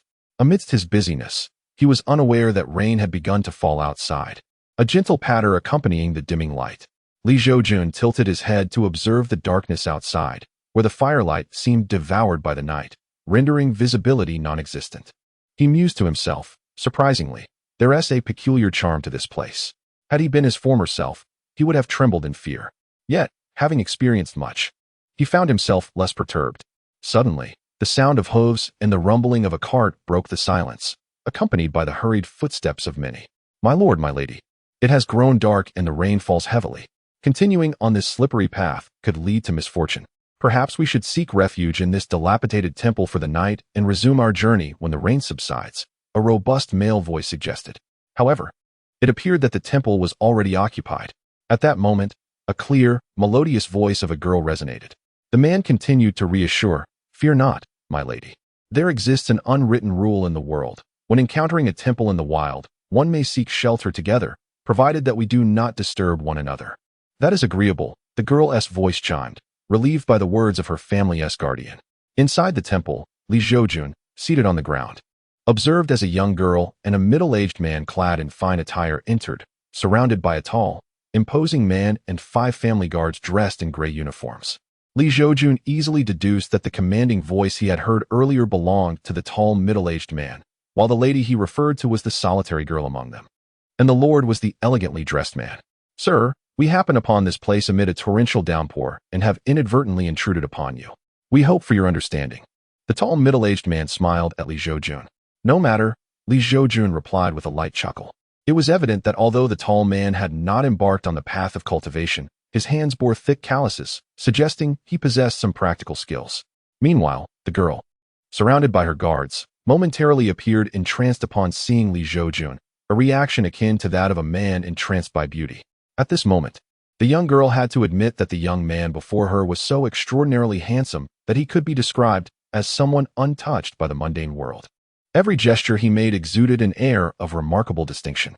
"Sir, you are indeed magnanimous," remarked the tall, middle-aged man with a grin directed at Li Zhoujun. After this, the towering figure began to command his subordinates to tidy up their surroundings. Once everything was in order, the man, still smiling, inquired of Li Zhoujun, "In this desolate wilderness, what brings you to this temple alone? Are you not afraid of the rumored spirits and creatures of the wild?" Li Zhoujun chuckled lightly. "Surely. A brave man speaks in jest. I would be quite interested to meet the spirits you speak of." It turned out that the gentleman's surname was Li. However, he should not dismiss the existence of immortal beings and supernatural entities in this world. 10 years ago, while traveling with my master, I encountered several immortal masters who could manipulate objects from afar and conjure fire out of thin air. The tall man, observing Li Zhoujun's delicate demeanor, presumed him to be merely an erudite scholar and thus remarked, "After all, many scholars tend to disbelieve in the existence of immortals and demons." Amused by the middle-aged man's perspective, Li Zhoujun responded with a playful tone, "Oh, is that truly the case?" "Indeed, I have witnessed it with my own eyes," the tall man affirmed confidently, thumping his chest. The rapport between them blossomed, and Li Zhoujun learned that the man's name was Shi, the leader of the Nalan family's guards. The only young woman in their group was named Nalan, and her father, referred to by Shi as the master, was known as Nalan Kai. They were passing through this area due to the death of Nalan Kai's father, and after fulfilling their morning duties, they were returning to Chongkong City, where Nalan Kai resided. Chongkong City was a large metropolis. However, its location was devoid of spiritual energy, resulting in a scarcity of cultivators in the area. This was the reason many believed that the existence of practitioners and supernatural beings was merely a myth. Li Zhoujun found it rather amusing that in a world of cultivation, there were no immortals. Just then, Shi glanced at the surrounding Buddha statues, shivering slightly as he said, "I don't know why, but I can't shake the feeling that the eyes of these statues are fixated on us, which is rather unsettling." Li Zhoujun laughed. "What is the matter, brave Shi? Your hands are calloused, indicating that you possess real skill. Should you fear such things?" Shi's expression turned sheepish as he replied, "Please, do not jest, sir. My meager skills may suffice against ordinary warriors. But should I encounter those immortal masters or formidable spirits, I fear I would not even know how I met my end." "Modesty becomes you," Li Zhoujun remarked with a smile. Shi's vitality was akin to a torrent, placing him among the elite of mortals, and even common demons dared not approach him. "I am not being modest," Shi sighed in resignation. As the two conversed, a sudden rustling of footsteps echoed from outside. "Nalan Kai, today marks your demise." A voice rang out, brimming with excitement. Shi's expression changed dramatically. "This is bad. The Wang family is here. Protect the master." At his command, several guards from the Nalan family swiftly unsheathed their gleaming white blades, fortifying the entrance. "Dad, there are so many footsteps outside. What should we do?" Nalan said, casting a somewhat anxious glance at his father. Nalan Kai sighed and replied, "Since they have come, we must remain calm. You must trust in Shi's abilities." "What is happening?" Li Zhoujun asked, momentarily taken aback. Nalan, feeling apologetic, turned to Li Zhoujun and explained, "Sir, the Wang family has overlapping business interests with our Nalan family in Dakong City, so they wish to eliminate us swiftly. I did not anticipate that you would be drawn into this." "I see." Li Zhoujun nodded in understanding. However, the guards of the Nalan family waited at the entrance for quite some time, yet no movement could be discerned outside, leading them to exchange puzzled glances. "Something is amiss. We are holed up in this temple, and given the Wang family's despicable nature, they should have made a move by now. Why is there no sign of them?" One of the guards expressed his confusion. Yet at that moment, Li Zhoujun suddenly appeared intrigued, a subtle smile gracing his lips. "You rabble outside. Why are you still hesitating? You act like a bunch of timid women. The Wang family has raised you lot. Your demise is only a matter of time." Shi couldn't help but shout towards the outside. However, after a prolonged silence, there was still no response. Shi was taken aback. Something was indeed amiss. He had insulted them so openly, yet they remained silent. It was rather peculiar. As the saying goes, unusual occurrences often herald something sinister. Could it be that they had encountered a supernatural being? But this was a temple, filled with numerous statues. Surely, no malevolent entity would dare to intrude here. Thus, Shuri unfastened the wine flask from his waist, took a hearty swig, and declared, "Damn it, I must see what those scoundrels are up to outside." As he spoke, Shuri pulled out a fire starter and boldly stepped out. Yet, within a brief moment, he returned, his face ashen. "What happened, boss? Why do you look so pale?" One guard inquired with concern. "Don't go out. There are foul things outside, and the ground is littered with dismembered corpses." Fear was evident in Shuri's eyes. Upon hearing this, the other's expressions shifted dramatically. "Sure, you must be joking." Nalan Kai questioned Shuri. In truth, Nalan Kai was an atheist in this realm. Having never encountered the celestial beings or the so-called demons and monsters that Shuri spoke of throughout his life. Chapter 62. Do not converse with it, my lord. How could I jest about such matters? Shuri replied, his complexion pale. The bodies of those from the Wang family outside are all mangled beyond recognition, as if they were violently torn apart by some monstrous force. At this moment, the remaining guards looked at Shuri with disbelief. After all, they had never witnessed any of the legendary beings or monsters throughout their existence. Only a single guard with downturned triangular eyes changed his expression. The Wang family must have bribed him to reveal Nalan Kai's whereabouts. If all the members of the Wang family were to perish, they would undoubtedly seek vengeance upon him. Shuri, noticing the disbelief etched on the faces of those around him, felt a surge of frustration. He exclaimed, "Do you think I, Shur, am deceiving you?" Nalan Kai furrowed his brow and replied, "Guard Shur, are you certain your eyes are not deceiving you? How could a group of living souls perish in an instant?" Upon hearing this, Shuri raised a hand, swearing with 3 fingers aloft. "I, Shuri, swear that what I have just stated is entirely true. Otherwise, may I meet a most unfortunate end." His solemn oath caused the onlookers to exchange glances, for Shuri's demeanor suggested he was not one to lie. "Master, are you in there?" Just then, the voice of a woman echoed from outside. "Father, that is Mother-S voice." Nalan Yi gasped in disbelief, eyes wide. Nalan Kai shared his astonishment. Nalan Kai's wife, Xiao Shui, had been bedridden for years due to illness, which was why she did not accompany him home. Yet now, she appeared outside the temple. Something was amiss. Naturally, the guards of the Nalan family were also aware of this situation, and an eerie atmosphere enveloped the temple. "Husband, Year, why are you not responding?" The woman's voice persisted from outside. However, none within the temple dared to reply, not even to utter a sound. Shuri swallowed hard, his voice trembling as he spoke. "I once read in an ancient tome that there exists a phenomenon wherein the deceased wander in foreign lands. If their bodies become sentient, they require the living within a room to converse with them to gain entry. Do you think we are facing such an entity?" The others shuddered at his words. Li Zhoujun, seated cross-legged by the fire, maintained an unruffled expression. "Sir, are you not afraid of these apparitions?" Shuri inquired curiously. Li Zhoujun chuckled softly. "Did you not just say that only by responding can it enter? Thus, why should I fear?" Truth be told, Li Zhoujun found the whole ordeal rather exhilarating. Shuri nodded in agreement. "Father." Suddenly, the woman's voice morphed into that of a child. A guard with a round face widened his eyes in shock, for the voice belonged to his own son. "Old Gu, do not respond." Shuri quickly warned the round-faced guard. The guard, pale-faced, nodded in understanding. "Father, it's so cold outside. May I come in and warm myself by the fire with you?" The child's innocent voice continued to plead. "Father, why are you not answering? Are you hiding something from Mother, engaging in infidelity?" The child's tone suddenly turned frenzied, and the others noticed that a fierce wind began to howl outside. The already dilapidated windows of the temple began to rattle ominously. "Ghost! A ghost!" A guard with a goatee suddenly looked on in terror towards the window, letting out a blood-curdling scream. The others followed his gaze, only to find nothing amiss. "Are you seeing things?" A young guard furrowed his brow at the goateed guard. "Clearly, there is nothing there." "Impossible." The goateed guard retorted vehemently. "I distinctly saw a woman with half a decayed face, exposing her teeth and bones, even crawling with maggots, staring right at me. I cannot be imagining this. Is it truly possible for the dead to move?" The young guard swallowed hard. Suddenly, the wooden door, which had been firmly shut by Shuri upon his return, was violently struck. "My lord, open the door. I want to be with you. Do you not want me anymore?" The voice of Nalan Kai's wife echoed from the entrance. At that moment, Nalan Kai had fallen silent. The events of the night were too bewildering for him to process. Yet he was certain that the person outside was anything but his gentle and virtuous wife. Ajin. A voice like a jade bead falling onto a plate rang out from outside. Azuz, did you not die? Is it really you? The young guard who had previously spoken to the goateed guard widened his eyes in disbelief, staring towards the door. Ha ha ha, it's me, Ajin. I'm coming in to find you.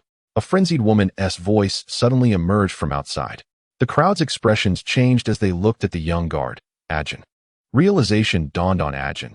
He suddenly turned pale, recognizing that he had, moments ago, engaged in conversation with the entity outside. Boom. Before anyone could react, the temple door shattered with a thunderous crash, splintering wood flying everywhere. In the next instant, a figure clad in white appeared in the darkness at the threshold. Thunder rumbled ominously, illuminating the figure's face. The onlookers gasped in horror at the sight before them. It was a woman with half a decayed face, her body infested with writhing maggots, and even missing parts. An eerie smile lingered at the corner of her mouth. The guard with the inverted triangle eyes, overwhelmed, turned and scrambled up to the window, attempting to flee. However, he barely made it a few steps before the white-clad woman appeared directly in his path. What followed was a gruesome spectacle. The fleeing guard was gruesomely split in two at the abdomen, his intestines and blood spilling onto the ground in a horrific cascade. The bloody scene left the onlookers momentarily paralyzed with shock. Shur-E, regaining his composure, shot a furious glance at the young guard named Ajin. You fool. Are you trying to get us all killed? Ajin, on the verge of tears, lamented, Head, as you know, Zhu has passed away. I thought it was her. And in a moment of distraction, I acquiesced. Chapter 63. The entity within the Buddha statue. Upon hearing Ajin's words, Shur-E sighed in resignation. Perhaps this was simply fate.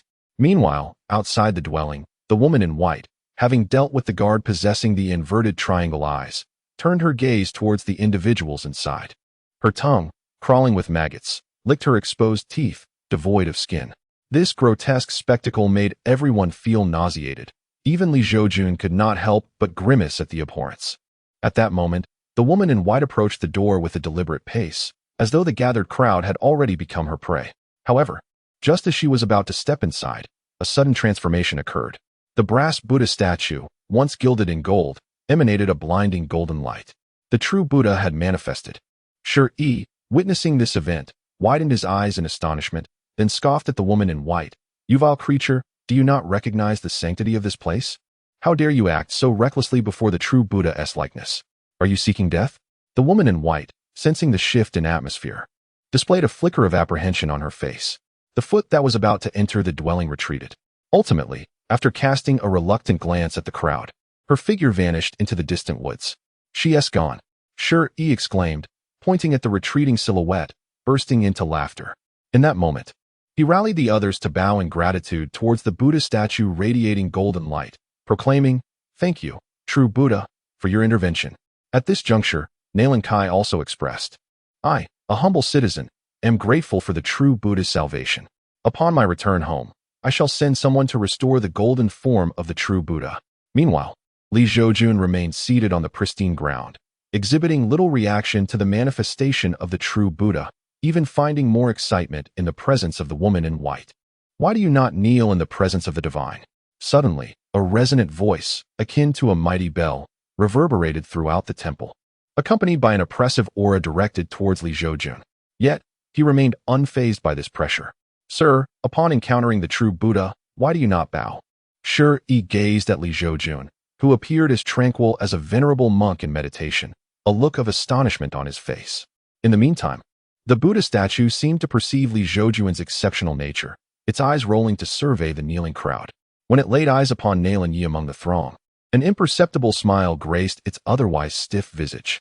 Rise, the Buddha statue commanded.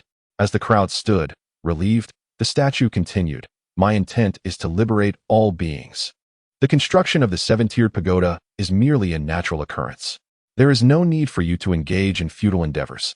Upon hearing these words, Nalan Kai expressed with reverence, The realm of the true Buddha is beyond my humble reach.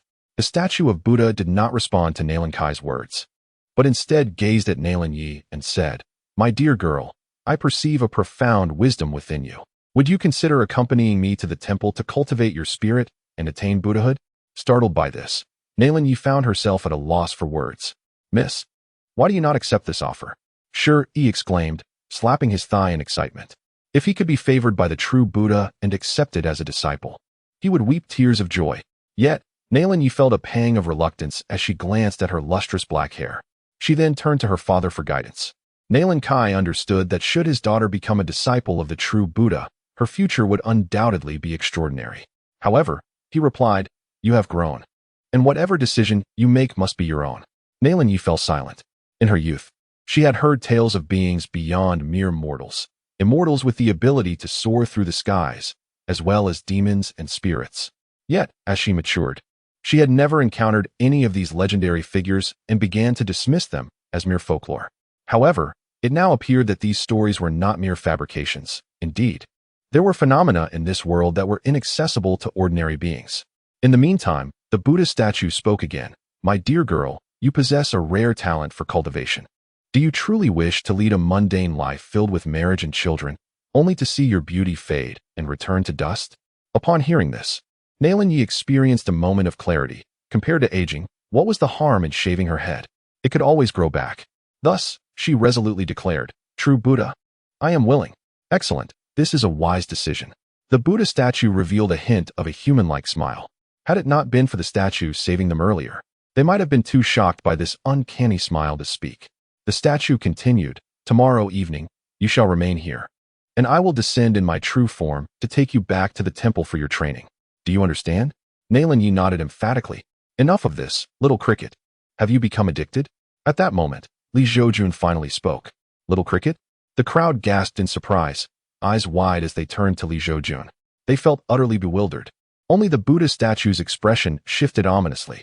"You see me and do not kneel. I have already spared you. Do not be ungrateful," the statue threatened Zhoujun. Yet, Zhoujun merely shrugged and addressed the crowd. Which true Buddha would deem it wrong for someone not to kneel before him? Is not the essence of Buddhism the equality of all beings? Is that not the reality? Impudence. The Buddha statue was enraged. "Sir, what are you doing?" "Sure," he exclaimed, panic-stricken as he looked at Zhoujun. "This fellow is reckless. He dares to confront even the true Buddha. If he throws away his life, that is one thing, but he cannot endanger us all." At that moment, the Buddha statue raised its hand and struck forward, sending a brilliant golden character for tranquility hurtling toward Zhoujun. However, Zhoujun stood calmly, unperturbed by the unfolding scene. "Ba, wretched creature, I have finally found you."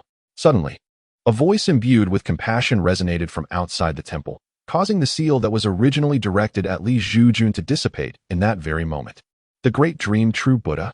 the statue exclaimed in disbelief. "What is happening?" The crowd was left in utter confusion upon witnessing the unfolding events. Judging by the situation and the words spoken by the statue, it was evident that the voice belonged to an outsider, also a true Buddha. Yet, why did the statue, which also claimed to be a true Buddha, emit a sound filled with fear? At that moment, Zhoujun gazed outside, and his expression shifted. He never anticipated encountering a true Buddha.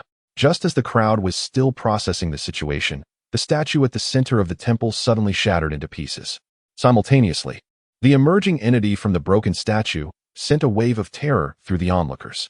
Chapter 64. On the path of enlightenment from the shattered bronze Buddha, a black cricket, the size of a calf, materialized before the crowd. The grotesque appearance of this black cricket drained the color from their faces. It was only then that they understood why Zhoujun had mentioned a little cricket earlier. Particularly for Nalan Yi, the thought that she might be alone here tomorrow night, becoming the cricket's meal, was chilling indeed. Sure, he looked at Zhoujun in shock, exclaiming, "Sir, you are capable of perceiving the contents within this statue. You are no ordinary person." "When did I claim to be an ordinary person?" Zhoujun replied with a gentle smile, leaving Sure momentarily speechless. Meanwhile, the large cricket attempted to flee, but just then, an enormous bull flew in from outside, swiftly enveloping the cricket with remarkable speed. "The true Buddha is outside," Shuri exclaimed as realization dawned upon him. "Ba, the cricket under my care escaped during my retreat, causing inconvenience to you all.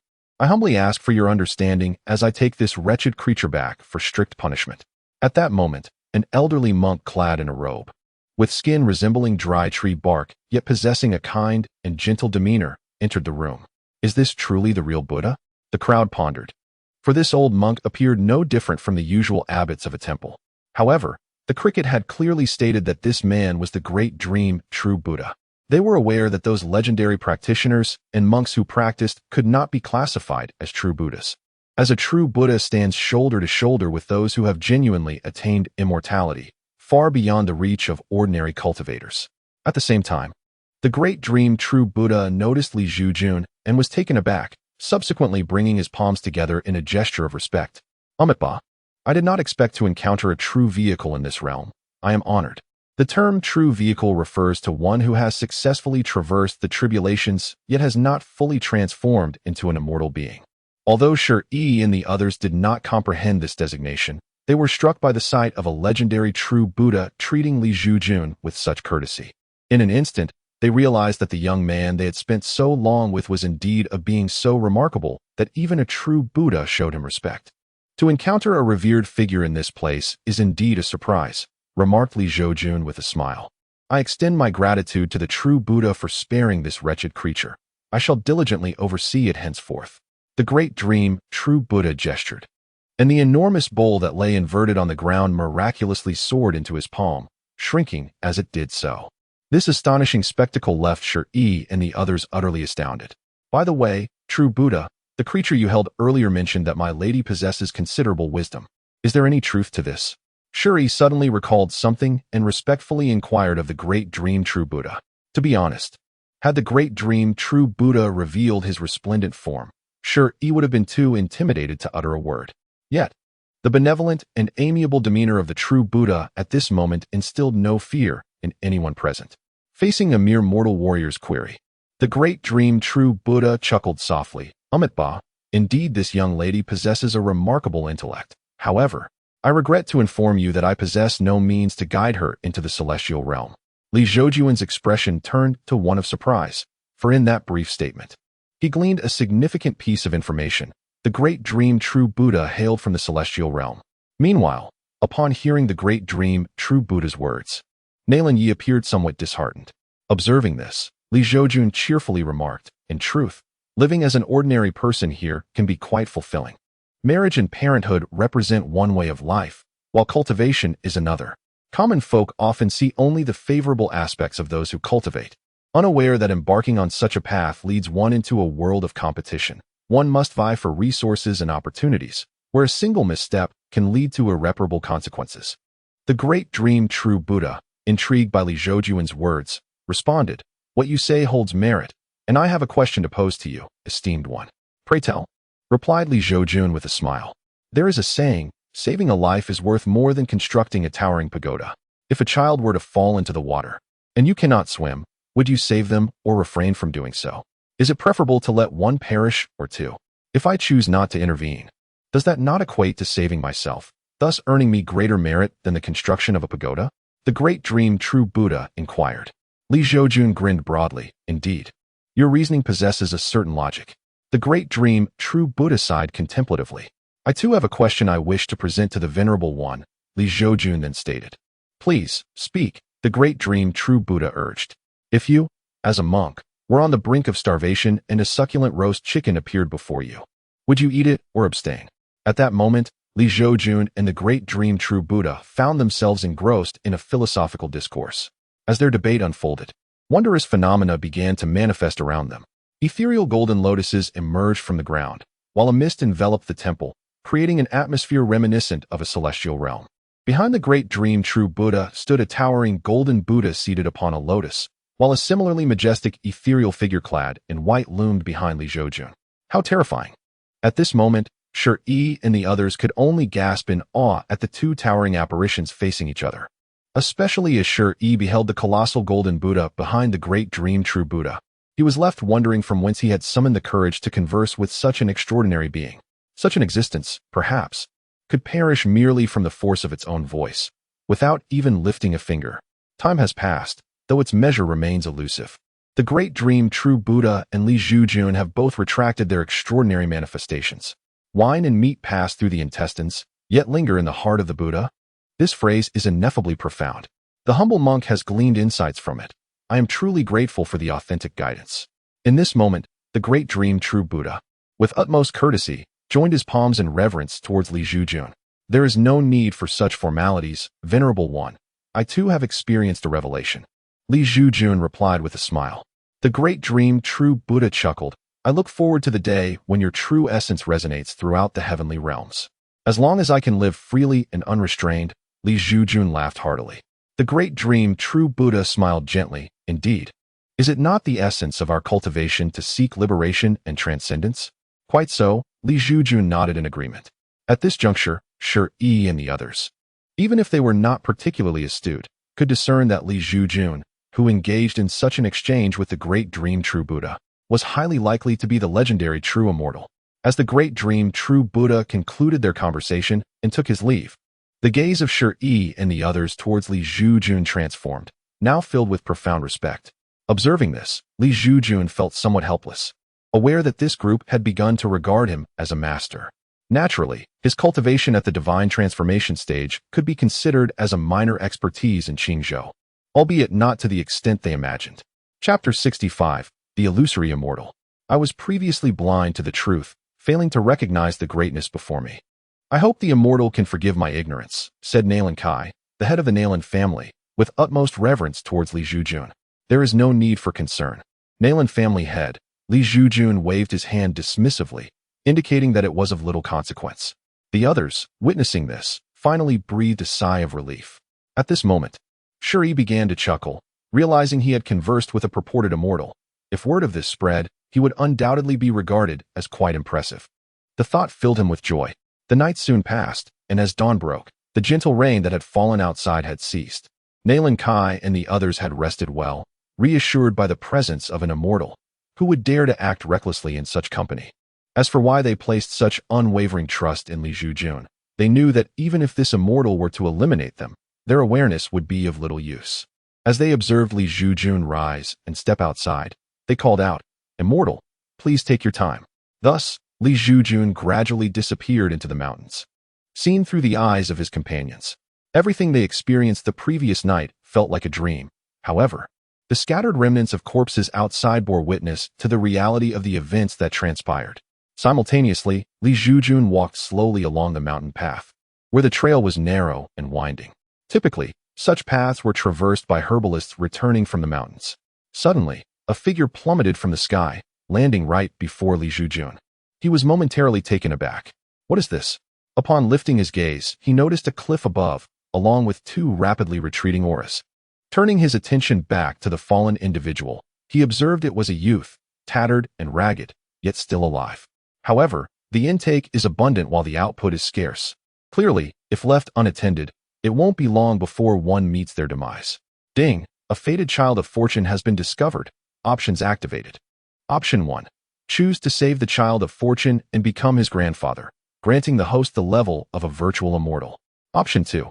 Choose to ignore the situation, as if nothing had occurred, resulting in no rewards. Upon viewing these options, Li Zhoujun could only exclaim in exasperation, "Naturally, I shall choose the first option. Relying on my own cultivation to reach the level of a virtual immortal through idle practice would take an eternity." As the master of a mountain within the Dao sect, it was well within Li Zhoujun's capability to rescue a low-tier cultivator on the brink of death, especially considering he was not lacking in miraculous elixirs. After assessing the youth's injuries, he noted, 5th level of Qi refinement, a sacred fire root, and all meridians severed. Good heavens, Li Zhoujun could already envision the fate that befell this child of fortune. The boy likely hailed from a prominent family branch, with such talent potentially qualifying him to become the head of the main lineage. Yet the main family would certainly not have consented, thus jeopardizing his life. Ding! Host. Stop overthinking. If you do not save him soon, he will perish. Li Zhoujun snapped back to reality, his expression awkward as he remarked, "Let us not dwell on the details." With that, he placed a pill into the boy's mouth. The elixir, known as the white bone regeneration pill, was said to facilitate the growth of muscle from bone, and the rebirth of meridians was surely not beyond its capabilities. Of course, whether the pill was truly as miraculous as rumored was uncertain, for he had never tested its effects on bones before. Could bones even consume pills? Wouldn't tea that create a mess? Nevertheless, after consuming the elixir, the boy's previously languid aura visibly strengthened. Li Zhoujun glanced around and promptly moved the youth beneath a tree, for the sun's blaze could very well lead to the boy's demise if left exposed. He then settled down under the tree to take a nap. Ding! Congratulations, host, for completing half of the task. You have saved the child of fortune. Continue your efforts to become the child's grandfather. Just as Li Zhoujun was about to drift off, the system's notification startled him awake. System, oh system.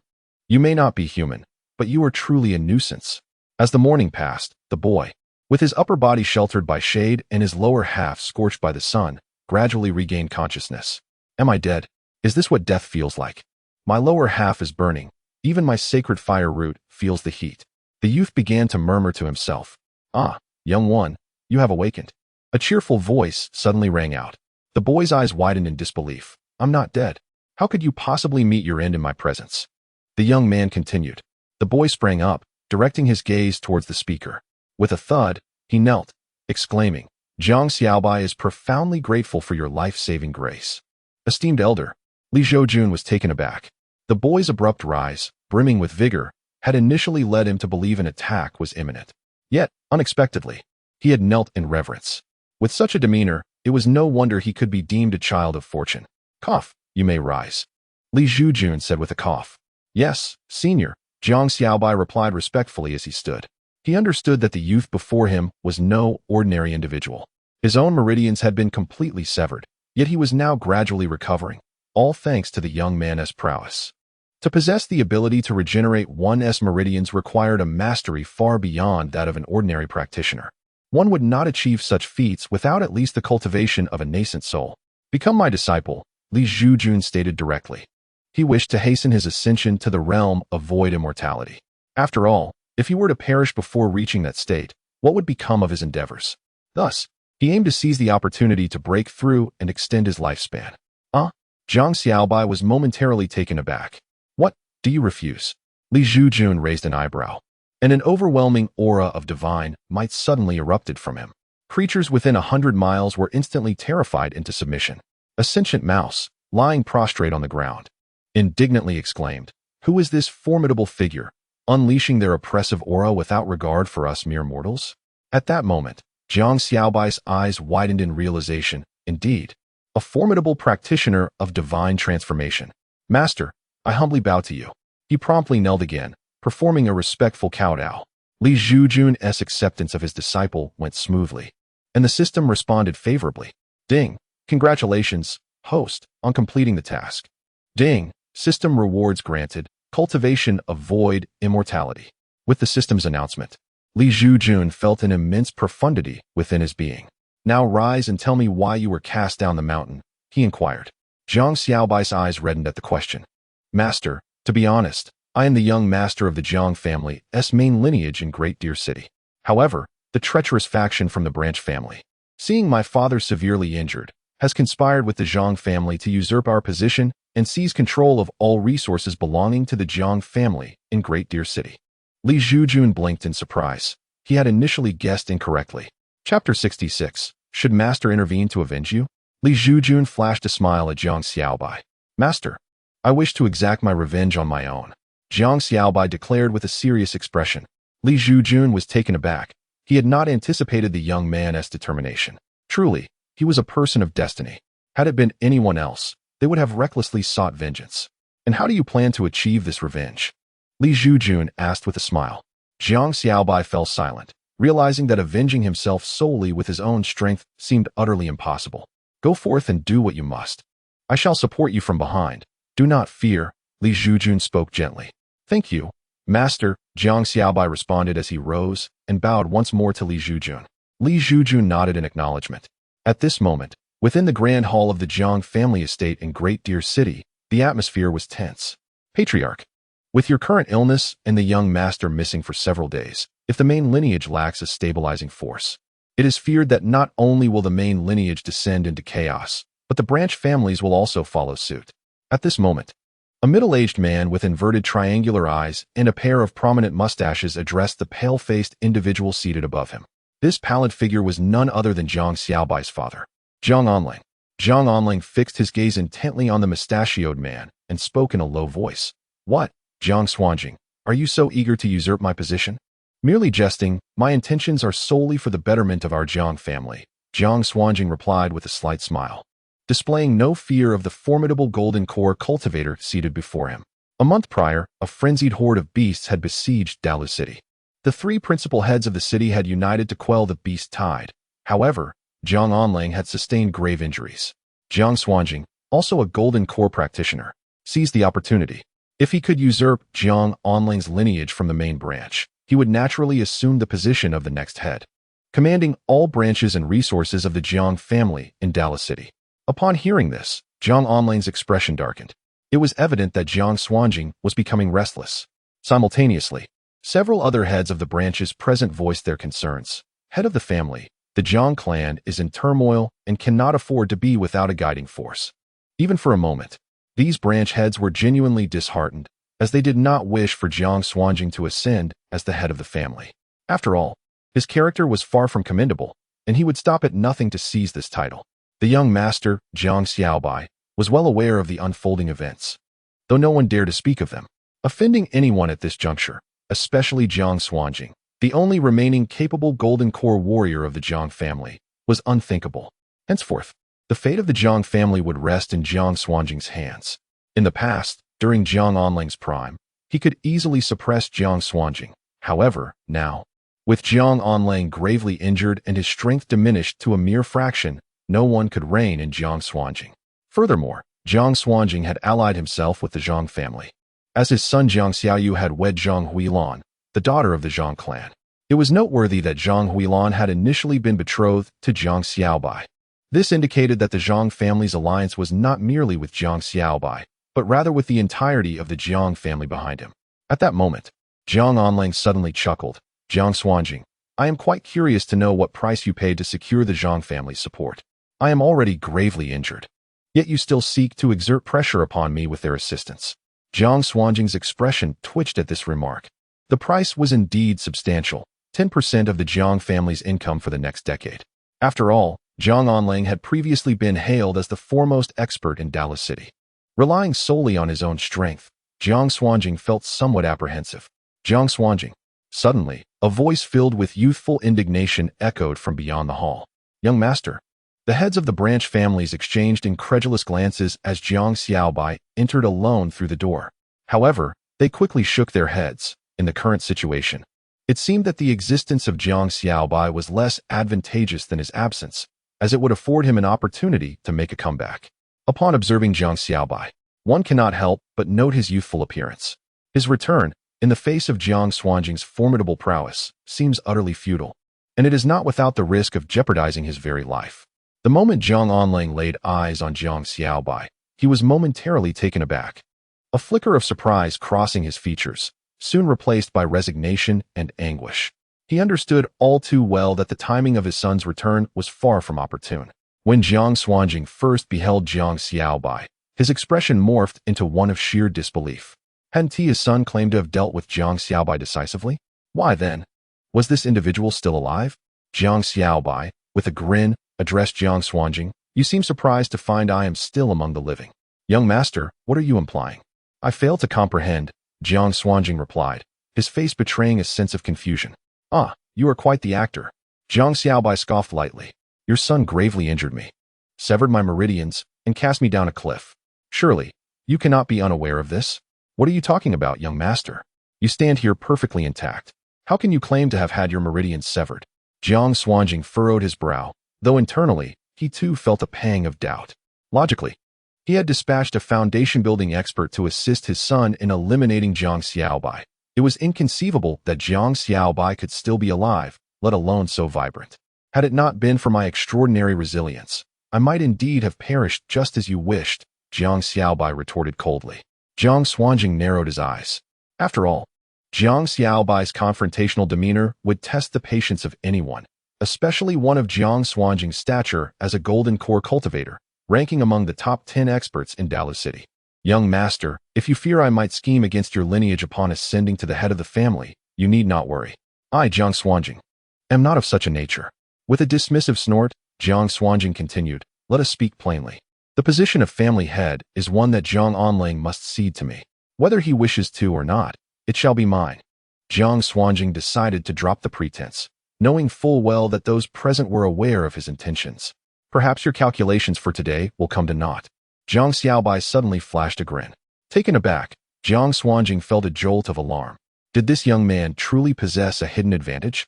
Yet, the only ally he could rely upon was the Zhang family, who had already forged an agreement with him. Chapter 67. The leg-extending and eye-opening pill. Just as Jiang Xuanjing's thoughts swirled, Zhang Xiaobai reached into his robe, producing a black pill, which he handed to his father. Father, take this leg-extending and eye-opening pill, and your injury shall begin to mend, Jiang Xiaobai proclaimed with unwavering confidence. The leg-extending and eye-opening pill? Zhang Onling regarded his son skeptically, questioning whether this concoction was merely a residue of dirt from his own body. The name of the pill certainly did not evoke the essence of a proper medicinal remedy. Could it be that his son had truly lost his senses? Upon reflecting on this, Zhang Onling felt a pang of sorrow, lamenting his own inadequacy as a father. Father, believe me, Jiang Xiaobai exclaimed, noticing the disbelief etched on his father's face, prompting an immediate surge of frustration within him. After all, his master was undeniably a formidable being of the transformation realm. Furthermore, when his master bestowed upon him the elixir, he specifically advised him to warm it in his palms for enhanced efficacy. Meanwhile, the heads of the various branches of the Jiang family gazed at Zhang Xiaobai in utter bewilderment. It appeared that this young master had truly suffered a blow to his senses. How could something capable of instantaneously healing a golden core expert be within the grasp of a mere qi refinement practitioner? At that moment, Jiang Xuanjing wore a mocking expression, his tone tinged with lamentation. The young master has clearly lost his wits. Thus, the main lineage of the Jiang family is rendered utterly impotent. If we do not swiftly elect a new leader, our family stands on the brink of peril. Silence, old dog, Jiang Xiaobai retorted, glaring fiercely at Jiang Xuanjing. What nonsense are you spouting? The term old dog struck a nerve with Jiang Xuanjing, who momentarily lost his composure. Father, is it not resolved yet? Just then, a young man entered, cradling a young maiden in his arms, his tone casual and flippant. Zhang Xiaoyu Zhang Huilan. When Zhang Xiaobai laid eyes on the youth and the maiden, a surge of rage ignited within him. Zhang Xiaoyu, you're still alive. Zhang Xiaoyu was momentarily taken aback upon seeing Zhang Xiaobai. He had personally beaten Zhang Xiaobai nearly to death and cast him off a cliff. How could he still be unharmed? Zhang Huilan, is this truly how you wish to proceed? Zhang Xiaobai seethed, his teeth nearly grinding together as he spoke. Yet, Zhang Huilan merely cast a nonchalant glance at him and replied, without your father's support, you are nothing. Ah, I see, Jiang Xiaobai retorted with a sardonic smile. So you are one who is swayed solely by profit? We grew up together, yet now I can finally discern your true nature. And what does it matter? Zhang Huilan scoffed in response. What status do you hold now? What position do I occupy? Living is sufficient. It allows you, once a lofty young master, to experience the thrill of death once more. I take great delight in this. Zhang Xiaoyu grinned at Zhang Xiaobai. By the way, Huilan is indeed quite youthful. I wonder why you can endure it, insisting on waiting until marriage to consummate. You wouldn't happen to be impotent, would you? As he spoke, Zhang Xiaoyu unabashedly leaned in closer to Zhang Huilan. How vile! Zhang Huilan playfully punched Zhang Xiaoyu's chest, her voice a teasing lilt. Zhang Xiaobai watched this unfold with an expression of calm, seeing through Zhang Huilan's fade, and felt fortunate that he had not wed her. However, at that moment, Jiang Onling's forehead throbbed with veins, realizing the treachery of those around him as they revealed their true colors while he lay wounded. Given this realization, he resolved to take a chance, treating his son's leg-extending elixir as a last resort. With that thought, Jiang Onling seized the elixir from Jiang Xiaobai's hand and promptly consumed it. In the next moment, he felt his wounds visibly healing. Furthermore, Jiang Onling's aura gradually began to ascend. This scene left Zhang Xiaoyu, Zhang Huilan, the branch family heads who were scheming for their future survival under Jiang Xuanjing's rule, and the calculating Jiang Xuanjing himself, utterly stunned. How could it be possible? This miraculous pill could truly enable a Golden Dan realm expert's injuries to heal so swiftly. The onlookers were immediately filled with disbelief. Jiang Xuanjing, in a state of panic, tore a talisman paper, preparing to summon assistance. What is this? Jiang Xuanjing, are you already calling for help? Can you not even handle a severely injured waist? Just as Jiang Xuanjing ripped the talisman, a man with a scarred face and a ruthless gaze entered through the main door. This individual exuded an overwhelming presence. The branch family heads of the Jiang clan instinctively parted to allow him passage. Father. Upon seeing this man, Zhang Huilan immediately adopted a respectful demeanor. The newcomer was none other than the current head of the Zhang family, Zhang Duoquan, a late-stage golden Dan cultivator. At this moment, Zhang Duoquan noticed Jiang Onlang's escalating aura, and his expression shifted in astonishment as he thought, damn it, how did this fellow's injuries recover so suddenly? Realizing this, Zhang Duoquan's countenance changed, and he grasped his daughter's hand, smiling at Jiang Onlang. Actually, I am here to take my daughter home for dinner. Jiang family head, please take your time to organize matters.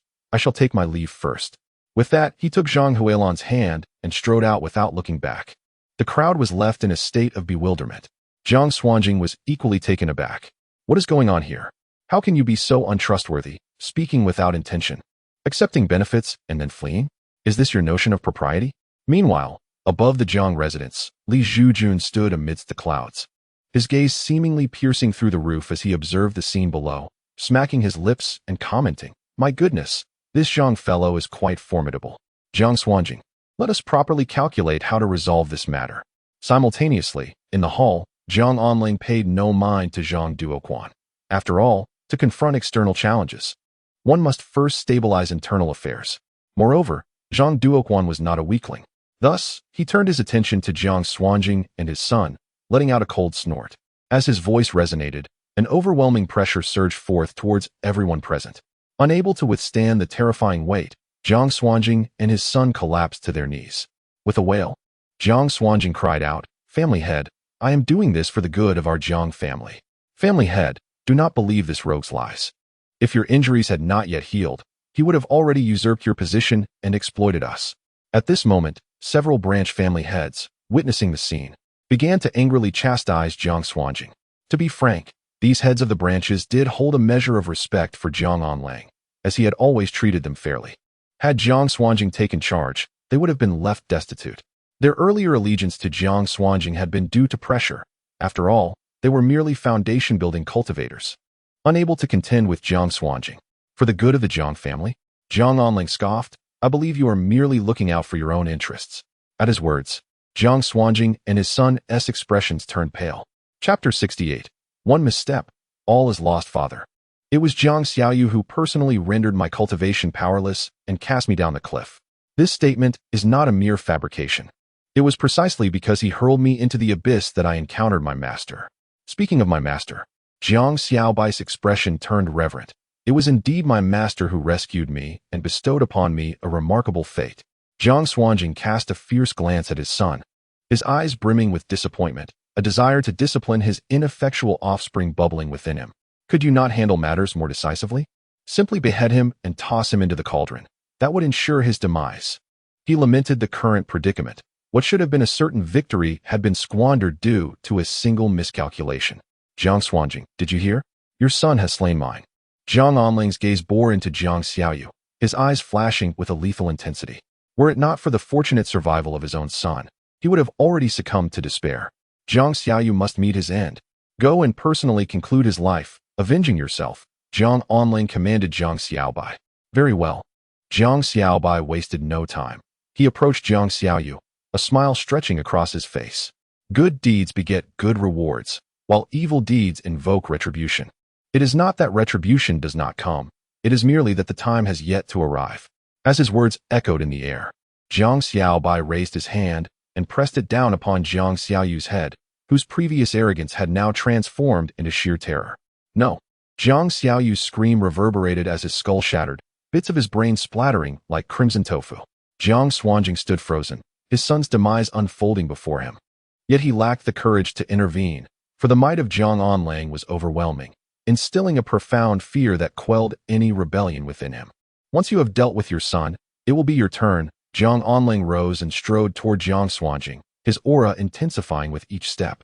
Facing the grim specter of death that approached him, Jiang Xuanjing suddenly struck himself across the face, tears streaming down as he pleaded, My lord, I have been blinded by folly. I beseech you, consider my status as a golden core cultivator and allow me to atone for my sins through contributions to the family. I vow to amend my ways. Such words are fit only for deceiving the dead. If you had remained obedient, my injuries would have healed, and the position of head would naturally fall to you. as you are the sole golden core of the Zhang family. Yet, in your eagerness for success, you resorted to harming your kin to coerce me into relinquishing my position. A person like you is not worth keeping in the Zhang family, Zhang Onlang retorted coldly. Ha. Realizing escape from death was futile, Zhang Xuanjing chuckled mockingly. Zhang Onlang, you speak as if you would willingly relinquish the position of head. By the time you consider doing so, your son will likely have attained the golden core himself. Your words are the true deception. Bang! In a fit of obstinacy, Zhang Onlang delivered a devastating blow, obliterating Zhang Xuanjing's skull, ensuring he followed in his son's footsteps. Though both were golden core cultivators, Zhang Xuanjing had merely ascended to the initial stage through the aid of medicinal power, while Zhang Onlang had rigorously honed himself to the pinnacle of the golden core through sheer perseverance. The disparity in their cultivation was, therefore, abundantly clear, with several realms separating them. Although Zhang Onling's cultivation has not fully recovered at this moment, Zhang Xuanjing is no match for him. The heads of various branches gazed at the formidable and malevolent Zhang Onlang with profound reverence. I, Zhang, am currently recuperating from my injuries. You may return for now. Zhang Onling addressed the gathered branch leaders. Yes, esteemed leader, they responded in unison. As the branch heads departed, several servants entered to begin clearing the aftermath. Zhoujun, observing from the clouds, marveled, this father-son duo is quite ruthless. However, in this world, benevolence often invites deceit. Only those who are truly formidable can command respect from their subordinates. Meanwhile, in the hall, Zhang Onlang fixed his intense gaze upon his son. My boy, where is your master? To have bestowed such a precious elixir, the master of his son must undoubtedly be extraordinary. My master came with me, but chose not to enter our residence, Zhang Xiaobai replied with a grin. I see, Zhang Onlang said with a hint of regret, then admonished. You must express your gratitude to your master in person. Without their assistance, our father-son duo would have been commemorated as offerings by this time next year. Rest assured, father. I understand, Zhang Xiaobai assured him with a nod. Zhoujun had granted him a second chance at life, and if he were to ascend to the heights of immortality, he would certainly not forget to extend a helping hand to his master. After all, Zhang Xiaobai was confident that, given a century, he could undoubtedly transcend to the realm of virtual immortality. By then, his master might still be in the divine transformation stage. Little did he know what thoughts would cross Zhoujun's mind if he were aware of Zhang Xiaobai's aspirations. I hold the utmost admiration for the thunderous methods of the Zhang patriarch. Zhoujun's figure then appeared as he entered the hall. Master, Zhang Xiaobai exclaimed joyfully upon seeing him. I pay my respects to the esteemed one. Zhang Onlang greeted Zhoujun with a respectful bow, then added with a wry smile. What thunderous methods? Esteemed one, you jest. It is we, the lower-tier cultivators, who must resort to such measures. Your return to simplicity and purity in cultivation is enough to command unparalleled respect. Zhoujun chuckled inwardly at Zhang Xiaobai's father, recognizing his talent for flattery. I am unworthy of such praise, he replied with a faint smile before turning to Zhang Xiaobai. Are you willing to return to the mountain with me for rigorous training? Zhang Xiaobai was momentarily taken aback, but quickly replied with determination, Disciple wishes to carve out my own path. Excellent, excellent. I did not misjudge your potential, Zhoujun remarked, as he had anticipated this outcome. As the son of destiny, how could Zhang Xiaobai remain stagnant in one place? He was destined to roam and evolve. Thus, Zhoujun was not surprised by this response. He then said, I bestow upon you a tome of cultivation, the Great Sun Golden Crow Sutra. I hope you diligently cultivate it. With that, Zhoujun touched Zhang Xiaobai's brow, imparting a mark of his avatar, which would manifest in times of danger. After a moment, Zhang Xiaobai, suppressing his excitement as he contemplated the profound techniques within his mind, expressed to Zhoujun, Disciple is deeply grateful to master. Zhoujun replied with a slight smile, his figure gradually fading before the father and son. Farewell, master. Farewell, esteemed one. Zhang Xiaobai and Zhang Onling bowed respectfully to Zhoujun. Father, I am heading to the back mountain for cultivation. Zhang Xiaobai, filled with anticipation, spoke to his father. Very well, Zhang Onling replied with a smile, though inwardly he chastised his son for his lack of appreciation, thinking how fortunate he was to be training alongside a master. With his eyes slightly narrowed, he observed Zhang Xiaobai as he departed. Unbeknownst to Zhang Xiaobai, his father's thoughts were far from his mind, for he was already en route to the back mountain. Suddenly, he spotted a figure lying by the roadside and halted in his tracks. Chapter 69. Yao Tao, how could a young lady find herself in my family's back mountain?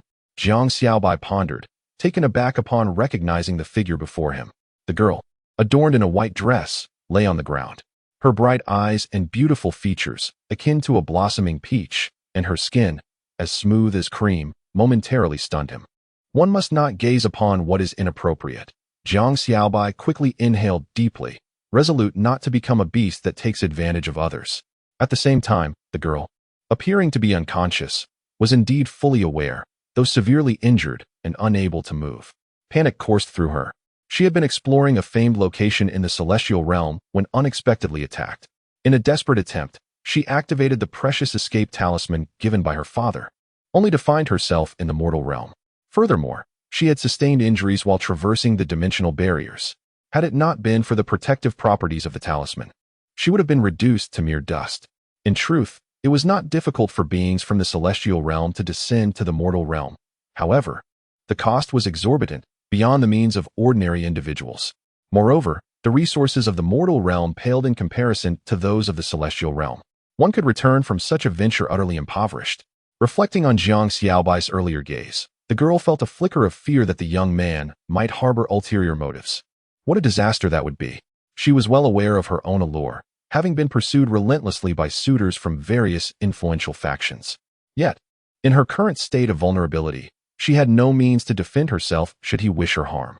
However, upon hearing him mutter, "One must not gaze upon what is inappropriate," she breathed a sigh of relief, grateful that he had restrained himself.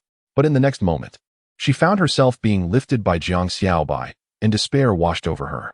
Yet, to her surprise, he merely carried her to a guest room and instructed a maid to tidy up. Witnessing this act of kindness, the girl felt a flicker of affection for him. Of course, it was far from love, but had Li Zhoujun been present, he would have certainly noted that a certain affinity must arise to lay the groundwork for the trials and tribulations that would follow. Before long, 3 months had passed. The girl's injuries gradually healed, and her relationship with Jiang Xiaobai deepened. He learned her name was Yao Tao. Yao Tao, did you truly descend from the celestial realm? Jiang Xiaobai inquired curiously, seated beneath a tree in the small courtyard before the guest room of the Jiang residence. Yao Tao rolled her eyes and remarked, "Brother, you have posed this question 1,000 times over the past 3 months. Jiang Xiaobai chuckled and replied, "The crux is that you speak so earnestly. Yet I find it hard to believe. Can it not be genuine when I have witnessed and experienced it firsthand?" Yao Tao was left speechless. After 3 months of companionship, she had developed a fondness for Jiang Xiaobai's straightforwardness and simplicity, despite his sometimes dull and rigid demeanor. Unlike the denizens of the celestial realm, who constantly flatter her, even so-called friends motivated solely by self-interest, Jiang Xiaobai offered her genuine joy and a sense of freedom. "I want roasted rabbit," Yao Tao said, tilting her head towards Jiang Xiaobai. You've already had 3 today," Jiang Xiaobai replied, his lips twitching. This girl, seemingly delicate, indeed possessed a surprisingly hearty appetite. "Fear not, this time I shall assist you," Yao Tao declared confidently, rubbing her hands together. "No, please don't. The last time you attempted to start a fire, you nearly incinerated my home," Jiang Xiaobai exclaimed, his face paling at the memory. "Rest assured, I shall exercise restraint this time." Yao Tao waved her hand dismissively. Yet, as they conversed, dark clouds suddenly loomed over the Jiang family estate, coalescing into a vortex at the center. "What is happening?" Jiang Xiaobai gasped, his expression one of alarm. Yao Tao seemed to recognize the impending presence. Her earlier excitement faded instantly, leaving her as wilted as a frostbitten eggplant. The figure she referred to as Uncle Bei was their family steward, Liu Bei, a formidable being above the realm of true immortals, who managed the affairs of the Yao family. Simultaneously, an elderly man clad in a brown robe emerged from the clouds, standing atop a colossal kunpeng that stretched for miles beneath him. Such a spectacle transcended the Jiang family. The entire city of Delu, and even the surrounding territories, were gripped by the overwhelming aura exuded by the figure above, making all living beings too terrified to breathe, some even compelled to prostrate themselves on the ground. The kunpeng was a legendary beast, a creature of myth. "Why has the elder descended upon my Jiang family?" Jiang and Lang inquired, stepping into the open space, feeling the weight of unparalleled pressure as he gazed up at the venerable figure atop the kunpeng, addressing him with reverence. "Miss, the old servant has been sent by the master to escort you home," the elder's voice thundered, resonating like rolling spring thunder across the expanse. It was as if it were the decree of the heavens, leaving no room for doubt or rebuttal. "Uncle Bei," Yao Tao whispered, transforming her demeanor into one of aloofness as she addressed the elder atop the kunping. Jiang Xiaobai's eyes widened in disbelief as he observed Yao Tao's sudden transformation into someone seemingly unreachable. Just moments ago, she had been clamoring for roasted rabbit. How had she become so distant in the blink of an eye? Nevertheless, an indescribable discomfort welled up within Jiang Xiaobai. After 3 months of companionship, he knew all too well that he had developed feelings for this girl. However, the lady of his heart truly belongs to the celestial realm. With such a reality, his desire to wed her would undoubtedly be met with disapproval from her family. After all, he is but an insignificant insect from the lower realm, while she is a celestial maiden. Even his revered master, whom he holds in high esteem, pales in comparison to those of the heavenly domain. In contemplating this, Jiang Xiaobai felt a profound sense of powerlessness for the first time, realizing he lacked the ability to keep the one he cherished close by his side. Simultaneously, the elder Liu Bei, upon catching sight of Yao Tao, instantaneously appeared before her from the back of the soaring kunping, clasping his fists in greeting. "Miss, I have arrived late. I hope you will forgive me." "It is of no concern," Yao Tao replied, shaking her head. "How is my father? Since the day you were attacked, the master has had no rest for 3 months, tirelessly searching the 3,000 realms for your whereabouts. It was only yesterday that he discovered your location. He has made extensive preparations and incurred great costs to breach the barrier, allowing me to come and bring you home." The elder respectfully explained. "Uncle Bei, is it possible for me not to return?" Yao Tao asked, biting her silver teeth. Upon hearing this, Liu Bei narrowed his eyes and cast a scrutinizing glance at Jiang Xiaobai, who stood beside Yao Tao. Chapter 70. The master has arrived. The astute Liu Bei, seasoned by the years, could not possibly overlook the budding affection his young mistress harbored for this young man. Jiang Xiaobai, sensing the elder's piercing gaze that seemed to see through him, felt a pang of unease. Nevertheless, as a child of fortune, he was not one to be easily intimidated.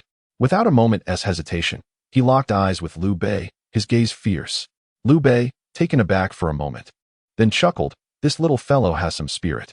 You are the one who saved my young mistress, are you not? Rest assured, your reward shall not be lacking."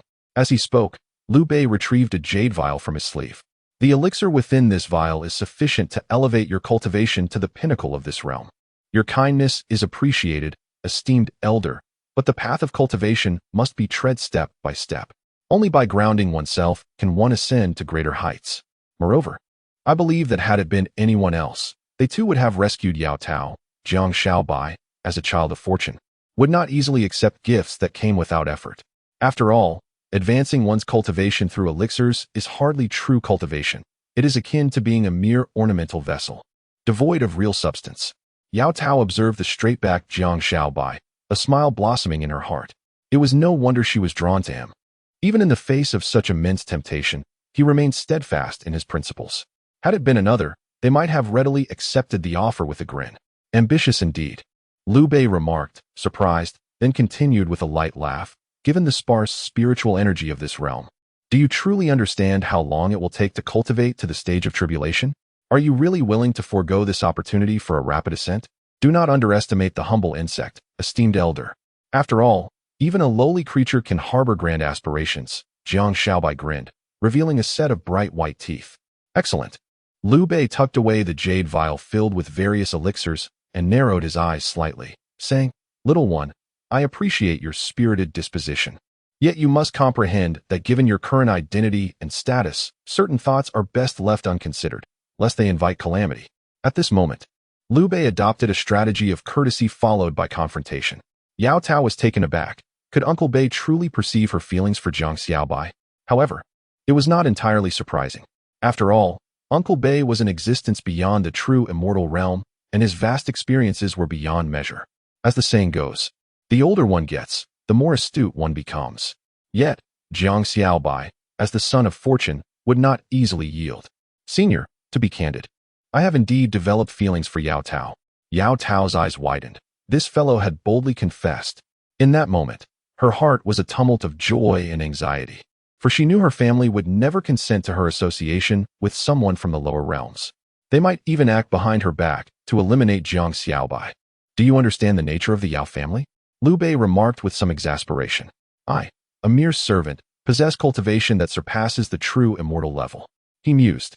This is truly a brash young man, overflowing with passion and directness, yet his origins render him incompatible with the young lady.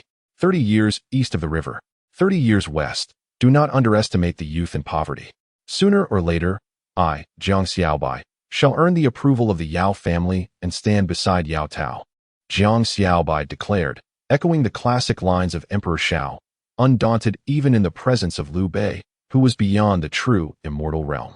This was the essence of a protagonist. I await you. Yao Tao longed to express these words, yet she restrained herself, aware that such a declaration would only heighten Jiang Xiaobai's peril. Ha ha!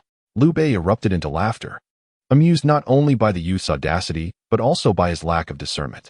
Tears of mirth threatened to spill from his eyes as he observed Jiang Xiaobai's discomfort. Just you? At the 5th level of qi refinement? Standing beside my young lady? Liu Bei paused, shaking his head with a smile. Do you realize that my young lady has been at the golden core level since birth, unlike those renowned prodigies of the immortal realm? Moreover, do you know how many celestial dynasties and sacred lands have sought to ally with the Yao family? And those princes and saints are all exceptionally talented youths. How can a mere 5th level qi refinement cultivator compete with them? Even if you possess a saint-grade fire root, it matters little, for the immortal realm is replete with geniuses. Individuals from the immortal realm start at the golden core level. Jiang Xiaobai felt an overwhelming pressure.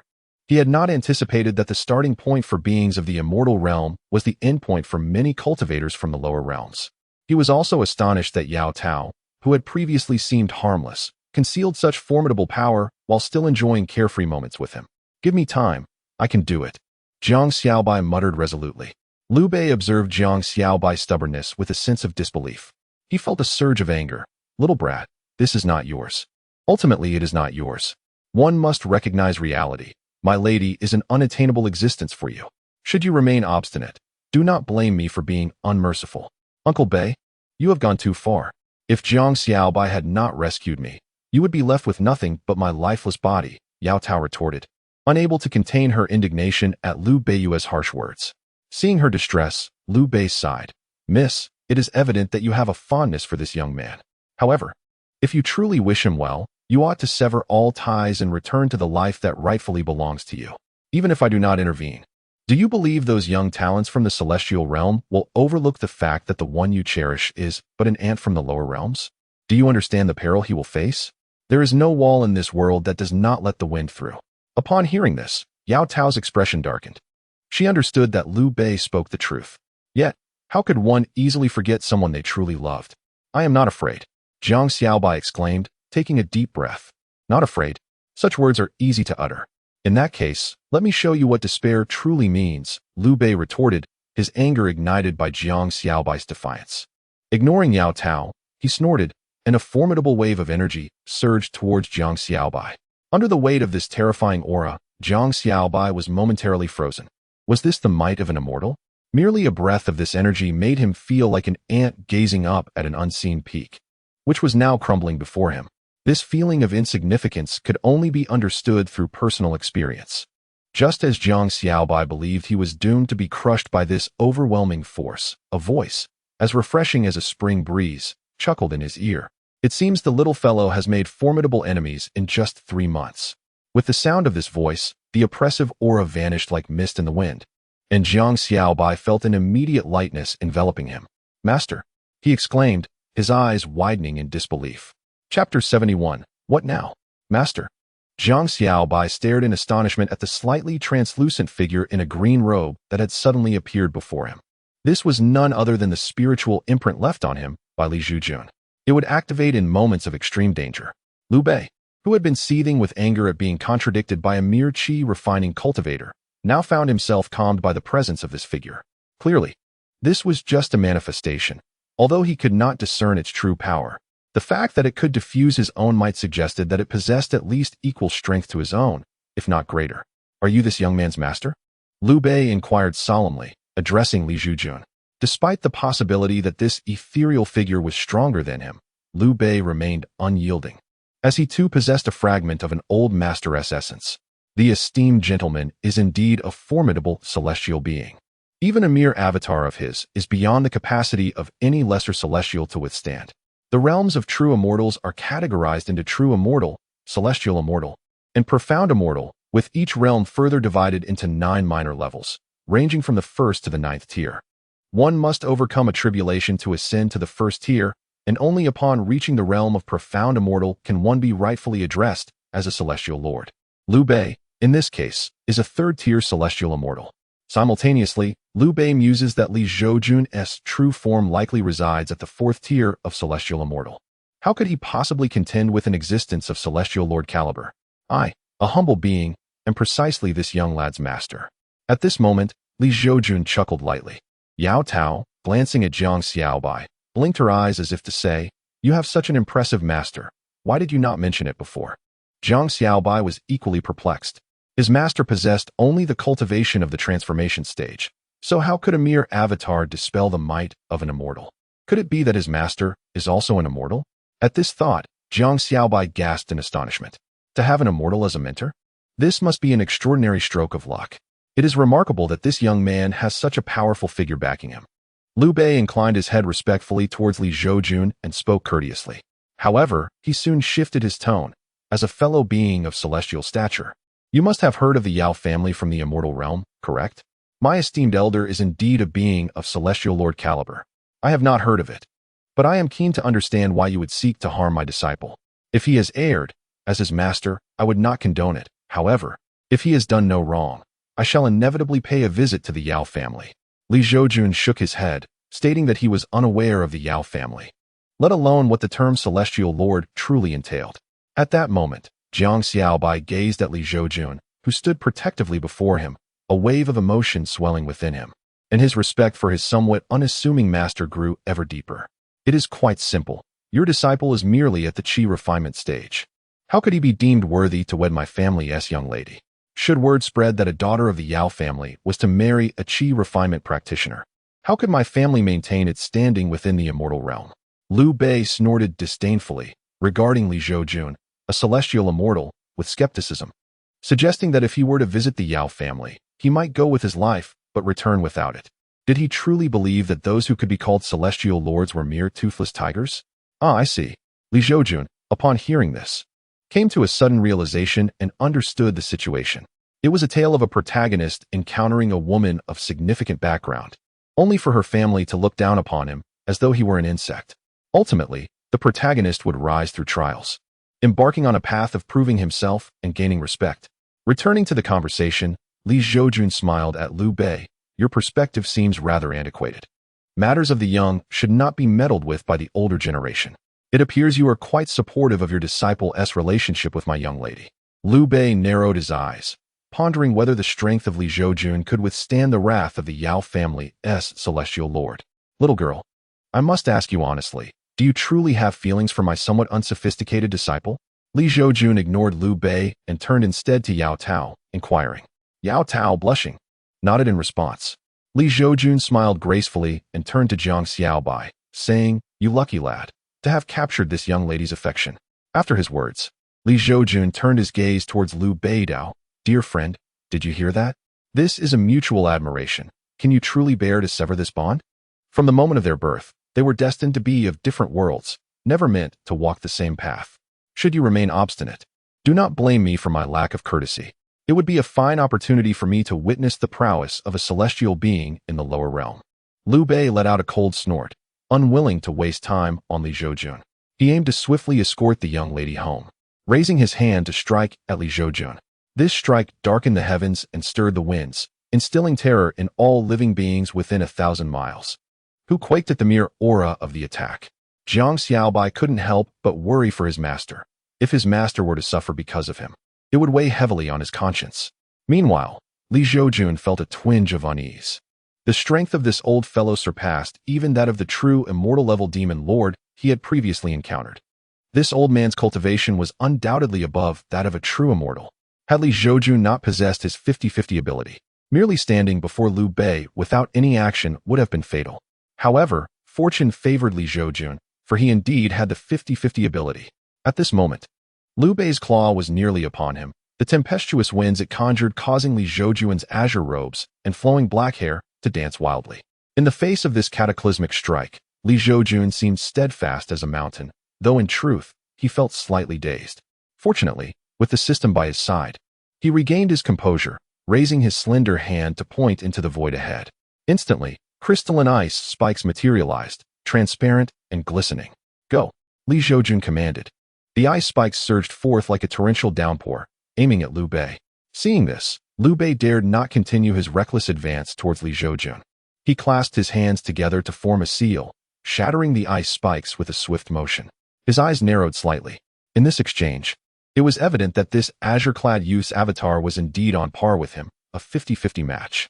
Yet, if this persisted, the youth's true form would arrive, and he would find himself outmatched.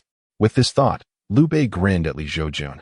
Do not let your prolonged stay in this humble realm lead you to believe you are untouchable. Today is your misfortune.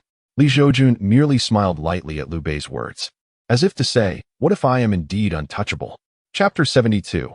Li only wishes to be a good person. Liu Bei was evidently infuriated by Zhoujun's nonchalant demeanor. We are both celestial beings. Why must you adopt such an aloof attitude, making me appear diminished? With this in mind, Liu Bei formed another seal with his hands, causing the entire void to tremble. He thrust his hands forward, unleashing a golden-hued seal, radiating an unparalleled aura as it bore down upon Zhoujun. Upon witnessing the unfolding scene, Zhoujun contemplated utilizing the Ao Shui flying sword. However, it too was merely a true immortal-grade weapon, and against such a terrifying strike, it would likely shatter into fragments. In a moment of desperation, Zhoujun transformed his finger into a sword and with a sweeping motion of his arm, unleashed a sword chi that rendered the heavens and earth momentarily pale, slicing towards the golden Dharma seal. The collision of the sword chi and the Dharma seal in the void sent tremors throughout the entirety of Qingzhou, as though the very earth was quaking. All around Qingzhou, both the formidable members of the Daotian sect and the lurking ancient beings gazed with grave expressions towards the site of the confrontation. What kind of formidable beings were clashing to cause the very ground of Qingzhou to tremble? Could it be that immortal-level powers were at work in this battle? Indeed, it was highly probable. We should refrain from making baseless conjectures or probing with our divine senses, lest we provoke the immortals, which could result in our consciousness being obliterated or worse, endangering all of Qingzhou. At this moment, countless powerful divine senses were engaged in silent communication in the void. Within the Daotian sect, Mu Taiyu, with a serious countenance, gazed upon the tumultuous skies, murmuring to himself, with such prodigies emerging and immortals clashing, the land of Qingzhou is far from tranquil. I wonder which two immortals have descended to the mortal realm to engage in such a battle. This truly is a conflict of deities, with the common folk suffering the consequences. The scene shifted back to the Jiang family. As the winds and clouds dissipated, Zhoujun stood proudly at the center, unscathed. Although Liu Bei shared a similar fate, he was acutely aware that the youth before him was merely a projection. The fact that a mere projection could unleash two consecutive displays of terrifying power without dissipating raised a troubling question. Was this young man in the green robe not a fourth-grade celestial being, but rather a fifth-grade one? With this thought, Liu Bei's expression grew solemn. A fifth-grade celestial being, even in the remote corners of the celestial realm, would be regarded as a supreme force. It was no wonder this youth appeared so confident. Meanwhile, Zhang Xiaobai, upon realizing that Zhoujun was but a mere projection yet could contend equally with such a lofty immortal, pondered the true strength of his master's real form. He swallowed hard, struggling to grasp the implications.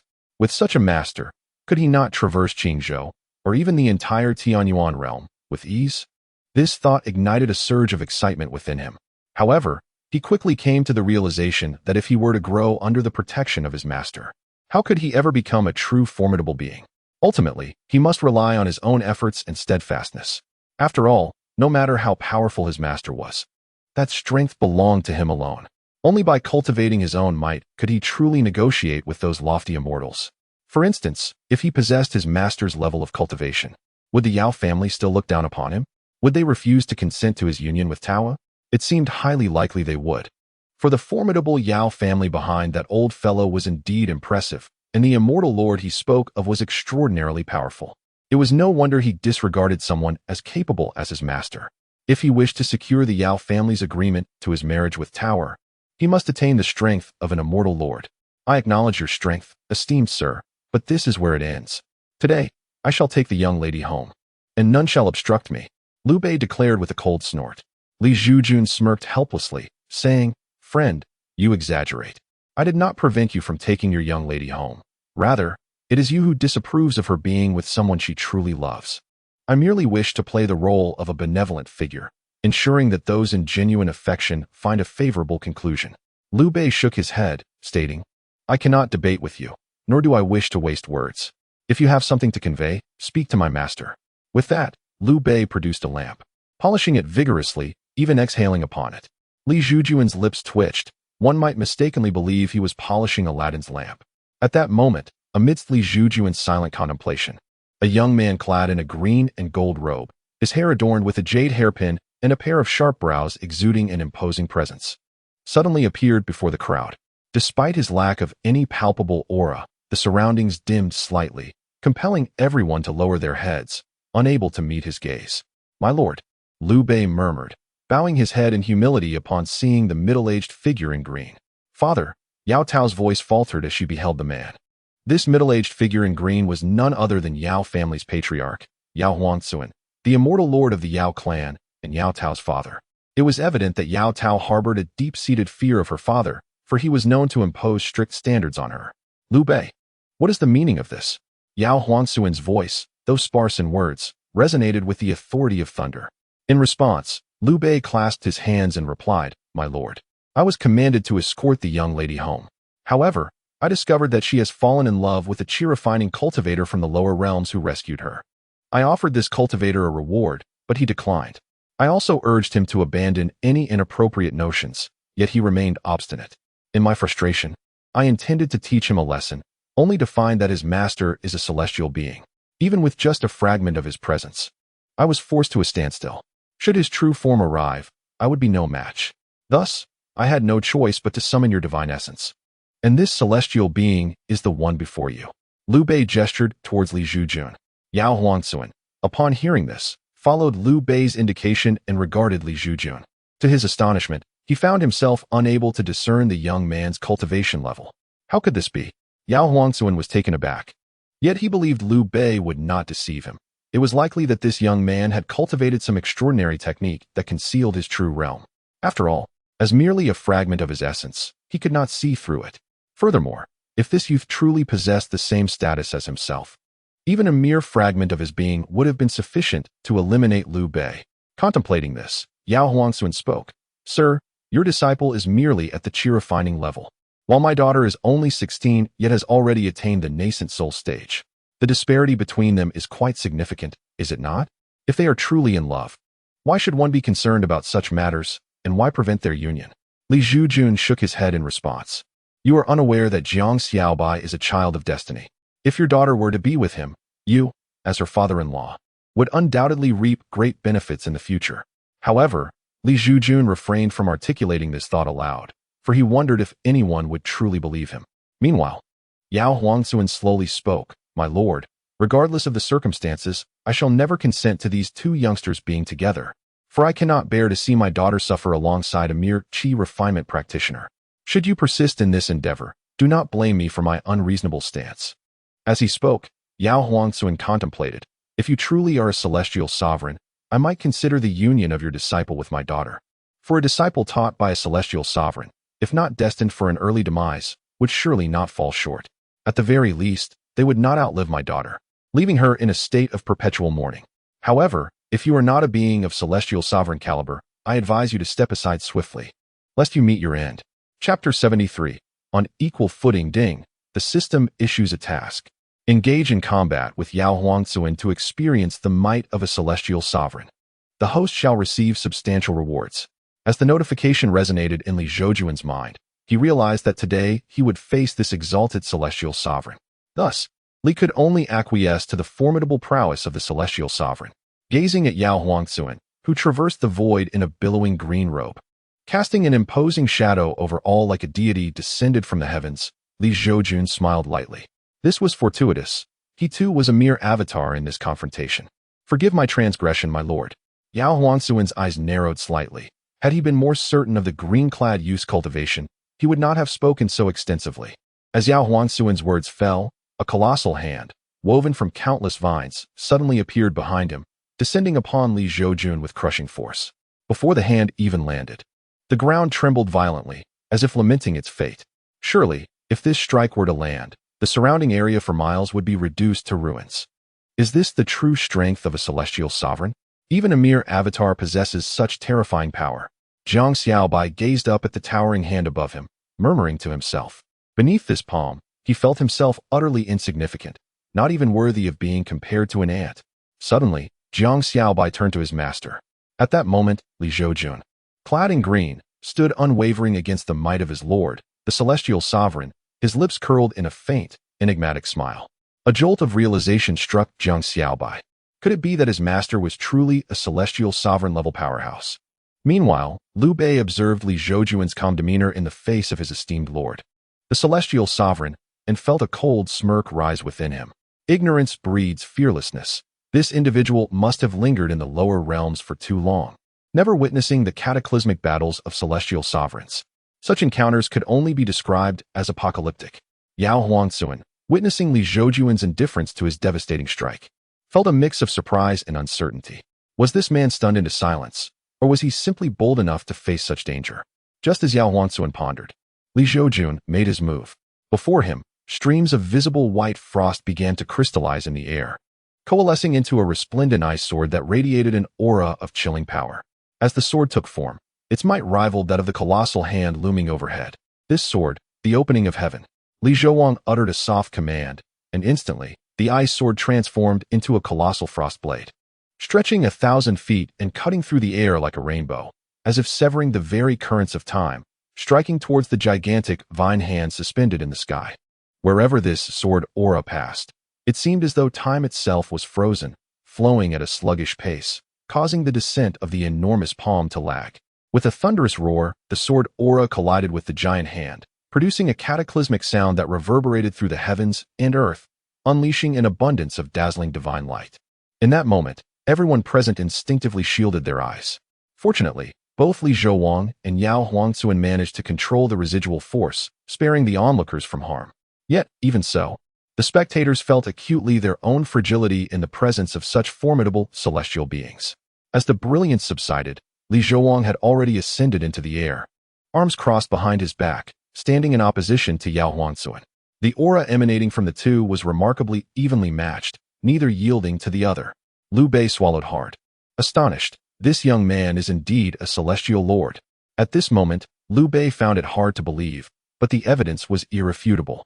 The avatar of Li Zhoujun could contend equally with that of his own master, making it evident that his true form had undoubtedly attained the level of a celestial lord.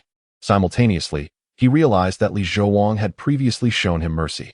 Otherwise, the majestic sword aura he had just unleashed could have obliterated him 1,000 or even 10,000 times over. Yao Tao, with her mouth slightly agape, had never witnessed anyone capable of matching her father in strength since her birth. Reflecting on this, she turned to Zhang Xiaobai and couldn't help but ask, "Why didn't you mention that your master is so powerful?" Zhang Xiaobai scratched his head, his expression awkward as he replied, "At first, I thought my master was merely a transformation stage cultivator." Yao Tao rolled her eyes in response. If Zhang Xiaobai's master were just a transformation stage cultivator, then the true immortals and heavenly immortals of the celestial realm might as well leap off a building. What would be the point of their cultivation? At this moment, Zhang Xiaobai was utterly bewildered yet exhilarated. His master was actually a celestial lord. Moreover, having such a celestial lord as a mentor was a source of immense pride. Of course, others might find it hard to believe. After all, celestial lords are esteemed figures in the celestial realm. Why would they come to the lower realms out of sheer boredom? The spiritual energy in the lower realms is exceedingly thin even for true immortals, let alone celestial lords, akin to falling from paradise into a cesspool. Meanwhile, Yao Huangzuan gazed at the young man before him with a mix of astonishment and respect. This individual shared his status as a celestial lord, and his strength was comparable to his own. No wonder he had failed to discern the youth's cultivation level at first. He was a peer in the same realm. Recognizing this, Yao Huangzuan began to regard Li Zhoujun with newfound respect, tempering his earlier arrogance, and clasped his hands in a gesture of courtesy, saying, "I never expected to encounter another celestial lord in the lower realms." Seeing this, Li Zhoujun broke into a grin, clearly pleased that his display of power had led the other to believe they were equals in status. "It is indeed a privilege," he replied with a courteous nod. This scene, seemingly harmonious, belied the underlying tension of their confrontation. However, if Li Zhoujun lacked the ability to contend on equal footing, he would have been obliterated beneath the mighty hand by now. As the saying goes, only the strong can earn the respect of the strong. Moreover, only those with a firm fist possess the qualification to sit at the negotiation table. Yet, my friend, even as an immortal lord, you should not permit your disciple to associate with my daughter. After all, your disciple does indeed seem somewhat lacking.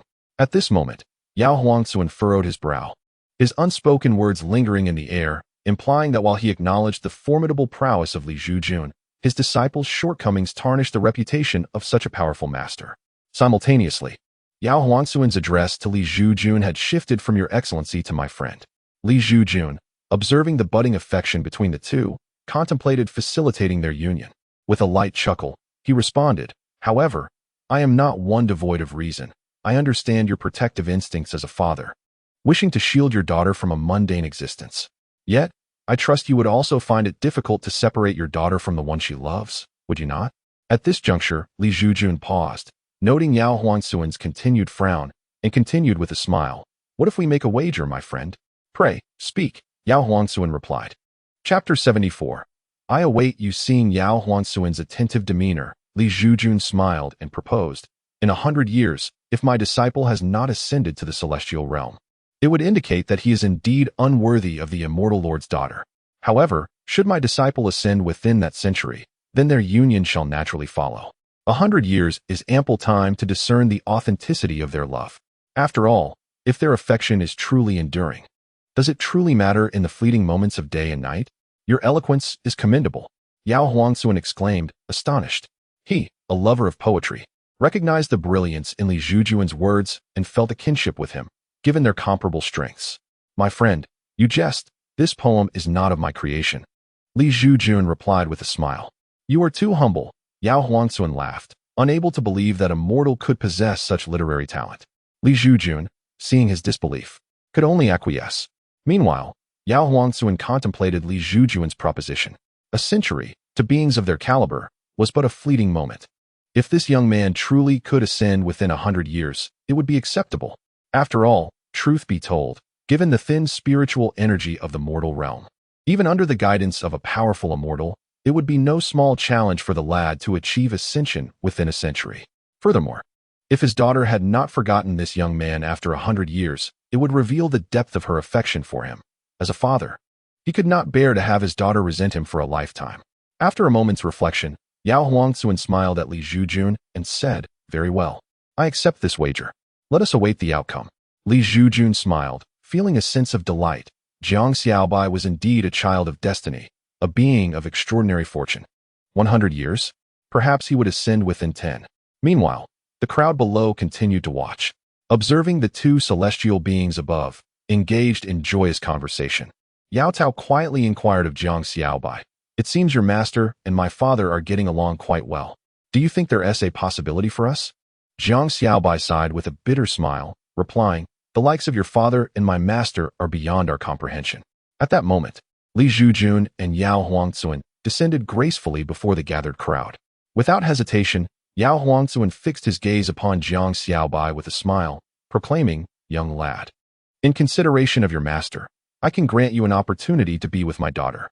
Upon hearing this, both Jiang Xiaobai and Yao Tao's faces lit up with joy. Li Zhoujun, meanwhile, wore a subtle smile as he observed the scene, occasionally glancing toward Liu Bei, who was taken aback. "Had you revealed your status as a celestial being sooner, would I have dared to engage you in combat or offend you? You truly excel at playing the fool." Meanwhile, Yao Huangzuan, noticing his daughter's delight alongside Jiang Xiaobai, chuckled and warned, "Do not rejoice too soon."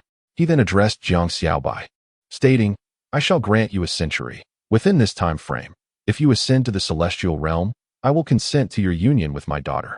Should you fail to ascend within a century, it will be deemed that your fates are not entwined, and no force shall bind you together." A century. Jiang Xiaobai was momentarily taken aback, as if doused with cold water in the midst of winter. Yao Tao's expression waned. Realizing her father's implication, that she would be separated from Xiaobai for 100 years.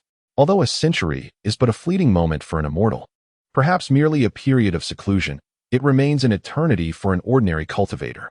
Fortunately, Jiang Xiaobai was no ordinary individual, but a child of destiny. Regaining his composure, he gazed resolutely at Yao Huangzuan and declared, "Rest assured, esteemed sir, I shall earn your approval." Quite ambitious, Yao Huangzuan remarked with surprise, casting a glance at Jiang Xiaobai. "Very well, Tower, let us return to the celestial realm. Prolonged stay in the mortal world may hinder your cultivation," he instructed Yao Tao. "Yes, father," Yao Tao replied, feeling a twinge of disappointment, yet her gaze turned steadfast as she looked at Jiang Xiaobai. "I will wait for you. Indeed. You must also cultivate diligently in the celestial realm, lest I catch up to you." Jiang Xiaobai waved his hand, suppressing his inner turmoil, and forced a smile. "Farewell, fellow cultivator," Yao Huangzuan said, nodding toward Li Zhoujun. "Safe travels," Li Zhoujun responded with a courteous bow. With a nod, Yao Huangzuan waved his sleeve, and in an instant, he, along with Yao Tao and Liu Bei, appeared upon the back of the nearly slumbering Kunping. Subsequently, the Kunping soared from the swirling clouds, departing from the scene. As the magnificent form of the Kunping vanished completely, the previously dim sky brightened once more. "Thank you, master." As the Yao family departed, Jiang Xiaobai gazed at Li Zhoujun with deep reverence. "Had it not been for your intervention, both I and the entire Dala city would have been reduced to ruins." Li Zhoujun smiled and said, "Do your utmost, my disciple. I have great faith in you. In a century's time, barring any unforeseen circumstances, you may ascend to the celestial realm." Upon hearing this, Jiang Zhao's face revealed a wry smile. Nevertheless, he clasped his fists respectfully and assured Li Zhoujun, "Master, rest assured. Your disciple shall spare no effort." "Excellent." As Li Zhoujun's words faded, his avatar began to gradually dissipate. Once the avatar completely vanished, the true Li Zhoujun, seated within the Daotian sect at Yunju Mountain's Yunju Hall, slowly opened his eyes. His expression was one of excitement as he remarked, "The power of a celestial lord is indeed formidable. With a mere gesture, one can wield the might to obliterate the heavens and the earth." Beep. Congratulations, host, on completing the task and experiencing the might of the celestial lord. Beep. The system issues a reward. The Aoshua flying sword has been upgraded to a second-grade true celestial artifact. Celestial artifacts. They are categorized into true celestial artifacts, heavenly celestial artifacts, and profound celestial artifacts, with each grade further divided into 9 ranks from low to high. Well, is this it? Where are the generous rewards promised? Li Zhoujun stared blankly at the system's notification regarding the rewards. Beep. The host should be aware of the difficulty in upgrading a first-grade true celestial artifact to a second grade. This requires the artifact to endure tribulations alongside its master for the possibility of advancement. Very well then, Li Zhoujun replied with resignation. He had anticipated that the system would bestow upon him enhancements to his cultivation or miraculous elixirs this time. Beep. The system has detected the host's growing impatience and hereby issues a new task, the turbulent mortal realm. Turbulent mortal realm, as the saying goes. The minor recluse hides in the mountains, while the great recluse dwells in the marketplace. The host is to experience mortal life among the common folk for 6 months, with the specific location chosen by the host within 10 days. Li Zhoujun blinked at the system's issued task. Goodness, why does it feel like the task presented by the system is not as straightforward as it seems? After all, such plots are common in novels, where celestial beings retreat into the mundane world, blending harmoniously with mortals. Then, amidst unforeseen events, the celestial being emerges to rescue others from peril, astonishing the world, right? It seems I am either pretending to be profound or am on the path of doing so.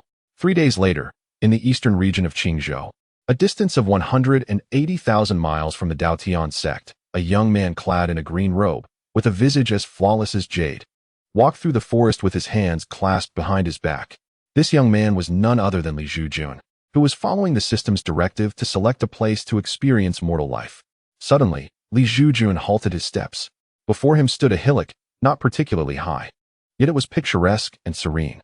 Strangely, this hill was devoid of any trace of life. Intrigued, Li Zhoujun's eyes shimmered with a golden mystical pattern. Instantly, a vivid scene unfolded before him. Within the once lush forest lay an abundance of black resentment and malevolent thoughts. Should an ordinary person linger here for even a brief moment, they would likely lose their sanity and become unrecognizable to kin. This place is splendid, Li Zhoujun exclaimed, clapping his hands in delight. It was the perfect secluded refuge, free from disturbance. The system suggested that one should experience life among mortals. However, just 3 miles away from this mountain, there lies a village that surely meets the system's criteria. Yet, feeling a tinge of unease, Zhoujun inquired of the system, "Can I choose this location? Is there a reward for completing the task?" Ding. First, this system does not go by the name dog, and you should refrain from insulting it. Second, you may choose any location. The primary objective of this task is to refine your character through engaging with mortals, observing their lives and experiences. There are no further stipulations. Third, the rewards for this task are indeed substantial.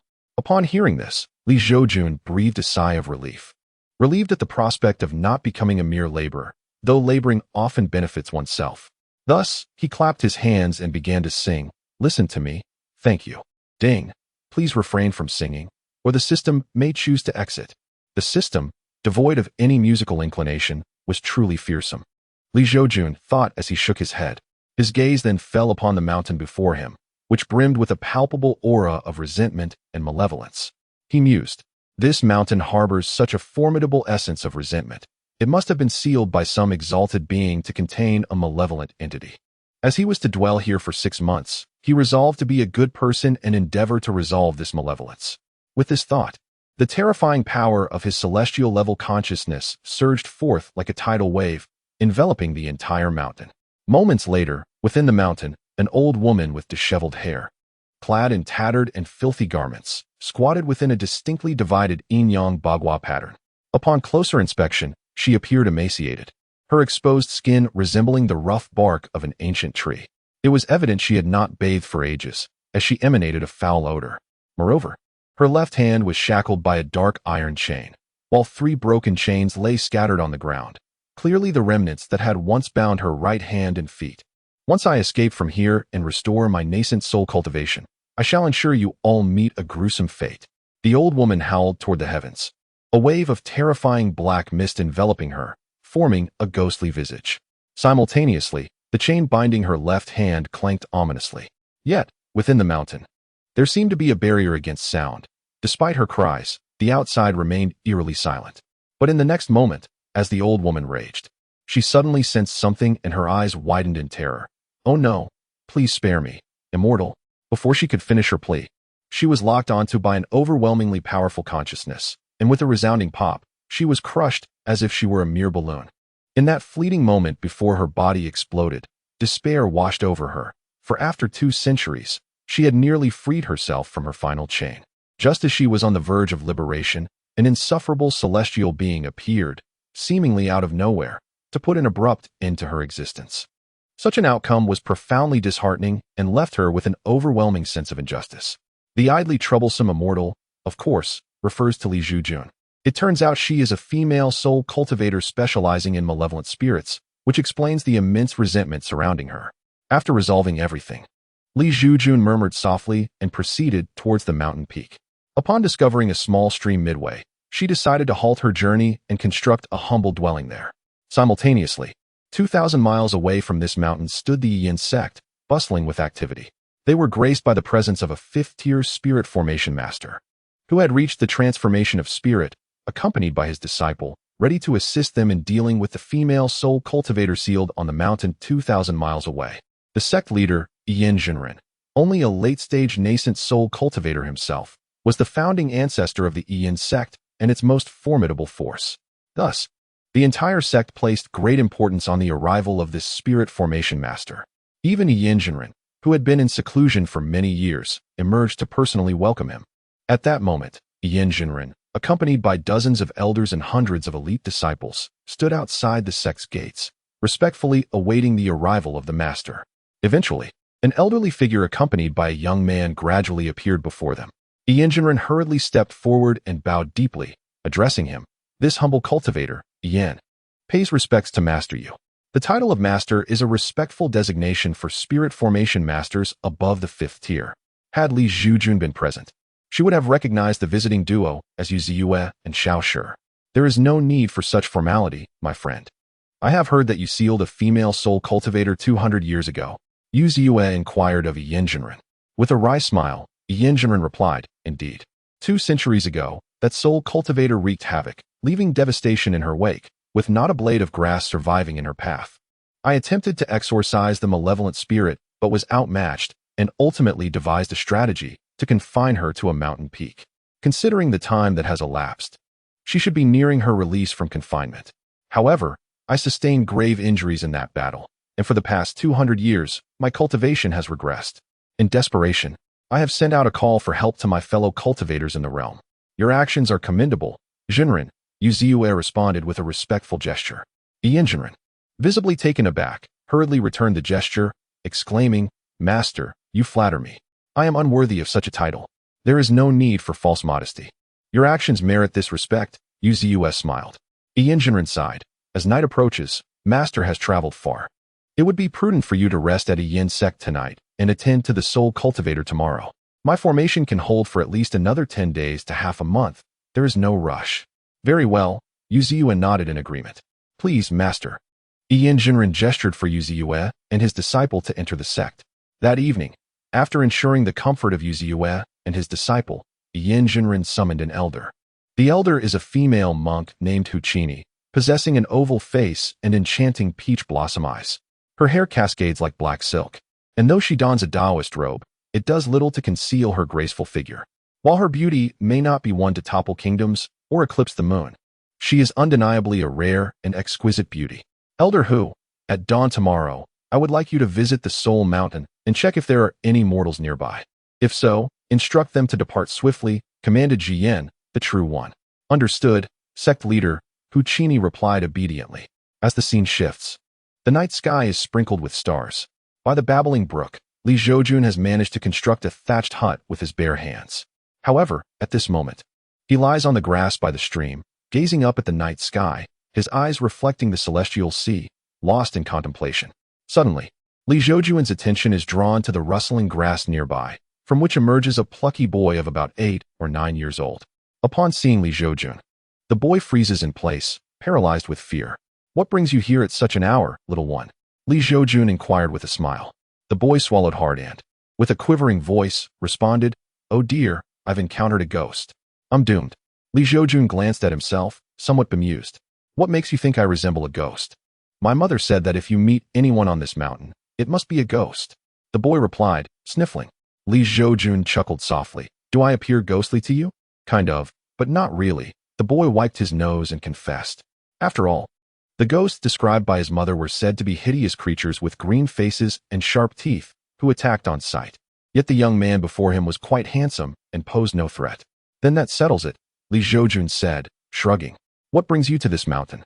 The boy, feeling emboldened by Zhoujun's demeanor, asked. Oh, I moved here today. I shall be residing here from now on. Zhoujun gestured toward the thatched hut with a smile. The boy looked at Zhoujun in awe, raising his thumb in admiration. The bravest child in my village only dares to visit here briefly. You actually live here? Aren't you afraid of ghosts? Not at all, Zhoujun replied, shaking his head. He then inquired, You must be from the village a couple of miles away. Why are you wandering this ghostly mountain at such an hour? The boy's youthful face contorted with worry. My father passed away early, and my mother is ill, confined to bed. Although we are poor, I must fetch her medicine. During the day, she keeps a watchful eye on me, so I cannot roam freely. At night, when she sleeps, I must find medicine for her. A few days ago, I went to the mountain, but I was frightened back home by wild beasts. I heard this ghostly mountain has no beasts, so I came here tonight to try my luck. Zhoujun regarded the boy with surprise. Aren't you afraid of encountering a ghost? Of course I am. Otherwise, I wouldn't have cried when I first saw you, the boy admitted. But more than ghosts, I fear my mother will remain bedridden, for then I cannot play freely. Zhoujun. Goodness, I previously thought this lad was quite filial and was inclined to praise him. However, after hearing the latter part of his words, I can only say that he possesses considerable aspirations. What ailment afflicts your mother, do you know? Zhoujun inquired. The town's physician stated it was tetanus, likely contracted when she cut her hand while preparing vegetables. This malady is beyond salvation unless bestowed with a miraculous remedy by a celestial being, otherwise, one must await death. Upon hearing this, the boy's countenance darkened. Tetanus? Zhoujun was momentarily taken aback. Was this not a trivial illness easily remedied with a tetanus shot? Yet, he quickly regained his composure. Although tetanus was a minor affliction in his past life, For the impoverished denizens of this realm, it was dreadfully daunting. Once a wound becomes inflamed, achieving recovery is virtually impossible. However, for someone like Li Zhoujun, who pursued the path of cultivation, this predicament was not insurmountable. At that moment, Li Zhoujun asked the boy, "What is your name?" "Su Azuo," the boy replied without hesitation. "I shall call you Azuo then. I recall encountering a prescription in an ancient text that may treat tetanus. I will gather herbs and concoct the medicine tomorrow. You may come for it the night after. However, let me be frank, whether this recipe succeeds or fails, I cannot guarantee." Li Zhoujun stated with a smile, not wishing to sound overly certain, as one should always leave a sliver of hope. Indeed, he possessed elixirs capable of healing injuries. Yet they were of high quality and would be more akin to poison for a gravely ill mortal woman. The mortal frame could not withstand the spiritual energy contained within high-grade pills. A single dose could lead to catastrophic consequences. Thus, Li Zhoujun intended to refine a low-grade pill with less potent effects. "Is that true?" Su Azuo exclaimed, his eyes widening in disbelief as he gazed at Li Zhoujun. "Sir, you jest not." "Of course not," Li Zhoujun affirmed with a nod. During the decades devoid of cultivation, the boredom of Li Zhoujun had not led him to idleness. Instead, he diligently perused a myriad of texts, including those on alchemy. While he might struggle to concoct high-grade pills, a low-grade one was certainly within his current capabilities. "Thank you, sir," Su Azuo exclaimed, ready to kneel in profound gratitude. "No need for such formality," Li Zhoujun chuckled lightly. "My intention to aid your mother stems from your evident filial piety, and I have already stated that the efficacy of this prescription remains uncertain. Your great kindness shall be etched in my memory, sir. Even if it fails, I shall never forget your benevolence," Su Azuo declared with resolute eyes. Li Zhoujun shook his head and waved his hand with a smile. "Enough now, it is quite late. You should return home, lest your mother awakens and you find yourself in trouble." "Hee, I wouldn't mind that trouble," Su Azuo laughed heartily, bidding farewell before descending the mountain. After all, if he were to face trouble, it would imply his mother was recovering, and that meant he could finally indulge in some freedom. As Li Zhoujun observed the diminutive figure of Su Azu receding into the distance, he couldn't help but chuckle at the whimsical thoughts of this peculiar little fellow. The following morning, clad in a green robe, Li Zhoujun emerged from his thatched cottage, a basket slung over his back, along with a hoe nestled inside. These items were bestowed upon him by the system as permanent task tools. According to the system's edict, to experience a mortal life, one must adopt a mortal guise and refrain from wielding magical powers unless absolutely necessary. Thus, with the basket upon his back, Li Zhoujun made his way toward the stream. Simultaneously, an elder of the Yin sect, Puccini, appeared above the mountain peak. As she gazed down, her attention was drawn to a figure clad in green, standing tall and straight like a spear, with a basket hanging from his back. She couldn't help but be momentarily taken aback. Chapter 77. This is not to be taken lightly. What brings a mortal to this place? As Puccini scrutinized the figure in green, a sense of confusion washed over her. However, when she extended her spiritual senses to perceive the surrounding malevolent energy, she was further bewildered. Why was there no trace of malevolence here? Instead, an abundance of spiritual energy flourished, rivaling that of the Yin sect itself. In an instant, Puccini found herself in a state of disarray. After all, a month prior, this area was rife with sinister energy, yet today it radiated vitality. Could it be that the female spirit cultivator had escaped her confinement and intentionally masked her presence to lure cultivators here, seeking to consume their souls to aid her cultivation? With this thought, Puccini's vigilance heightened. Without hesitation, she descended from her cloud directly in front of the figure in green. At first glance, even with her years of cultivation and stable Tao heart, Puccini could not deny that this young man possessed a striking countenance. With features as refined as jade and eyes like stars, an undeniably handsome visage. She had anticipated that this seemingly unremarkable mortal would be astounded by her ethereal presence, expressing profound respect. Consequently, persuading him to leave would be a natural progression. To her surprise, however, the young man merely cast a glance her way, then down at her feet, and spoke in a calm tone. "Miss, you are standing on the herbs I intend to harvest." Puccini? Surely, this mortal, upon witnessing a flying cultivator, should be filled with astonishment. Why did he remain so composed? "Miss, would you kindly step aside?" The young man continued. "Oh, of course." Puccini nodded, moving aside. Yet she quickly realized that as a golden core cultivator, why should she heed the words of a mortal? However, by that time, The young man had already crouched down, grasping his small hoe from the basket and beginning to dig for herbs. Seeing this, Puccini sighed in exasperation. Do you not know that a female demon is sealed within this mountain? Are you not afraid of encountering danger by foraging for herbs here? While gathering herbs may yield some wealth, material possessions pale in comparison to one's life. What you say is quite reasonable, the young man replied, a flicker of interest crossing his face as he returned to his task of digging. A demoness? Is she the one I crushed with my spiritual sense in the mountains? Puccini thought. You still wish to dig? Are you prioritizing wealth over your life? Her lips twitched as a vague sense of unease crept into her mind. Logically, a mortal encountering her celestial presence should have fallen to their knees in reverence, proclaiming her a divine being. Yet the youth remained oblivious to his surroundings. Could it be that he too was a practitioner of the arts? As this thought crossed her mind, Puccini was poised to launch a surprise attack on the young man to ascertain whether he truly shared the same cultivation path. Suddenly, a figure of profound wisdom, the true immortal Yin, descended upon the scene, accompanied by Zhoujun and his disciples. Upon spotting the youth crouched on the ground gathering herbs, Zhoujun was momentarily taken aback. Wasn't this Mr. Li? What could he possibly be doing here? When Zhoujun glanced again and saw Puccini standing behind Zhoujun, raising her hand as if to strike at his neck, his eyes widened in alarm. Such an action could very well spell doom for everyone present. After all, the might of a true immortal was not to be trifled with. Halt! Zhoujun bellowed. Puccini froze in her tracks. Upon recognizing the newcomers, she bowed her head respectfully, saying, Puccini pays her respects to Master Yu, the sect leader. However, Zhoujun paid them no heed and instead approached Zhoujun, who was engrossed in his herb gathering, bowing deeply as he said, You pays his respects to Mr. Li. Zhoujun followed closely behind his master, cupping his fists in greeting. Assure pays his respects to Mr. Li. This scene left both Puccini and the true immortal Yin wide-eyed. Zhoujun was a fifth-tier spirit array master, a formidable cultivator of the transformation stage. How could he show such deference to a young man who appeared to be no more than a mere mortal?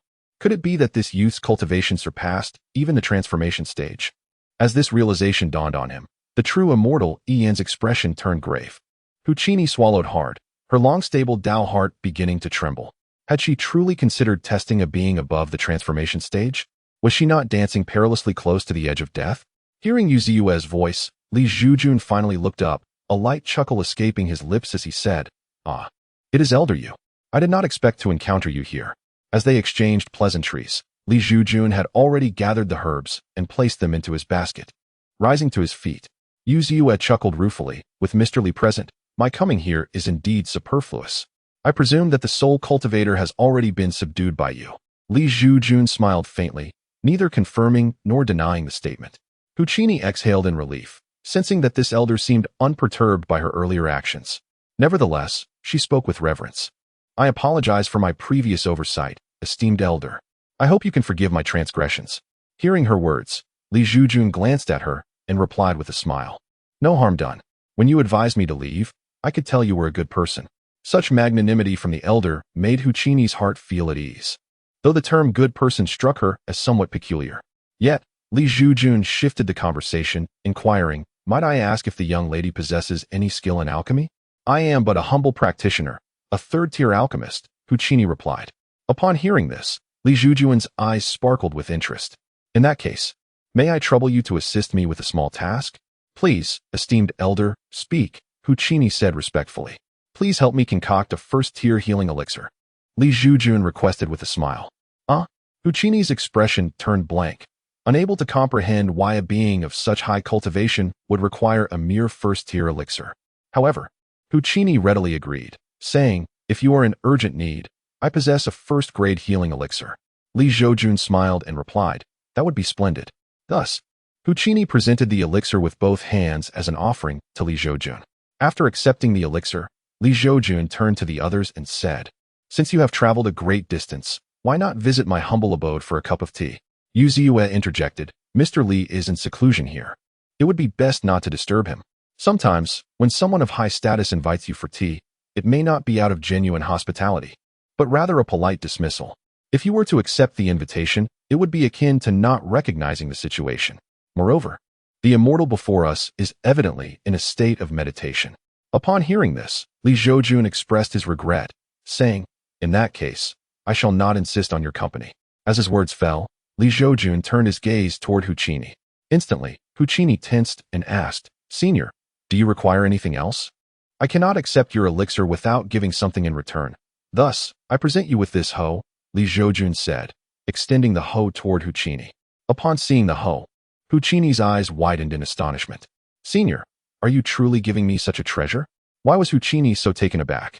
Upon closer inspection, she realized that the hoe, while appearing ordinary, was in fact a third-grade spiritual tool, imbued with intricate spiritual formations. Moreover, looking at the freshly dug earth, she discovered it contained a small amount of spiritual energy.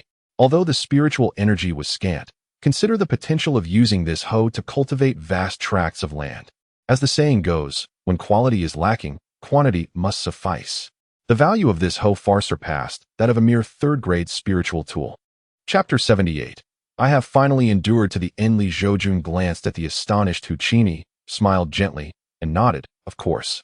The true complexity lies within the formations. Yet, one must not forget that Li Zhoujun was a grandmaster of ninth-grade spiritual formations, capable of learning such formations with merely a glance. Creating another hoe of this caliber would be a trivial task. Thank you for your generous gift, Senior, Huchini exclaimed, eagerly taking the spiritual hoe from Li Zhoujun. As an alchemist, her greatest need was for medicinal herbs. But where could one acquire high-quality herbs? They must come from the soil, after all. This spiritual hoe could transform ordinary soil into spiritual earth. Although the spiritual energy might deplete after 1 or 2 uses, causing the soil to revert to its ordinary state. As long as the hoe remained, all would be well. If it ran out, she could simply dig again. After exchanging a few pleasantries, Yu Ziyue, Yen Yen, Huchini, and Xiao Shi respectfully bid farewell to Li Zhoujun. Li Zhoujun watched as they ascended into the clouds and departed. Master, the place where Mr. Li resides seems to be infused with rich spiritual energy, far from resembling a location once tainted by malevolent cultivators, Xiao Shi remarked during their journey. Yu Ziyue sighed. As the saying goes, a mountain may not be high, but it is spiritual if it harbors immortals. With those words, Yu Ziyue's gaze filled with respect as he turned back to glance at the distant mountain, which had now become a mere speck on the horizon. As the fellow practitioner, Huchini, heard these words, her eyes widened in astonishment. To be referred to as a celestial being by a formidable figure in the transformation realm undoubtedly indicated that the young man was indeed a true immortal-level powerhouse. At that moment, Yu Ziyue cast an envious glance at Huchini and remarked, Elder Hu, the intricate formations contained within your spiritual hoe are profoundly enigmatic. Even beyond my grasp, it is likely crafted by Mr. Li himself. Huchini, taken aback by his words, glanced at the hoe in her hand and, though reluctantly, said, If Master Yu desires this item, I would gladly bestow it upon you. Truth be told, Huchini was not inclined to part with it. However, she could see that Yu Ziyue was exceedingly covetous of the hoe. Unexpectedly, Yu Ziyue replied with a serious demeanor, Elder Hu, this item was bestowed upon you by Mr. Li. It is your fortune. To give it to me would be to offend Mr. Li, which is absolutely inadvisable. Huchini was rendered speechless, astonished that Yu Ziyue, a master in the transformation realm and a 5th-grade spiritual formation grandmaster, held such reverence for Mr. Li. Curiosity arose within her regarding the true identity of this Mr. Li. Meanwhile, upon hearing Huchini's intention to gift the hoe to him, Yu Ziyue felt an acute sense of anxiety. After all, how could one so easily seize the fortune bestowed by a true immortal? Simultaneously, Yu Ziyue admonished Huchini, saying, The hoe you possess is a rare treasure in this world, capable of reviving a fallen sect. With this hoe, one could cultivate spiritual herbs on a grand scale, providing sustenance for numerous lower-tier practitioners. As the saying goes, a common man bears no guilt, yet possesses a treasure. Be cautious with your wealth, otherwise it may attract the attention of those with ill intentions, and that would not bode well. Huchini nodded in acknowledgement, saying, I shall heed your words, Master Yu. In the blink of an eye, the next evening arrived. Suazuo, his heart filled with trepidation, approached Li Zhoujun's thatched cottage. To his surprise, he found Li Zhoujun sitting by the streamside fire, roasting fish. Although there had been no life here before, ever since Li Zhoujun vanquished the female spirit and settled in this place, the spiritual energy had increased abundantly, attracting many creatures and bringing vitality to the area. Sir, are you roasting fish so late? Suazuo inquired, drawn by the enticing aroma as he sat beside Li Zhoujun. In this setting, how could one resist a late-night snack? Li Zhoujun looked at the gently flowing stream and smiled. Take this elixir back to your mother. With that, he produced the medicinal pill given to him by Huchini and handed it to Suazuo. Suazuo accepted the pill with a look of surprise and asked, Sir, will this truly save my mother? Indeed, Li Zhoujun nodded with a smile. I can finally see the light at the end of the tunnel and venture out. Suazuo held the elixir close, tears of gratitude streaming down his face. Li Zhoujun replied, Indeed, your path has been quite wild. However, he could see that beneath this young boy's playful demeanor lay a genuine understanding. After all, how could he have ventured out at night to seek medicinal herbs, if not for the sake of alleviating his mother's worries? Perhaps his numerous jokes are merely the musings of a child, seeking to infuse a glimmer of hope into an otherwise bleak existence. Reflecting on this, Li Zhoujun perceived Suazuo as a talent worth nurturing. Regrettably, however, upon probing Suazuo's essence with his spiritual sense, he discovered that he was utterly devoid of any aptitude for cultivation, much like himself in the past, lacking a spiritual root. Such a pity. Li Zhoujun sighed inwardly, lamenting the rarity of his genuine admiration for talent. Would you care for some fish? Li Zhoujun inquired of Suazuo. No, I must return home to care for my mother. Suazuo responded cheerfully, his youthful face beaming. Go then, Li Zhoujun smiled warmly. Sir, I take my leave. Suazuo said, bowing respectfully to Li Zhoujun. Suazuo's home was a humble dwelling constructed from piled stones, its roof thatched with straw. The door was a simple wooden barrier, crudely held together with wooden joints. Upon opening the door, he was greeted by the sight of a frail woman on the bed, her lips pale and her body emaciated, causing his eyes to glisten with unshed tears. In his father's lifetime, his mother had been renowned in the village for her beauty. Yet, since his father's passing, she had to toil alone, her health deteriorating day by day. In just a few short years, her face had become a tapestry of wrinkles, her skin darkened by the harsh sun, losing the charm she once possessed. Azuo, do not wander out at night anymore. Your mother knows her condition. She cannot survive much longer. If something were to happen to you, how would I explain it to your father in the afterlife? The woman's voice, filled with both comfort and reluctance, echoed in the room. She found solace in knowing her son had grown capable, yet felt sorrow in realizing she could no longer be there for him. Little did she know how she would feel if she heard her son's words in front of Li Zhoujun. Mother, the other day I met a gentleman who claimed to possess a remedy for your tetanus. I am going to fetch it tonight, Suazuo said, wiping his tearful eyes. Is that truly possible? The woman replied with a bittersweet smile.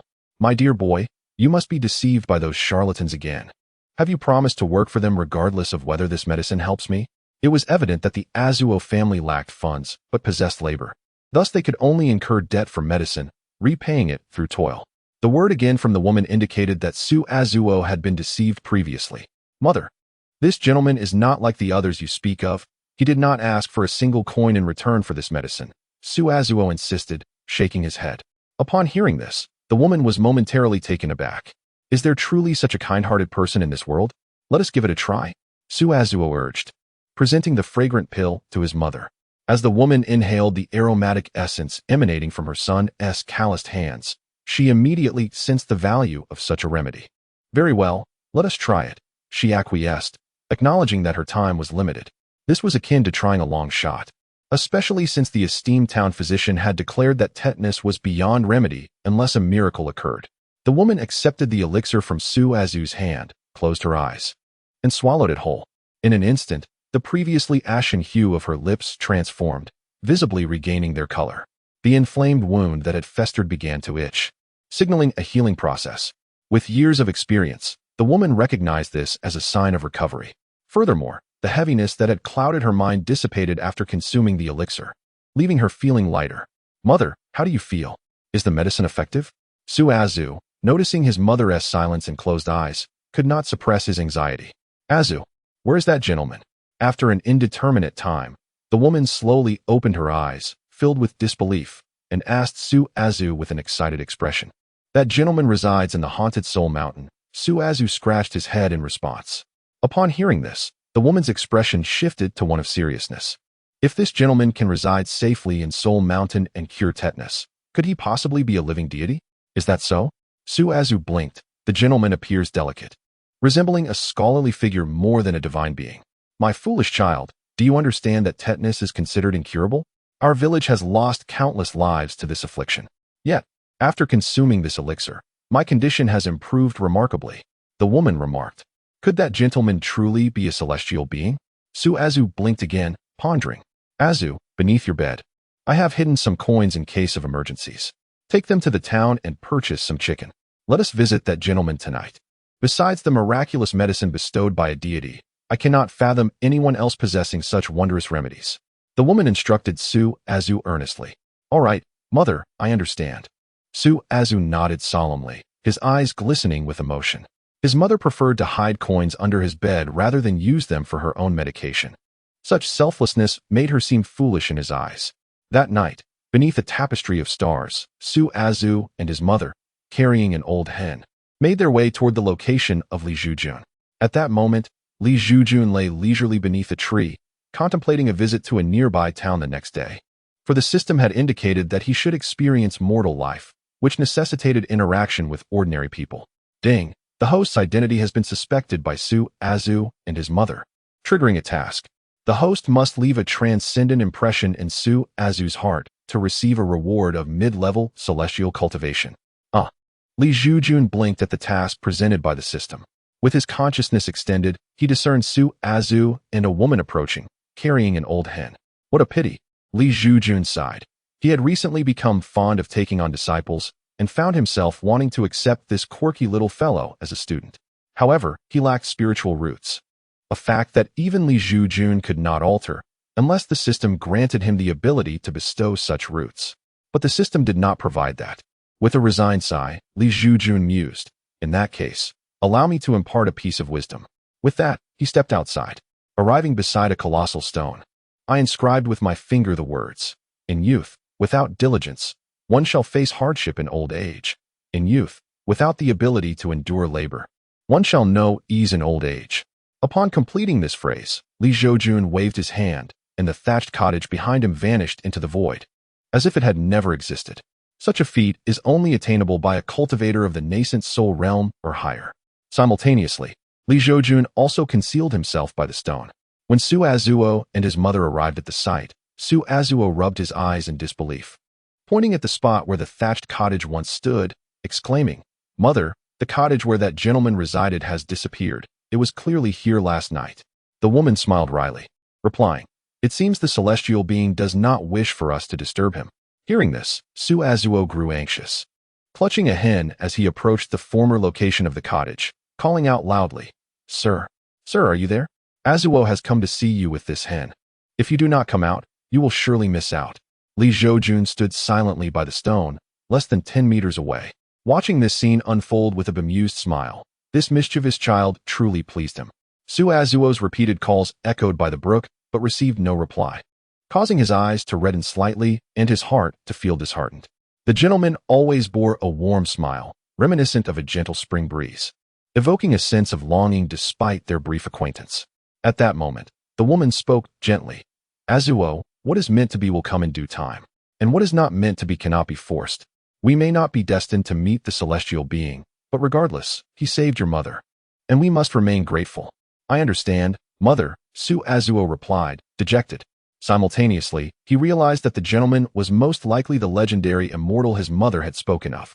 Oh, mother, look, there are words over there. Finally, Su Azuo spotted the inscription beside where Li Zhoujun stood. He rushed to the stone, scrutinizing the carved characters, murmuring, could this be a message left specifically for me by the gentleman? Indeed, his literary talent is extraordinary. Each stroke captivates the soul. Hearing this, Li Zhoujun smiled, nodding slowly, confident in his calligraphy. After all, during those 40 years of cultivation, he had practiced writing to pass the time. However, Su Azuo suddenly scratched his head in frustration, exclaiming, But, mother, what did the gentleman write? I cannot read. Upon hearing this, Li Zhoujun's smile froze on his face. Curse it, how careless of me, he thought. How many children from these impoverished villages could even recognize characters? In youth, without diligence, one shall face hardship in old age. In youth, without the ability to endure labor, one shall know ease in old age. The Immortal is teaching you. You should quickly express your gratitude. In the midst of Li Zhoujun's astonished gaze, Su Azuo's mother, a somewhat stooped rural woman, approached her son and began to read aloud the words inscribed by Li Zhoujun. Chapter 80. The Ga Xinshan. It is hard to imagine that a rural woman could indeed read. This compelled Li Zhoujun to take a closer look at Su Azuo's mother. One could faintly discern that in her youth, she was likely a stunning beauty, possibly born into an illustrious family. The woman, with a serene and delicate demeanor, expressed her profound gratitude for the Immortal's saving grace. At that moment, Su Azuo's mother knelt before the stone inscribed with Li Zhoujun's words, offering a sincere bow. Observing this, Su Azuo followed suit, kneeling beside his mother and proclaiming, "Azuo is immensely grateful for your guidance, esteemed teacher. In the future, I shall diligently heed my mother's words and learn to read alongside her. But one must also play when the time is right." Upon hearing this, Li Zhoujun couldn't help but chuckle. This little one was unwaveringly devoted to play. His words were inseparable from the notion of fun. Thus, after watching the mother and son descend the mountain, Li Zhoujun revealed his presence. He glanced back at the inscriptions on the stone, stretched lazily, and mused, "I hope you come to understand the wisdom contained within." Ding! Congratulations, host, on completing the task. Ding! The system rewards you with mid-stage immortal cultivation. Feeling the surging spiritual energy within, Li Zhoujun exclaimed, "System, I adore you." Ding! Haha! I see you are enamored with my benefits. How superficial. Ah, do not express it so bluntly. It will make our future interactions rather challenging. Li Zhoujun shrugged, waving his hand as the thatched cottage reappeared, and he stepped inside. Ding! The system is speechless. Never before has it encountered such audacity. As the sun rose high in the sky, a figure in a blue robe strolled leisurely through the forest. Though his steps appeared slow, in the next instant, the figure had already appeared 100 paces away. This individual was none other than Li Zhoujun, who had planned to wander around the town near Soul Mountain the previous day. The journey to Soul Mountain was long, and one would inevitably encounter some peculiar creatures along the way. A rabbit, having recently attained a semblance of sentience, munched on grass near its burrow when it caught sight of the blue-robed figure passing by. In the blink of an eye, the figure was already 100 paces away, causing the rabbit to drop the grass it was holding, oblivious to what had just transpired. "Oh my, a cultivator!" After a moment, the rabbit finally reacted, its fur bristling in alarm as it hastily dove into its burrow. It had often overheard other spirits mention that some cultivators showed no mercy towards magical beings. Of course, a newly sentient rabbit would hardly attract Li Zhoujun's attention. He had already arrived at the entrance of the town. The town's gates were constructed of blue stone, adorned with moss. Above the entrance, the words "Evergreen Town" were inscribed. Upon entering, Li Zhoujun was instantly enveloped by the town's vibrant atmosphere. The stone-paved streets were bustling with pedestrians, while merchants on either side vociferously promoted their wares, some showcasing performing monkeys, others peddling rouge and powder. This lively ambience reminded Li Zhoujun of his childhood during the new year in his previous life, when he accompanied his elders to the bustling markets. However, as he grew older, it seemed that most people inadvertently became part of the head-down generation, and the festive spirit of the new year had gradually faded. Without dwelling on such thoughts, Li Zhoujun began to immerse himself in the human festivities of Qingzhou.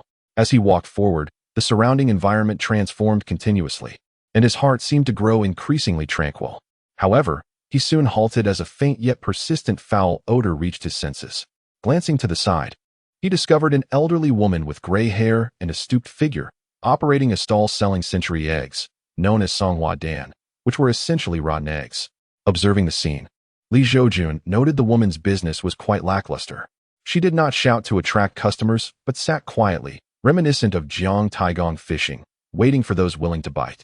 Ding! The system has issued a task. The host must consume 10 century eggs to receive a reward of a 9th grade formation scroll. Upon hearing this, Li Zhoujun chuckled. "System, are you retaliating against me for what I said yesterday?" Ding! Host, be more confident. Remove the question mark.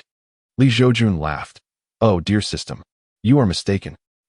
Li once cherished 3 things above all: century eggs, snail noodles, and stinky tofu. It seems you are offering a buy one get one free deal. I adore you." Ding! Get lost. "Old lady, I would like 10 century eggs," Li Zhoujun said as he approached her stall. "Here is a string of copper coins. No need for change." He pretended to pull a pouch of coins from his sleeve and handed it to her. The elderly woman shook her head. "Sir, despite my age, I am still capable of supporting myself and do not require charity." Even if I were incapacitated, my children would care for me. One must take only what they can rightfully earn to find peace of mind. Each egg costs 10 coins. I will return 900 coins to you." Seeing her unwavering stance, Zhoujun did not insist further, recognizing the wisdom in her words. After she returned 900 copper coins, she asked, "Sir, would you like to sit at the table and share in front of my stall while I prepare the eggs for you?" "Very well," Zhoujun replied, tucking away the coins and finding a seat. Once the elderly woman had sliced the eggs, he began to boast about them. Simultaneously, in the Yin sect, Puccini held the hoe that Zhoujun had bestowed upon her, energetically transforming a long-abandoned mountain of the sect. She turned the entire mountain upside down, revitalizing it into a veritable treasure trove of spiritual energy. At that moment, a Yin elder appeared beside Puccini, gasping in astonishment at the sight of the mountain. The hoe given to elder who by that senior possesses such remarkable power. Although the spiritual energy is sparse, it is sufficient to cultivate numerous first and second-grade spiritual herbs. This could greatly benefit our chi-refining disciples, and perhaps even surprise us with excess herbs to sell to other sects. I never anticipated that this hoe would wield such potency. I wonder what cultivation level that senior possesses to have gifted such a precious artifact so freely. Puccini fondled the hoe with delight, her voice filled with curiosity. The venerable Yin cultivator spoke gravely. "Regardless of the prowess of that esteemed elder, we must keep the matter of this hoe confidential. Shortly, I shall summon several elders to seal the aura of the entire mountain. We cannot allow outsiders to discover that our Yin sect possesses such a treasure. Elder Hu, you shall remain here to oversee things." "Understood." Puccini nodded solemnly. Meanwhile, at the Ghost Extreme sect, located thousands of miles away from Yin sect, within a cavernous hall reminiscent of a stone grotto, a pallid, elderly figure clad in black attire knelt before a throne constructed of skulls. A shadowy figure shrouded in a dark robe, surrounded by swirling black mist, exuded an aura akin to that of a deity or demon. The elder spoke with reverence. "Master, as I passed by Yin sect, I discovered that the desolate mountain, long abandoned, has transformed into a spiritual soil mountain. If we can seize this secret, it would elevate the strength of our disciples significantly." Chapter 81. The Yin sect under surveillance. "Oh, Black Snake Guardian, are you certain you did not err?" The dark-robed figure on the skull throne inquired, its voice rasping with surprise. "I am utterly certain. When I previously traversed Yin sect, there was no such mountain formed of spiritual soil. Yet upon my return, Yin sect had gained this mountain. As the ghost monarch of the integration stage, whose name instills fear across Qingzhou, how could I deceive you, master?" The Black Snake Guardian responded with profound reverence. "Excellent. You shall undertake a mission on my behalf to uncover the secrets of Yin sect." The ghost monarch grinned. "I shall not disappoint your expectations, master." The Black Snake Guardian clasped his hands in salute, raising them above his head. As a cultivator at the transformation stage, he had traversed above Yin sect twice without being detected. It was evident that Yin sect was merely guarded by the Yin cultivator, an old man of the nascent soul stage. Moreover, it was rumored that this nascent soul elder had sustained serious injuries. How could such a sect impede the Black Snake Guardian? He harbored no intention of leaving any survivors at Yin sect. Indeed, the myriad snakes flag he wielded required the blood of cultivators for its refinement. In truth, his true aim was not the spiritual soil, but rather to target the disciples of Yin sect, for as a transformation stage cultivator, he held little regard for the lives of his sect's weak chi refinement disciples. Sometimes, he even used his own disciples as sacrificial offerings for refinement. However, the Ghost Monarch had recently ordered a more restrained approach. Yet if the Black Snake Guardian were to visit Yin sect and they refused to yield their secrets, resisting to the bitter end, wouldn't that present a legitimate opportunity for him to annihilate the sect? It was likely that the master would not voice any objections. Thus, the Black Snake Guardian took to the skies, beginning his journey toward Yin sect. At this moment, Yin sect remained blissfully unaware of the impending danger. Under the leadership of Yin, several elders at the Golden Core stage, including Puccini, energetically set about establishing formations on the mountain that had just transformed into spiritual soil. However, as they were midway through their arrangements, the previously clear sky above Yin sect darkened ominously with gathering clouds. "What is happening?" Puccini gazed at the altered sky, her expression momentarily frozen. The expression of the master of Yin was gravely serious. "An innocent man bears the burden of wealth. It seems our Yin sect's secrets have been uncovered." Just as his words echoed, A colossal and fearsome shadow of a black serpent, thousands of zhang in length, emerged from the clouds above. Upon the head of this serpentine apparition stood a figure. With the emergence of this man and the serpent's shadow, the entire Yin sect was plunged into chaos. The terrifying pressure from above caused many of the sect's weaker disciples to turn pale, beads of cold sweat trickling down their faces. This was the manifestation of the Black Serpent Guardian of the Ghost Extreme sect. It was undeniable that this visitor was indeed the Black Serpent Guardian. The master of Yin's complexion paled slightly. The so-called manifestation of law is merely another term for the embodiment of the law. What? At this moment, Puccini and several elders widened their eyes in disbelief. They were certainly aware of the Black Serpent Guardian's notorious reputation as a ruthless killer. Where was the master of Yin? Concurrently, the Black Serpent Guardian, standing atop the towering serpent shadow, spoke with a voice that rumbled like thunder from the heavens. I have come to pay my respects to the Guardian.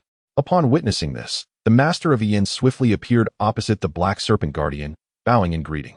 Poor Taoist, you, master of Yin, are hardly impoverished, the Black Serpent Guardian remarked, a sardonic smile gracing his gaunt, aged face. His slanted, snake-like eyes scrutinized the master of Yin with sharp intensity. Our Yin sect is willing to surrender the treasure to the Guardian. I implore you to show mercy and spare our sect, the master of Yin stated decisively. He understood that if news of the spirit Ho were to leak, their sect would be unable to protect the relic gifted by the elder, resulting only in the needless sacrifice of the entire sect. It was far better to relinquish the item.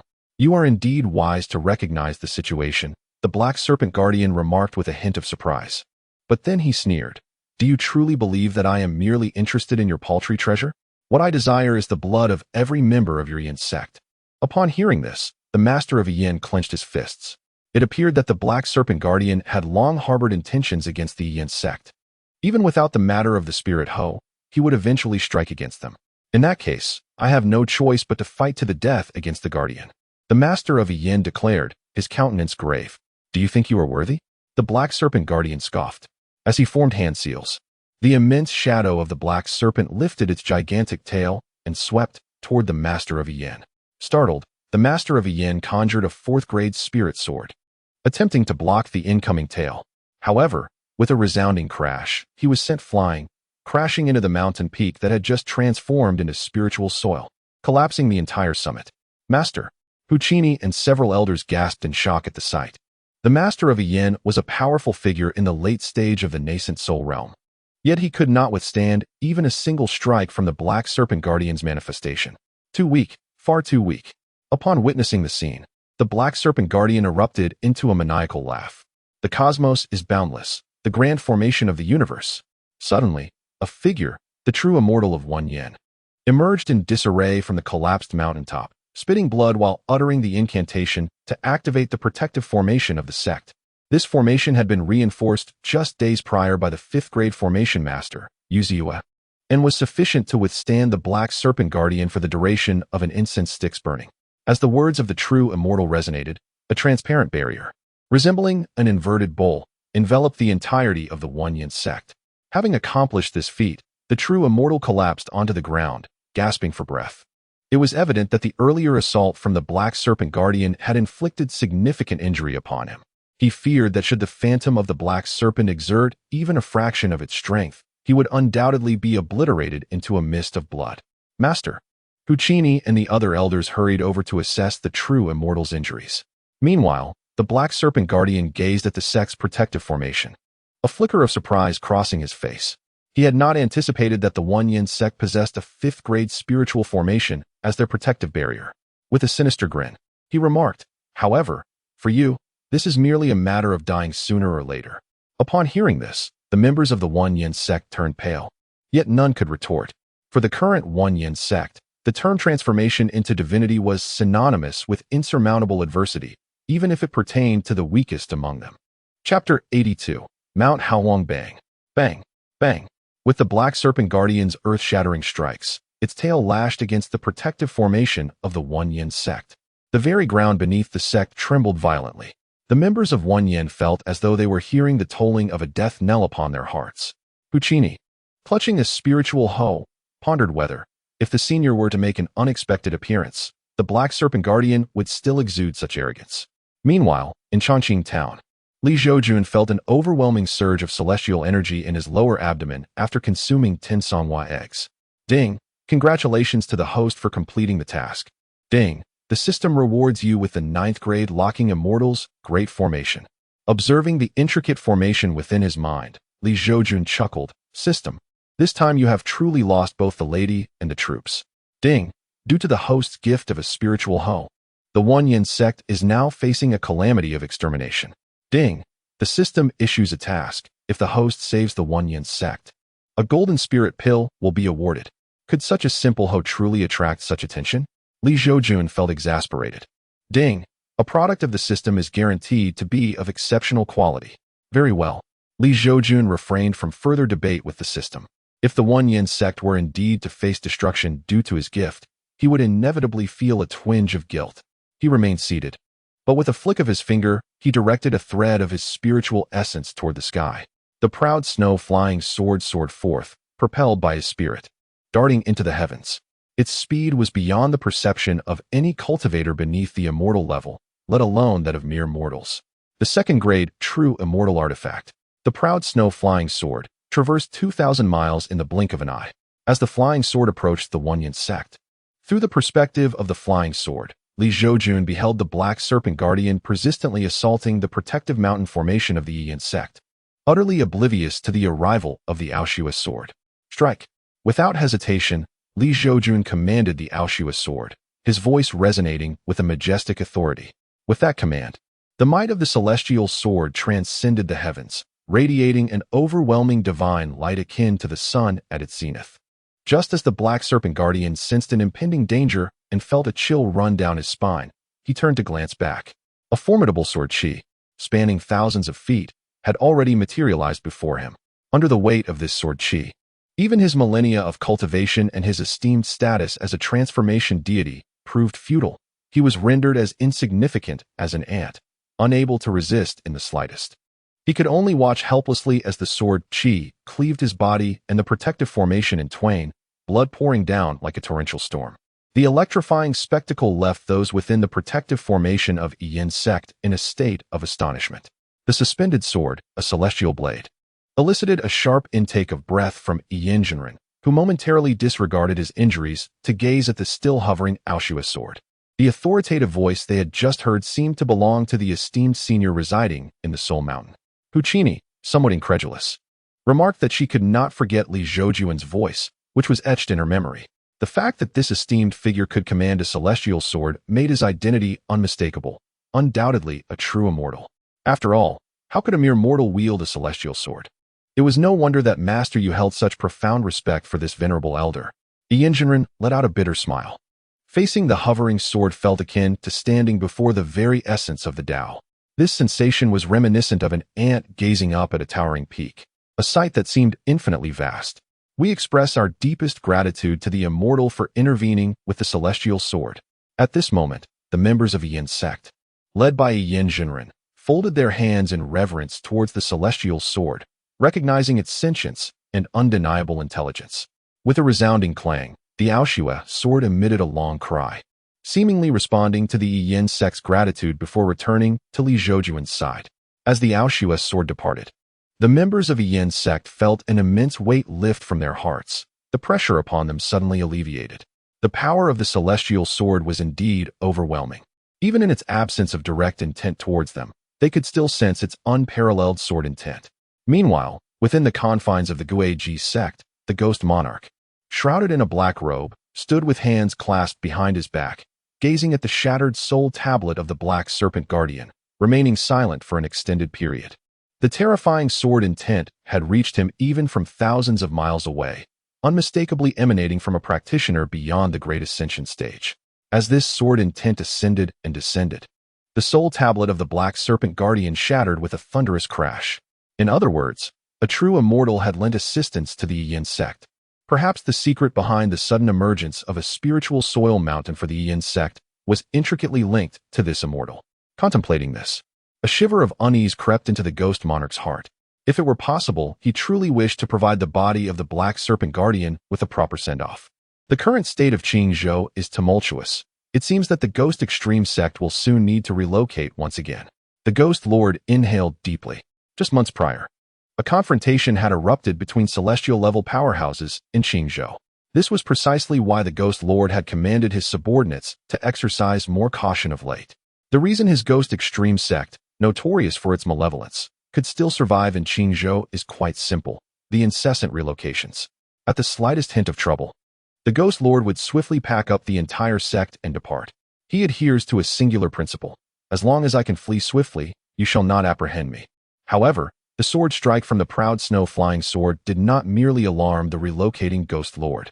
Hundreds of thousands of miles away, atop a towering mountain that pierced the heavens, an elderly man clad in luxurious robes suddenly appeared at its summit, gazing intently in the direction from which the sword intent had surged into the skies. I never expected that after years of slumber, I would be roused by a mere sword chi. It seems that during my repose, Qingzhou has given rise to numerous formidable talents, the elder mused. In the distance, an old man and a young disciple passed by this place. They were Yu Ziyue and his apprentice, having just departed from the Yin sect and traversed various teleportation arrays. In Qingzhou, many great cities of cultivation had established teleportation arrays. With sufficient spirit stones, one could traverse hundreds of thousands of miles in a single day without issue. Xiao Shi gazed at the distant, towering mountain and remarked, "Master, is that the legendary Haohuang Mountain?" "Indeed," Yu Ziyue affirmed with a nod. This mountain was once home to a mountain deity in ancient times, known as Haohuang. It is said that at that time, his cultivation had already reached the level of true immortal. Why had he not ascended to the immortal realm even after reaching true immortal? Xiao Shi inquired, puzzled. This encapsulates the profound mysteries of the celestial mandates, Yu Ziyue explained. Haohuang was a mountain deity sanctioned by the heavens. Even upon reaching true immortal, he could choose not to ascend.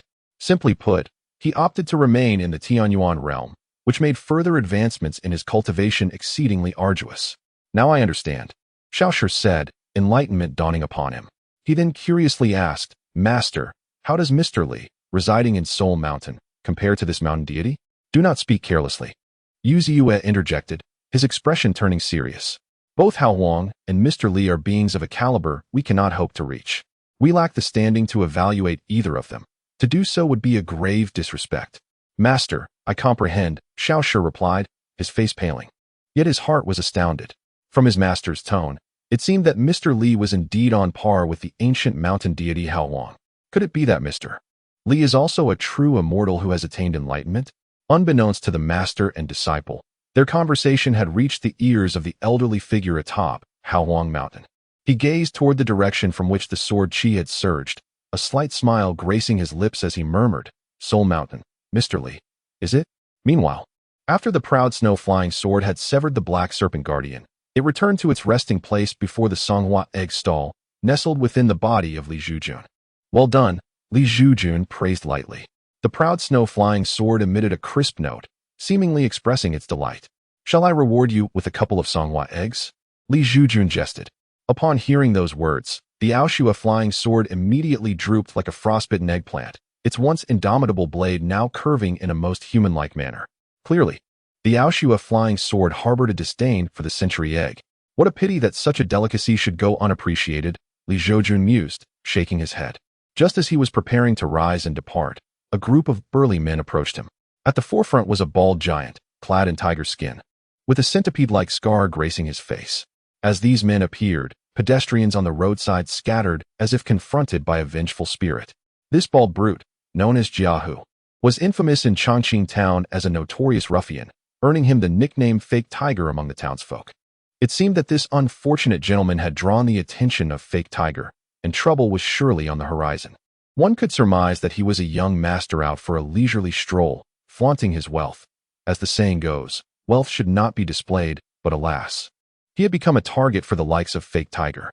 The onlookers, who had paused to observe, began to murmur as Jiahu and his lackeys menacingly approached Li Zhoujun. Yet, Li Zhoujun regarded the impending confrontation with only a quiet smile. This gentleman thought to himself that perhaps if he offered some coins, he could treat these brothers to a bit of merriment, given that they had not enjoyed meat in 2 days. At that moment, Jiahu boldly took a seat at Li Zhoujun's table, grinning widely as he addressed him. Simultaneously, 3 women adorned in white garments and conical hats emerged from the crowd. These were none other than the Nangong sisters, who had parted ways with Li Zhoujun after their blood-soaked trials on blood-refining mountain. At present, all three sisters had achieved the pinnacle of the nascent soul stage, evidently having encountered significant opportunities in their recent endeavors. Look quickly, isn't that the Lord of Yunju Mountain? The eldest sister exclaimed, pointing towards Li Zhoujun's location. Indeed it is. The second sister, Nangong Shinran, chimed in, her heart racing as she recalled her fondness for him since their last encounter. Yes, the eldest, Nangong Anren, nodded in agreement, confirming his identity, though she pondered the reason for his presence in such a remote locale.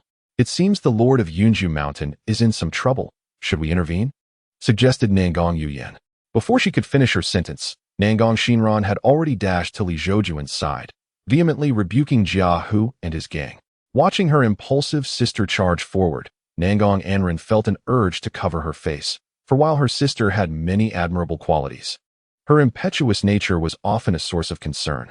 Nangong Anren and Nangong Yuyan, who had both met the Lord of Yunju Mountain before, soon joined their sister at Li Zhoujun's side, offering respectful bows.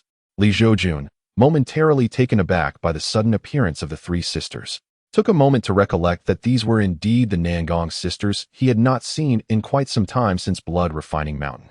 There is no need for such formalities, Li Zhoujun replied with a warm smile. Ah, where did these three lovely ladies come from? Hiding their faces beneath hats? But your figures are splendid, like candles illuminated by a flame. Today truly is a fortuitous day. Today is indeed a splendid day, my dear leader. Not only has a fool come bearing gifts, but there is also a beautiful maiden offering her affection. Ha ha ha. Meanwhile, as Jiahu beheld the sudden appearance of the Nangong sisters, he erupted into laughter alongside his subordinates. Seeking death, Nangong Shinran coldly declared, as she flicked her fingers, channeling her spiritual energy into needles that swiftly pierced the bodies of Jia Hu and his men. In an instant, their acupoints were sealed, rendering them immobile. Boss, I can't move. One of Jia Hu's men cried out in panic. It's over, boss. We've kicked a steel plate this time. Soon, it became apparent to Jia Hu and his men that they were utterly incapacitated, their bodies frozen except for their mouths. He realized all too well that he had provoked someone he ought not to have. Please, spare me, my lady. The reversal was swift. The once arrogant Jia Hu was now reduced to a quivering mess, weeping as he pleaded with Nangong Shinran. The onlookers stood in stunned silence, unable to comprehend how a seemingly frail woman could so effortlessly immobilize several robust men. Amidst the crowd, a few towering figures rolled up their sleeves, intending to enact a heroic rescue. Yet, it soon became evident that their intentions were superfluous. Master Shan, how shall we deal with these ruffians? Nangong Shinran inquired respectfully of Li Zhouping. Unfazed by the gazes of mere mortals, she remained as indifferent as an eagle soaring above would be to the ants scuttling below. Feel free to act as you see fit, Li Zhouping shrugged, regarding the thugs with disdain. Very well, Nangong Shinran replied with a smile, surveying her surroundings before turning her attention back to Jia Hu and the others. She concentrated her spiritual energy into needles that targeted their kidneys. However, her methods were so skillful that Jia Hu and his men remained oblivious to any discomfort. Yet, Li Zhouping could feel cold sweat forming on his brow. This girl was ruthless. She had ensured these men would be incapable of engaging in intimate relations for the rest of their lives. If they were to realize their predicament, it would be a fate worse than death. But that was not the end. Nangong Shinran continued to address Jia Hu and his gang. Purchase every last preserved egg from that old lady and consume them. Consider it a good deed, helping her in the process. Do you have any objections? If not, I shall release your acupoints. Is it really that simple? Jia Hu exclaimed, his eyes wide in disbelief. He had anticipated a far graver fate. Yet this insufferable girl as punishment was so straightforward? Indeed, it is that simple, Nangong Shinran replied, a peculiar smile gracing her lips, already envisioning the expressions of terror on their faces when they discovered their impotence after committing their misdeeds. Please, we shall eat. Jia Hu and his brutish companions quickly responded. Thus, they were freed from their acupoints, and, under Nangong Shinran's watchful gaze, they retched and vomited as they consumed all the preserved eggs from the old lady's stall. How was it? Nangong Shinran inquired with a smile. Delicious, they groaned, despite their discomfort. Jia Hu, suppressing the urge to vomit, answered almost without hesitation, as long as it tastes good, remember this. If I catch you doing bad things again, It won't be as simple as just eating century eggs. Now leave. Nangong Shinran said coldly. Yes, yes, yes.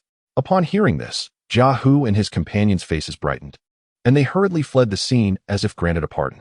Chapter 84. The arrival of the Emperor Zhoujun and his companions made their way into a narrow alley. To steady the morale of his men, Zhoujun addressed his subordinates. Damn it. I didn't check the calendar before leaving home today and ended up hitting a brick wall. Tonight, I'll take you all to the brothel to enjoy ourselves. Boss is mighty. The burly men cheered, their spirits lifted. That evening, at the entrance of the brothel, Zhoujun and his companions were unceremoniously expelled by a group of women, led by the madam, who scolded and kicked them out. Damn it. Did you think I wouldn't take your money because I was afraid of a few small-time ruffians? I didn't expect you to be so useless. Get out of here. Returning to the main topic, after dismissing Zhoujun and the others, Nangong Shinran turned to Li Zhoujun with a bright smile. Shinran has arrived late, causing you to be startled, Mountain Lord. Even through her hat, Li Zhoujun could feel the intensity of Nangong Shinran's gaze lingering on him.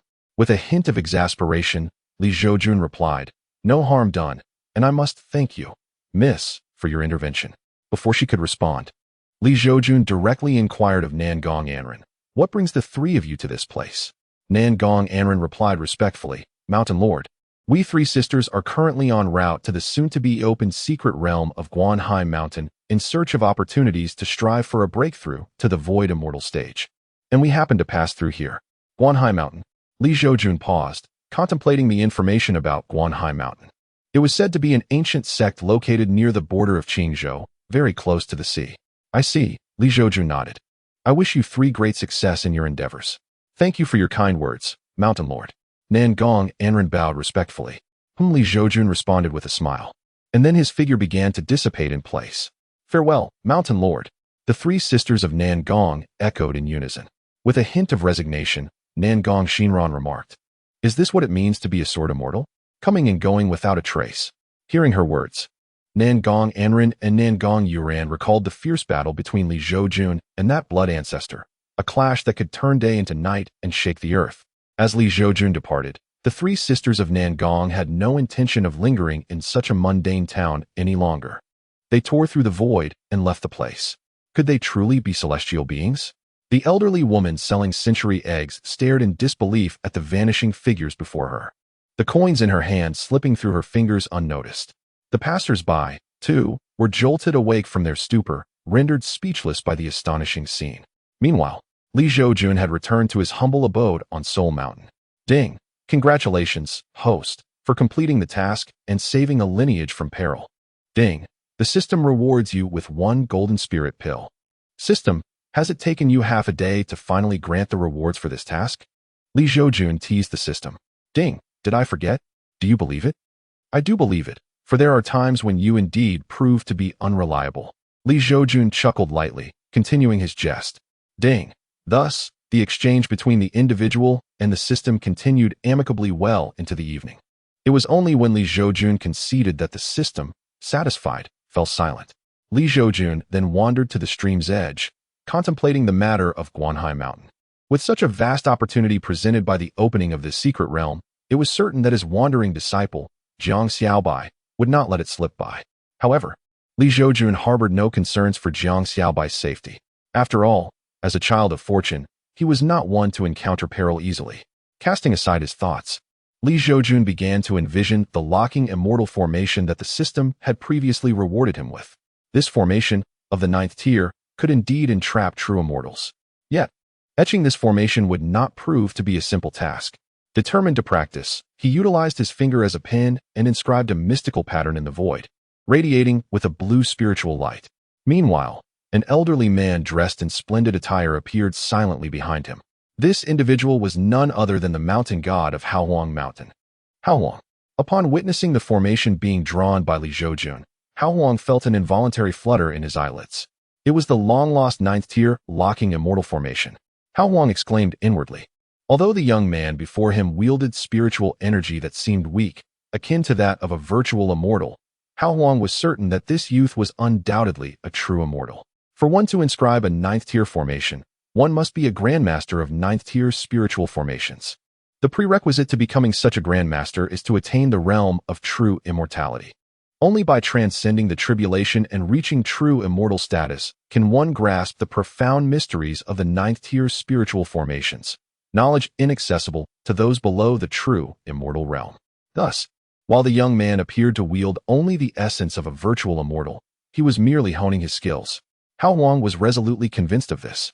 He refrained from interrupting Li Zhoujun, recognizing that disturbing someone in their cultivation was quite impolite. Moreover, for those at the level of true immortals, seeking enlightenment and advancement is akin to a mortal striving to ascend to the heavens.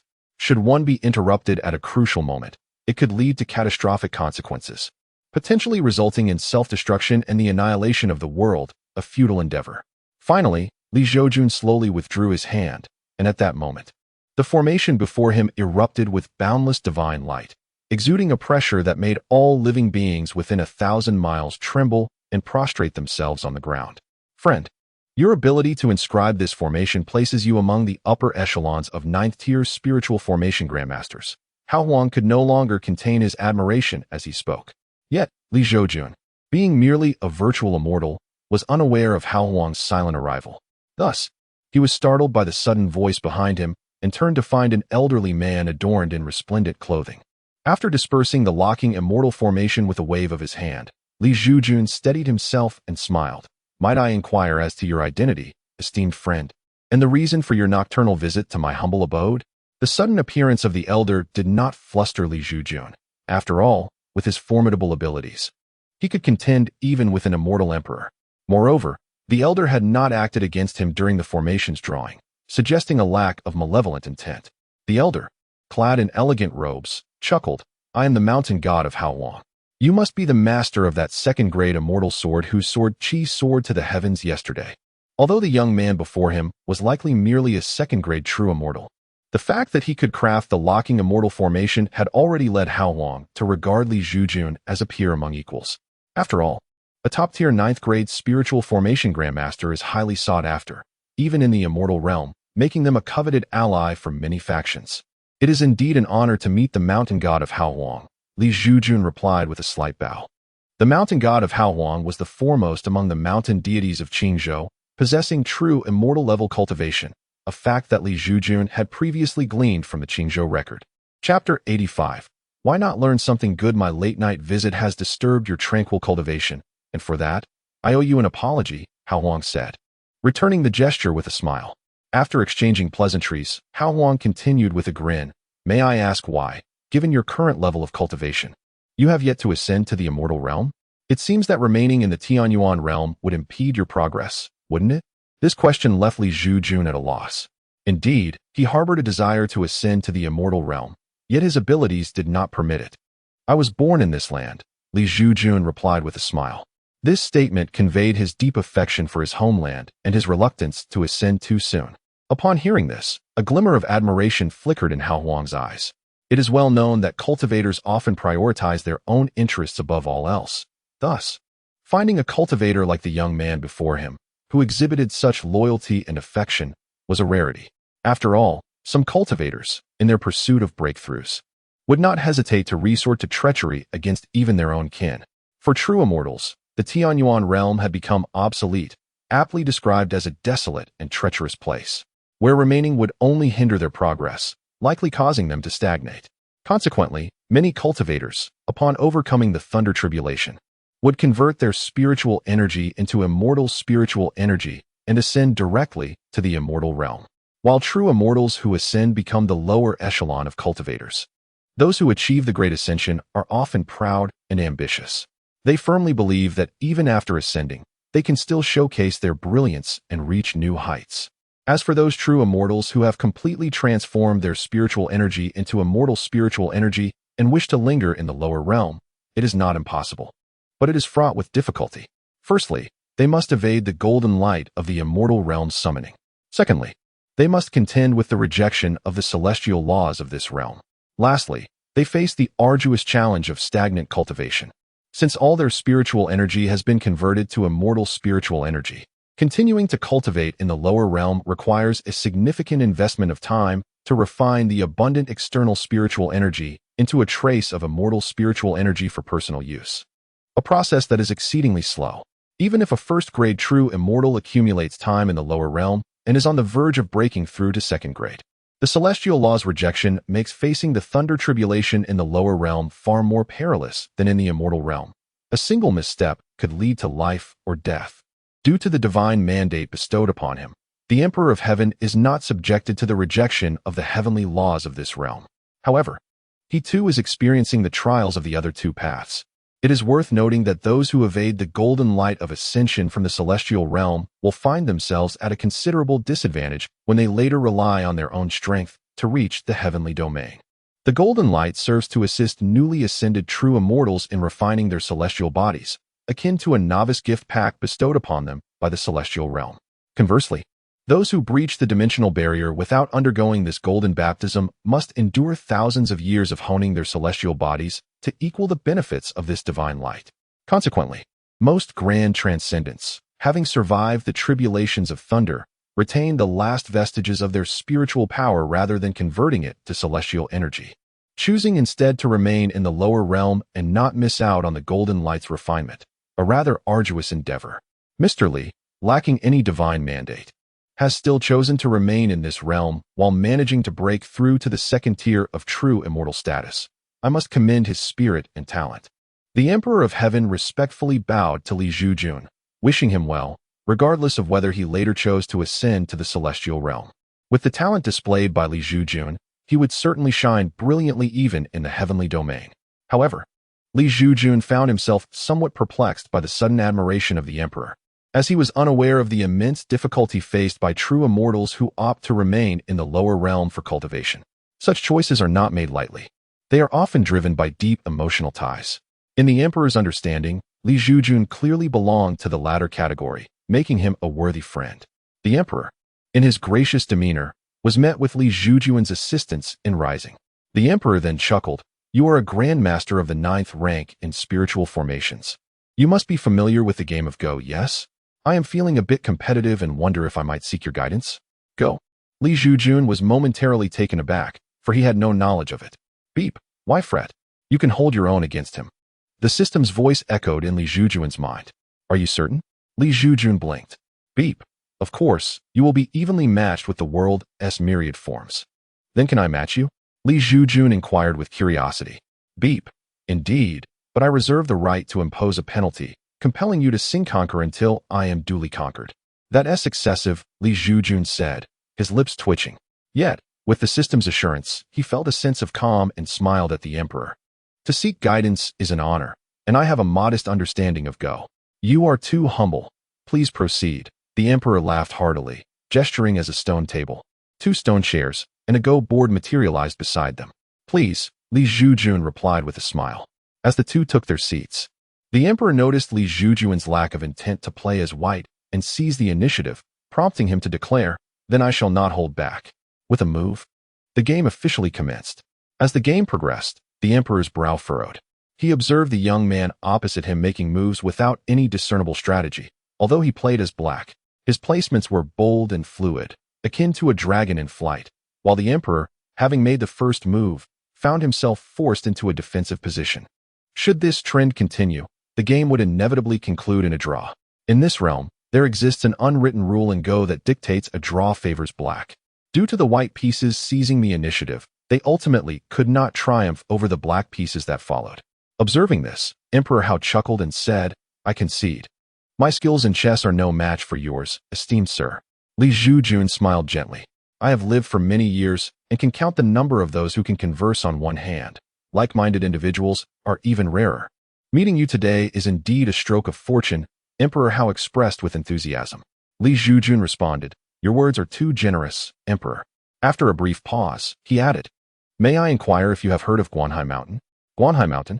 Emperor Hao paused slightly, pondering for a moment before replying. "I have indeed heard of this mountain before my slumber. It seems to be a sect of cultivation, though it is said that no true immortals reside there. Given the passage of time, it is likely that this sect has long since faded into oblivion. What brings you interest in this mountain, Mr. Lee?" "Not particularly. I have merely heard that a secret realm has been unlocked there," Li Zhoujun replied with a wry smile. This Guanhai mountain was once a sacred place for cultivation. I did not expect it to escape even your notice. Such a trivial secret realm is hardly worth your concern. Should you visit Haolong Mountain in the future, I shall surely treat you with the finest wine this realm has to offer, Emperor Hao said with a slight smile. I shall not intrude upon you any further today. Farewell. As Emperor Hao departed, Li Zhoujun bowed to see him off. This evening, encountering a mountain deity of true immortal caliber was indeed a delightful surprise. With the Emperor's exit, Li Zhoujun's life returned to tranquility once more. In the days that followed, Li Zhoujun exemplified what it meant to be lazy, remaining in bed for 3 days, utterly unmoved. Beep. You were brought here to experience mortal life and cultivate your character, not to lounge idly. System. You are thinking too small. Sleeping is also part of experiencing mortal existence, and I can explore the world in my dreams, Li Zhoujun replied with a smile. Beep. Why are you so shameless now? Where did you learn this? Do you wish to sleep and exploit my rewards? One becomes like those they associate with. Li Zhoujun mused before adding, why not learn from the good? Chapter 86. The Red Lotus Sect. However, during these few days of Li Zhoujun's languor, a storm brewed in Qingzhou. Within the Daotian sect, Mu Taiyu gathered with numerous mountain lords, all bearing grim expressions. Esteemed colleagues, what are your thoughts on the newly arisen Red Lotus sect? Mu Taiyu inquired solemnly. One mountain lord scoffed. The Red Lotus sect harbors grand ambitions. Do they truly believe they can conquer the vast sword sect of Jianggo, as well as our Daotian sect? The depth of our sect far surpasses that of the vast sword sect. As the saying goes, beneath the great ascension, all are but insects. No matter how many perfected tribulation cultivators one possesses, they are of little consequence before a great ascension cultivator, for victory cannot be achieved through numbers alone. Moreover, it is said that the leader of the Red Lotus sect, Liu Ru, has already reached the true ascension realm and is on the verge of transcending to the immortal realm. I wonder if there remain any true ascension cultivators among our esteemed elders, as there has been no news from the Supreme Hall in quite some time. One mountain lord lamented, if all the true ascension cultivators among our elders have ascended, we might indeed find ourselves in dire straits this time. The warriors shall meet their foes, and the earth shall shield against the waves. The Daotian sect has long dominated the Qingzhou region. So how could it fear a mere Red Lotus sect? The master of Yuran Mountain stroked his beard and spoke. Morong Shui, seated among the various mountain masters, exhibited little change in her expression. After all, she understood that as long as Li Zhoujun remained, the Daotian sect would continue to reign supreme in Qingzhou. Unless, of course, Li Zhoujun ascended, which would truly render their situation precarious. That said, Li Zhoujun had recently taken to wandering the realms, his whereabouts unknown. Master, should we summon the master of Yunju Mountain back? The head of the Tai Ling Palace inquired of Mu Taiyu, acknowledging that Li Zhoujun, as an adept in transcending tribulations, could significantly influence the outcome of battles. No, let us consider the worst-case scenario. If the Daotian sect truly cannot contend with the Red Lotus sect, then the return of the master of Yunju Mountain would be in vain. As long as he lives, our sect will not face annihilation, Mu Taiyu replied solemnly. Perhaps we should seek assistance from the celestial realm? Proposed a mountain master. You're overthinking it. It is not so simple. The process of sending a message to the celestial realm and waiting for a messenger to descend requires considerable time, another mountain master responded. Upon hearing this, all the mountain masters turned their gaze towards Mu Taiyu. He declared, today, I shall visit the Supreme Hall. The mountain masters, upon hearing this, steadied themselves. In stark contrast to the tense atmosphere within the Daotian sect, at the borders of Qingzhou, thousands clad in crimson gathered. These individuals, adorned with white masks, resembled emotionless puppets. It was only when a figure draped in a red gown, her face partially veiled, descended from the sky that fervor ignited in their eyes. Under the guidance of an elder, they all knelt, exclaiming in unison, Red Lotus sect, disciples of Qingzhou Hall, we humbly welcome our leader. Though the lower half of the red-clad woman's face was obscured by a veil, the upper half revealed a beauty that could be deemed otherworldly. Her eyes resembling blossoming peach flowers, captivating and breathtaking. This woman was none other than Liu Ru, the leader of the Red Lotus sect, whom the members of the Daotian sect regarded with trepidation. Rise, Liu Ru said with a gentle laugh. Thank you, leader. The many disciples of the Red Lotus sect respectfully replied as they stood. Hall Master, what is the situation in Qingzhou? Liu Ru inquired of the elder from earlier. This elder was Chun Wu Chang, the hall master established by the Red Lotus sect in Qingzhou. A formidable figure on the verge of transcending tribulations. Chen Wuchang replied respectfully. The foremost sect of Qingshou, the Daotian sect, remains low-key as usual, detached from worldly affairs. However, they have given birth to a prodigy, a transcending tribulations expert at the tender age of 40. Oh, who might that be? Liu Ru asked, intrigued. A 40-year-old adept in transcending tribulations certainly qualified as a prodigy. If they could be swayed, it would be advantageous. If not, their elimination would be preferable. He is the master of Yunju Mountain, known as Li Zhoujun. Chen Wuchang responded with deference. Is there a portrait of him? Liu Ru inquired. Of course. Even within the formidable Daotian sect, we maintain our spies, Chen Wuchang replied with a proud smile, gesturing for his subordinate to bring forth Li Zhoujun's portrait. Upon seeing the portrait of Li Zhoujun, Liu Ru smiled slightly and remarked, he is indeed a handsome young man. I hope he is wise enough. I have no desire to crush a budding flower. Go and find out where he is now, and if possible, bring him before me. Yes, but master, there have been numerous powerful celestial beings engaged in battles on Qingzhou. It is a land teeming with hidden talents, Chen Wuchang said, his expression suddenly grave. Should we be concerned? A true immortal would hardly care about the lives of mere insects. Moreover, I am currently at the great ascension stage. Why should I fear them? Liu Ru tucked away the portrait, her tone nonchalant, revealing her confidence in her own abilities. Master is indeed formidable, Chen Wuchang exclaimed in response. The scene shifted back to Soul Mountain. Although Li Zhoujun had lain dormant for 3 days, he had sufficiently rested. With a basket slung over his back and a hoe in hand, he ascended the mountain. Ding, what are you planning to do? Dig a hole to bury you. Li Zhoujun replied without hesitation. Ding, what do you mean? We are one now, are you sure? Then I shall bury myself, Li Zhoujun responded. Ding, of course. He was merely jesting with the system.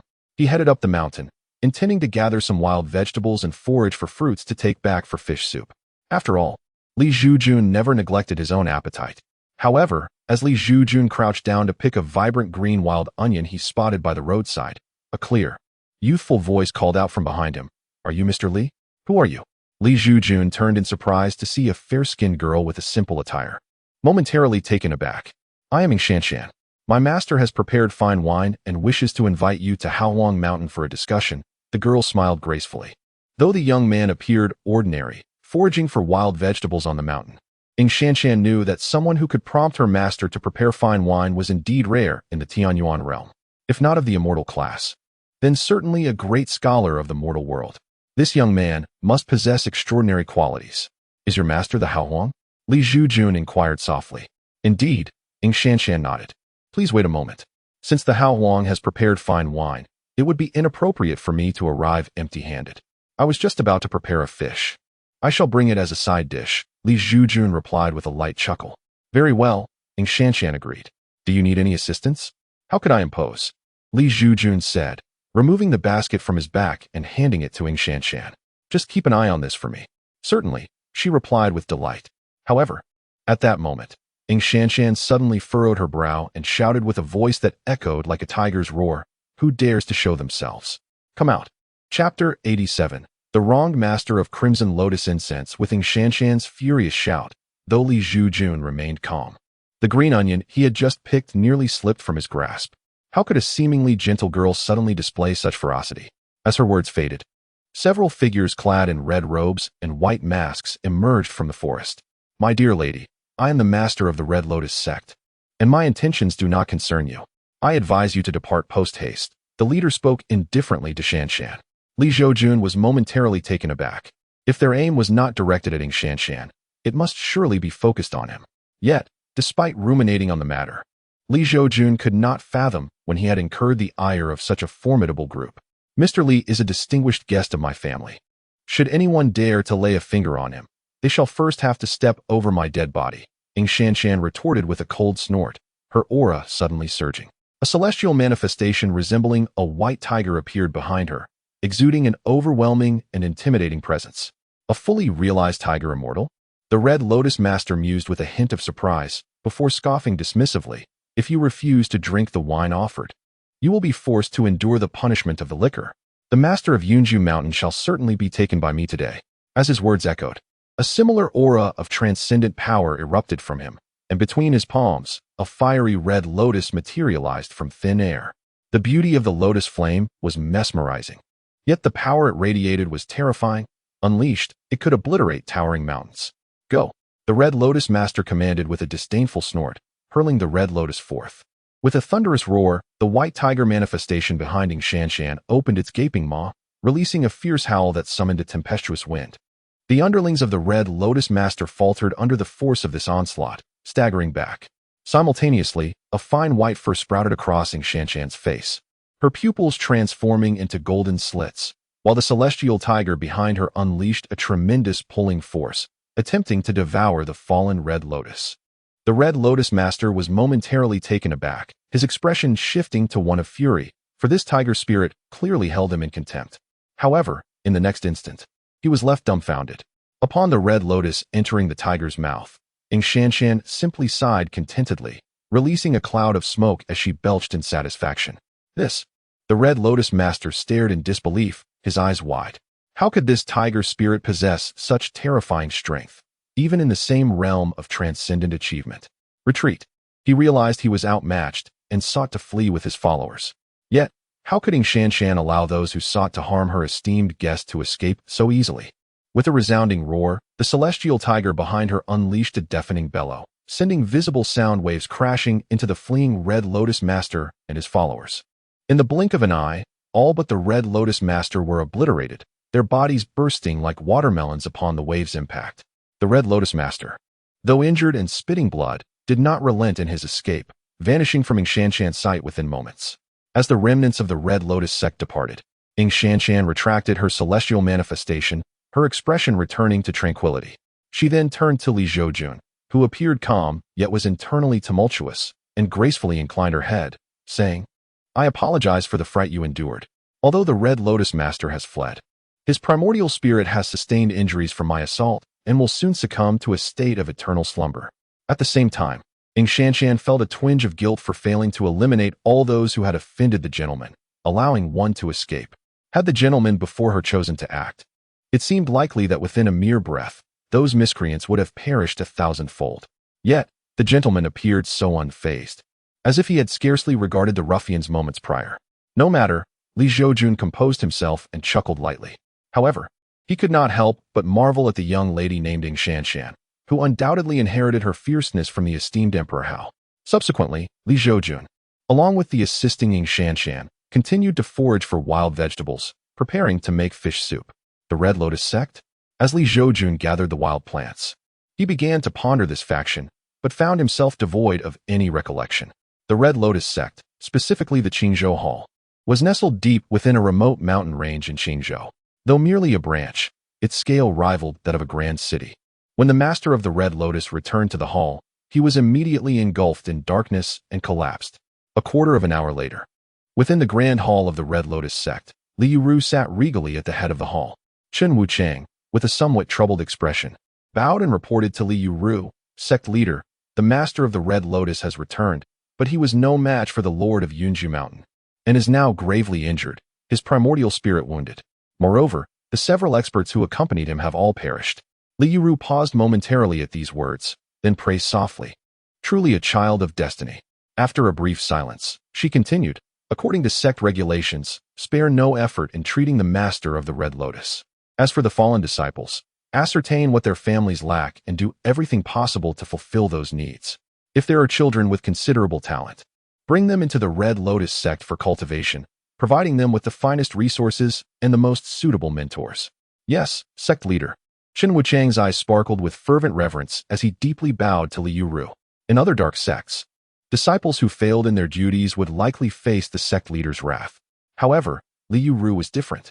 She recognized that this was the opportune moment to win the hearts of her followers, allowing them to see the benevolence of the Red Lotus sect. As long as they endeavored in their tasks, even in failure, they would be regarded as benefactors of the sect. Yet, if one were found to be slacking, they would face a fate far worse than death. Under this dual approach of reward and punishment, the sense of belonging among the disciples of the Red Lotus sect was significantly heightened. "Go forth," Liu Ru finally nodded. "Your subordinate takes his leave." After Chen Wuchang departed, Liu Ru's expression suddenly turned icy. Were it not for the need to maintain her image among the disciples, she would have been unable to restrain herself from executing the master of the Red Lotus, especially given the substantial benefits she had provided. Yet, her subordinates, it seemed, could not even handle a 40-something crossing tribulation. How could she not feel exasperated? After all, even if one possessed great talent, their combat experience could hardly compare to that of an ancient being who had lived for hundreds or thousands of years. Yet, this ancient being had indeed been defeated. Could one not call them worthless? If the master of the Red Lotus were to regain consciousness, he would likely cry injustice. For it was not Zhoujun who had brought him to such a state, but rather an exceptionally powerful tribulation-level tiger spirit. It appears that an early offensive against the Dao Tian sect is imminent. Liu Ru, with her enchanting peach blossom eyes slightly narrowed, emanated a chilling aura. Meanwhile, Mu Taiyu arrived before a towering gate, suspended atop a mountain and shrouded in clouds, a testament to the passage of time. Chapter 88.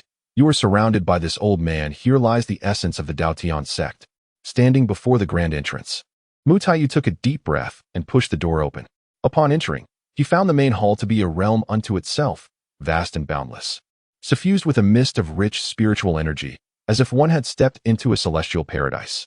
While it may not rival the immortal realm, it could still be deemed acceptable for true immortals. Current sect master of Dao Tian, Mu Taiyu, pays his respects to the esteemed elders. Mu Taiyu spoke with utmost reverence. What troubles has our Dao Tian sect encountered? A venerable voice resonated throughout the hall, its source unseen. Replying to the elder, we are beset by a mere true ascendant, Mu Taiyu responded, a hint of resignation in his tone. Oh, a mere true ascendant dares to offend our Dao Tian sect? Have we truly fallen to such depths? The elder's voice carried a tinge of ire. Hearing this, Mu Taiyu could not help but smile wryly. A true ascendant had indeed transcended the tribulation and could ascend to the heavens.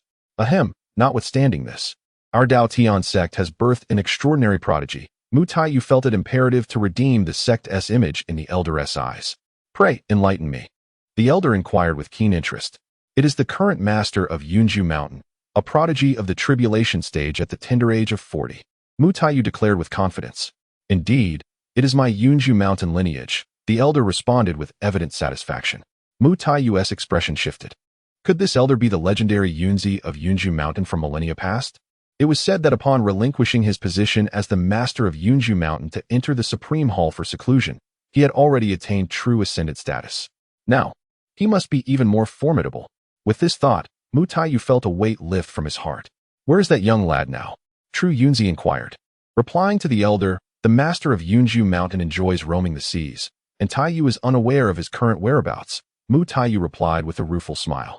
I see, but this is not surprising, as our Yunju lineage has always been restless. True Yunzi chuckled. Very well, you may withdraw.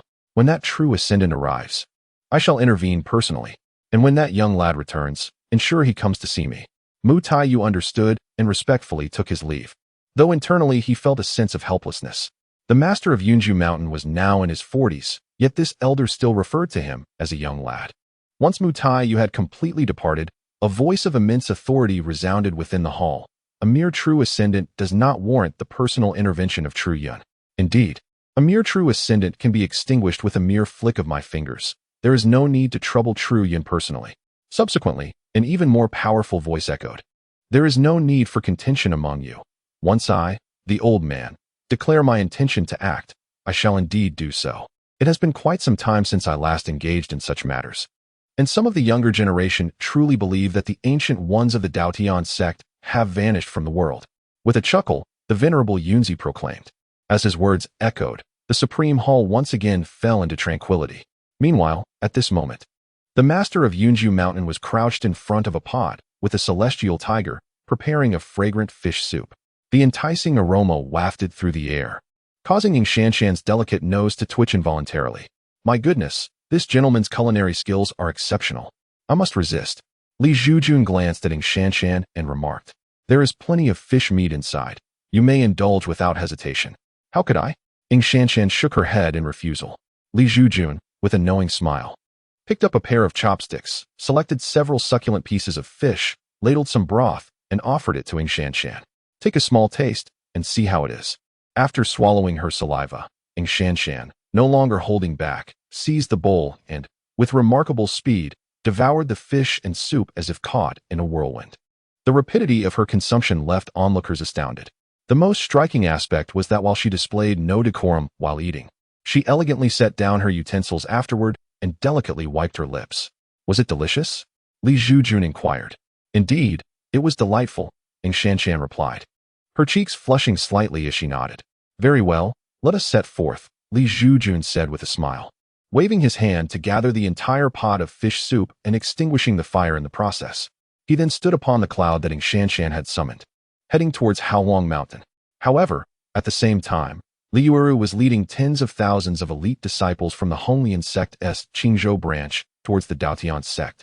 As this sea of crimson-robed figures, reminiscent of a blood tide, approached a canyon, Chen Wuchang, the hall leader, could not suppress his thoughts and spoke to Liueru. Leader, it stands to reason that the Daotian sect must have received word of our impending assault. Yet, our journey has been remarkably smooth. Could they be lying in wait in the canyon ahead? Liueru merely cast a fleeting glance at Chen Wuchang with her peach blossom eyes and replied, in truth, if they were wise, they would remain hidden within their protective formation, for that would afford them a greater chance of survival. Chen Wuchang could only manage a wry smile in response. This leader had only assumed her position 2 years prior and, having purportedly descended from the celestial realm for experience. It was not surprising that she looked down upon the preeminent sect of this lower realm, aside from her slight air of disdain. In terms of other matters, including her own strength, this young leader surpassed her predecessor in every aspect. Not long ago, she had led the brethren of the Jiangzhou Hall to conquer the vast Jian sect, thereby establishing the Honglian sect as the foremost power in Jiangzhou. This victory further elevated Liueru's prestige among the disciples, earning her Chen Wuchang's genuine respect. Yet, compared to Jiangzhou, Qingzhou was even larger and more abundant, with a greater number of formidable beings. Although the Daotian sect had not produced a powerful entity in nearly a century, it had once been known for the frequent ascensions of individuals to the celestial realm. Thus, Chen Wuchang could only silently pray, hoping that all the esteemed elders of the Daotian sect had already ascended to the celestial domain. As Chen Wuchang pondered silently, Liueru had already led the followers of the Red Lotus sect into the valley in a grand procession. They encountered no dangers along the way, which brought a sense of relief to Chen Wuchang. However, just as the weight in his heart began to lift, an elderly man in gray robes, seated on a rock at the valley's end, came into view, his eyes closed in slumber. Though simply dressed, he was impeccably clean, and his flowing white eyebrows hinted at an ethereal quality. The sudden appearance of this elder caused Liueru to furrow her brow with a wave of her hand. She commanded the Red Lotus followers to halt. Who are you? Liueru inquired coldly, directing her gaze at the old man. Upon hearing her words, the elder slowly opened his eyes, first glancing at Liueru and then at the sea of Red Lotus followers behind her. With a playful stroke of his beard, he chuckled softly, young lady, having such a fiery temper at your tender age is quite unbecoming. By the way, I am Zhenyunzi of the Daotian sect, and you are now surrounded by me. Chapter 89. Can't we defeat the old, yet not the young? You boast greatly for an old Taoist. Liueru retorted with a disdainful scoff upon hearing Zhenyunzi's words. Huh. I do not possess the same grandiosity as you, little girl. You, a mere true ascendant, dare to aspire to seize my Daotian sect? Today, I shall teach you a lesson on behalf of your esteemed master. With a cold snort, Zhenyunzi ceased his idle chatter. Raising his hand, he formed a sword with his fingers, unleashing a brilliant beam of divine light that transformed into an expansive sword radiance spanning the horizon. Third grade true immortal. How is that possible? As Liueru sensed the overwhelming power of the sword light, disbelief flooded her once defiant peach blossom eyes. How could a mere mortal realm harbor a third-grade true immortal? Run. This was the instinctual thought that surged through Liueru's mind, and she swiftly acted upon it. A jade slip appeared in her hand, which she crushed. In the next moment, just as the towering sword light descended, Liueru vanished from her spot. Chen Wuchang and the Red Lotus followers stood dumbfounded, witnessing Liueru abandon them in their moment of peril. What did you say when we arrived? Why do you flee at the first sign of danger?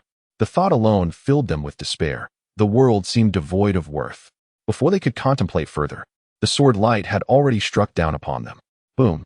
As the blade descended, it stirred a tempest of dust. Chen Wuchang and the Red Lotus followers had no time to react before their souls were extinguished. When the dust settled, a chasm stretching across dozens of mountains lay before them. Zhenyunzi stood at the chasm's edge, his expression grave as he gazed toward the direction in which Liueru had fled, murmuring to himself, So, it is a celestial artifact of the highest realm. Could there be a celestial being behind this girl? Humph, what of celestial beings? I have my own in the immortal realm. With a dismissive huff, Zhoujun turned and departed. Yet, at the chasm's far end stood a figure cloaked in black robes. This individual was none other than the Ghost Lord, who had come to relocate. At this moment, the Ghost Lord gazed apprehensively at the chasm barely a mere 0.01 centimeters away, beads of cold sweat forming on his brow. His mind was consumed by a singular thought, the urgent need to relocate. Relocate again. Initially, he believed that moving closer to the Dao sect would allow him to operate under the radar, but it now seemed he had been overly optimistic. The constant clashes between celestial beings made it untenable to remain. He feared that one day, the Ghost Extreme sect he painstakingly established might be obliterated by the residual shockwaves of such celestial confrontations. This time, he resolved to move far, far away. Meanwhile, in a secluded area of Qingzhou, a figure clad in red, in a state of disarray, staggered forth from the void. Upon landing, the half-veiled face revealed that this individual was Li Yuanzhu, who had narrowly escaped from Zhoujun. At this moment, Li Yuanzhu's expression was beset by humiliation. To think that in such a trivial lower realm, she had to resort to the heavenly treasure bestowed upon her by her master, it was indeed a grave loss. The more she pondered, the more disquieted she felt. Her eyes darkened like turbulent waters. If I cannot contend with the elders of the Dao sect, can I not overcome their juniors? The master of Yunju Mountain, is it? Just wait for me to seek you out at Soul Mountain. However, at this same moment, Li Zhoujun was reveling in merriment with the Emperor Hao. The two exchanged toasts, engaged in hearty conversation, and appeared the very image of long-lost friends. As midnight approached, with the wine consumed and the fish devoured, Li Zhoujun rose and smiled at the Emperor. Your Majesty, this wine is truly a sublime delight, lingering on the palate and leaving one with an insatiable yearning. However, as the hour grows late, I shall not impose further upon your gracious hospitality. I shall invite you again for a few more cups on another day. Li Zhoujun did not exaggerate the quality of the Emperor's wine. Indeed, after just a few sips, he felt a slight dizziness and sensed a surge of spiritual energy within him, hinting at a potential breakthrough. The Emperor, with a look of admiration, replied, "Ha ha ha. Mr. Li, your capacity for wine is commendable, but you are too modest. This fish soup you provided is also a heavenly delicacy. I fear that after this, any fish soup made by others will pale in comparison." As the Emperor's words settled, both men exchanged a knowing glance, followed by hearty laughter, embodying the spirit of cherished camaraderie. Nearby, Ing Shanshan observed with a gentle smile. The ease with which this Mr. Li interacted with her esteemed lord suggested he was no ordinary individual. After all, the wine brewed by her master was so potent that even true immortals could scarcely consume 3 cups. Yet, this seemingly ordinary young man had partaken deeply into the night, finishing several jars. From this alone, it was evident that Mr. Li's cultivation was undoubtedly at the true immortal level and not of lowly rank. If he were merely a tribulation-transcending cultivator, 1 cup would likely leave him prostrate, engulfed in flames of agony. Do not inquire how Ing Shanshan knew this, for she had surreptitiously sampled her master's wine. "Shanshan, please escort Mr. Li on his way," the Emperor said with a slight smile. However, his hands, concealed behind his back, trembled ever so slightly as he contemplated silently. Mr. Li's capacity for alcohol surprisingly surpassed his own limits. If he continued to drink, the old man feared he might be overwhelmed by the very wine he had brewed himself. Could he truly be merely a second-rank true immortal? The thoughts in the Emperor's mind were rife with uncertainty. "Indeed, my lord," responded Ing Shanshan. Li Zhoujun did not refuse, for he too felt somewhat unwell at that moment. Had it not been for his ability to match the wine's potency, he would have long since succumbed. Thus, moderation in drinking is essential. One must not indulge excessively. The Emperor paused. Li Zhoujun stepped onto the cloud conjured by Ing Shanshan and smiled, cupping his hands in a gesture of respect. The Emperor offered a faint smile.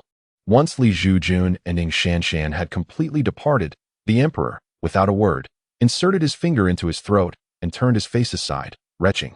After a moment's passage, Li Zhoujun and Ing Shanshan were only halfway to Soul Mountain when an unexpected turn of events occurred. Before them, in the void, a colossal crimson lotus emerged, obstructing their path. The lotus was resplendent, blood-red as if stained by life itself, hanging in the night sky like a blood moon. Upon this crimson blossom stood a woman in a flowing red dress. Her face was veiled in crimson silk, yet her gaze was cold and piercing, fixated on Li Zhoujun and Ing Shanshan. "Who dares stand before us?" Ing Shanshan interposed herself protectively in front of Li Zhoujun, her eyes narrowing as she regarded the woman on the blood lotus. It was clear that this individual bore ill intent. Furthermore, the aura she exuded suggested she was far from a mere tribulation-crossing cultivator. Observing her attire, it was likely she hailed from the Crimson Lotus sect. Li Zhoujun? The woman in red disregarded Ing Shanshan, instead directing her inquiry towards Li Zhoujun. Indeed, it is I. May I inquire as to why you obstruct my path? Li Zhoujun asked, perplexed. It suffices that it is you. Remember this day, for it is I, Li Yu, who shall bring about your demise.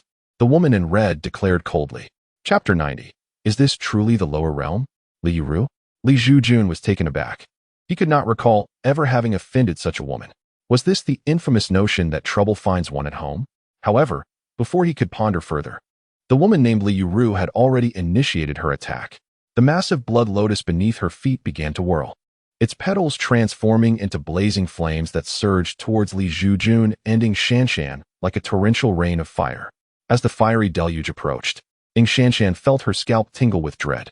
This woman in red was evidently a formidable true immortal. Just as she feared, she would be turned into a roasted specimen. A gust of cool wind swept in, dissipating the scorching heat. Simultaneously, a figure clad in azure appeared, enveloped in a gentle breeze, standing resolutely before her. Boom, boom, boom. A series of thunderous crashes resounded. The fiery rain struck the young man before them, yet he remained unscathed. Seeing this, Ing Shanshan breathed a sigh of relief, a smile returning to her face.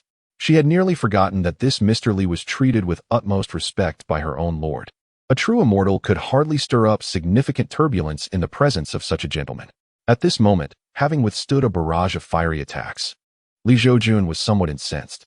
He cast a frigid gaze upon the woman in the red dress, known as Li Yu, and remarked, "This is excessive." Yet, as Li Yu observed the proud display of Li Zhoujun's prowess, a look of astonishment crossed her face. Could this truly be the lower realm? It was one thing for the ancient monster of the Daotian sect to refrain from ascending. But how could even a youthful disciple in his 40s be a formidable figure who had transcended the tribulations of the thunder? She began to suspect that her master had not sent her to the lower realm for the sake of experience, but rather to subject her to a trial of humiliation. A 40-year-old transcendent, even in the celestial realm, would be the envy of all powers, with resources and beauties lavished upon him until he became the paragon of his sect. Yet, the more she pondered, the more incensed she became. It was one thing to be outmatched by an ancient monster. She could not accept that she, a native of the celestial realm, would be bested by a counterpart from the lower realm. Today, she resolved to sever the head of Li Zhoujun and present it as a gift to the Daotian sect. With that thought in mind, Li Yu no longer held back. She spread her palm, and suddenly, a figure clad in golden armor materialized. The armor was battered and worn, clearly having endured numerous battles. Golden armor deity, go forth and claim this wretch's head. A flicker of pain crossed her face. The golden armor deity was a protective artifact bestowed upon her by her master, already utilized several times in the celestial realm. To employ it again now would likely lead to its ruin. After all, she had not dared to use it even against the likes of Jin Yunzi. Yet, at this moment, Li Yu was caught up in the heat of the moment. If she did not subdue this true, transcendent born of a humble realm today, how could she return to the celestial realm without being ridiculed by her fellow prodigies? With that thought, her eyes glinted with determination as sharp as blades, firmly fixed on Li Zhoujun. The golden armored deity transformed into a radiant beam, culminating in a towering giant behind her, shrouded in golden divine light. Resembling a celestial being descended from the heavens. Though the giant was marred with cracks, it emanated an aura of battle-hardened prowess that was even more oppressive. How terrifying! Ing Shanshan gazed at the colossal figure, her complexion paling. She whispered, "Mr. Li, that golden armor deity has undoubtedly reached the mid-level 5th rank of true immortals, far from being a product of our Tianyuan realm, and this woman in the red dress may very well hail from the celestial realm." Upon hearing this, Li Zhoujun nodded in agreement. Indeed, such entities could not be forged in the Tianyuan realm. Die? At that moment, Li Yu let out a thunderous shout. The towering golden armor deity raised its colossal hand, descending with an unstoppable force towards Li Zhoujun and Ing Shanshan. Faced with this impending strike, Ing Shanshan's face turned pale. Yet she maintained faith that Mr. Li possessed the capability to withstand it. After all, Her master had been a 7th-rank true immortal before his slumber, and Mr. Li's rapport with him suggested he was not far behind. As Shanshan pondered, the situation unfolded. Li Zhoujun made his move, wielding his fingers like a sword. His arm raised high, as an immeasurable divine light erupted from his fingertips, countering the colossal hand of the golden-armored deity. Crack, crack, crack. The recoil from the golden-armored deity's hand caused even more fissures to appear on its body. What? Li Yuru's expression turned to one of profound shock upon witnessing this scene. A true grade 5th rank, equivalent to a 5th-rank true immortal, was actually thwarted by this mere mortal from the lower realm. Could it be that Li Zhoujun was not merely a true disciple, but a 5th-rank true immortal? The thought made Li Yuru want to curse. Jiangzhou seemed relatively normal, but was Qingzhou truly just a lower realm? Master, did you not deceive me? Moreover, the golden-armored deity appeared to be evenly matched with the youth from the lower realm. Yet, in truth, the cracks upon the deity's body signified its inability to endure much longer. After all, the fissures were irreversible. Any attack from a rival of the same realm would only deepen them. With this realization, Li Yuru dared not linger in the lower realm any longer. She yearned to return to the immortal realm, for the lower realm was fraught with peril. With this thought, she cast a pained glance at the golden-armored deity and coldly spoke to Li Zhoujun. Li Zhoujun, I am a true disciple of the golden armor sect from the immortal realm. I have taken note of you, and when we meet again in the immortal realm, I shall ensure that you meet a most gruesome fate. With her words, she discarded the golden-armored deity and shattered a priceless boundary-breaking jade slip. In the next moment, a swirling vortex appeared before her, drawing her in. Mr. Li, Li Yuru has fled, Shanshan exclaimed in haste. Yet, at that moment, Li Zhoujun was locked in a fierce battle with the golden-armored deity, unwilling to part. Boom. Just then, a colossal mountain shadow traversed countless mountains and rivers, descending upon the golden-armored deity with the intent to suppress. Upon seeing this, Li Zhoujun swiftly evaded. Boom. A tremendous sound erupted, accompanied by a tremor throughout the heavens and earth. The once towering golden-armored deity was crushed into the ground by the mountain shadow, its body shattering into metallic fragments along the fissures, revealing the intricate gears and enigmatic formations within.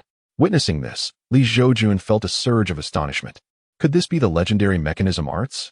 Thank you, Emperor Hao, for your intervention, he said, slightly bowing towards the mountain shadow. At that moment, the mountain shadow transformed into the visage of Emperor Hao, who chuckled while scratching his nose. You are too modest, sir. Had you activated the locking immortal array, I suspect the golden-armored deity would have been ensnared in an instant. However, it has been many years since I last engaged in combat, and I could not resist the temptation. Ha ha ha. Li Zhoujun found himself momentarily at a loss for words. Although the locking immortal array would indeed have captured the golden-armored deity during their evenly matched struggle, he was not yet capable of conjuring a 9th-grade formation with a mere thought. Meanwhile, Shanshan gazed at Li Zhoujun in astonishment, realizing that Mr. Li could actually inscribe the locking immortal array. This was a legendary formation long thought to be lost. Moreover, it is said that this formation cannot be mastered by anyone lacking extraordinary innate talent, which explains its long-lost status, as the threshold is simply too high. Meanwhile, the Emperor Haohuang smiled at Li Zhoujun and remarked, however, it is quite surprising that you, a 5th-grade true immortal, have kept this from me. I must impose a penalty of 3 cups of wine next time. Naturally, Li Zhoujun chuckled lightly in response, then gazed in the direction where Li Yuru had fled, his eyes narrowing slightly. The Immortal Realm, the Golden Armor Sect? Chapter 91. Late stage of the virtual Immortal Realm. After conversing with Emperor Haohuang for a brief moment, Li Zhoujun returned alone to the thatched cottage atop Soul Mountain. His first order of business was to enter seclusion. 3 days later, with the aid of the Golden Spirit Pill awarded by the system, Li Zhoujun successfully broke through to the late stage of the virtual Immortal Realm. At the very moment Li Zhoujun achieved this breakthrough, at the Qingzhou border, countless cultivators gathered at Guanhai Mountain. Among them were the Nangong sisters, who had arrived early. Not only that, but a figure with a mere foundational cultivation was also present. This individual was none other than Zhang Xiaobai. Since rapidly advancing to foundational cultivation from the 5th layer of qi refinement, Zhang Xiaobai had rushed to this location upon hearing of a grand secret realm opening at the Qingzhou border. Even if he did not encounter any significant opportunities, picking up the scraps would suffice for him as a foundational cultivator. The Daotian sect's powerful figures have arrived. Suddenly, a cultivator in the crowd shouted, Three ethereal figures appeared in the sky, treading upon the void. They were Morong Shui, the master of Lingxua Mountain, Lu Yin, the master of Huifeng Mountain, and Duan Tianxin, the master of Tianxin Mountain. It is said that Duan Tianxin had attained the perfect stage of the combined body realm a century ago during his seclusion. Now, upon reemergence, he is likely a formidable presence in the early to mid-stage of the Tribulation Transcendence realm. Truly, the Daotian sect is fearsome. These three mountain masters could easily sweep away numerous forces in Qingzhou. The cultivators on Guanhai Mountain regarded the three figures in the sky with profound awe. Among the crowd, Jiang Xiaobai also took note of the three arrivals, feeling a tinge of envy and wondering when he might attain such strength. However, merely reaching the Tribulation Transcendence is far from sufficient. Only by achieving the Great Ascension and soaring into the Immortal realm could he hope to reunite with Yao Tao. Do you think Lord Yunju will also come here? At that moment, Nangong Shinran gazed at the three mountain masters soaring through the air and could not help but voice her curiosity. Nangong Anren sighed in exasperation. You little girl, your mind is always occupied with thoughts of Lord Yunju. Do you know Lord Yunju? Morong Shui seemed to have overheard the conversation among the Nangong sisters. With a swift movement, she appeared before them. Greetings, master of Lingxua Mountain. The Nangong sisters bowed respectfully. Morong Shui waved her hand, using her magical power to gently halt their gestures of respect. No need for such formalities. In response to Master Lingxua, we three sisters encountered Lord Yunju a few days ago in a small town called Chongqing Town, Nangong Anren explained. I see. The opening of the Guanhai Mountain secret realm is not as straightforward as it appears. You must exercise caution, Morong Shui advised the three sisters. After speaking, she turned and departed. Sister, it seems you have a formidable rival, as the Lord of Lingxua Mountain clearly harbors interest in the Lord of Yunju Mountain, remarked Nangong Yuran with a smile. Upon hearing this, Nangong Shinran's expression turned serious. Indeed, but I assure you, I am not one to relinquish easily. At this moment, Lu Yin and Duan Tianxin had also descended to the ground. Upon the return of Morong Shui, Lu Yin frowned and said, We came here to investigate whether that sea tribe has perished. Why should we concern ourselves with the lives of these insignificant beings? Silence. Morong Shui shot him a cold glance. Seeing this, Lu Yin promptly sealed his lips. This fierce woman was not one to be trifled with. Even though he had just broken through to the early stage of the integration realm, he still dared not provoke her. Remember our mission, both of you. The Tianxin Mountain Lord interjected. With the presence of the Tianxin Mountain Lord, even if the sea tribe has not perished, they shall not escape unscathed. Lu Yin chuckled. Upon hearing this, Duan Tianxin smiled faintly. The so-called sea tribe is composed of myriad strange beings from the depths of the ocean. According to the records of the Daotian sect, the downfall of Guanhai Mountain was due to an assault by the sea tribe. The outcome of the battle between the ancestor of Guanhai and a sea tribe member at the tribulation level remains unknown. However, the battleground was the very ruins of Guanhai Mountain sect, situated within the Guanhai secret realm. It is said that if the tribulation level sea being is indeed alive, Morong Shui and Lu Yin, both at the integration realm, would be of little assistance in their extermination. Yet, Mu Taiyu insisted that the two accompany him, primarily for them to observe the confrontation of tribulation-level experts and gain insights, for mere cultivation alone would not suffice. Suddenly, the entire Guanhai Mountain trembled violently. A white light curtain distinctly appeared before the crowd. The secret realm has been unveiled. A voice among the cultivators brimming with excitement exclaimed. Let us proceed, Duan Tianxin smiled. With those words, he took the lead and plunged into the secret realm passage, with Morong Shui and Lu Yin closely following. None of the other cultivators dared to rush ahead, for the reputation of the Daotian sect was indeed formidable. Furthermore, with one tribulation level and two integration realm experts leading the way, they felt considerably safer. Only after the three mountain lords of Daotian sect had fully entered the secret realm did the other cultivators hastily surge in, fearing their chance at fortune would be snatched away. At this moment, the three Nangong sisters also entered the secret realm. Jiang Xiaobai, however, remained unhurried, for he knew that with his cultivation level, he would outshine others regardless. It was better to enter later and scavenge the outskirts. Once all the cultivators had stepped into the secret realm, they were left dumbfounded by the scene before them. A putrid atmosphere assaulted their senses. Furthermore, as they surveyed their surroundings, they beheld crumbled eaves and walls, alongside desiccated corpses devoid of moisture. Among these corpses were both ordinary humans and those with fish tails. exhibiting various peculiar forms. It was no surprise that these fish-tailed bodies belonged to the legendary merfolk, rumored to possess scales and other features of considerable value. Among the fallen monks, their storage treasures represent immense opportunities, possibly containing high-grade elixirs and profound techniques. Thus, it can be argued that rather than seeking fortune, the multitude of practitioners is engaged in a grand act of grave robbing. The cultivation realm is often ruthless. Resources are finite, predominantly controlled by major sections. For those at the lower echelons, the mere possession of cultivation resources is paramount, regardless of their origin. After all, those with meager cultivation may perish by tomorrow.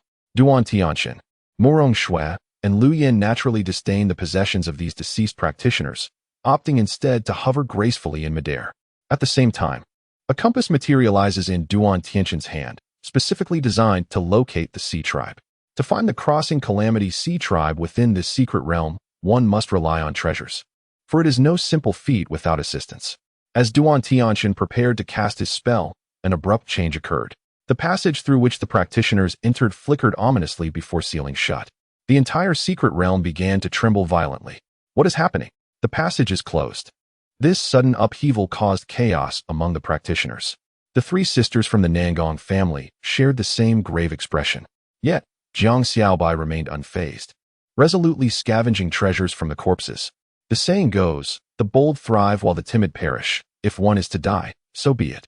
If survival prevails, the more treasures he collects now, the more he can take with him, thus bringing him closer to the promised Yao Tao in the celestial realm. Jiang Xiaobai is acutely aware that his heart is wholly occupied by the image of Yao Tao, rendering any earthly beauty insignificant to him. However, his actions did draw the attention of a young man clad in splendid attire nearby. Observing Jiang Xiaobai's industriousness akin to a diligent bee, the youth smirked coldly. Go ahead, lad. Take your time gathering treasures for me. Chapter 92. Du Xiu. In the face of this unforeseen turmoil, the gazes of the practitioners converged upon the sky, where three figures from the Dao Tian sect resided. Yet, at this moment, Duan Tianxin, Morong Shui, and Lu Yin maintained their composure, as if they had anticipated such an occurrence. However, as the ground fissured, revealing a figure cloaked in black scales, adorned with antlers, and possessing a serpent's tail, the scene shifted. A colossal hand grasped the decayed head of an elder, dragging the lifeless form through the crevice. Only then did the trio's expressions shift from nonchalance to grave concern. This being had already transcended the tribulation, on the cusp of transformation into a true dragon, which was inconceivable. Lu Yin inhaled sharply. The records clearly state that within the Guanhai Mountain secret realm, the most formidable sea demon, Du Xiu, was merely a serpent in the early stages of tribulation. How could it have transcended within a millennium and be on the verge of becoming a true dragon? This entity is equivalent to a genuine human ascendant. The process of its transformation into a dragon parallels the human transition to celestial spiritual power. In other words, having passed the tribulation signifies a breach of the barriers between the mortal and celestial realms. The ascension to the celestial realm is merely a matter of time. Unexpectedly, a hidden sanctuary by the sea could attract a mid-transformation cultivator. Meanwhile, a figure with antlered horns, a human body, and a serpentine tail fixated on Duan Tianxin. Licking its lips, Duan Tianxin's expression turned grave. You are Du Xiu? Indeed, that is I, Du Xiu replied with a nod and a smile, casually discarding the corpse of an elderly man onto the ground. He continued to grin at Duan Tianxin. Are you astonished that within a mere millennium, I have ascended to the dragon transformation realm? Duan Tianxin remained silent, but the sight of the old man's corpse led him to deduce the grim reality. This corpse likely belonged to the ancestor of the sea viewing, who turned out to be a half-human, half-dragon entity. Presumably, the ancestor's father was a true dragon, and his mother a member of the human race. The reason Du Xiu annihilated the sea viewing mountain was for the dragon blood of the ancestor.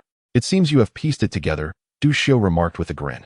His jovial demeanor sent shivers down the spines of the cultivators present. An elder cultivator gazed regretfully at his hands, lamenting, damn it, greed truly leads to one's downfall. Other dragon species may endure tribulations, yet the transformation into a true dragon is an arduous journey. Du Xiu evidently intends to use us as sacrifices to expedite his own metamorphosis. Ah, you are quite perceptive. Du Xiu responded with a smile directed at the elder. Upon hearing this, the elder's face paled. However, in an instant, Du Xiu's scaled hand reached out, and the elder's physical form and primordial spirit disintegrated into a cloud of blood mist. Du Xiu opened his mouth wide, swallowing the swirling blood mist. This elder was a powerful cultivator of the divine transformation stage, yet before Du Xiu, he could muster no resistance whatsoever. The other cultivators felt a wave of despair wash over them. If I am not mistaken, you three are from the Daotian sect sent to eliminate me, yes? Du Xiu inquired cheerfully, turning his gaze towards Duan Tianqian and his companions. Upon realizing that Du Xiu was aware of their sect, Lu Yan felt a surge of confidence. Du Xiu, our Daotian sect has a true immortal of esteemed rank. If you were wise, you would release us, otherwise. Our sect's experts will not spare you. Du Xiu, upon hearing this, sneered disdainfully. By killing you all, I can ascend to the immortal realm. The immortal realm is vast. Even if a true immortal were to come, what of it? How laughable. Even if you transform into a dragon, what power do you hold in the lower realm? In the immortal realm, you would still be the lowest of the low. Lu Yan, feeling emboldened, disregarded Du Xiu's status. I've never encountered someone more arrogant than myself. Since you are so eager for death, I shall oblige, Du Xiu declared, his eyes dark as water, as he raised a hand to strike Lu Yan. Lu Yan's expression shifted to one of alarm. The mountain lord of Tianqian, Murong Shui, could not allow her fellow sect member to perish before her eyes. Yet, before she could act, the mountain lord had already summoned his 8th grade life sword to shield Lu Yan. Boom! A tremendous roar echoed. Although the mountain lord's life sword managed to block Du Xiu's strike, it shattered into countless fragments in that instant. As the master of Tianqian Mountain found his life-bound flying sword destroyed, he immediately spat out blood, soaring backward like a kite severed from its string. Observing this, Lu Yan swiftly darted forward, catching the falling Duan Tianqian. Fear not, for I have pledged to the sect leader to protect both of you. I did not anticipate that Du Xiu had already transcended the tribulation and reached the true ascendant level. It seems we are doomed today. Duan Tianqian steadied himself, suppressing the turmoil within, and wiped the blood from his lips. If I were a woman, I would surely offer myself to you. Lu Yan gazed at Duan Tianqian with deep affection, speaking from the heart. Duan Tianqian replied, what a poignant display of deep emotion. However, to withstand one of my blows and remain alive, you are indeed formidable. Du Xiu cast an appreciative glance at the severely injured Duan Tianqian. Lu Yan, let us together hold off this fiend and buy time for the master of Tianqian Mountain to recuperate, murmured Murong Shui, her expression grave. Even knowing it was a futile struggle, she had no choice but to press on. It was better than waiting idly for death. Very well, Lu Yan responded. Despite their differences, the Daotian sect had always stood united against external threats. However, in the next moment, as Murong Shui and Lu Yan charged towards Du Xiu, they were sent flying back, crashing to the ground and sustaining severe injuries. Du Xiu looked down at the two of them with a mocking expression, declaring, two who have achieved integration? I need not lift a finger, for you shall be gravely wounded by the recoil of my protective spiritual power. Simultaneously, the gathered cultivators felt an overwhelming sense of despair. Even the strongest among them, Master Tianqian, was gravely wounded under Du Xiu's palm, his life-bound treasure shattered. The other two masters of integration also had no means to defend themselves. What could they possibly do? They could only become mere prey. Amidst the crowd, Zhang Xiaobai, who had been tirelessly searching for cultivation resources, suddenly halted, gazing up at the sky in confusion. Is today truly my end? I promised Yao Tao that I would visit her in the celestial realm. And to my esteemed master, who had such high hopes for me, it seems I have already let him down. In the Soul Mountain, Li Zhoujun, who had just broken through to the late stage of the void immortal realm, was in good spirits, preparing to catch a rabbit for a barbecue. Just then, the system's voice sounded. Ding!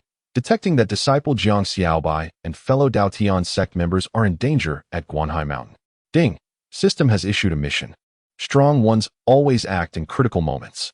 Mission details: save disciple Zhang Xiaobai and fellow Daotian sect members to gain integration realm cultivation. In the Guanhai secret realm, Du Xiu glanced at the defenseless trio from the Daotian sect, a smirk curling his lips as he coldly remarked, the people of the Daotian sect are nothing but this. Upon hearing this, Lu Yan was infuriated, spitting blood in anger, and despite lying on the ground, he pointed an accusing finger at Du Xiu, cursing, you may insult me, Lu Yan, but to insult my sect is utterly audacious. If you dare, go to my sect now and see if the grand elders won't flay you alive. With a swift motion, Du Xiu unleashed a palm strike from afar. One side of Lu Yan's face suddenly swelled up, and his furious curses could only be emitted as a series of muffled sounds. Seeing this, Murong Shui offered a bitter smile. Although Lu Yan viewed everyone as inferior to himself, he still possessed a sense of integrity. Even at this moment, he did not forget to uphold the reputation of his sect. However, Du Xiu, fixated on Lu Yan, slowly spoke. "You useless fool, if you remain silent, no one will consider you a mute." As he spoke, Du Xiu revealed a sinister grin. "I suddenly find myself reluctant to kill you right away.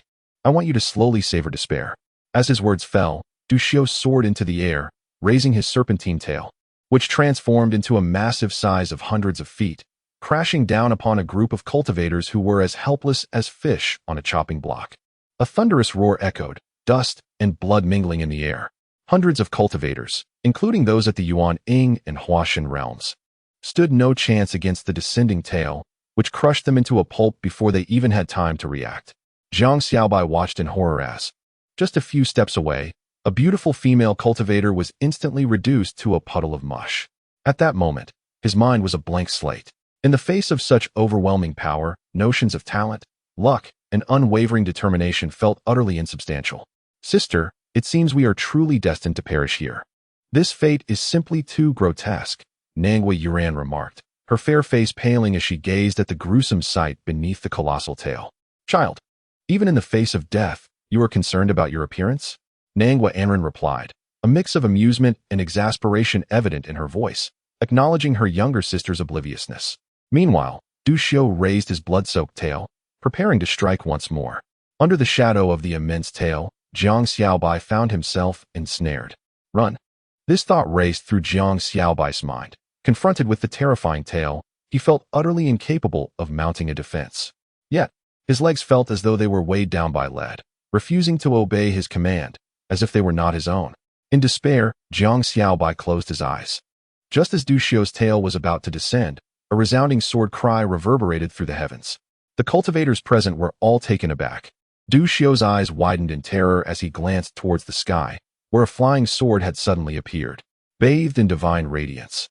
The sword exuded an aura so potent that it seemed to freeze the very air. With a deafening crash, Du Xiu was unable to withstand the overwhelming sword intent, plummeting from the sky and shattering the ground beneath him. A second-grade, true immortal artifact. Du Xiu, suppressing his fear amidst the ringing in his head, gazed in disbelief at the sword suspended at the horizon. Simultaneously, a figure clad in azure robes materialized beside the sword. He appeared as a seemingly frail scholar, his countenance as elegant as jade. "Master, Li Zhoujun, Lord of Yunjishan, Zhang Xiaobai, Murong Shui, and the Nanghui sisters all expressed their astonishment upon witnessing the sudden arrival of the young man. Yet simultaneously, a sense of lightness filled their hearts. However, at that moment, Li Zhoujun paid no heed to the gazes of the crowd. His starry eyes, set beneath sharp brows, narrowed as he fixed his gaze on Du Xiu. Slash. With that command, the proud snow-flying sword erupted in resplendent brilliance. "No, I cannot accept this." Despair clouded Du Xiu's eyes. He was unwilling to yield. After lying low for a millennium and scheming for another, he was on the brink of acquiring a vast amount of cultivator's blood to hasten his transformation into a dragon, poised to ascend to the celestial realm. Yet, suddenly, a second-tier true immortal had emerged. How could he possibly accept this? Before he could utter another word, the flying sword cleaved through the air, unleashing a sword light that sliced across Du Xiu's form. Under this single strike, his soul was utterly annihilated. With Du Xiu's demise, the proud snow-flying sword transformed into a stream of light and fled, while the ethereal figure of Li Zhoujun began to dissipate. Such was the might of his master. A true immortal needed but a single sword strike. Zhang Xiaobai watched the vanishing silhouette in azure robes, filled with fervent admiration and respect. This man was the master of Yunju Mountain. What? The master of Yunju Mountain has only just undergone tribulation. Is such a strike possible post-tribulation? The crowd gasped in shock at the extraordinary talent displayed by the 40-year-old true immortal. The master of Yunju Mountain's prowess has grown ever more terrifying. Nangong Anren remarked with a wry smile. To slay a true ascendant with a single strike at such an age is indeed unparalleled in the Tianyuan realm. With that, Nangong Anren glanced at her younger sister, Nangong Shinran, who was gazing intently at the spot where the master had just appeared, and thought helplessly, "Oh dear sister, It seems you are destined to endure the pangs of longing. Why did he not even say a word of greeting? Murong Shui sighed, yet her resolve intensified. She was determined to keep pace with him. Otherwise, what would become of her when he ascended to the celestial realm? At that moment, Liu Yan rubbed his eyes in disbelief. Was that just now the master of Yunju Mountain? Indeed, Murong Shui nodded. Liu Yan gasped in astonishment. He had presumed Li Zhoujun was merely undergoing tribulation, yet that single strike had felled a Sea tribe member on the verge of transformation. Should anyone dare to claim Li Zhoujun was merely undergoing tribulation again, he would not hesitate to incapacitate them. Cough, cough. Was that just now our sect's mountain master? Duan Tianqian inquired, clutching his chest and coughing. Yes, that was indeed our sect's master of Yunju Mountain, the youngest mountain master. However, you were in seclusion when he ascended. So it is understandable that you were unaware, Liu Yan enthusiastically explained to Duan Tianqian. A second-tier true immortal, truly formidable, Duan Tianqian breathed deeply. Reaching the second-tier true immortal in the lower realms is akin to a fool's dream. Yet, as he noticed the fervent gaze Liu Yan directed at him, he could not help but swallow hard and subtly shift away. This fellow seemed rather peculiar. However, with Du Xiuwu's death, there was no longer any purpose for the three members of the Daotian sect to remain.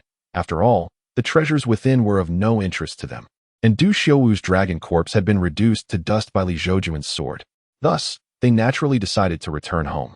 The surviving cultivators rejoiced, for they could now safely gather the resources hidden within the secret realm. Meanwhile, outside the Guanhai Mountain secret realm, a figure cloaked in black stood in a state of existential doubt. Chapter 94. The Ghost Lord. This is a calamity.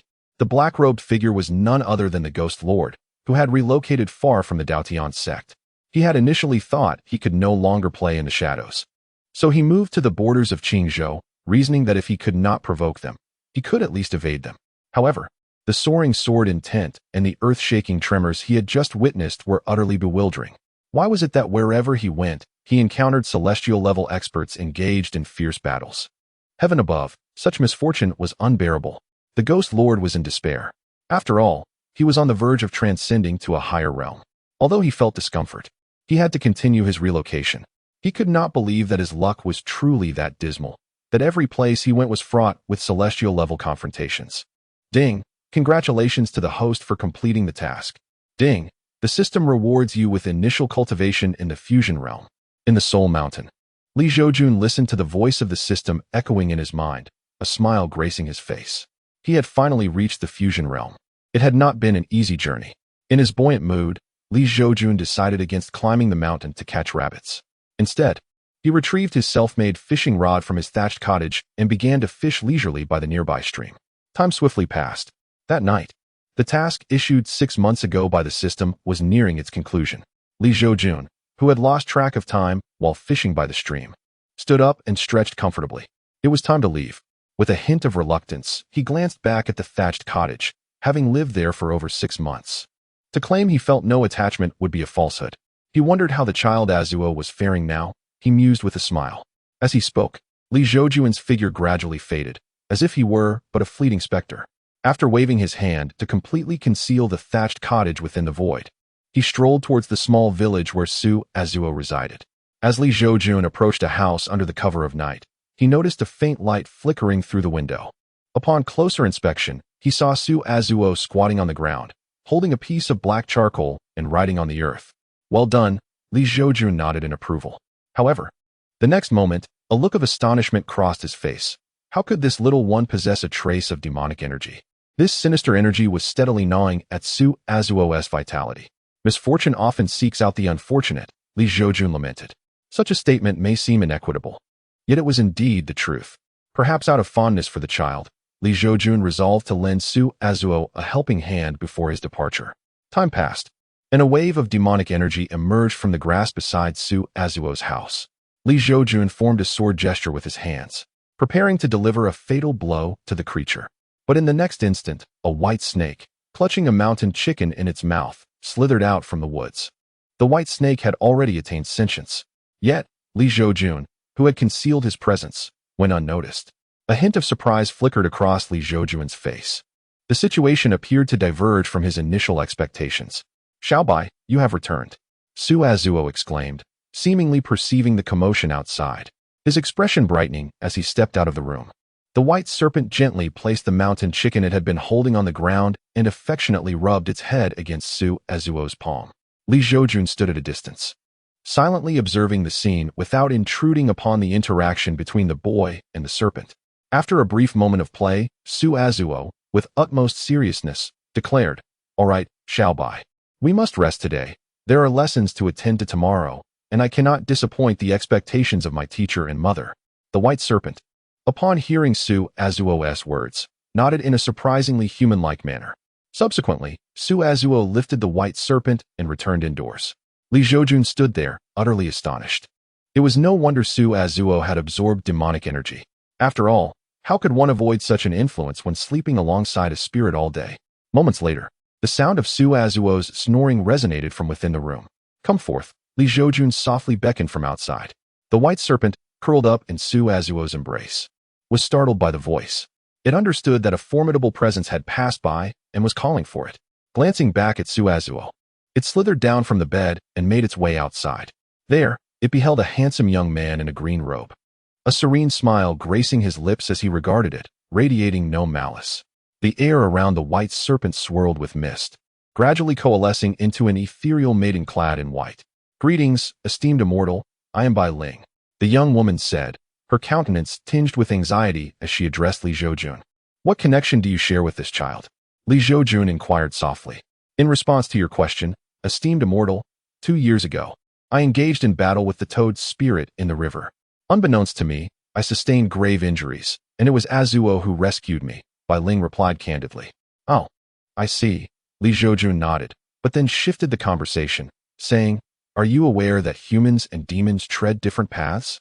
Although you have been fortunate enough to assume human form, you are still merely at the foundational level of cultivation and cannot perfectly control your demonic essence. Remaining in close proximity to Su Azuo will only endanger him with the unintentional release of your aura." Upon hearing this, Bai Ling's countenance paled, and she spoke with a hint of defensiveness. "I do not wish for that." "Very well, given your gratitude, I shall assist you," Li Zhoujun remarked with a sudden smile. To help a fledgling demon conceal its aura was within Li Zhoujun's capabilities. He gently touched Bai Ling's brow, and in an instant, the intensity of her demonic aura diminished, gradually fading until she appeared indistinguishable from an ordinary human. "Thank you, esteemed immortal, for your assistance," Bai Ling exclaimed joyfully upon realizing her aura had been perfectly concealed. She prepared to bow in reverence to Li Zhoujun, but was halted by a wave of his hand. "Your spirit and aptitude are commendable. Do not rush into seeking immediate results or stray down the wrong path. Remember my words, haste makes waste. Whether in life or in the path of a demon, one must tread steadily, step by step. I look forward to witnessing your successful cultivation. Bai Ling shall remember the immortal's teachings," she replied, nodding earnestly. "Indeed." Li Zhoujun nodded slightly, casting a glance at the peacefully slumbering Azuo. With a mere flick of his index finger, he effortlessly dispersed the lingering demonic energy within Azuo's body. Having completed this task, Li Zhoujun slowly withdrew his hand and turned to Bai Ling with a smile, saying, "Cultivate diligently." Without waiting for Bai Ling's response, he clasped his hands behind his back and proceeded towards the direction of Haolong Mountain. It was essential to bid farewell to a friend akin to an old confidant. "Safe travels, immortal," Bai Ling's voice rang out behind Li Zhoujun. Her curious, watery eyes were fixated on his departing figure. Could this young man truly be the esteemed gentleman that Azuo often spoke of? However, in the blink of an eye, Li Zhoujun had vanished from her sight. The prowess of this immortal was indeed terrifying. Bai Ling inhaled sharply, grateful that this senior was reasonable. Otherwise, with a mere thought, she might have perished countless times. Chapter 95. Return to the celestial sect. Upon arriving at the foot of Haolong Mountain, Li Zhoujun was halted by a colossal stone lion, which boomed, "Mortal, Haolong Mountain is not a place for you. Depart at once." Li Zhoujun was momentarily taken aback, perplexed as to when Haolong had conjured such a creature. "Stone lion, do not be insolent. Mr. Li is a dear friend of the master." At that moment, Ing Shanshan emerged, offering a slight bow to Li Zhoujun. "Please do not take offense, sir. This stone lion is merely a trinket I created in my leisure days. It is of no consequence," Li Zhoujun replied with a smile. After scrutinizing the stone lion closely, he added, "I observe that the formations within this stone lion can be optimized. For instance, The driving formation has several areas that could be improved. As Li Zhoujun expounded on the details, Ing Shanshan's eyes sparkled with increasing brightness. Beyond her cultivation, she dedicated her time to studying spirit formations and was now a 7th-grade spirit formation master. In her heart, she marveled at Li Zhoujun, a true 9th-grade master, whose insights were remarkably precise and immensely beneficial to her. The stone lion, eavesdropping on their discourse regarding its internal formations, trembled in trepidation. After a while, as Li Zhoujun finished speaking, Ing Shanshan, her eyes brimming with reverence, bowed deeply. "Thank you for your guidance, sir. May I trouble you in the future to seek your wisdom once more on spirit formations?" Li Zhoujun, beaming warmly, replied, "I shall be departing from Hun Mountain tomorrow." Ing Shanshan was taken aback by the news of his departure, a hint of reluctance flickering across her face. She felt that there was an aura about him that enveloped one in a refreshing breeze, calming the mind and slowing the passage of time. This sensation, in Li Zhoujun's own words, could be described as the aura of a salted fish. "Are you truly leaving, sir?" At that moment, Hao Huang approached Li Zhoujun and Ing Shanshan. He had been present earlier, but chose not to interrupt their discussion. Upon hearing of Li Zhoujun's impending departure, he could not suppress his desire to speak. "Indeed, it is time to leave." Li Zhoujun chuckled and said, "As cultivators, we ought to ride the winds and traverse thousands of miles, beholding the vast expanse of the world and indulging in its myriad beauties. That is the essence of our journey." The Emperor Hao Huang laughed heartily in response. Meanwhile, Ing Shanshan, observing the jovial exchange between Li and the master, was captivated by his striking countenance and profound wisdom. One must wonder, with such a man of exceptional grace and intellect, which woman could possibly remain indifferent? "Master, I have an old friend residing in the southern continent, known as the Zhoujun Taoist. He wishes to ascend but plans to hold a Tao assembly on Zhoujun Mountain beforehand, sharing his insights on cultivation with the beings of the southern continent. I understand that with your prowess, you may not require such teachings. Yet you might find it worthwhile to witness the Zhoujun Taoist's ascension as preparation for your own future endeavors." Hao Huang remarked with a smile, "Moreover, should you enjoy exploring mountains and waters, the southern continent is indeed a splendid choice. Beep. The system has issued a task. Witness the ascension of a true immortal. Completing this task will yield rewards for the host." Upon hearing the system's prompt, Li Zhoujun regarded Hao Huang with admiration and clasped his hands in reverence, saying, "Your old friend, the Emperor, truly possesses great ambition. I, too, wish to behold the visage of the Zhoujun Taoist." Should Zhoujun be aware of your presence at his assembly, he would undoubtedly feel honored," Hao Huang replied. "This event will take place in a month. I shall also make my way to Zhoujun Mountain then." "Then let us meet at Zhoujun Mountain," Li Zhoujun smiled. "Please, take care, Emperor." "Very well," Hao Huang nodded. "Travel safely." As Li Zhoujun bid farewell and departed, Hao Huang turned to Ing Shanshan with a playful grin. "So, my dear girl, have you taken a liking to Master Li?" Ing Shanshan's cheeks flushed slightly, and she remained silent. Whether in deeds or mischief, one must dare to dream and act. "Should I assist you in a playful manner? Perhaps by incapacitating Master Li and whisking you away to your chamber?" Hao Huang jested. Ing Shanshan was taken aback, unsure of how to respond. "The master is truly bold," she thought. "I am merely jesting." Hao Huang chuckled. A young lady should not linger too long. Over the years, Hao Huang had cherished Ing Shanshan as a granddaughter.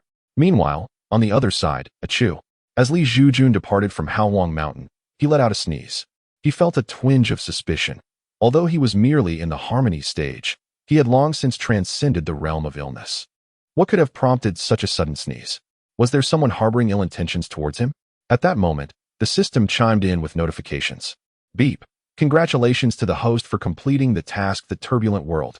Beep. The system grants a reward of mid-stage harmony realm cultivation. Beep. The system awards the Aoshua Flying Sword, upgraded to a 3rd-grade true immortal artifact. Beep. The system dispenses 100 million top-tier spirit stones. As the system's announcements concluded, even the indifferent Li Zhoujun could not suppress a gasp of astonishment. "System, you truly are generous," he remarked. Beep. Please show more respect to the system in the future. Once the funds are in place, everything else is secondary, Li Zhoujun chuckled. With that, he began his journey back to Daotian sect, having been away for half a year. He wondered how the two young girls had progressed in their cultivation. By midday, Li Zhoujun returned to Yunjishan, where both Lu Jiqing and Su Nan were in seclusion. However, Li Zhouang's formidable spiritual awareness allowed him to perceive that both had surpassed the foundation establishment stage. He pondered why they had departed without so much as a farewell during their time in the Guanhai secret realm. Just as Li Zhouang reveled in this realization, a soft voice drifted from behind him. "Ah, it is the Master Moro. How did you know I had returned?" Li Zhouang greeted the newcomer with a cheerful smile. "The 9 virtual celestial dragons you nurture are usually quite tranquil, yet today they seem unusually agitated," Morong Shui remarked. "Is it true that you observe so meticulously?" Li Zhouang inquired in surprise. "After all, you have saved me on multiple occasions," Morong Shui replied, her tone half-joking as she winked. "Perhaps I should offer myself in gratitude." "That is certainly acceptable," Li Zhouang laughed. "Are you not jesting?" Morong Shui was taken aback. "I speak sincerely. After all, who could resist the charms of such a splendid beauty as the Master Moro, unless one were a eunuch?" Li Zhouang chuckled lightly. Morong Shui blushed at his words, and as she prepared to respond, her cheeks flushed even deeper, prompting Li Zhouang to think she found him frivolous. He shrugged and laughed. "Oh dear, you seem to be dancing around the subject." Morong Shui felt a surge of annoyance, wishing to bite Li Zhouang in jest, thinking to herself, "I was about to agree." Meanwhile, Xingyun Taishang had returned to Yunjishan. "I will summon him to meet you," said Mu Taiyu respectfully to Xinyunzi. "No need for that. This lad has unexpectedly reached the 2nd rank of true immortals. I must meet this young prodigy myself. Our lineage has produced a remarkable talent." Xinyunzi replied with a broad smile, adjusting his hair and attire. A few figures, hidden in the void of the Taishang Hall and awakening from a long slumber, observed Xinyunzi's buoyant demeanor with a hint of irritation. Yet, they could do nothing, for the younger generation of Yunjishan was thriving. They mused silently. Perhaps their own descendants were concealing their cultivation as well. It seemed they would need to find a moment to extract the truth from these individuals, lest their esteemed sect be reduced to mere mediocrity. Chapter 96. The onslaught of the Sea clan on Yunjishan, Morong Shui gently inquired. "How long do you intend to stay upon your return?" "I shall depart shortly. I need to visit the southern continent," Li Zhouang replied. "So soon?" Morong Shui's countenance fell, feeling a tinge of disappointment. "Is it absolutely necessary?" "Indeed, it is," Li Zhouang affirmed with a warm smile. "Very well," Morong Shui said helplessly, having hoped Li Zhouang would remain longer this time. "Approximately, I too should be on my way," Li Zhouang stated. "Be cautious. The journey to the southern continent from the eastern continent is long," Morong Shui reminded him. "Rest assured," Li Zhouang replied with a light chuckle. He then sent 2 spiritual imprints into the bodies of Lu Jiqing and Su Nan, who were still in seclusion, and without further delay, he mounted his flying sword and soared into the skies. As Morong Shui gazed intently in the direction where Li Zhoujun had departed, at that very moment, Jin Yunzi appeared at Yunji Mountain. "I pay my respects to the esteemed elder," Morong Shui said respectfully upon seeing the newcomer. Jin Yunzi nodded and inquired, "Where's Zhoujun?"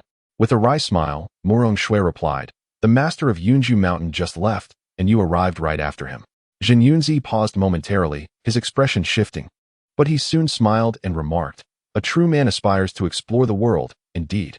Meanwhile, after leaving the sect, Li Zhoujun hastened towards a grand city by the sea, known as Linhai City, located at the border of Qingzhou. It is well known that vast oceans separate the continents, and within those waters lie hidden perils. The ocean has existed for eons, concealing unknown creatures within its depths. Thus, there are 2 principal ways to traverse this expansive sea. The first is to attain the level of tribulation transcendence, and, with one's own strength, soar over the waters. However, even those who reach this level may encounter unforeseen calamities. The second option is to board a large vessel at the city's docks.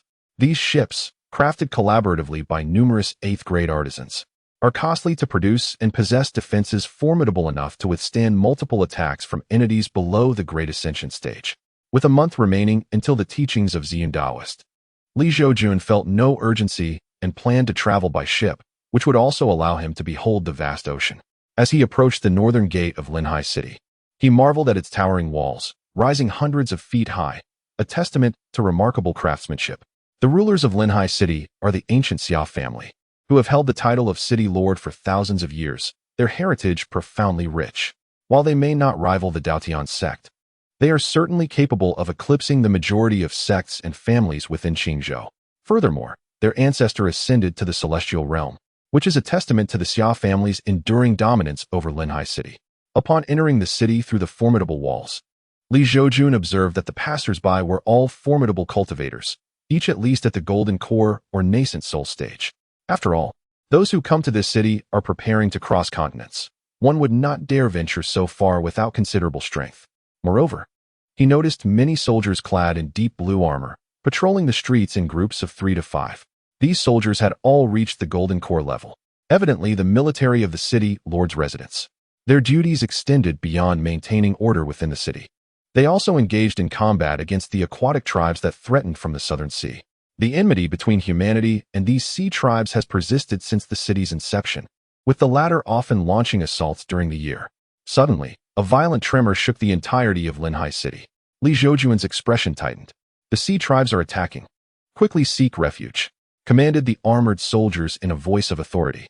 Following the crowd, Zhoujun rushed into a towering building for safety.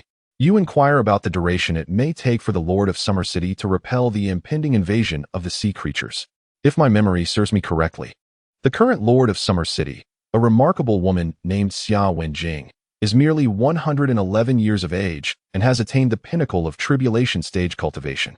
In the vast expanse of Qingzhou, only the master of Yunju Mountain from the Daotian sect could potentially overshadow her. Ah, my friend, you are rather uninformed. The master of Yunju Mountain surpasses Xia Wenjing by more than a mere margin. A dear friend of mine once ventured into the coastal region's Haigai Mountain secret realm and witnessed the master of Yunju Mountain effortlessly slay a sea serpent demon on the brink of transforming into a true dragon. This serpent was nearly indistinguishable from a genuine dragon. My word, a sea serpent nearing its transformation into a dragon is akin to an existence of true ascension, is it not? Could it be that the master of Yunju Mountain has already attained the status of a true immortal? The Daotian sect is indeed a formidable force. A youthful mountain master with such cultivation, one can only speculate what ancient beings may reside within their sect. Within the lofty halls, the cultivators appeared rather unconcerned regarding the current sea creature incursion, for Summer City had engaged in battles with the sea tribe for an extended period without ever facing defeat. Thus, they engaged in casual conversation with a sense of ease. Zhoujun silently listened to their praises, relishing the moment, for who does not enjoy hearing compliments? However, after a while, the novelty wore off, and he found it somewhat tedious. After all, it is often said that the higher one is exalted, the harder one falls. This is a lesson Zhoujun had learned through the trials of his previous life. There is a saying, wealth in the deep mountains has distant relatives. Poverty in the bustling city goes unnoticed. This adage holds true even within the realm of cultivation. When one's prowess surpasses that of others, many seek to curry favor and cling to their coattails. Yet, when one is merely an ordinary cultivator, who would care for their fate?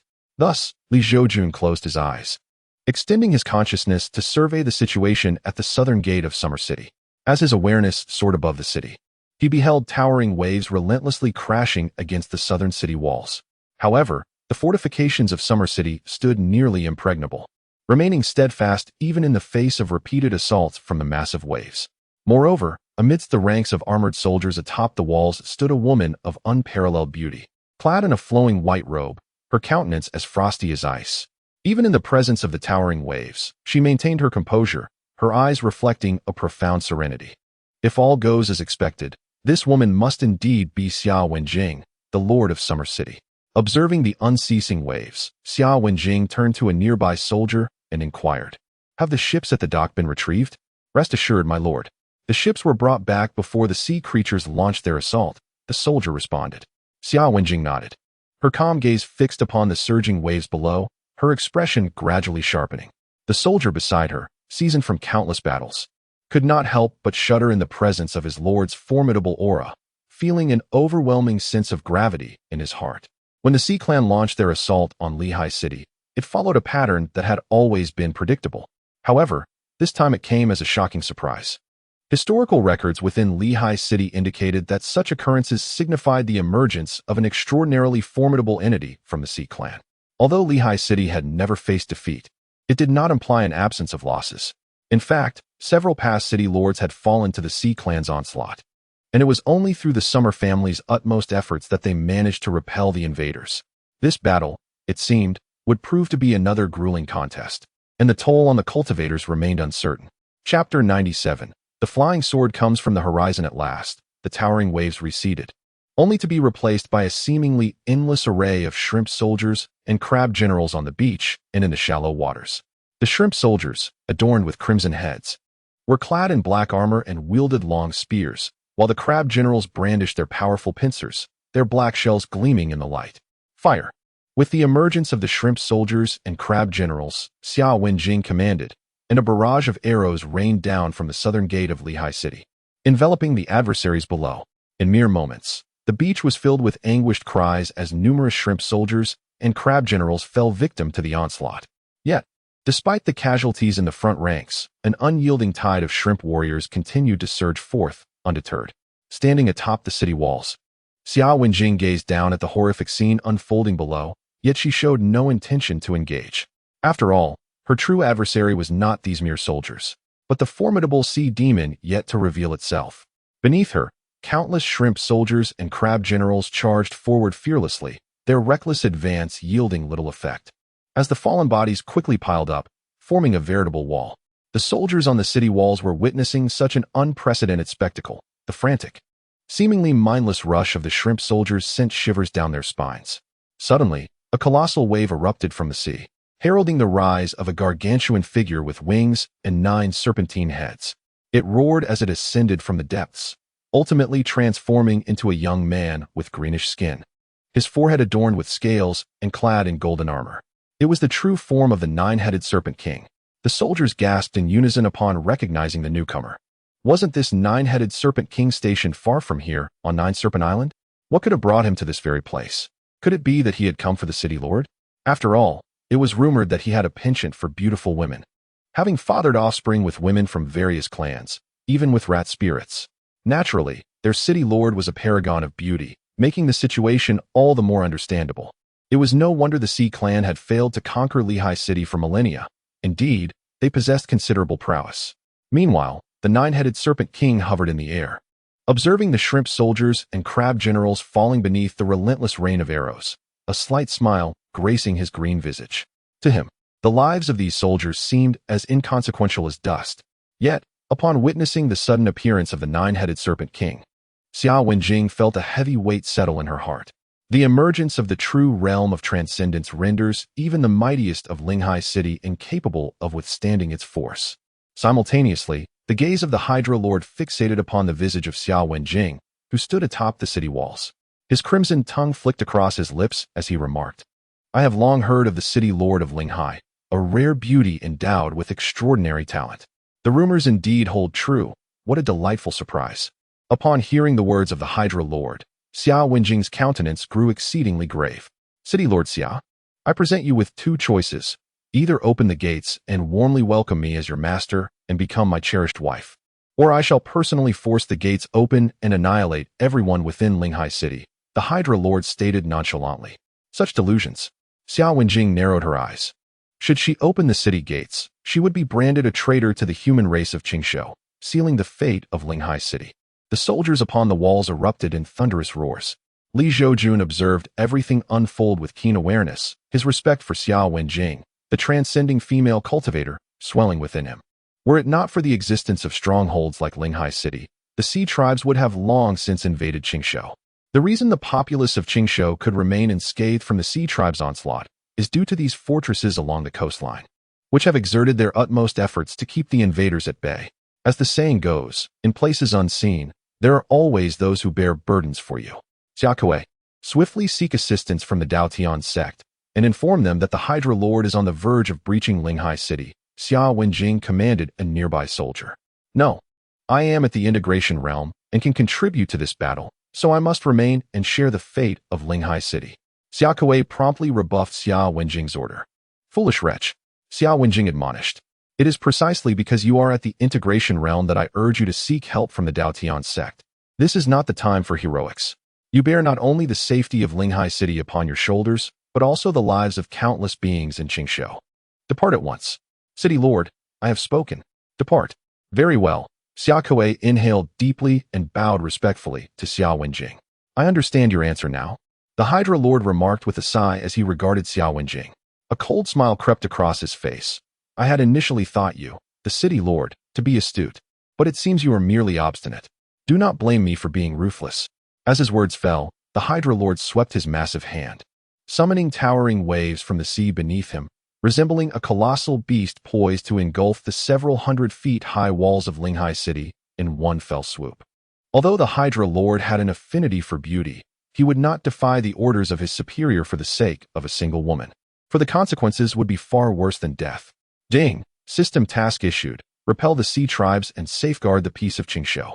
Simultaneously, Li Zhoujun's mind resonated with the voice of the system. Just in time, I am prepared to make my move. Li Zhoujun chuckled softly, and with a flick of his fingertip, the proud snow-flying sword soared into the heavens.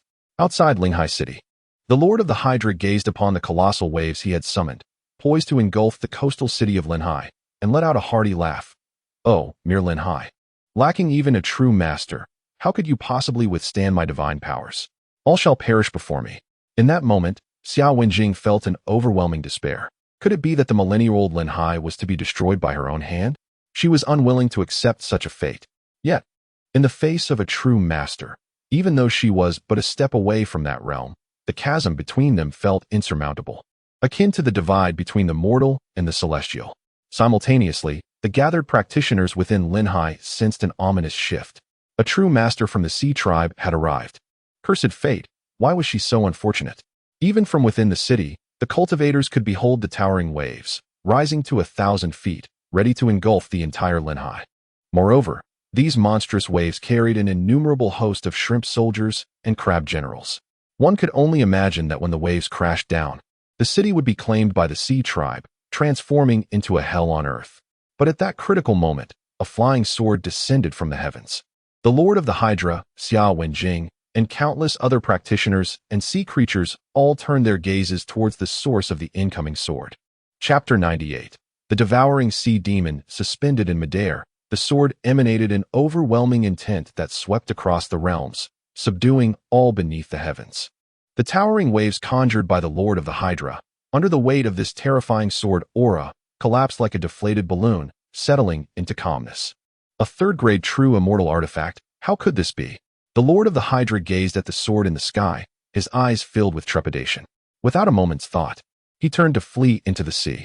However, just as he descended a few yards, the celestial sword trembled and unleashed a dazzling arc of light. The Lord of the Hydra turned back, watching the approaching beam with a face etched in unwillingness and despair, roaring, "Old man Tuanhai, how dare you deceive me into believing that the strongest in Linghai is merely a tribulation survivor? I curse you, you old whale, may you never bear offspring." As his words fell, the sword light cleaved through him.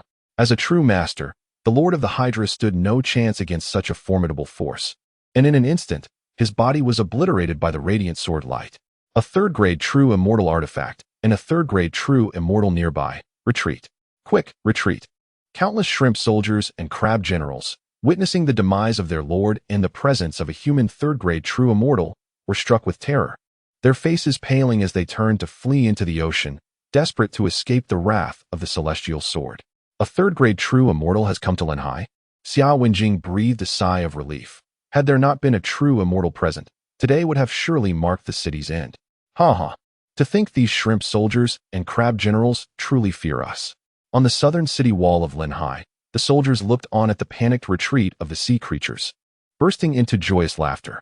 With a third-grade true immortal among us, we have survived. The practitioners within Linghai wept tears of joy, yet before they could relax their tense nerves, a transformation occurred unexpectedly. Before them, the retreating shrimp soldiers and crab generals were met with a vast, gaping maw emerging from the sea, resembling an abyss. Following this, as the colossal mouth breached the surface, it unleashed a torrent of water, swallowing an innumerable host of shrimp soldiers and crab generals whole. The remaining soldiers stood frozen in shock, bewildered by the spectacle. What on earth is this? On the city walls, the soldiers gazed at the abyssal mouth, their foreheads slick with cold sweat. The previously fearsome Hydra King seemed insignificant in the presence of this unknown entity. This was a fifth-tier true immortal, the legendary Sea Devourer, a behemoth that had transcended to immortality in the depths of the ocean. On Xiao Wenjing's face was a clear expression of despair. Even though the city housed a third-tier true immortal, they were no match for the Sea Devourer's fifth-tier prowess. The crowd, upon realizing this, turned ashen, their spirits crushed. To them, a fifth-tier true immortal was akin to an absolute truth. Meanwhile, Zhoujun, concealed among the throngs within the towering buildings of the city, furrowed his brow upon witnessing the sudden emergence of the sea devourer. Quietly, he slipped away from the crowd and reappeared in the skies above Linghai City, beside the proud snow-flying sword. Initially, the sword exhibited signs of unease when confronted by the fifth-tier true immortal, trembling slightly, for the sword possessed its own spirit. Faced with an entity of such overwhelming strength, it was only natural for it to exhibit trepidation. Yet, had Zhoujun commanded it, the sword would have unhesitatingly engaged in battle, even at the cost of its own destruction. However, Zhoujun would not allow such recklessness. Upon his arrival, the proud snow-flying sword regained its composure, for its master was a being capable of holding his own against true immortal power. Simultaneously, Xia Wenjing and the denizens of Linghai City stared at the figure clad in azure robes, momentarily stunned. The master of cloud residence. That figure was the master of cloud residence.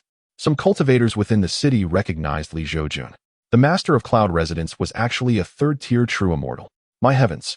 They had thought that at just over 40 years of age, being a first-tier true immortal was already remarkable, yet he was revealed to be a third-tier true immortal. This was terrifying, utterly terrifying. With such prodigious talent, if he ascended to the celestial realm, would he not already surpass the true immortals? Gazing at the figure standing majestically in the void, the cultivator's eyes brimmed with disbelief. After all, a third-tier true immortal at just over 40 was an unparalleled existence even among celestial beings. Moreover, he had achieved this in the mortal realm. How could a mere human accomplish such a feat? This was clearly the work of a genius. The master of cloud residence was indeed a third-tier true immortal.